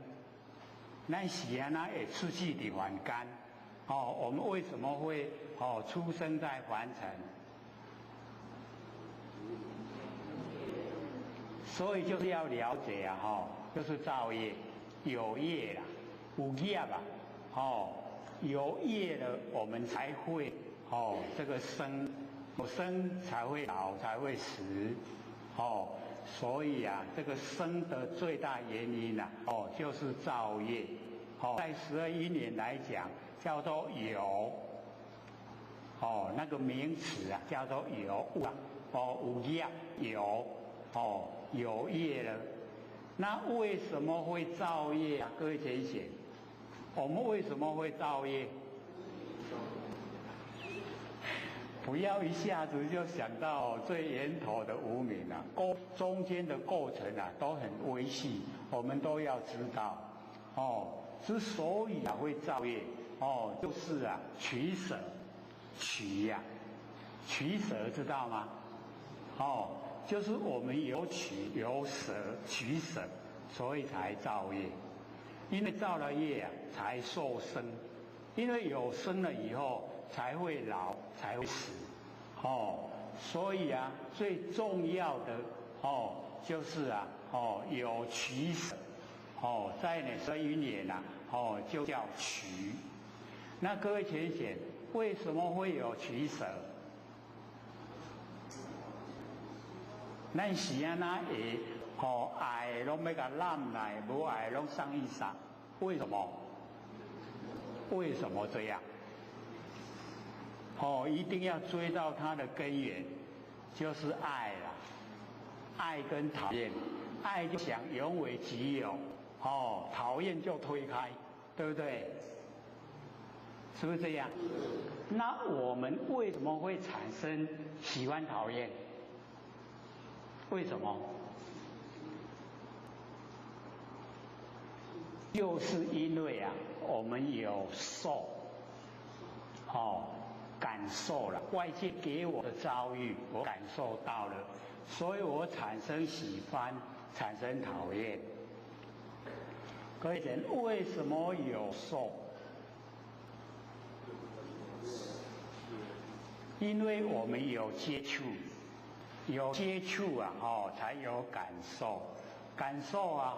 然后才喜欢讨厌，喜欢讨厌才取舍。取舍了以后已经业造成了，才要受生有生了才会呢老死。那为什么我们会有接触触？就是因为我们有六根就是六路了六根的意思。那为什么有这个六根六路？就是因为啊，我们有名色，名啊，就是呢没有形象的，那个状态，色呢，就是身体。那为什么会有名色？就是有识，认识的识。那为什么有识啊？就是因为有形。为什么有形啊？就是因为有无明。所以这个才是一个开头啦。无明，本来就没有无明。无明啊，就是不知道真理啦。不知道真理呀，就是无明。好像讲出来的名词啊，离我们很远。可是啊，我们在生活之中各位贤贤，我们有没有起心动念？起心动念叫做不觉，不觉啊就叫做无明。这样我们知道无明了吗？哎呦，我起心动念，那个就无明了。所以我们在生活之中。我们要能够掌握自己的起心动念。你有起心动念了，是不觉，不觉的是为佛性出来。佛性啊是觉，他现在觉才起心动念，所以就叫无明。因为无明，然后眼行，无明了以后，不管是时间。不管呢，我们的心整个都在行驶啊，拢在行，拢在叮当啊，没有停止的。然后啊，行就眼识，这个眼识就已经呢牵涉到我们上一生了。咱顶一世，我们先前世啊有跟随啊，叫做修降者，就是那个这个债务啊还没有理清啦。有的是人家欠我，有的是我们欠人。那个就叫识，认识的识。然后因为有识啊，这个时候在我们的那个现象里面啊，就是啊，我们的那个已经呢，我们一过世了以后我们的已经是怎么样？我们的那个因，半音声，中阴身啊，这个竟然会讲，忘了讲怎么讲。我们的中阴身是过世以后。会去那个我们该去的地方报道，可是要来投胎的时候也是一样，中阴身啊，他先来，那个中阴身啊，他在出来从那个地狱出来的时候啊，然后看整个大地都好像墨水啊，黑一片。那只要有跟他有那个缘分，就是修向者有那个缘分，就会朝这个亮光他直接欺负，就是赶快到那个亮光的地方。那亮光的地方呢，这个时候就是他的父母亲正在亲热啦，他就赶快投入精息那个父精母血就投入了当成他的身啦，所以那个母亲就怀孕了。那怀孕的时候，这个叫做明色，明就是状态，那个精神状态。色就是那一种已经凝结有形有相的那个胎儿明色。有怀孕了以后经过286天，它就会生。那在这个开始有怀孕以后慢慢长成，然后长成以后它就会具备那个6路是6根，然后到时间到了我们说10月其实286天啦200天左右就出生了。那出生了以后就跟凡尘这个接触。所以要了解啊，这个小孩子生下来，他假如说不哭的话这个小孩子不会活。所以生下来现在有很多他已经呢轮回太久，然后智慧又比较高，他不哭了，凡尘这么不来，所以以往那个自产室一定会把那个生出来的那个脚两只脚把它抓起来，头让它朝下，打他的屁股打他的屁股的时候他就哭了啦。他哭的时候那个婴儿就活了，那个哭的时候灵才进虽然说他的第8阿赖耶识投胎就来，可是那个一生下来一哭灵才进才进来才会有过一生有生呢一直到长大到老死就一定是这样经过。所以你跟凡尘接触了接触以后就慢慢长大，长大后你的感受就特别强烈那一种喜欢讨厌很强烈所以从处接受然后从爱就是取舍到取舍以后业已经形成就叫有你既然造了业就要生就要老死这样各位对这一年有印象了吗？有没有？所以这个叫流转门，一直绵延不绝在流转。那我们修道我们可以还灭，还灭就是我们落入凡尘，已经落入了啦，已经在现象之中了。那现在呢，我们从哪个地方改变？从受。我们呢研究真理，知道凡尘的万象万事都是假的，所以我不受，我不接受，让它进入我内心。事来则应事去则见，都是用真理来应对。这样了解吗？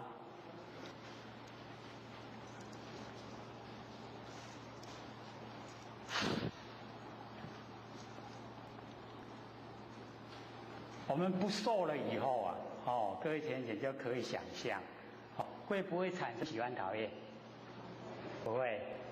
没有喜欢讨厌会不会取舍？就会有取舍，对不对？你没有取舍不会造业，不会造业就不会受苦，所以这个是一个固定的道理，一定的不会变。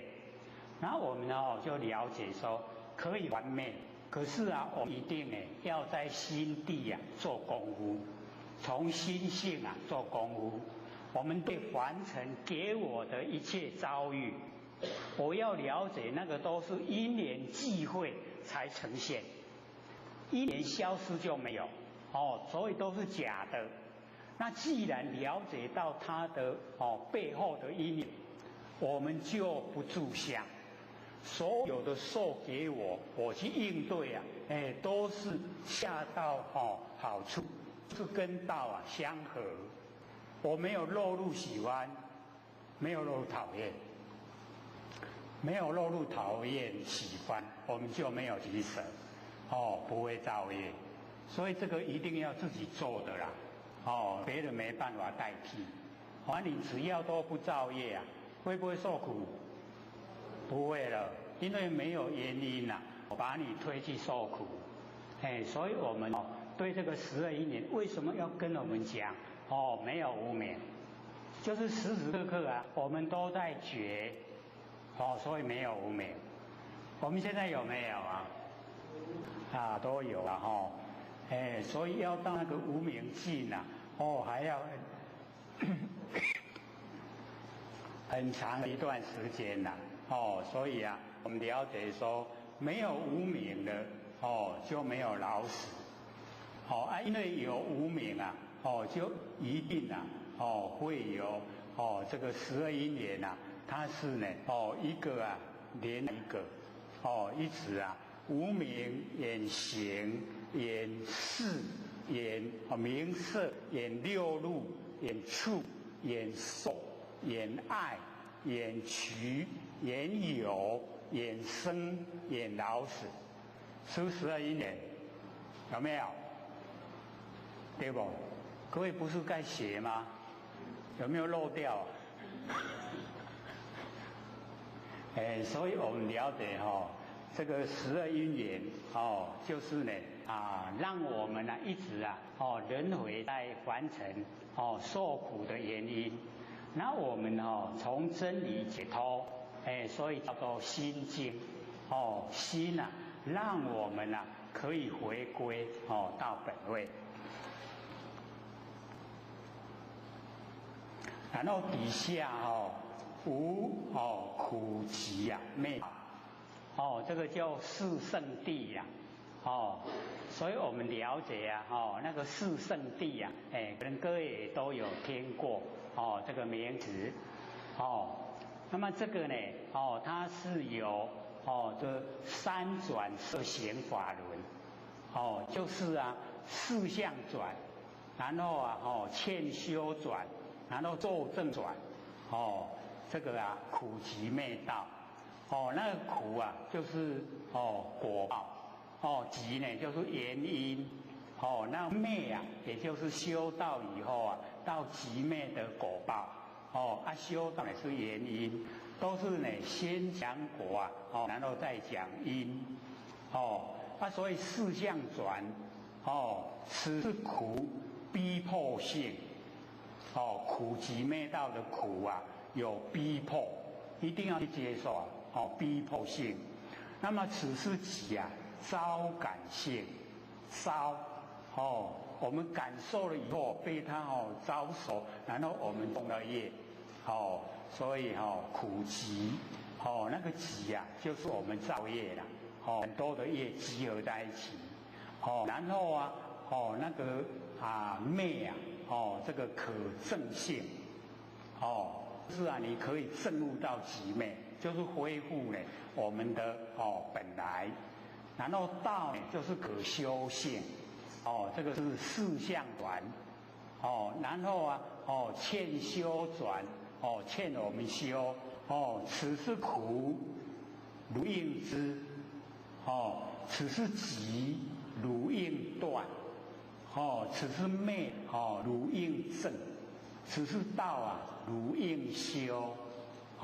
有没有欠修？欠我们怎么样修然后到这个到最后的那个就已经证悟了以后那个就已经呢此是苦何以知是集何以断此是灭何以证，此是道何以修所以这个三转12法轮叫苦集灭道。各位有没有听过没有我们真的还是这个一跳就跳得很高这个都是一些修到一个基本我们呢这个基本认识可能都还没有经过，我们就直接跳到佛地了所以这个苦集灭道。然后底下呢这个无智亦无德各位先生，这个无智亦无德就是菩萨法。那菩萨法就是六度万行各位有听过六度万行吗？这个倒比较熟了所以呢我们都比较进入高阶层的那个修持方法那个布施持戒忍辱精进禅定般若然后这个每一个它的内容也都有3个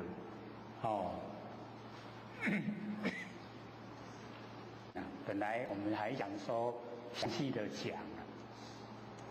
可是没声，所以简略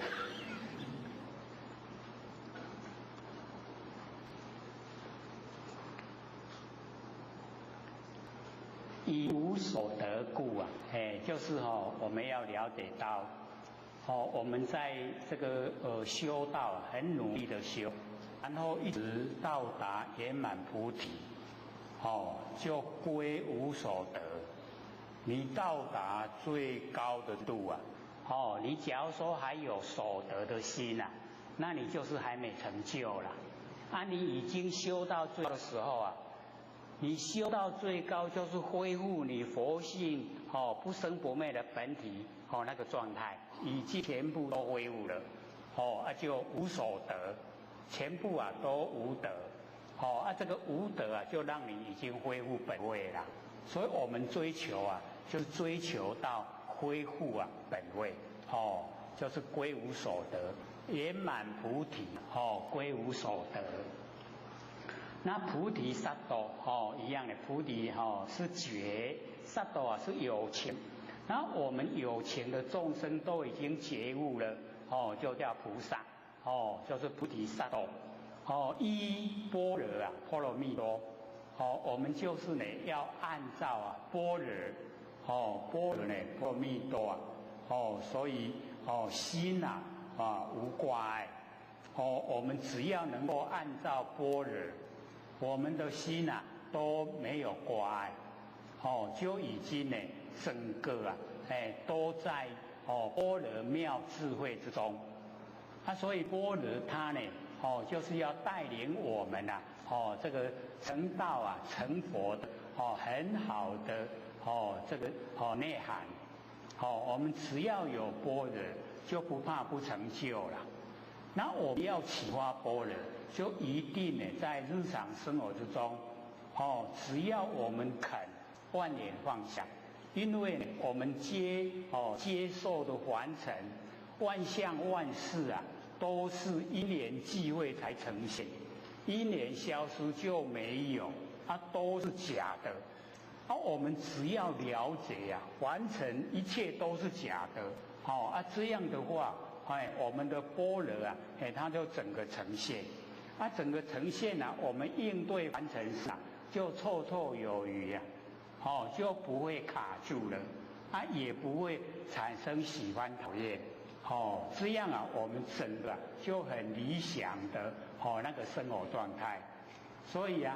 各位一定呢要在日常生活不是很困难，万念放下，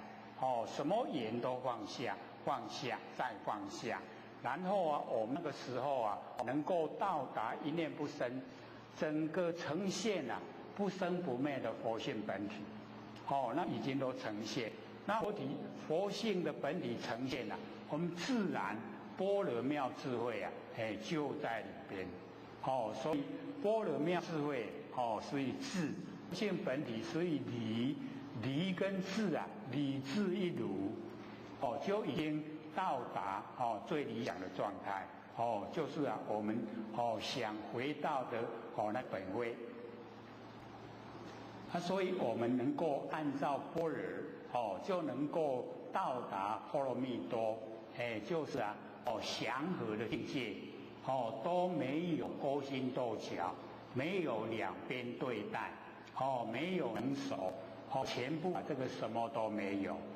所以我们了解能够到波罗蜜多那个是最理想的生活状态。不要等到以后一口气不来才到达，我们要在生的时候就已经到达。所以尽量在凡尘就不要跟人结怨，尽量能够让人，尽量能够帮助众生，又行善不记在脑海，这样对我们来讲帮助都很大，又培养浩然正气，所以能够这个到波罗蜜多就心无挂碍，就已经没有挂碍了。各位浅显，我们现在心有没有挂碍？多多少少都会有，都有挂碍。那我们在日常生活之中就是要做到心没有挂碍，都没有挂碍，自由自在。像我们开头讲那个自在，逍遥，自在，那个是本来我们本来就逍遥自在，是我们落入凡尘，被凡尘的假象迷惑，我们迷惑了以后啊，在想象里面用心计较，所以就可以想象，我们一口气不来，凡尘是哪个事是我们的，哪个财产是我们的，没有一个是啦，都是假的。那我们为什么要跟人争呢？所以啊，就要看得透彻一点，真的都是假的，真的啊，就是佛性本体，那个才是真的。可是没有形象，我们呢了了分明，切实的那个知觉性啊，就是佛性本体。我们只要呢留成这个啊，让它整个恢复光明，只要我们有一点私心啊，它就是暗象，已经呢光明啊染上污垢，所以我们要把这些呢都去掉，没有私心，没有我们想要达到的那个凡尘的那种身份地位，都不会去追求，因为都是假的啦，付出很多的心力啊，结果到最后什么都没有，都是假的，所以我们不要为了那一些假的啊，用尽了我们心思，我们要在日常生活之中呢，心无挂碍，一定要到达心无挂碍，时时刻刻啊都是很高兴，过生活，无挂碍故啊，无有恐怖，没有挂碍呢，就没有恐怖，因为我们呢会有恐怖啊，就是因为我们有气无。有所想呢得到的某一些呢那个啊内容，所以啊才会有恐怖的情形啊出现。那假如说我们都已经呢光明正大，什么也没有，什么也不跟人家争，那所有的恐怖啊都已经啊远离了，都已经没有在我们这个身上。所以远离啊颠倒，远离啊梦想，我们呢可以远离啊颠倒梦想，这一些颠倒梦想啊，全部啊都远离，很不容易啦。因为我们众生呢不颠倒，不颠倒就成佛了，成道了啊。所以我们大部分啊都是颠倒，该注重的呢我们不注重，不该注重的呢我们非常注重。就是颠倒，那心呢，不要外放，外放就是众生，收回来就是佛。可是我们在生活中啊，时时刻刻呢都让它外放。假如说有那个环境啊，可以让我们静下心来，我们又很难过，赶快看电视，让心麻痹啊。所以现在那个广告啊，说那个杀时间啊，缓无聊。各位会不会这样？可能啦有时候在现象之中啊，真的就是时间还蛮难过的一天一天过真后悔然后啊无聊，时时刻刻啊，连小孩子说好无聊他都还不知道什么叫无聊所以我们了解说在凡尘啊只要我们不颠倒远离了颠倒都远离了，该注重的都很注重然后远离梦想这个呢就是啊不切实际的一些那个想法我们呢都远离到达呢究竟啊涅槃究竟就是已经到最高程度的究竟，涅槃就是不生不灭啦，已经到达最高的不生不灭，那就是咱佛性本体，佛性本体啊，就是啊不生不灭。那么三世之佛就是过去世、现在是、未来世，三世的之佛啊，都是依般若波罗蜜多所以要了解这个般若啊，就是非常重要三世的之佛都要依赖般若用这个般若的妙智慧各位要了解般若啊就是破妄显真般若啊，把它特别记在破妄显真，就是般若。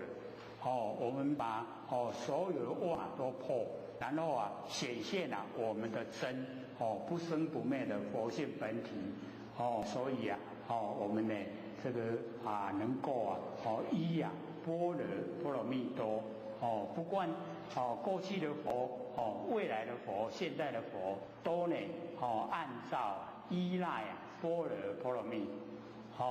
有般若的就到达波罗蜜，就是祥和的境界。波罗蜜呢就是祥和的境界，因为我们都把凡尘说苦海，所以才翻译成啊到彼岸。它的意思啊，祥和的境界啦，没有对待，没有那个勾心斗角，祥和的境界啊，就是呢波罗蜜多，故得波罗多罗三藐三菩提，所以我们得到啊，那个阿呢就是无啦，有没有的无，耨多罗就是上，无上，已经最高了，没有比它更高了，无上。那三呢就是正，渺啊就是等，正等，三正菩提觉，所以啊整句话呢就是无上的正等正觉，正向平等，就是啊不管是我们要了解到，我们说众生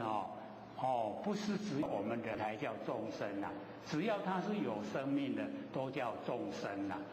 众缘机际而现的生相，就叫众生。所以众生啊都是平等。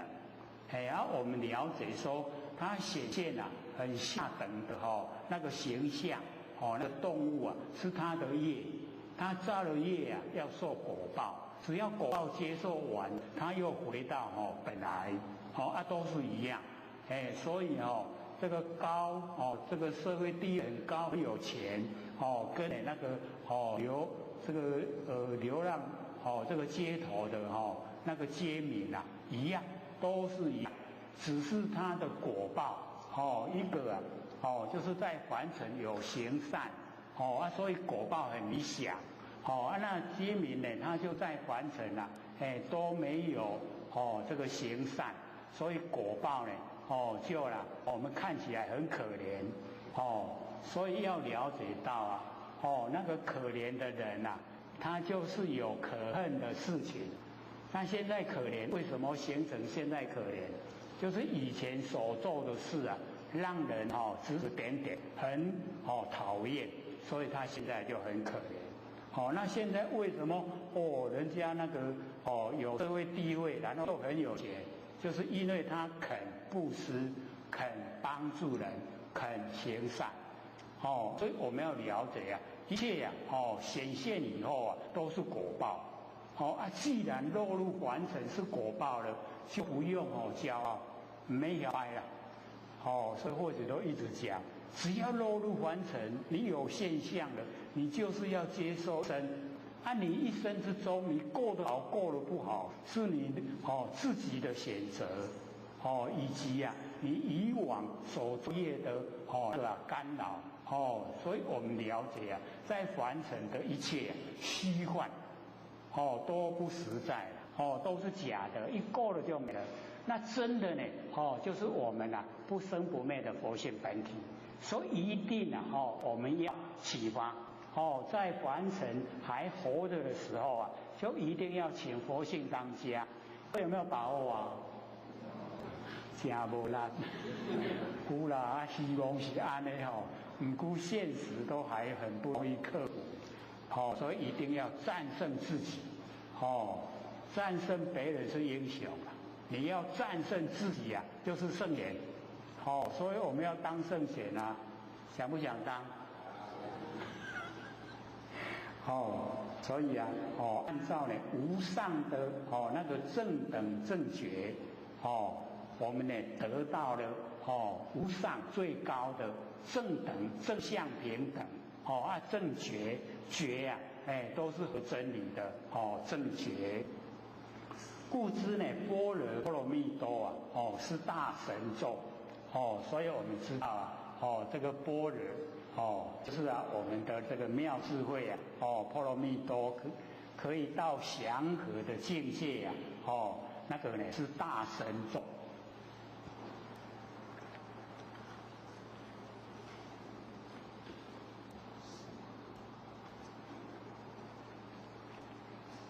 可能是说好啦，你留一段时间让我问。是大神咒是大明咒那个大神咒那个神已经呢是不可思议就是这个我们般若蜜多有那个不可思议的那一种功效。那么咒呢就是种子就是陀罗尼呢就是种咒呢是种子。所以是大神咒是大明光明光明咒，是无上咒是最高的最上等的咒。所以般若蜜就是我们要了解，我们在诵咒很多的咒都没有讲说呢用般若蜜没有用般若。用般若的话，最高等的咒所以一定要用就是般若妙智慧。你只要有启发了，所有的困难你都可以这个经历经过，很容易的你就应对过去了都没有困难是呢无等等咒，就是连跟他平等的都没有他高到呢这个程度所以我们了解这个心经它真的是字很少啦，意思呢反很多能除一切苦只要你用般若蜜呢就可以除掉的一切苦，所有的苦都可以除掉真实不虚用特别的叮咛交代，真实拢无假啦是真正的真实不虚故说般若蜜多咒即说咒耶讲这个般若蜜多咒的时候讲授的这个内容揭谛，揭呢就是打开啦谛也就是我们玄关妙谛，打开我们玄关妙谛。所以打开了没有我们求道的时候就打开了，可是我们都不知道揭谛打开玄关妙谛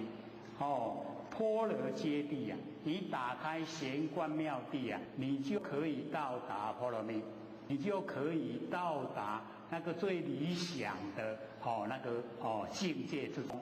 般若僧揭谛那个般若僧呢就是众生众人就是众就是当然好我们好了，我们还要去度化我们的亲朋好友让他们也跟我们一样能够呢脱离这个苦海所以般若僧呢揭谛菩提呢萨婆诃，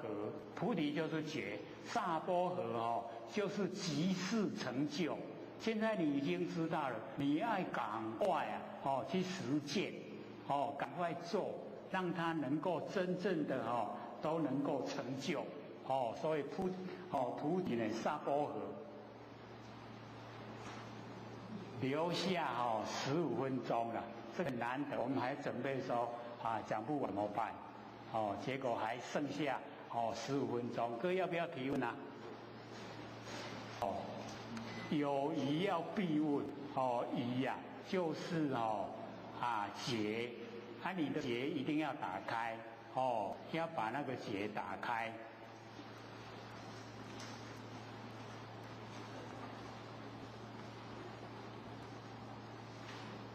有没有要问的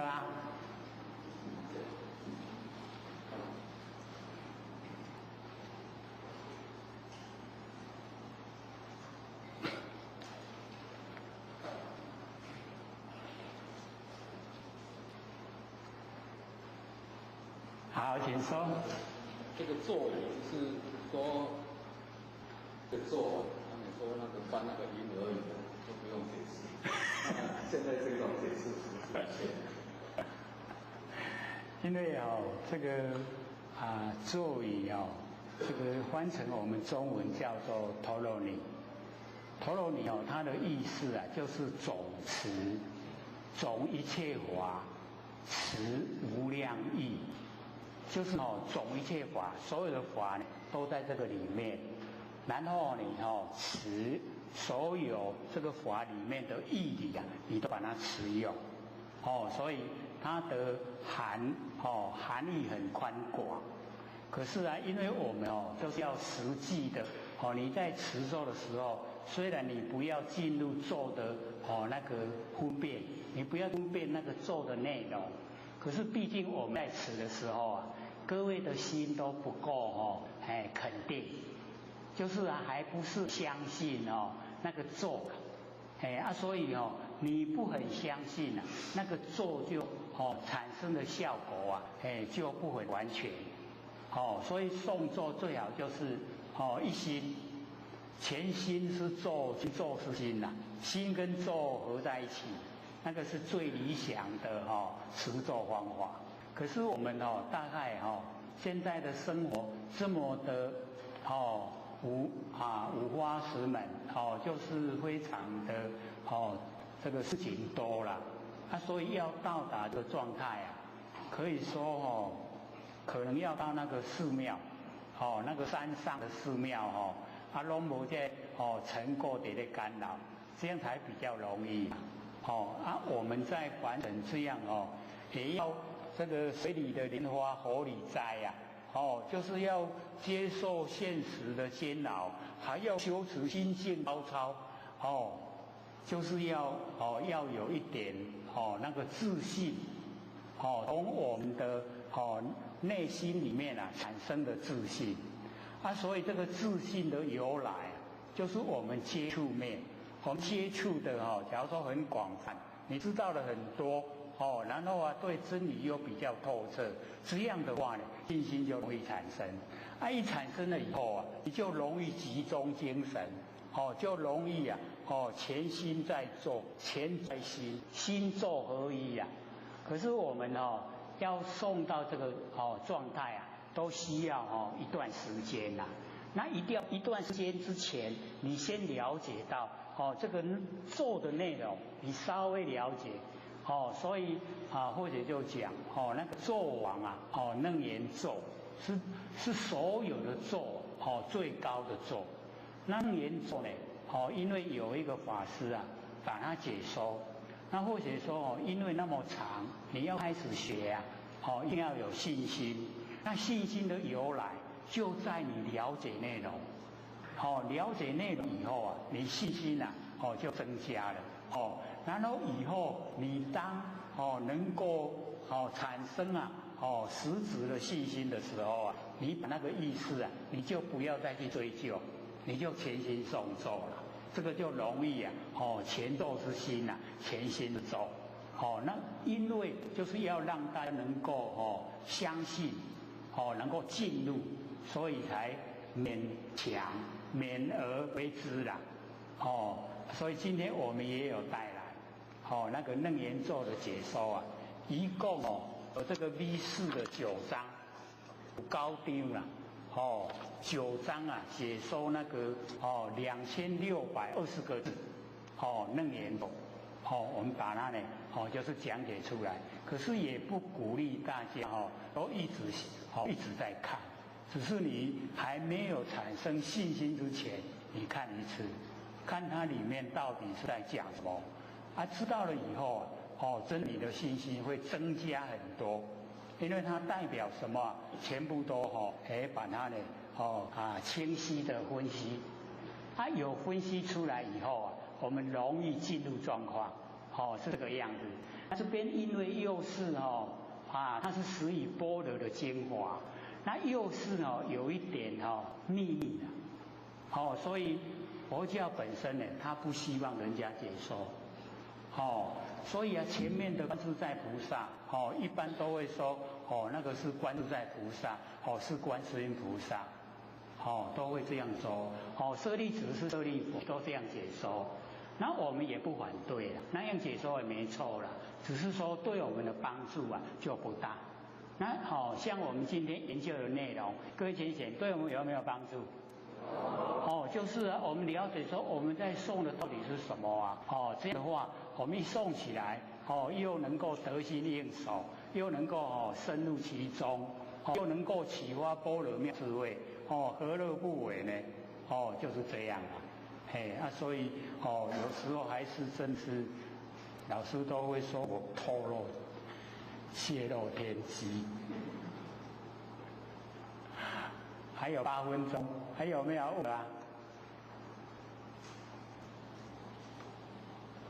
好，请说。老师好。好。我想请问一下，刚刚我们说那个胎儿生下来之后都是要封闭才会进去。对。那在母亲的那个胎的时候，它那什么现象？好，请坐。因为我们呢这个有讲说这个死的时候这个比较我们一口气不来啊，我们那个中医生他还在第8阿赖耶识啊，他还在啊。这个气候来先，气候就是死气以后啊，气候它东西啊第8阿赖耶识还在，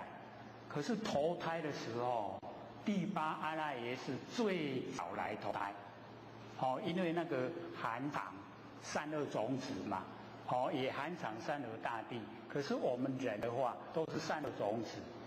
它有善恶种子，所以它来投胎的时候啊，就是因为有善恶种子，所以中医生来投胎会找他有缘的，跟他有结缘。才会来，他投胎以后，然后说没有阿赖耶识啊，那个婴儿不会活，那个在肚子里面啊，那个就会变死胎啦。你就是因为有阿赖耶识在，所以他活着。可是我们要了解到那个一出胎以后，为什么他不哭呢？因为他太聪明，他有修又聪明又知道完成很苦。不愿意来，可是我们理智够了，可是你的行为不够，你的修持还没有去掉你的那个脾气毛病，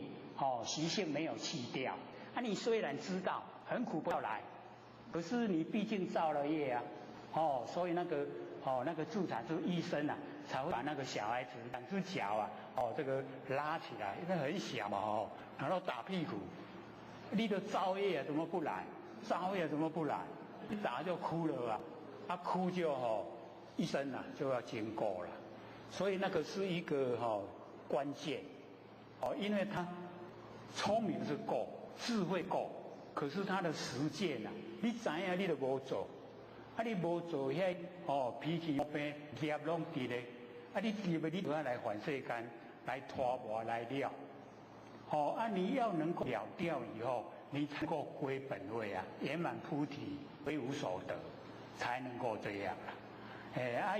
一跳都是欠实践。各位姐姐，我们要努力的来实践，实践重要了。所以知持不如行1寸。你知影1尺，你行1寸较赢迄知影1尺啦。我们现在培养，一方面知道，一方面实际做，知行合一，这样知行合一的话，我们在世的时候，真的就是佛性当家。虽然是讲佛性当家4个字做起来很困难，一定你会经过很多的折磨，假如说你太激烈了，你6根会反扑了，你太和稀泥呀。又没有成功的时候，所以那个真就是要难的，就这样了。还有师温，好，请说。不好意思，不会。那个阴灵那个是什么？好，请坐。那个阴灵我们就是要了解到，那个因缘不具足啦，就是他想到凡尘来。因为我了解说，现在呢，我们台湾修道环境很好，很多的投胎者都要到台湾来，可是就是机袂得来啦。你全世间的这青年男女拢无想要生啊，伊要生都生不来啊所以啊，假如说伊硬要生来眼不够你看你怀孕了就拿掉，那就变婴灵啦。他很无奈啊，无法度啊，我要来都眼无够无法来无法度他又要归还到这个地狱去啊。所以我们了解说，现在凡尘啊，这个不愿意的话，都掌握在人的手上，对不？你要生你唔生，拢决定在你的手头啊。你若不爱生真简单一下子就可以把那个胎儿拿掉啊。所以那个我们了解说，现在能够出生在台湾真的是非常难得啦，因为我们都没有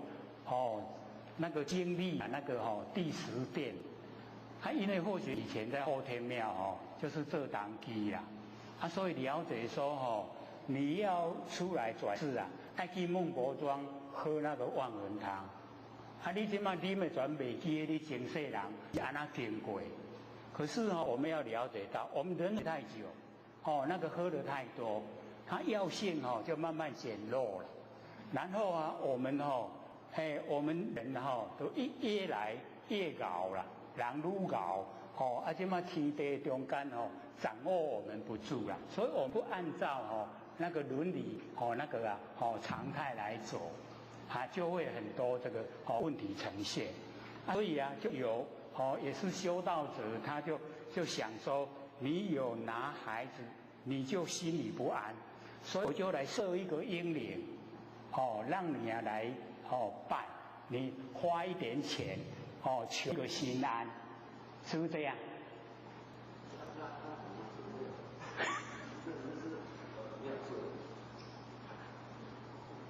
让大家知道。说那个也是因果嘛，那如果他没有，对，因为因为他跟父母亲结的缘不深呐，跟父母亲结的缘不深。所以父母亲把他拿掉是有一点就是他硬要来也没办法所以他硬要来也没办法他没有像我们人那么有权柄决定要生还是不要生你只有让人家摆布所以他没办法了以后你给他拿掉他真的都还没有，你看要哭才灵尽虽然第8阿赖耶识已经来了，可是你没哭灵还没尽所以他一回归了以后，在等候了，在排队看看要去哪边出生要看他的结缘他跟父母亲的缘假如说比较深，他投胎就成功了。他结的缘不深你硬要讲摸，你去讲摸啦，热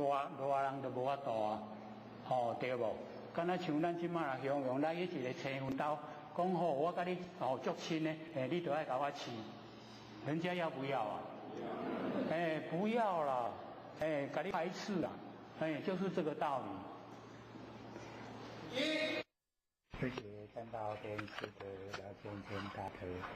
也感谢每各位前贤或者几位学长。我们今天呢是讲这个34遍大德经34遍，因为在讲解的时候是在台南同一空，那大部分的人都睡着了，都没有听，可能是那个功效太好，被催眠。然后回来的时候，又协商把它补强。那上个礼拜呢，都请全校会就是把那个34遍看着讲一下。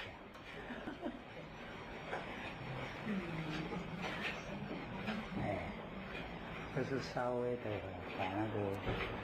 它的内容能够向各位这个报告一下。在我们上个礼拜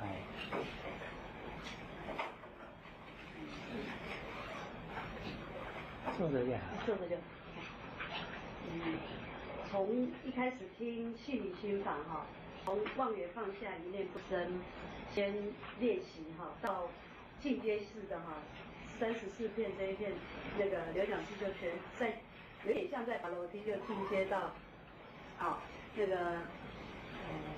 形而上，形而上谓之道，好，然后形而下谓之器，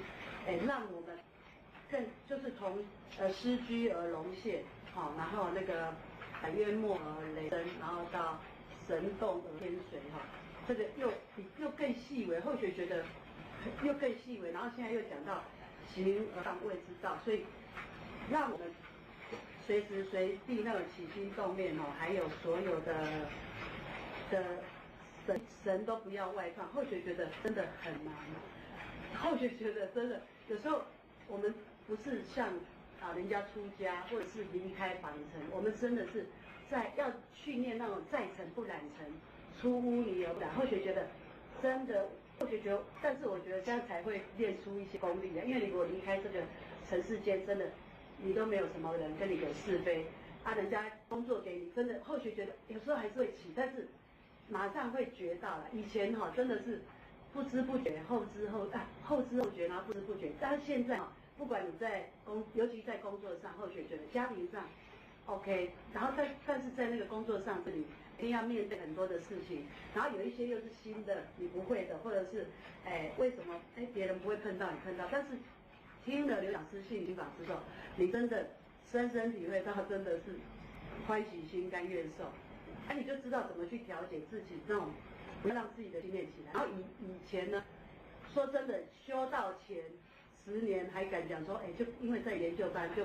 以前就慢慢把那些比较粗的脾气毛病改掉。但是，到了10几年、20年，不尽还好，但是你自己真的染了很多脾气毛病，所以后学才说，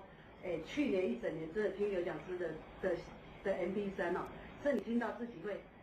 讲到那种自己说我怎么修的真的不过如此，那种真的很感动，会掉眼泪。好，所以我觉得34片我觉得很多全部都是在讲我们那种很细微的那种后续做笔记真的你要怎么说追公庙有什么无为无所得而为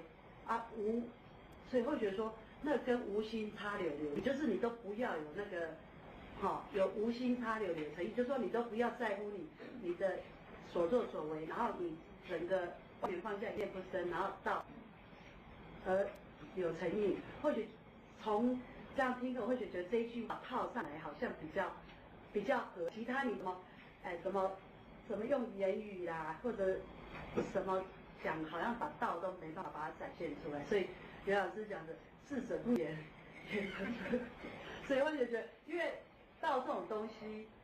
只有自己默默去体会体悟，你讲出来的，就好像说我们还有后学讲，或者讲是像我们有时候去传题然后就是也很想把这个自己有做到的传达出去，但是后学有2次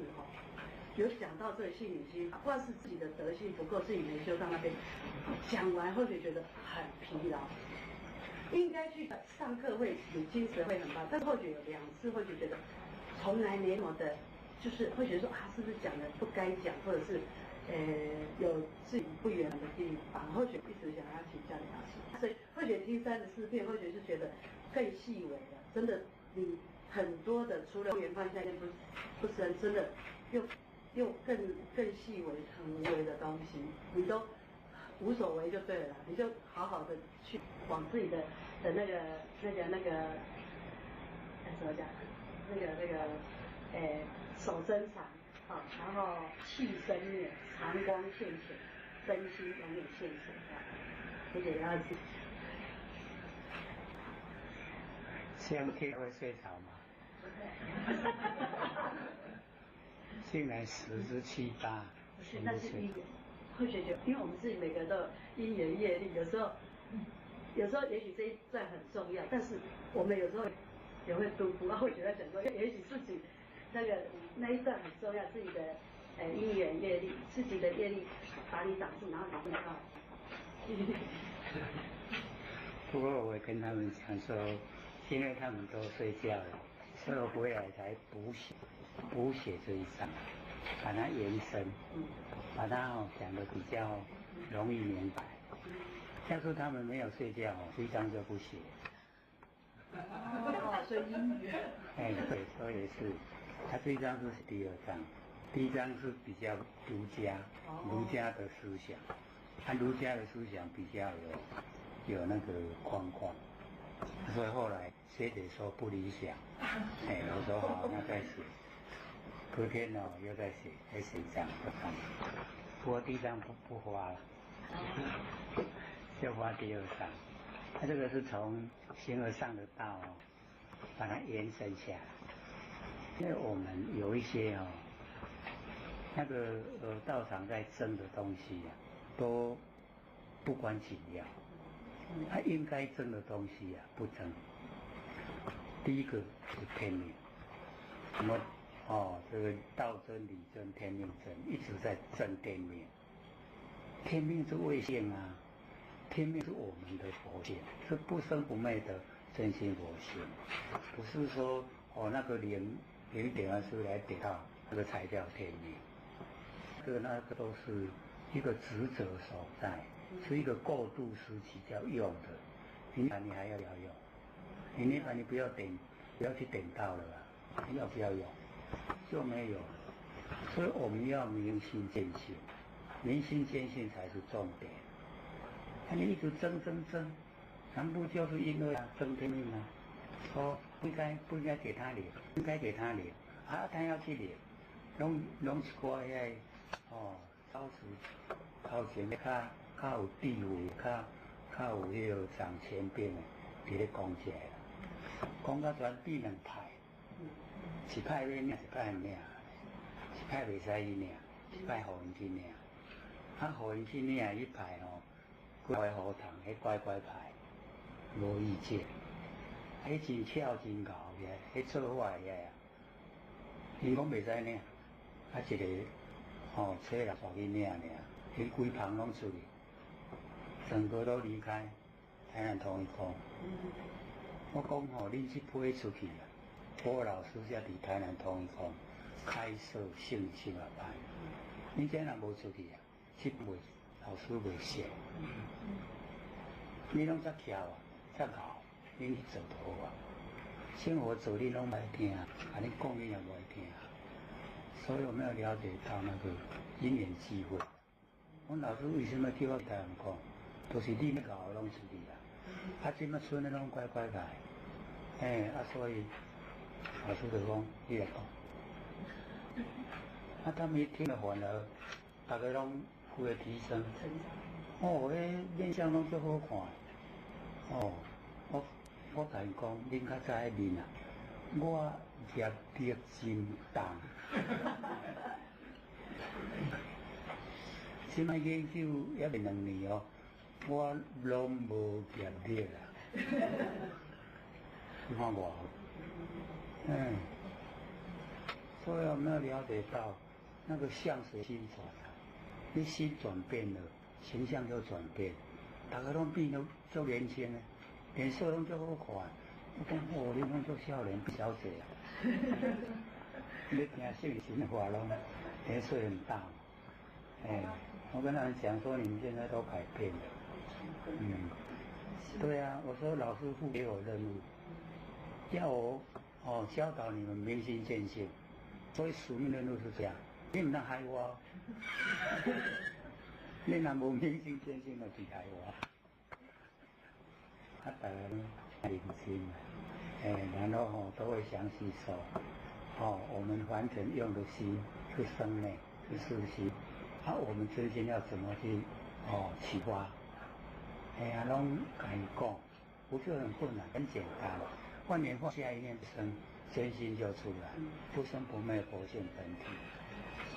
那个这么容易、这么简单的，自古以来都不亲传啊！我拢写到天机的，叫做如来密因，要成如来秘密的原因，秘密我拢甲讲出来。老师无讲我遮明。对啊，老师伫咧甲迄吼迄土鹅咧伫咧医病的时阵嘛，有一寡什么安尼迄吼，拢唔敢讲，叫你安那去做就好。啊，若拄着我，甲讲到明就是了。听了刘讲师的课，那个序我也看懂，白话我也知道在讲什么，而且你看所有的善经典都知道在讲什么。以前看过那个，没办法体会，真的。现在看到。对呀、所以研究了以后，对帮助很大，是从心整个改变，从我们的旧习性里面整个改变，它改变了以后，我们心思想也改变了，心改变，行为改变，然后我们遭遇也改变，周遭我说你先要家里头圆满，修天道由人道做起，你家里不圆满了，你修不成天道。较早拢人讲，都要种笋，伫咧好堂亲还，厝都卖掉，哪有安尼？那都不合理。所以我在老天身边从来没有说那个话。为什么我们道场整个都在说？厝要动，迄厝的要做坏，要好堂，你要好堂干嘛？那个小道。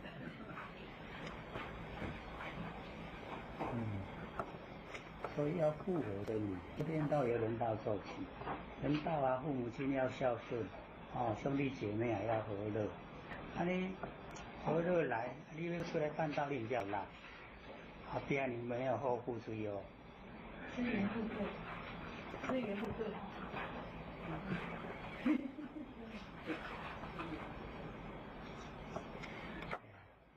所以就是一章，因为大家在睡觉。我都不知道，因为在台上无法大家咧困，写伫后壁伫咧拍 DVD 啊，伊讲大家拢困去啊。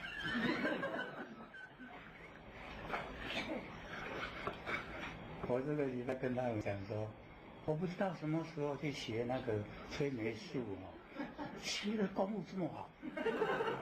我一讲了呢，真的17、18都睡着。这一个礼拜大家都积极卫生，结果我这一个礼拜那个他都这样，好讲，专门开讲。我开始讲话就没声音了，我说那今天唱他去的时候我就人就很难过，他就说卖去了没讲话啊，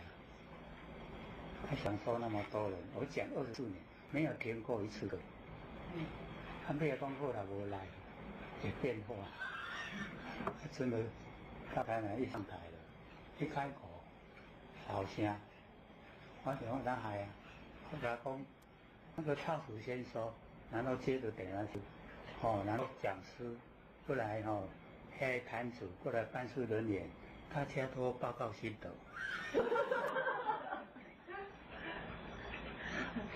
超楚讲书足紧张啊！他讲来讲愈来愈讲都愈大声，还讲到下课，很奇迹呀！整个人都很难搞，他声音都发不出来。真的是，今天深深在付出，老师在帮忙，袂使无讲。所以这个31遍啊，是聊天啊，不过那个天是可以聊，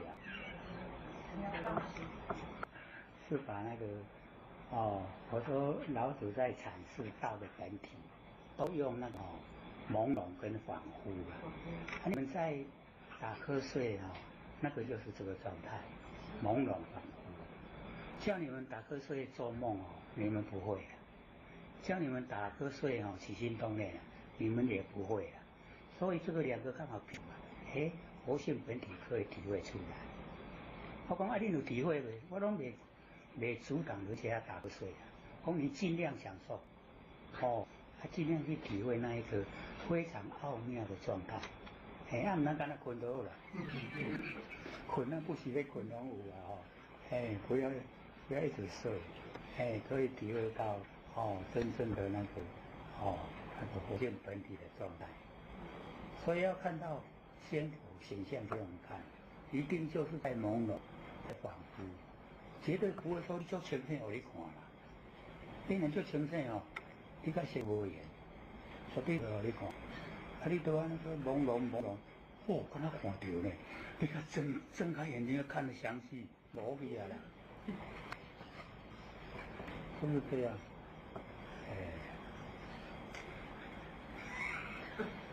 这要经验，不然的讲不出来。所以啊，那个天命，人家有没有领天命，跟我没有关系啊。我说哦，上天不会只有照顾我们台湾2300万人，大陆有13亿啊，13亿要去点到，你说需要多少点来吃啊？除掉很多人领的呢，领率才能够去点啊，13亿呢，现在数据很少，这个挺好什么？挺好咱台湾这，去给人教育啊，伊拢无神论啊，大陆伊无相信神啊，咱就去甲伊讲，有神哦，有鬼哦，有啊无？当然有啊，都要甲因教，互因相信。因若相信吼，因果就相信；无因即马拢唔相信因果啊。唔相信因果，为非作歹，作死。因为无相信因果，你相信因果唔敢做啊。所以就是爱咱些会甲因教。你看咱一个就教几个？2300万要教13亿啊！13亿我听讲吼，迄是有登记的。因一胎化哦，足侪拢无登记的，无户口的，你都唔能13亿嘞，超过啊，无户口啊，你若有户口吼，爱罚钱啊，所以干那登记一个啦，剩拢无登记，你若安尼生7、8个吼，登记一个，所以那个过年不是有那个要印他们。回去供故乡嘛，我讲奇怪，人口13亿，怎么那个酝酿60亿？现在几多少来？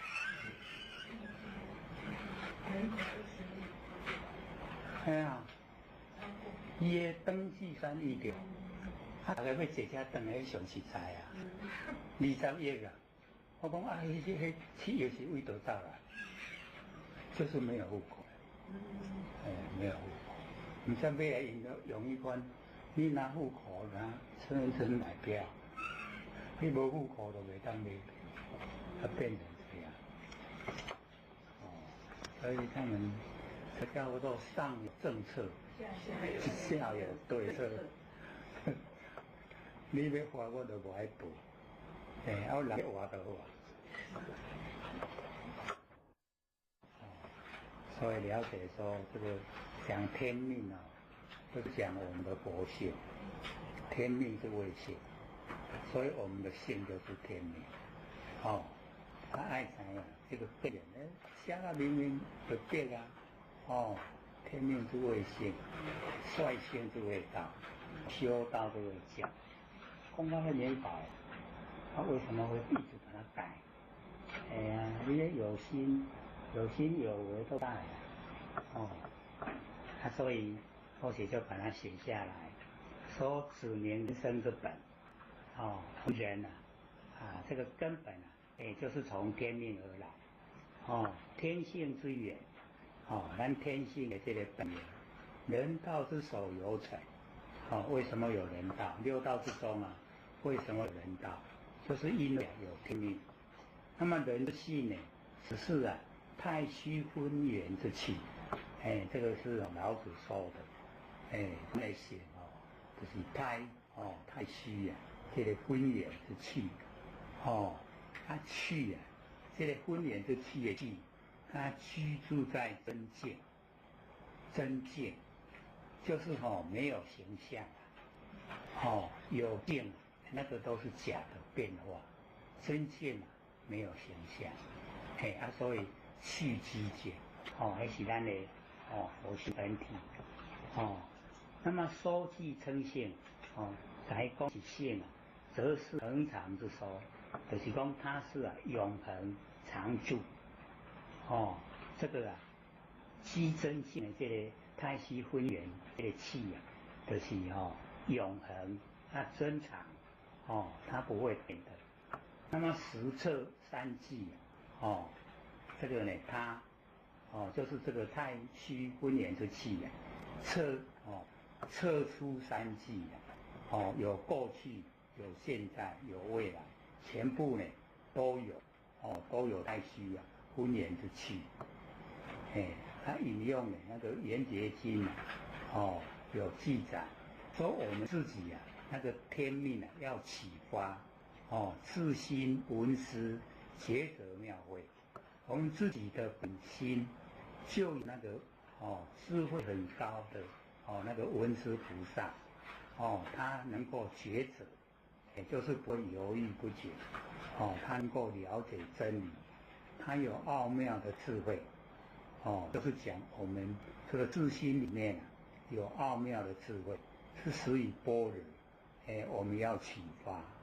然后要圆满自性普贤恒沙功德一个是智，一个是显在凡尘要呢我们去实践坚持，所以在凡尘做什么都是要圆满不要呢安尼专干了拢要甲人冤家要呢圆满圆融，圆满自性所以我们本身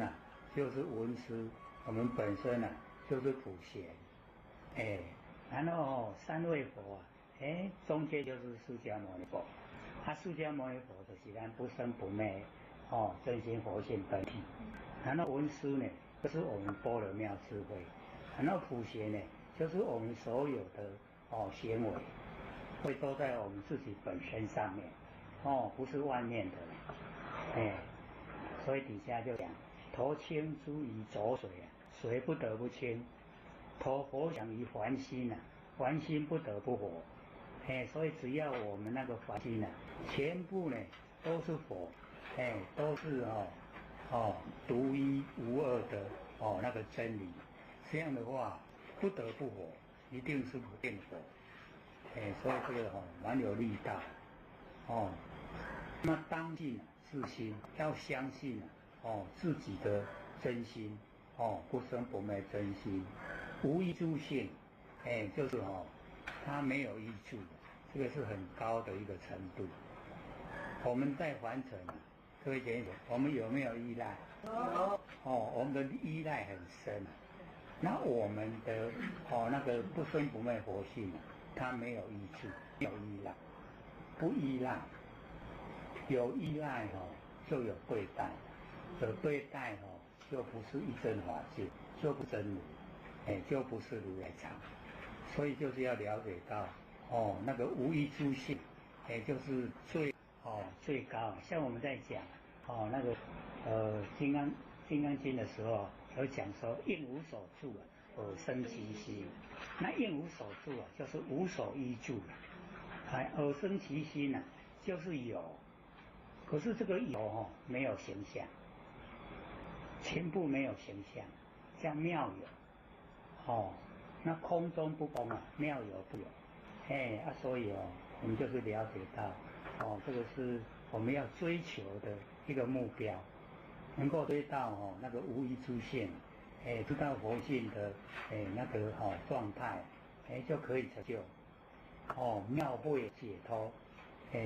要相信我们自己的心无依诸性，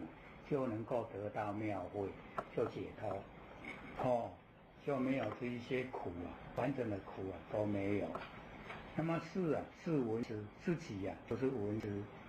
于心无依诸中无性妙理有自在分别因为这个后面没有条幅了了分明这个自在分别咱如果不知道这样的意思安尼解有没有写说了了分明就是讲咱的佛性有法度了了分明，咱若讲佛性有迄个自在分别，是咧分别性，又是迷惑的。所以底下就讲名不动佛智，这个名称啊叫做不动佛智，佛的智慧啊如如不动，那我们都有，若心外有佛，咱的心的外口哪就有佛，不明信心啊，名为邪见人。所以全部万象万事啊，所有一切啊，都是我们心内，无迄个心外。心外有佛，那个叫外道。那么心外有佛啊，不明信心，那就是无信心。名为邪见人。所以只要我们一念气真，就是一念都不生，跟真理相互合呼应，理跟智啊同现，即名为佛。理跟智，理就是佛性本理。智呢，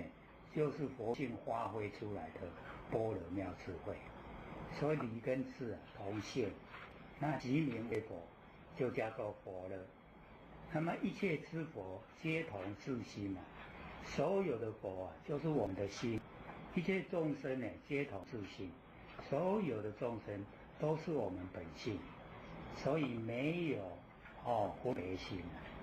不用分别，所以这个是很高的程度了，难怪会睡着。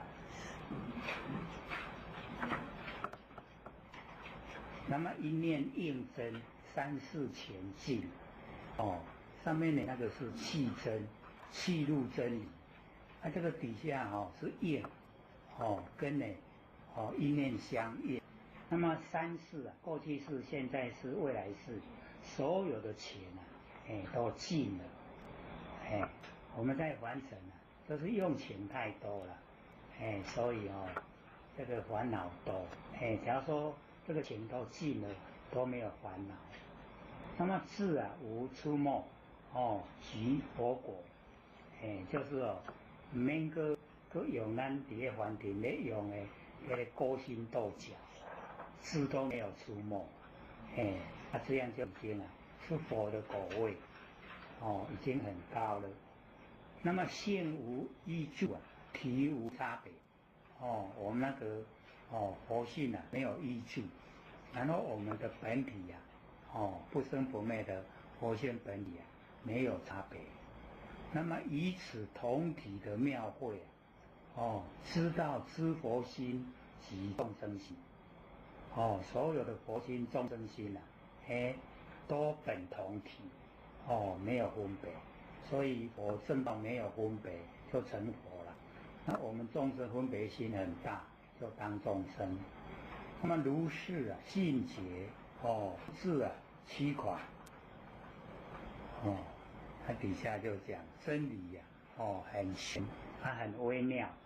为言说呢所显，不是讲迄个讲的话都拢呈现出来，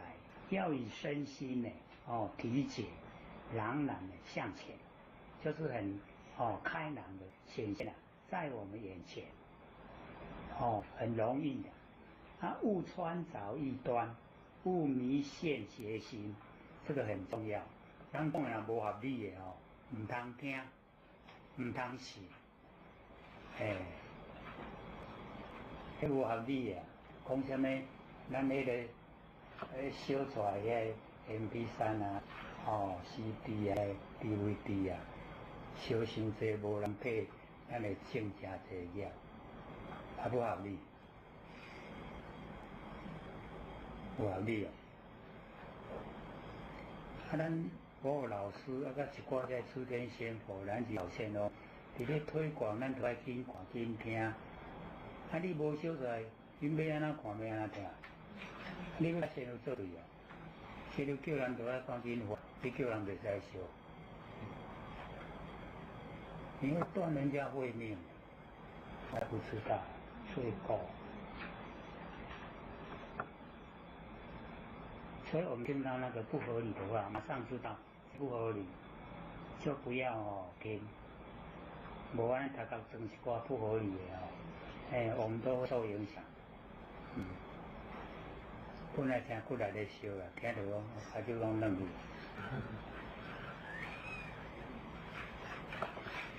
这个比较花出抗议，他烧的最多。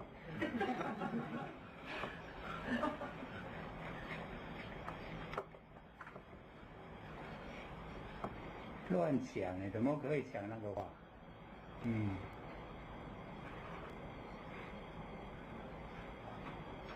你们听啊，合不合理？对啦，不合理。跟仙佛作对。对啊，你这样讲就是敢跟仙佛作对。你仙佛不能给他看嘛？就是鼓励讲，一天不管半点钟、1点钟、2点钟，只可多不可少，一定要听。你聊天很快啊，那个时间都浪费掉了。那这样的话没有电脑怎么听怎么看？所以你听了他讲这也使，这个现在要下无比地狱。唔知讲迄话，你讲话是真简单你做出来作业是真重有时候咱做安尼足济唔对你个做过真少。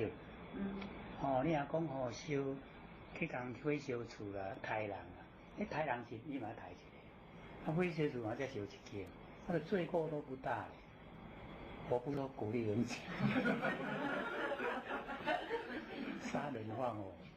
我是说那个罪业不大，那个罪不大。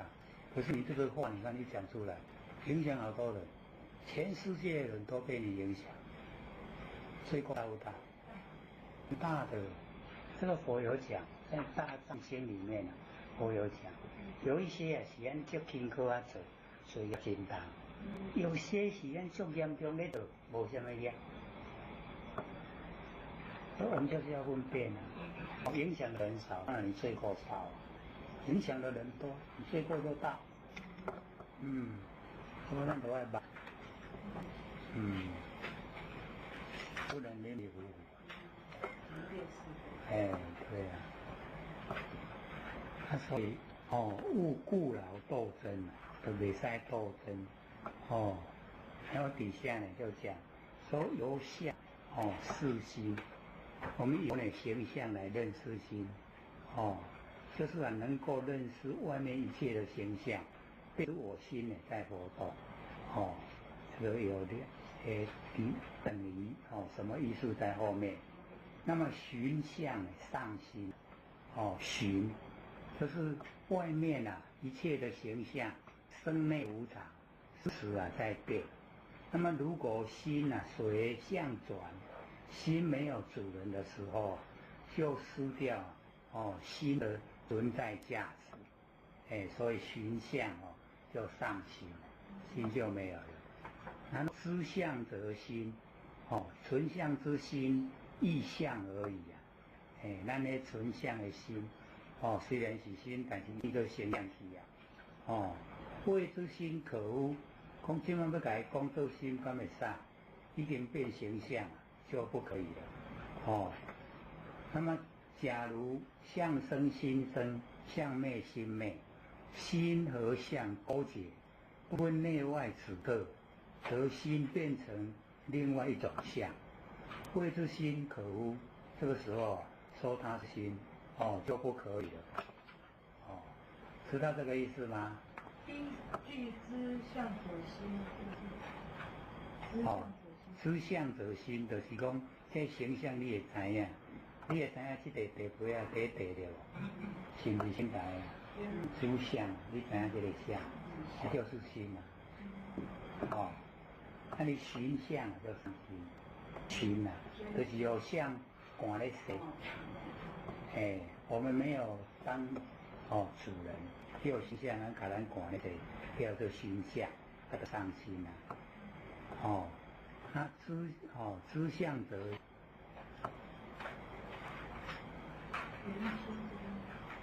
圆心的圆心呢就等于虚灵不灭就是我们的那佛性本体叫圆心，叫真心，虚灵不灭，既然独立形而上不知道。这就是圆心的是形而上的道，它没有名称的名称。然后乾为父就是天父我以气，坤为母，地父我以形。乾坤呢，即天地啊。那么这个气，天气你要了解到，假如说是孔老夫子的气，它是道的本体。假如说是我们一般道家所说的气，那个是天地之间理气性的气，一不一样？不一样有时候那个孔老夫子的那个耳根圆通，有没有？气也者息而待者也，有没有？那个气就是道。所以孔老夫子的气跟我们道家所讲的理气象的气不同。老子的气也不同。老子他都讲朴素简朴，所以要了解他们的用法，没同感官，没在讲理感官意思的话。那你这里的意思是？这边的意思前面那个对，太虚5年之气那个是老子讲的一个原始状态，我们那个佛性的原始状态。以下所讲的就有一点不一样，所以要了解。那么乙之秒那个乙是卦，乙之秒言我们身体甚为渺小，就是我真渺，渺就是真小，就是乃芬兰中取。可是很小的这个我已经芬兰，就跟整个宇宙大地合在一起，在芬兰之中处在芬兰之中，了解吗？不可知中，切得天地乾德而居天地之中，这个时候又把中当成道体，把那个中就当成道之体，所以那个不可知那一个中就是我们佛性本体，故天地之塞，有其体，就是甲支伫个天地的这个中间就是我身躯，知道意思吗？天地之塞，充在天地间的一切都是我的形体，所以万象万事全部都是我的那个形体。那么天地之帅有其限，就是讲我要带天地出来，迄帅就是元帅，咧带带领的，带领咧带天地这个性，就是我的性。那么主宰天地一切之理就是我的本性。人之义以禽兽，潜在人的生命是以性而道的，无同的是叠加。因此人性是天地之帅，所以能率性，就是率的天命而为，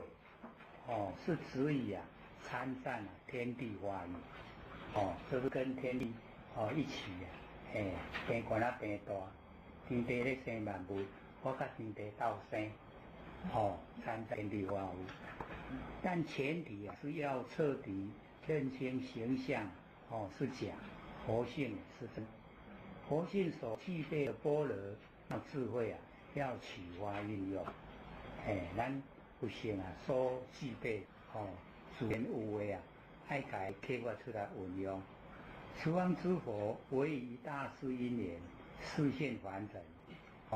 开示悟入佛的知见，开佛知见，示佛知见，悟佛知见，入佛知见，用简单第一个字写就好，饼大了，他本来讲是用全部4个字的，佛的知见，先向众生性海之中，烦恼，我们的性海现在都充满烦恼。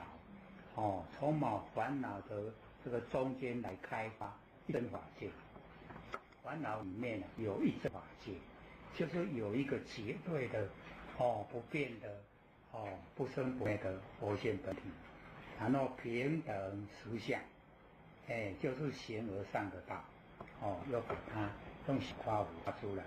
才会知道那个意思。那么众生和佛一样，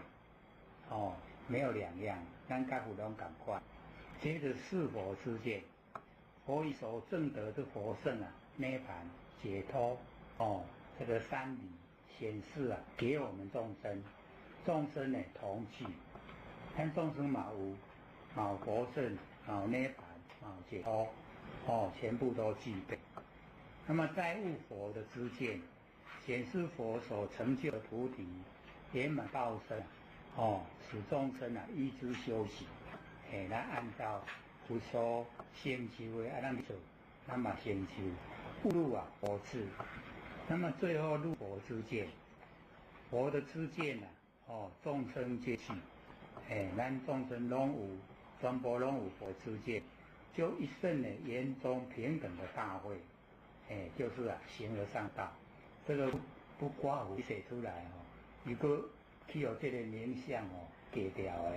都唔知道什么意思。所以一圣圆中平实就是形而上的道，这个无名无利的无为。那么众生别所知障碍而不得显现，咱拢去有咱的所知障碍，只要肯万念放下，再放下，一念不生忘尽真就是形而上的道即能呈现，好不？形而上的道都很平缓平坦，平时平淡，不会拢下来所以这个他们打瞌睡都这个延续下来。那么知佛以种种方便言辞比喻开导众生，实践慈悲，克制私欲，专精意识建立功德，功成佛道，共得正解。众生呢需要自己培养信心，咱就要家己培养本来就是佛啦，这个佛咱拢欠培养，欠信心要呢世持善根就是要一直累积那个善根一直行善事，只能悟入修道要义，知其如何修持，建立正确的理念，不被邪说呢所迷惑，讲唔对，无符合正理的迄拢卖听，开始一听到就马上要知觉，不合理，真如离体离言觉知，咱的迄个不生不灭佛性本体叫做真如离体，它离开原理它也没有思虑所以就不能说了啦。离言觉知，不以思量分别相应你思量都唔对你分别都对相不相应，亦不以自然法相应，凡尘所有的染法也都不相应，除尽其妄心分别，则真体如如不动如如就呈现真如离离，不立一法，放下尘缘使能契入，起心即错，动念即过所以这边写的你起心动念都唔对就错了欺人处媚言语道断，就是心念一个接一个，那个已经没有灭掉了那个处地方所在，那言语所能说的言语也没办法说了知一切法离说，一切法都离开这个言说，无有能说可说，离眼说相，无有能念可念，即离心眼相心不安也。所以我们最容易使我们烦恼的就是攀岩，攀岩的哦，我们都烦恼不断，都是烦恼。那么了达一切啊，言收，言收就是相，即非言收，非言收就进入现，眼收现空，所以所有的言收啊都是现空，收无能收所收，收即非收，呈现的状态就是形而上道。那么佛说法49年，处然收，努力收，无问处收。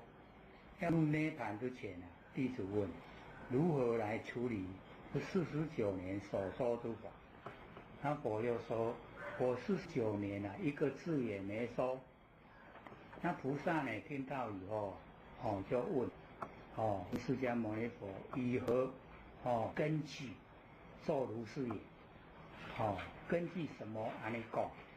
我就回答：以2种法做如是说。是吧？这个变过来才呢。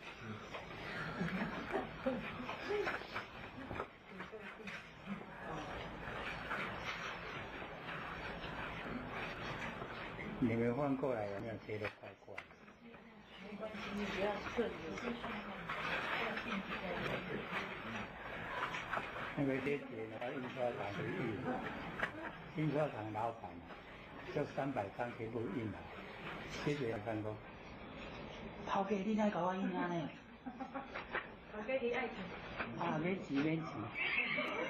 真的哦。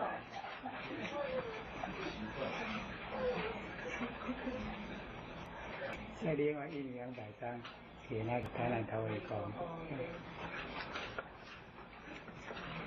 这个我们台北要看就走。我们看这个都不用钱的。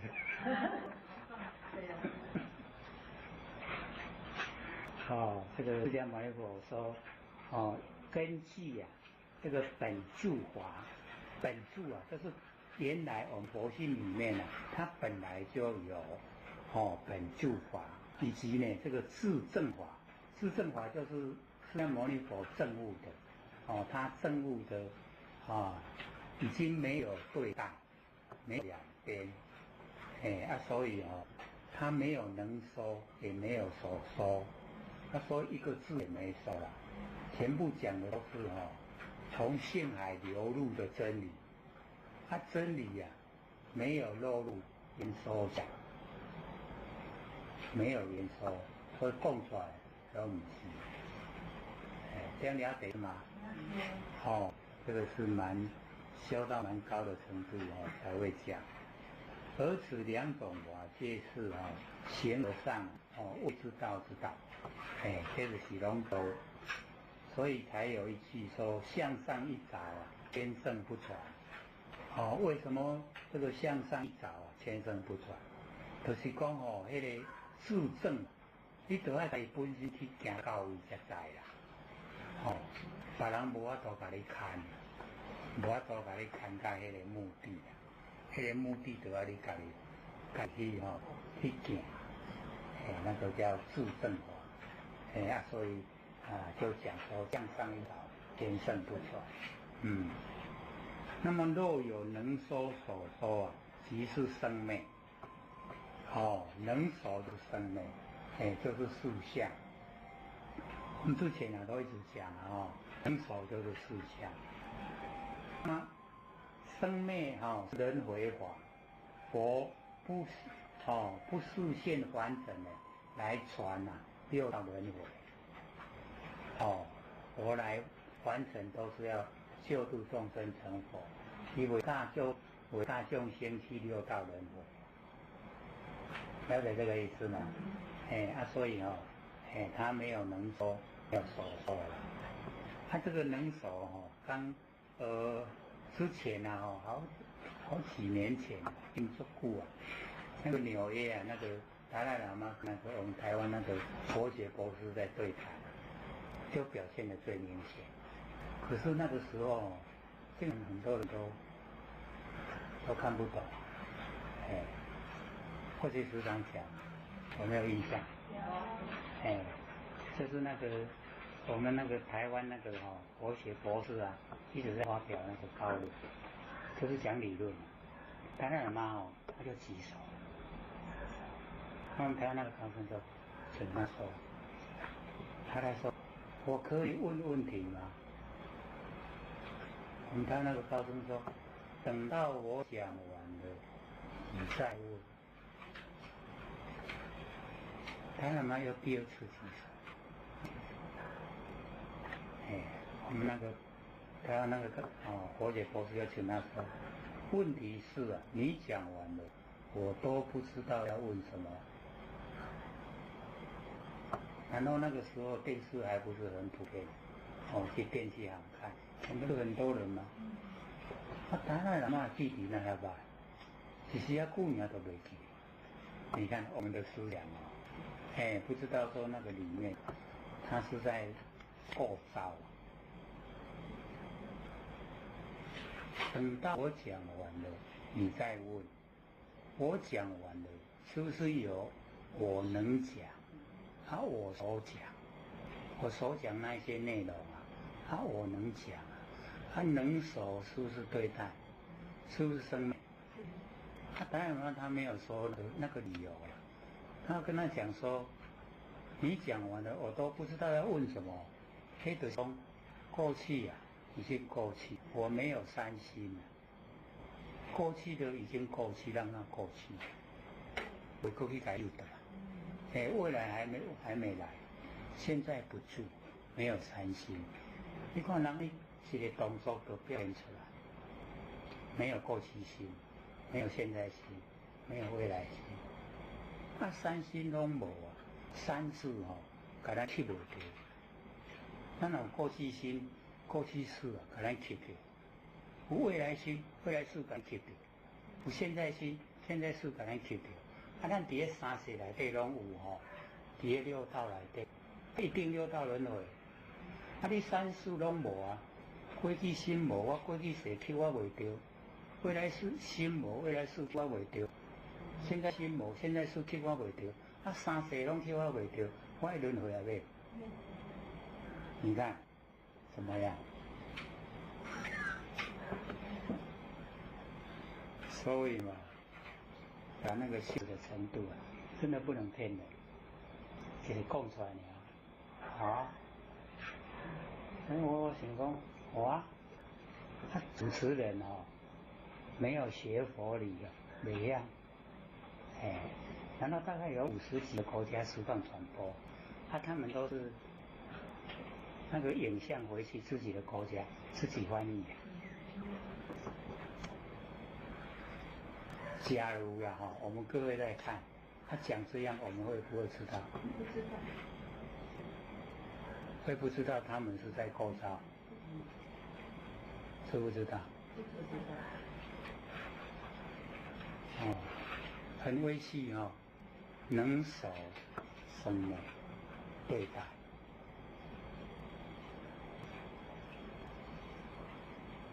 所以我为什么说我一个字也没说？没有能说，没有说没有能说，是不是走入真理？你看这无那样，这个知道的啦。这戆过去学。所以我这个13岁一直到现在68，你看累积下来，真的不是每天吃饭，哪拢吃袂。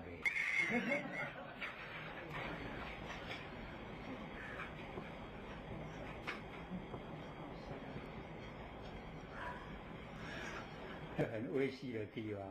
真的不知道就是不知道。但是呢，互你领悟出来你也欢喜啦，领悟了我那个领悟那个佛性不会痛那个时候，那个欢喜真是那没人讲。我不是说去脚底按摩，去领会到说，真的呢，我们有一个不痛的嘞，真的高兴。我那天去给他针灸的那个，我就说来试，哪有办法？但是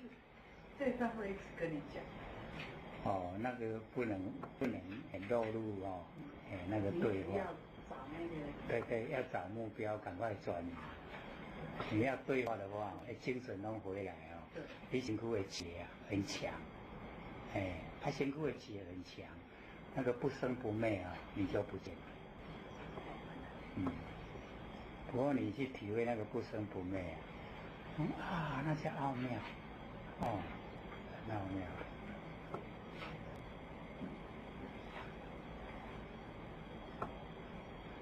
都教人呢，我都不会看播。你哪个体会你要先建立。在那一种场合不能聊天，一聊天你神分散，你那个痛会很强烈。所以就开始假如说我要去拔牙，它也很痛大梁兄去拔牙，他真的就是用然后那个牙科说，我做20几年，我看到像你这样高，拢袂错眉头，拢袂疼。以前我伫咧想，因为我伫咧做功夫传医唔免问大梁兄，有一天我再个叫讲互恁听。拔牙那个不是痛吗？咱若咧把喙齿做水用做疼，伊就是甲要做几疼的时阵把迄个针转，已经转移了。我唔知伊转移是用目睭看还是用耳孔听。我们可以请说，因为他本身尖利，他有在后头讲过我是忘了他是眼睛在看形象呢，还是耳朵在听声音？只有那个牙科医生才称赞他，说没有一个像他那么勇敢。为爱来讲买皱眉头，他连皱眉头也不会，所以呢，我们了解说，那个佛他不传那个六道轮回的方法，都是要我们成佛的。那么了知一切的心念即非心念，念本无念，念无可念，念即非念。这个时候就是知妄即真因为我们要了解到，我们万念都放下，不要起心动念。没有念的时候叫正念，那我们有念叫妄念。它能够起心动念就是佛性本体，佛性本体才有能力，才有办法起心动念。我们的脑筋那个器官不会起心动念，都是佛性本体在起心动念。所以之前我都有教人家观念，关照念头，那就是在关照佛性本体。你伫咧关照你的起心动念，就是在看佛性本体，不是在看我们那个头壳里面的那脑髓不是在看那个。你看那个一口气不来他敢不是拢伫咧？他有法度生念头无？无对吧？所以大家知啦，我们的佛性本体的事。你知道了起心动念就是佛性本体，你若伫咧起心动念，你就跟佛性本体做伙不是又很亲切的吗？又不一样的。那么无说无念，是名随顺真如。就以前随身的真如，那么当知一念呢离言说外，没有念头，没有言说，别无真如。它所以念头言说都是真如。你看所以这个奥妙的地方，有的时候把说白说呢拼出来，等18里外，有时候把它拉来是佛性本体，有没有？所以就是很奥妙，有当时啊咧搞不清楚，拢伫咧食。以不变，就是体，随缘就是用，咱的佛性本体不变，可是呢，我们的活性功能作用，它会随缘，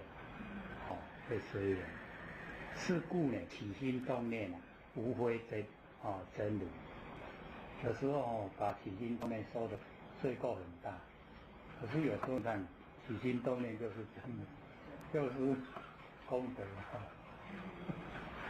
很多，所以这个就是他不容易了解的地方。那么众生呢，早有以为实有心念可得，我们早有的是比较多了，早空的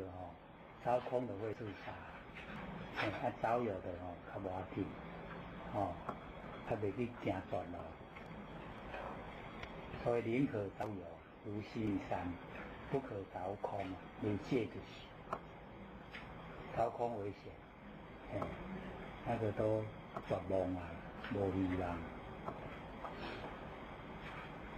实有言说不行，言说能够形容。那么即是呢违逆真如，那么即违其性，真如就是咱的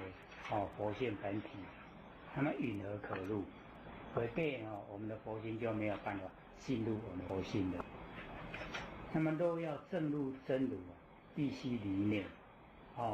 当知离念呢，非是将其心念断除，只要了知呢，妄念本空，空其成见，把那个成见拢空，而念实无可离呀。念呢，实在呢，不用去离，当体呢了不可得，不可得处呢，则莫得。各位前人，这句话在哪里看到？那个永嘉大师正道歌，对啊，永嘉大师就是讲这一句，说不可得处则莫得，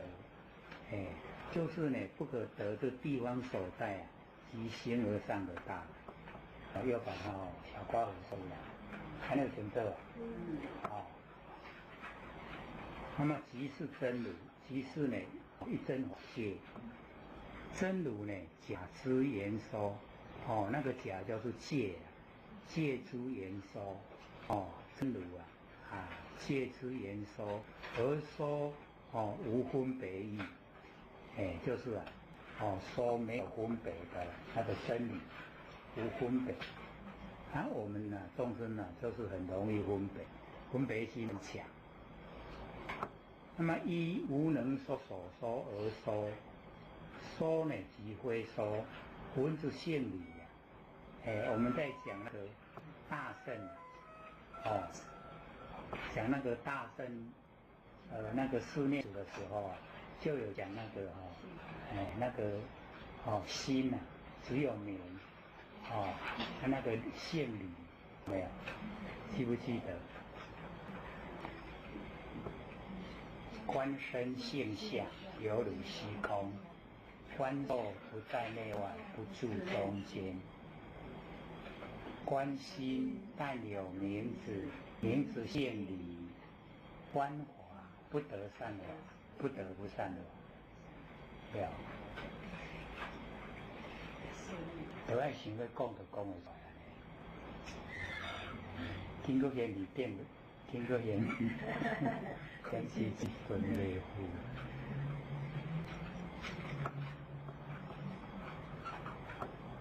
所以这个文字现理就是跟那一个第三的观心但有名字，名字现理一样，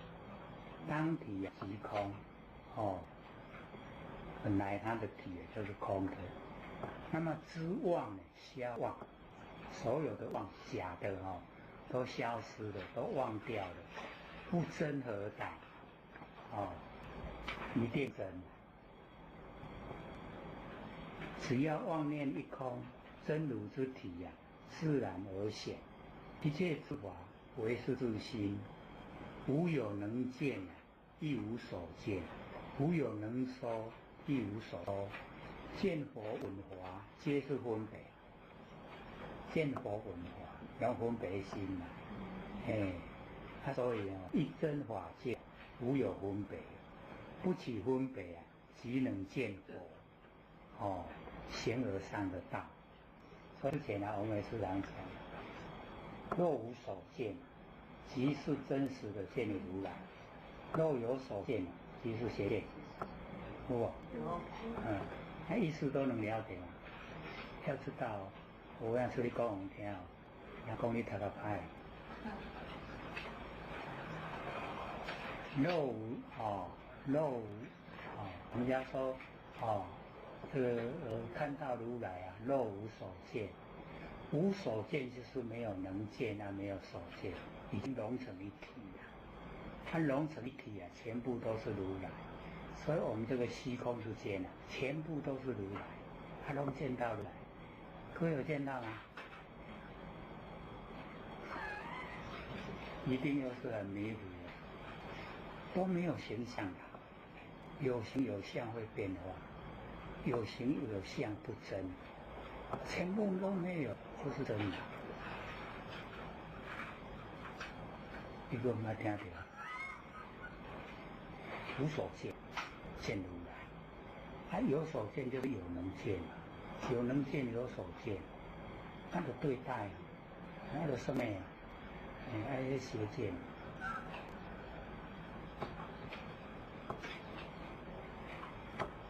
所以跟我讲都不一样的。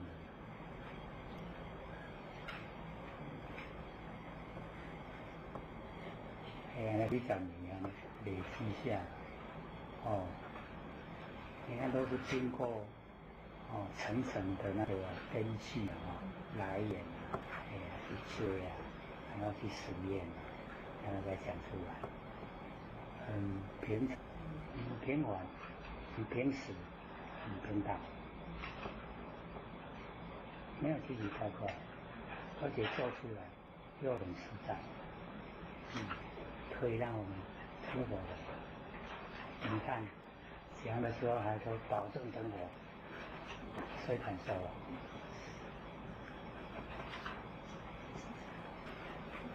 它底下呢就那个楞伽经啊，大慧菩萨这个问释迦牟尼佛说如何记住修行法，讲要安怎好做一个真实咧修道的人，那佛就回答说有4种法成大修行，有细究。第一个呢就是观察自心所现，第二个远离生住内见，第三个善知外法无性，第四个专求自证圣解，就是具备了这4个法，做真正的在修道。那底下呢，我有解说，若成就此4法，则得名为大修行者。那么佛又解说此4法的内容。第一个，如何观察自心所现？为观3界为是自心，色界归3界拢是咱的心，山河大地万象万事全是真心佛性，离我所，没有我相以及法相，所以我们修道就去掉这2个我相及法相。无动作无气来，如如不动；有动作有为的动作，全没有。这个有为生灭的。那么无始执着过喜所心呈现虚幻种种色形名言细腐身心，菩萨如是观察自心所现，也就是观察形而上之道，在其中，形而上的道都在其中。所以这个第一个最重要的。那么第二个，如何得理生住昧见？所谓观一切法如梦幻泡影，自他自己以及外面的所有一切称为他。集聚皆不生故，家己也无生，啊，所有的万象万事，嘛拢无生，我们望见生命，拢无生命，咱望见生命。那么随自己的心量之所现，见外物无有，我们的心量现的时候，看到外面都没有物件，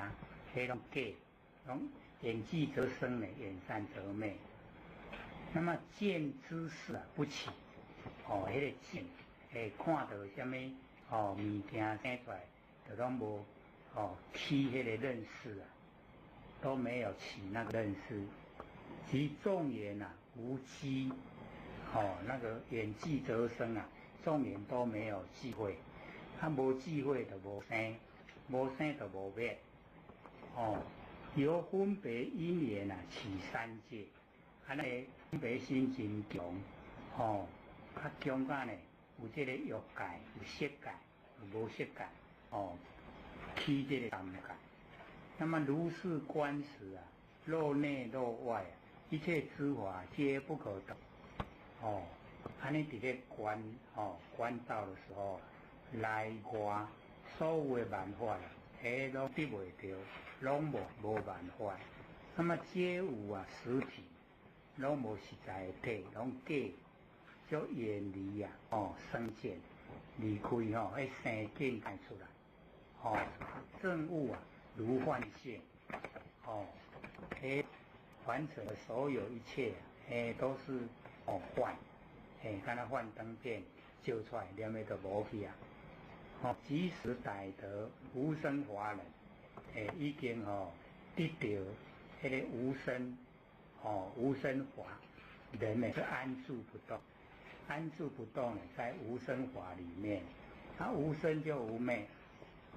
所以呢而脱离苦海了，住第八地，就是菩萨的不动地。菩萨到第八地都不会退转的，还没有到第八地才可以退转。那么了解心意识五华，都是名相分别如如正智，我们用心意识就是了解名为得来，相为得来，分别心为得来，如如为得来，正智得来。都能够了解。也想知他这个如如跟正智，他有一点要回到佛性本体还没到，还没，还在修的过程。所以我们就是要了解到，为什么有55个位阶，为什么有那个顿超，就是那个很快入地到火地。有的就是要一步一步行55步才会到，有的就一步就到，不一样。虽然有名称是一样，像那个五味百华六个五味都列入其中，虚空则昧，非则昧，然后那个昧尽，然后跟如如，跟还有一个什么，再看起来。虚空则昧，非则昧，不动，还少一个不动，不动，然后那个无为在其中，无为法。所以有这个有修道者问那个禅师说为什么五味百华把那个无为法也列入那个其中？一共那个是跟我们凡尘的，好像生死涅槃相对比较类的。你没有生死就不用涅槃，所以讲涅槃要加一个大涅槃，就超出生死的。不然我们讲涅槃的时候是跟生死相对。那个就那个张守秀的才会说生死涅槃等空法。平等的，好像空中的，他会说平等就是两个对待假如说那个无为法是对待的，那一样也是在凡尘，不是超越的。他没有对待那个才是，加一个大涅槃哦，那个就超越了，跟生死就不平等。他光涅槃跟生死平等，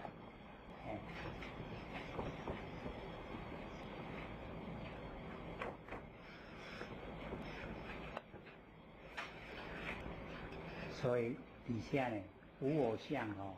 无法相。那么转依转所依此啊，或亦生身。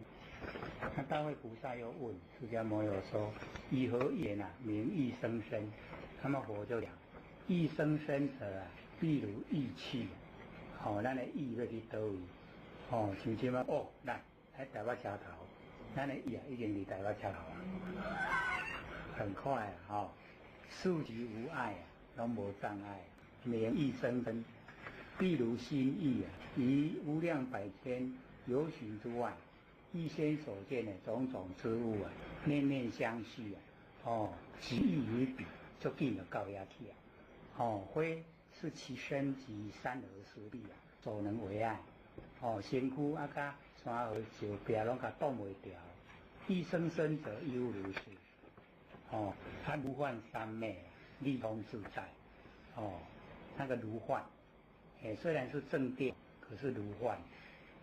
姿形庄严，一本成就，众生厌故，犹如意气生于一切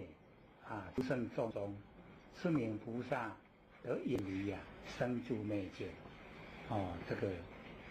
第二个，第三个，如何观察外法无性，会察一切法如阳焰，如梦见，无始细论。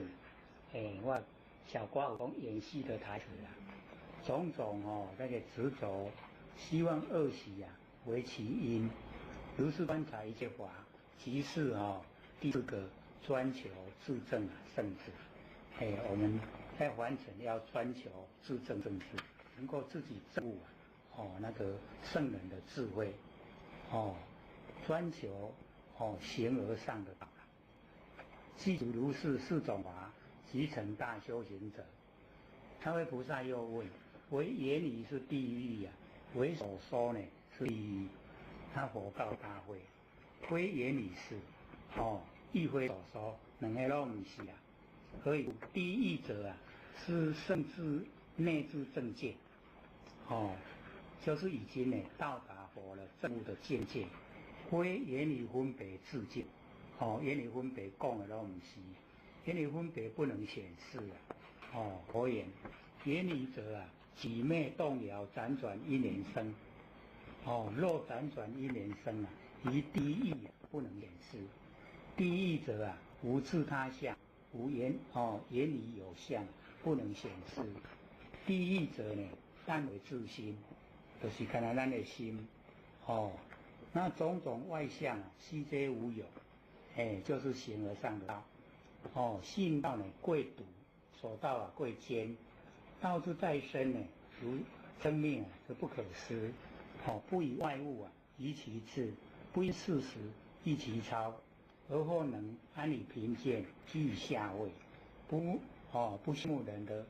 那个繁荣，故能君子人格健全者，他不离人，人呢自离道，黄心落下，歇即菩提。放下万年即如佛。佛老师也说，昌明般若妙心勤此智慧利剑，了悟真法，明彻假简，明心见性，广行功德。这个是这个学姐催出来的结果。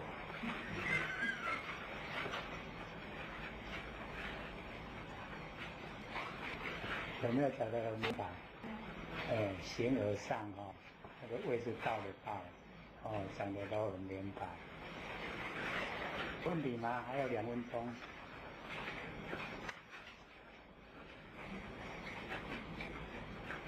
好，请说。那我是请问一下，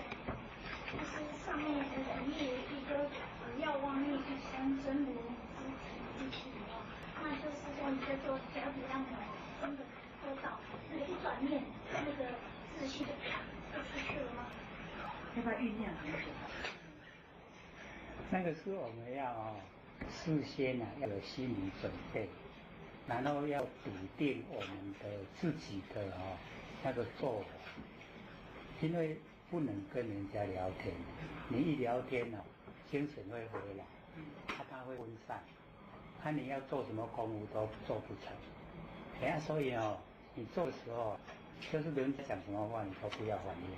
你专注在你的意念里面，专一的，一就是道。那个时候你专一了，看是要用眼睛看的，耳朵听的，你就专一。专一的时候你去接受那一种痛的时候，那痛就会消失，就变成佛性出来，是这样的啦。不是说雕，还有安尼。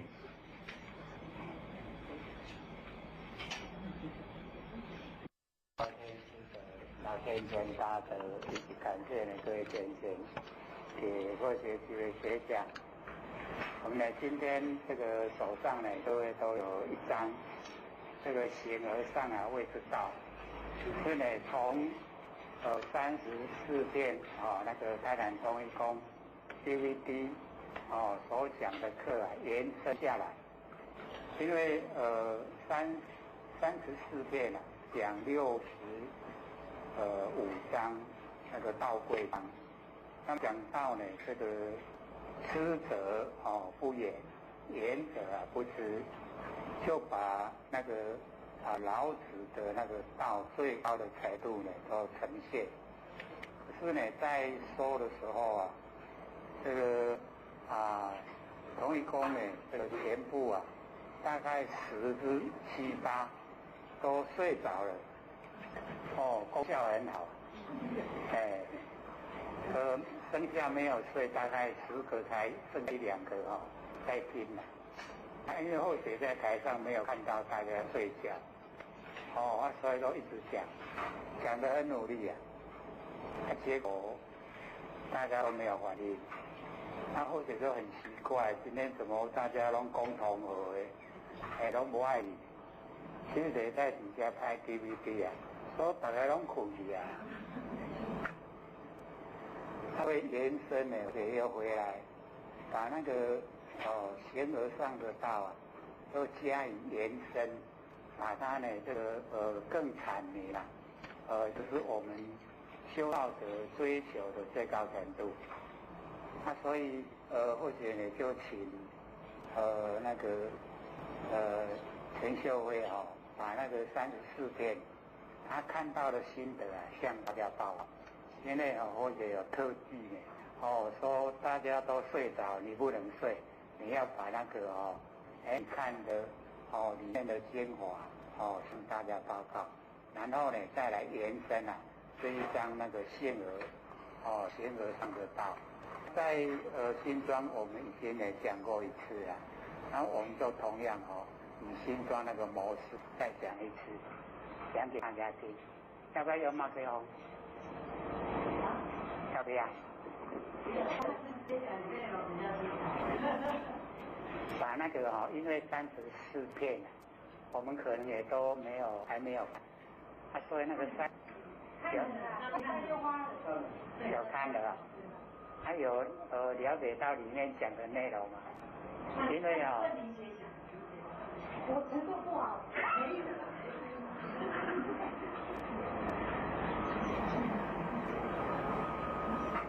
因为那个就是我们修道在这有一个最高的法门，所以不是很困难，可是一定要巧妙，进入要有巧妙。刚好那一片就是在讲那个巧妙，怎么样进入都很清清楚楚、明明白白的向各位阐释。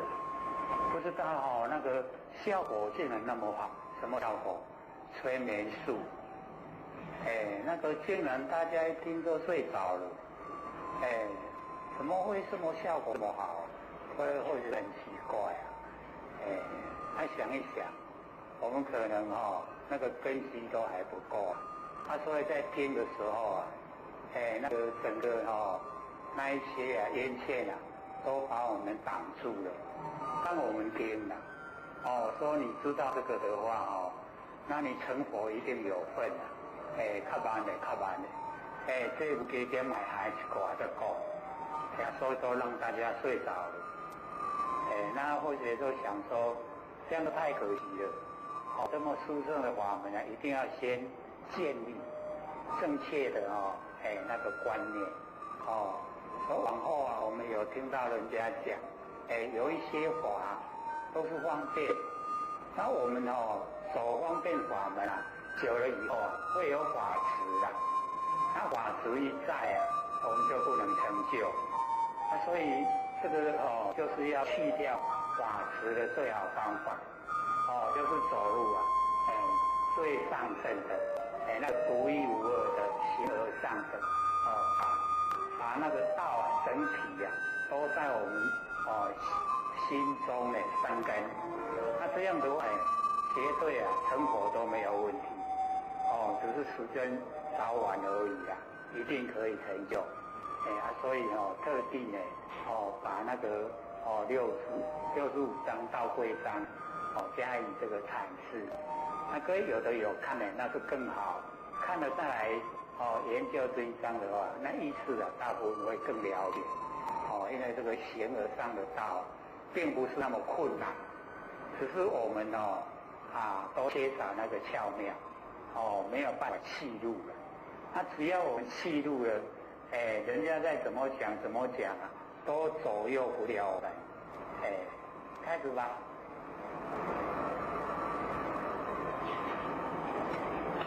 徐老师跟学长，你们在四川老师好，你们在最近所以我觉得看了34遍那个第50好像会有觉得不叫章，对。我就觉得经里面真的很多，就是刘老师我们开始我们接近心理学法的时候讲放眼放下，也就是从叫我们慢慢从1秒钟或1分钟到10分，慢慢的，我们才真正知道什么叫260钟。就是以前说260钟常常不理那个，然后我们只知其一，不知其二，也只知其所以，只知其所以来。真的我们就是这样，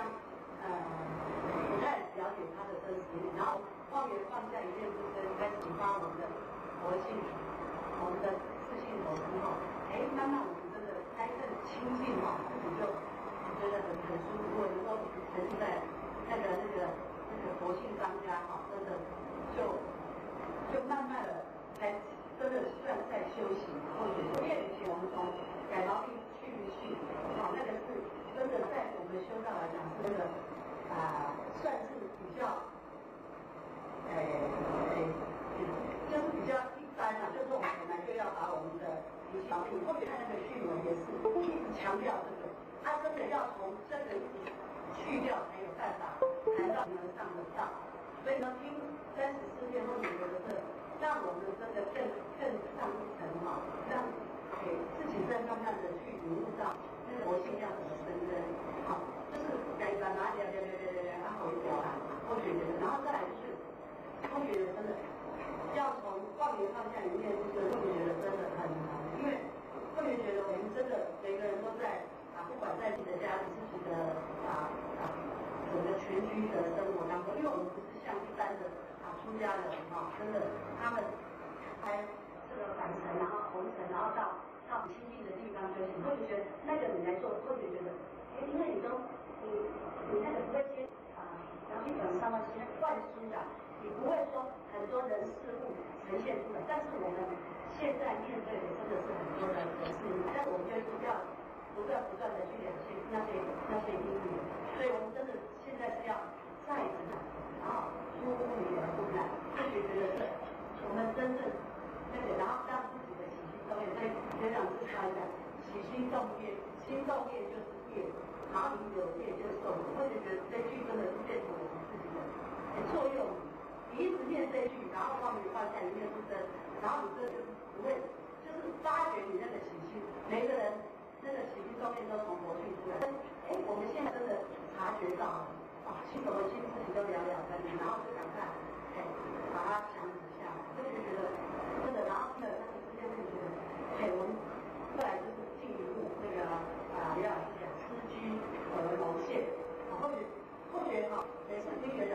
课嘛，因为都没有打那个字幕，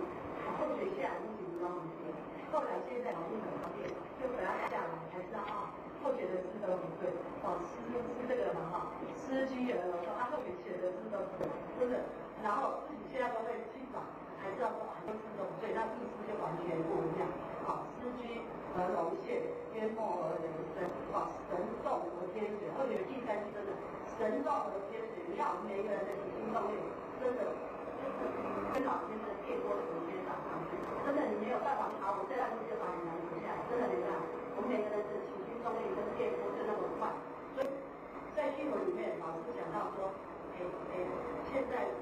都电脑都很厉害然后都是要Facebook，然后他说我都要跟这些年轻人，但是他讲的一个重点，他说，但是我的心比你们都还好，我的感应也比你们都灵敏。虽然这个科技多么的发达，但是呢，我们这个都是从我们自己去研发出来，都是从我们的佛性去制造出来。所以我们最重要还是要从我们的心感谢下手，不然真的很多人走了10年、2年、3年，真的老实说，我们不知道我们能够到哪一天是我们的终点站，我们这可以再这样迷迷糊糊下去，所以特别觉得，内容很多啦，或者题目的也很少，真的最重要就是我们真的要守真常，去那个生命的心，让自己的那个真心常光永远在。或许在学习也是真的大家一起研究有时候在这里刚好想到的，有时候那天老师我们说，还有好多没想到，但是当下就是空空如也。谢谢老师。好，谢谢。那换你跟大家讲，换你跟大家讲。好的。我还没程度了。没有关系。不觉得有心法，有时候我们上班回去课真的很累，但是有时候心者或者提一个问题之后，那个心者都来了，就这个不见了，所以会觉得发觉，讲心者或者提问题真的可以让我们精神变好，会觉得是亲切，所以理解。那你看的34篇的那个心得报告。我再来这边讲。好。看这一遍，好，看这一遍。其实我看了几次，我看了可能3、4次，因为新专有老师讲，你那一遍看不懂就是没程度，那我在考我自己。所以我这2年这个拼命的登山，拼命的这样子，我要看我到底第一次看得懂不懂。那第一次在看的时候，我是有点浑浑噩噩的，因为大家讲话然后呢，他说有爱情，爱情有闪失过。好，那第一遍看完是这样的状况，第二遍再看，有点懂了。然后第3遍看的时候就完全知道了。可是第4遍的时候，我在想，我要让我自己知道，我就想知到底在讲什么，到底这个他要把我拉到什么程度啦？那或许是看这样，那我觉得那一遍真的很棒，真的值得看100遍都值得看，真的很棒。我觉得有2次每一句话，像我今天早上吃饱饭，我吃饱，我在讲护士教我吃饱要坐着不要跑。我在讲，像我习惯吃饱我在坐着，我在转的时候，哇，怎么随便转每一句都是宝贵。所以我觉得那一片真的修行上可以提升帮助我们很多，我很珍惜这一块。我觉得以后我会帮我直接把这一块拿来看，这样子，或许是这样子。你个后面没程度要看。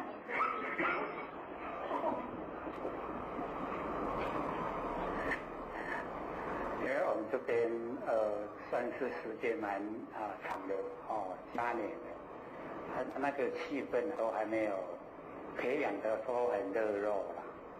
所以互动的那个情形不多见。那我们现在呢，借着这个已经有很多这个新手加入这样的话会互相提醒，要互相勉励，这样进步会比较快。而且这个方向假如说有偏差的话，我们也会提出来探讨，不然默默的做，做多了都还不知道。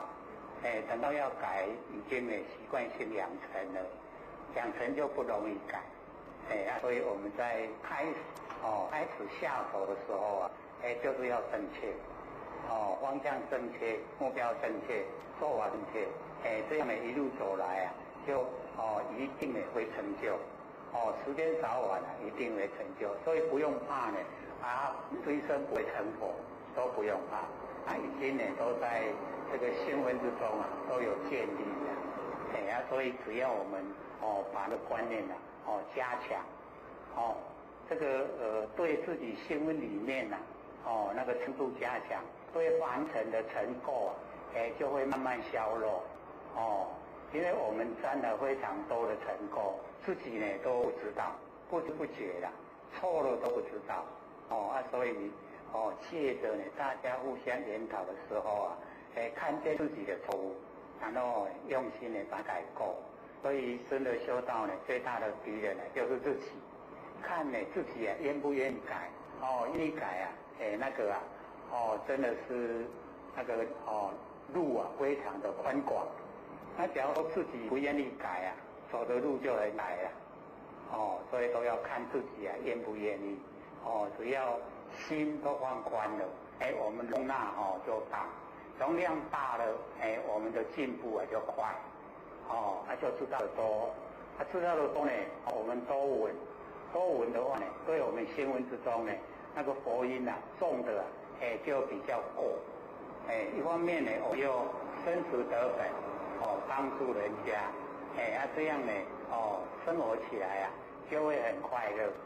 不要等到以后这个归空回去了，在世的时候就很快乐了。所以就在这边跟大家勉励。那本来是要想看看哪一位想发表这一章真的是形而上会知道，今天都把它落入文字从那个34篇延伸的。那么为什么开头就用天命之谓性因为可能我们又有一个天命的一个让我们又一直在提倡道真理真天命真所以不知道天命是在讲什么。我们所追的天命就完成的0点人师去办到那个就是天命。那这边也就把它直接点明，天命就是我们佛性，我们佛性就是天命。你追就是要追这个真心佛性，才是追天命不是也要追求当点人师。那个当点人师不一定成佛啦。当点人师到三道去也都可能的。我们要了解到那个一个假名相。那因为大陆有13亿的人口，上天不会慈悲我们只有2300万，他要照顾13亿人，其实有20亿的。有的一胎化政策都没有报户口，他有20亿的人。我们这么一点点的，本来是要去办这么大的人数一定忙不过来，所以很多人会连天命去办。所以那个不奇怪啦，只是那个是短暂的使命任务，只要你到达涅槃了，你那个就没了。你所领的天命就终止了，就没有了。然后我们天命是为性的性它是永远存在，不生不灭的，所以我们就是要追这个永远存在的那个命之为性。那么指明人生之本，我们人生的根本就是天命，也就是佛性，就是天性之源。我们本源人道是所有成。为什么会有人就是天命，我们有天命才会成人道。人之性只是太一温元之气，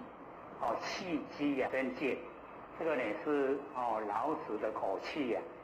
说那个气就是我们的佛性本体。那么说既然称性，则是恒常之说，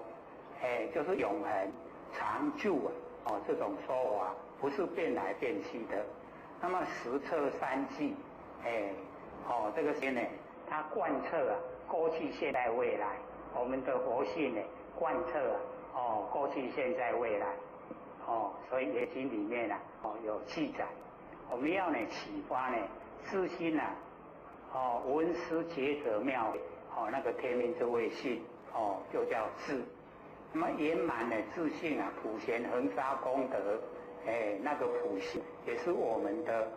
自信，就是行。所以底下呢就讲说投经珠以投水，水不得不迁我们投佛想以还心，还心不得佛。所以只要呢我们把心都呢投入佛性之中，那我们呢那个还心一定呢转成佛性所以当信自心，要相信自己的心就是天命之谓性一定要相信。那么他呢无依助性，没有依助，没有依赖那个白石山头更进一步，完全都是空了，无依助全部呢都没有依赖妙慧解脱到那个没有依赖我们奥妙的智慧都已经呈现，已经呈现了就能够解脱是自闻思，自己就是闻思，自己就是有智慧，所以闻思呢代表智慧。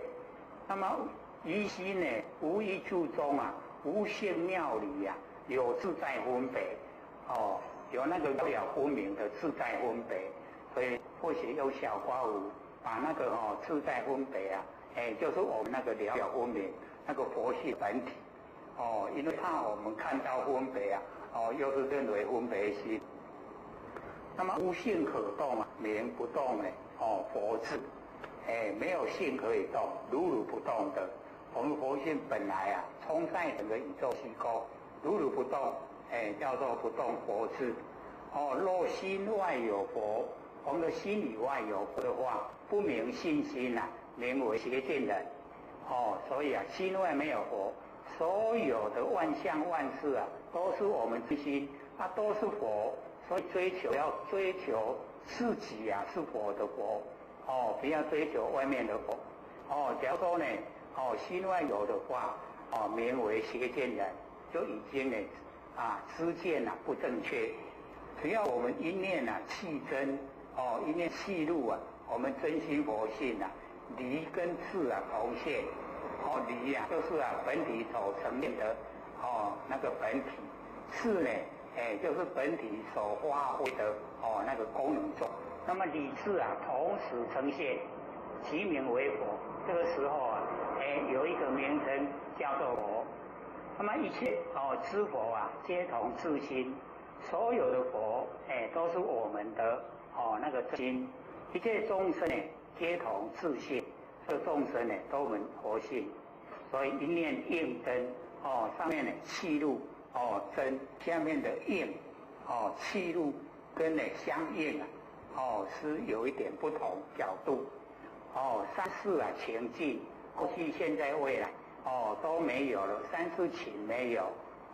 智无出没就没有用智慧，不用了，不用智慧的，因为无我相无法相，已经到达佛了所以即佛果，佛的果位性无依助体无差别这个呢是讲到呢形而上的道。那么以此同体妙慧知佛心及众生心这个同体，我们佛性都是同体，不管众生不管佛性本来都是同体知道知佛的心众生的心差别就在分别与不分别。那么如是信解不自欺诳，这样呢就不欺骗自己，也不欺骗别人因为真理显微非言说所显，不是言说神的所能够显示要以身心自己体悟了解身心体悟了解那个粗浅的没办法能够身心体悟了解，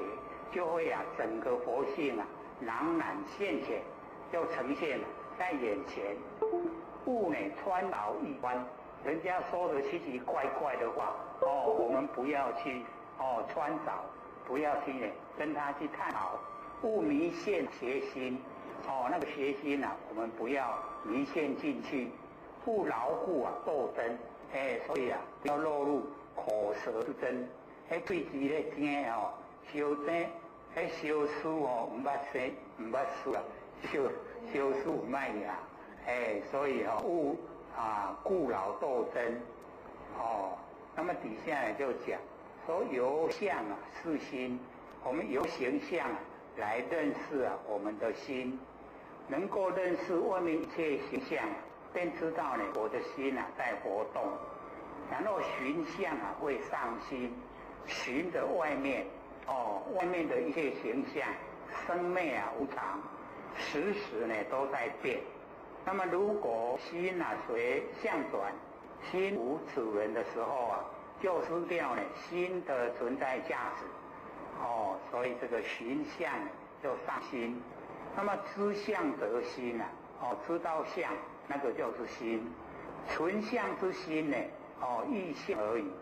我们存相的心也变成形象。那么谓之心可污，就是不能呢把它谓它就已经是了变形象了。那么假如相生呢心生，相昧心昧，心和相和谐，不分内外主客的时候，则心呢变成另一种相，所以我们要知道那个心跟相不同。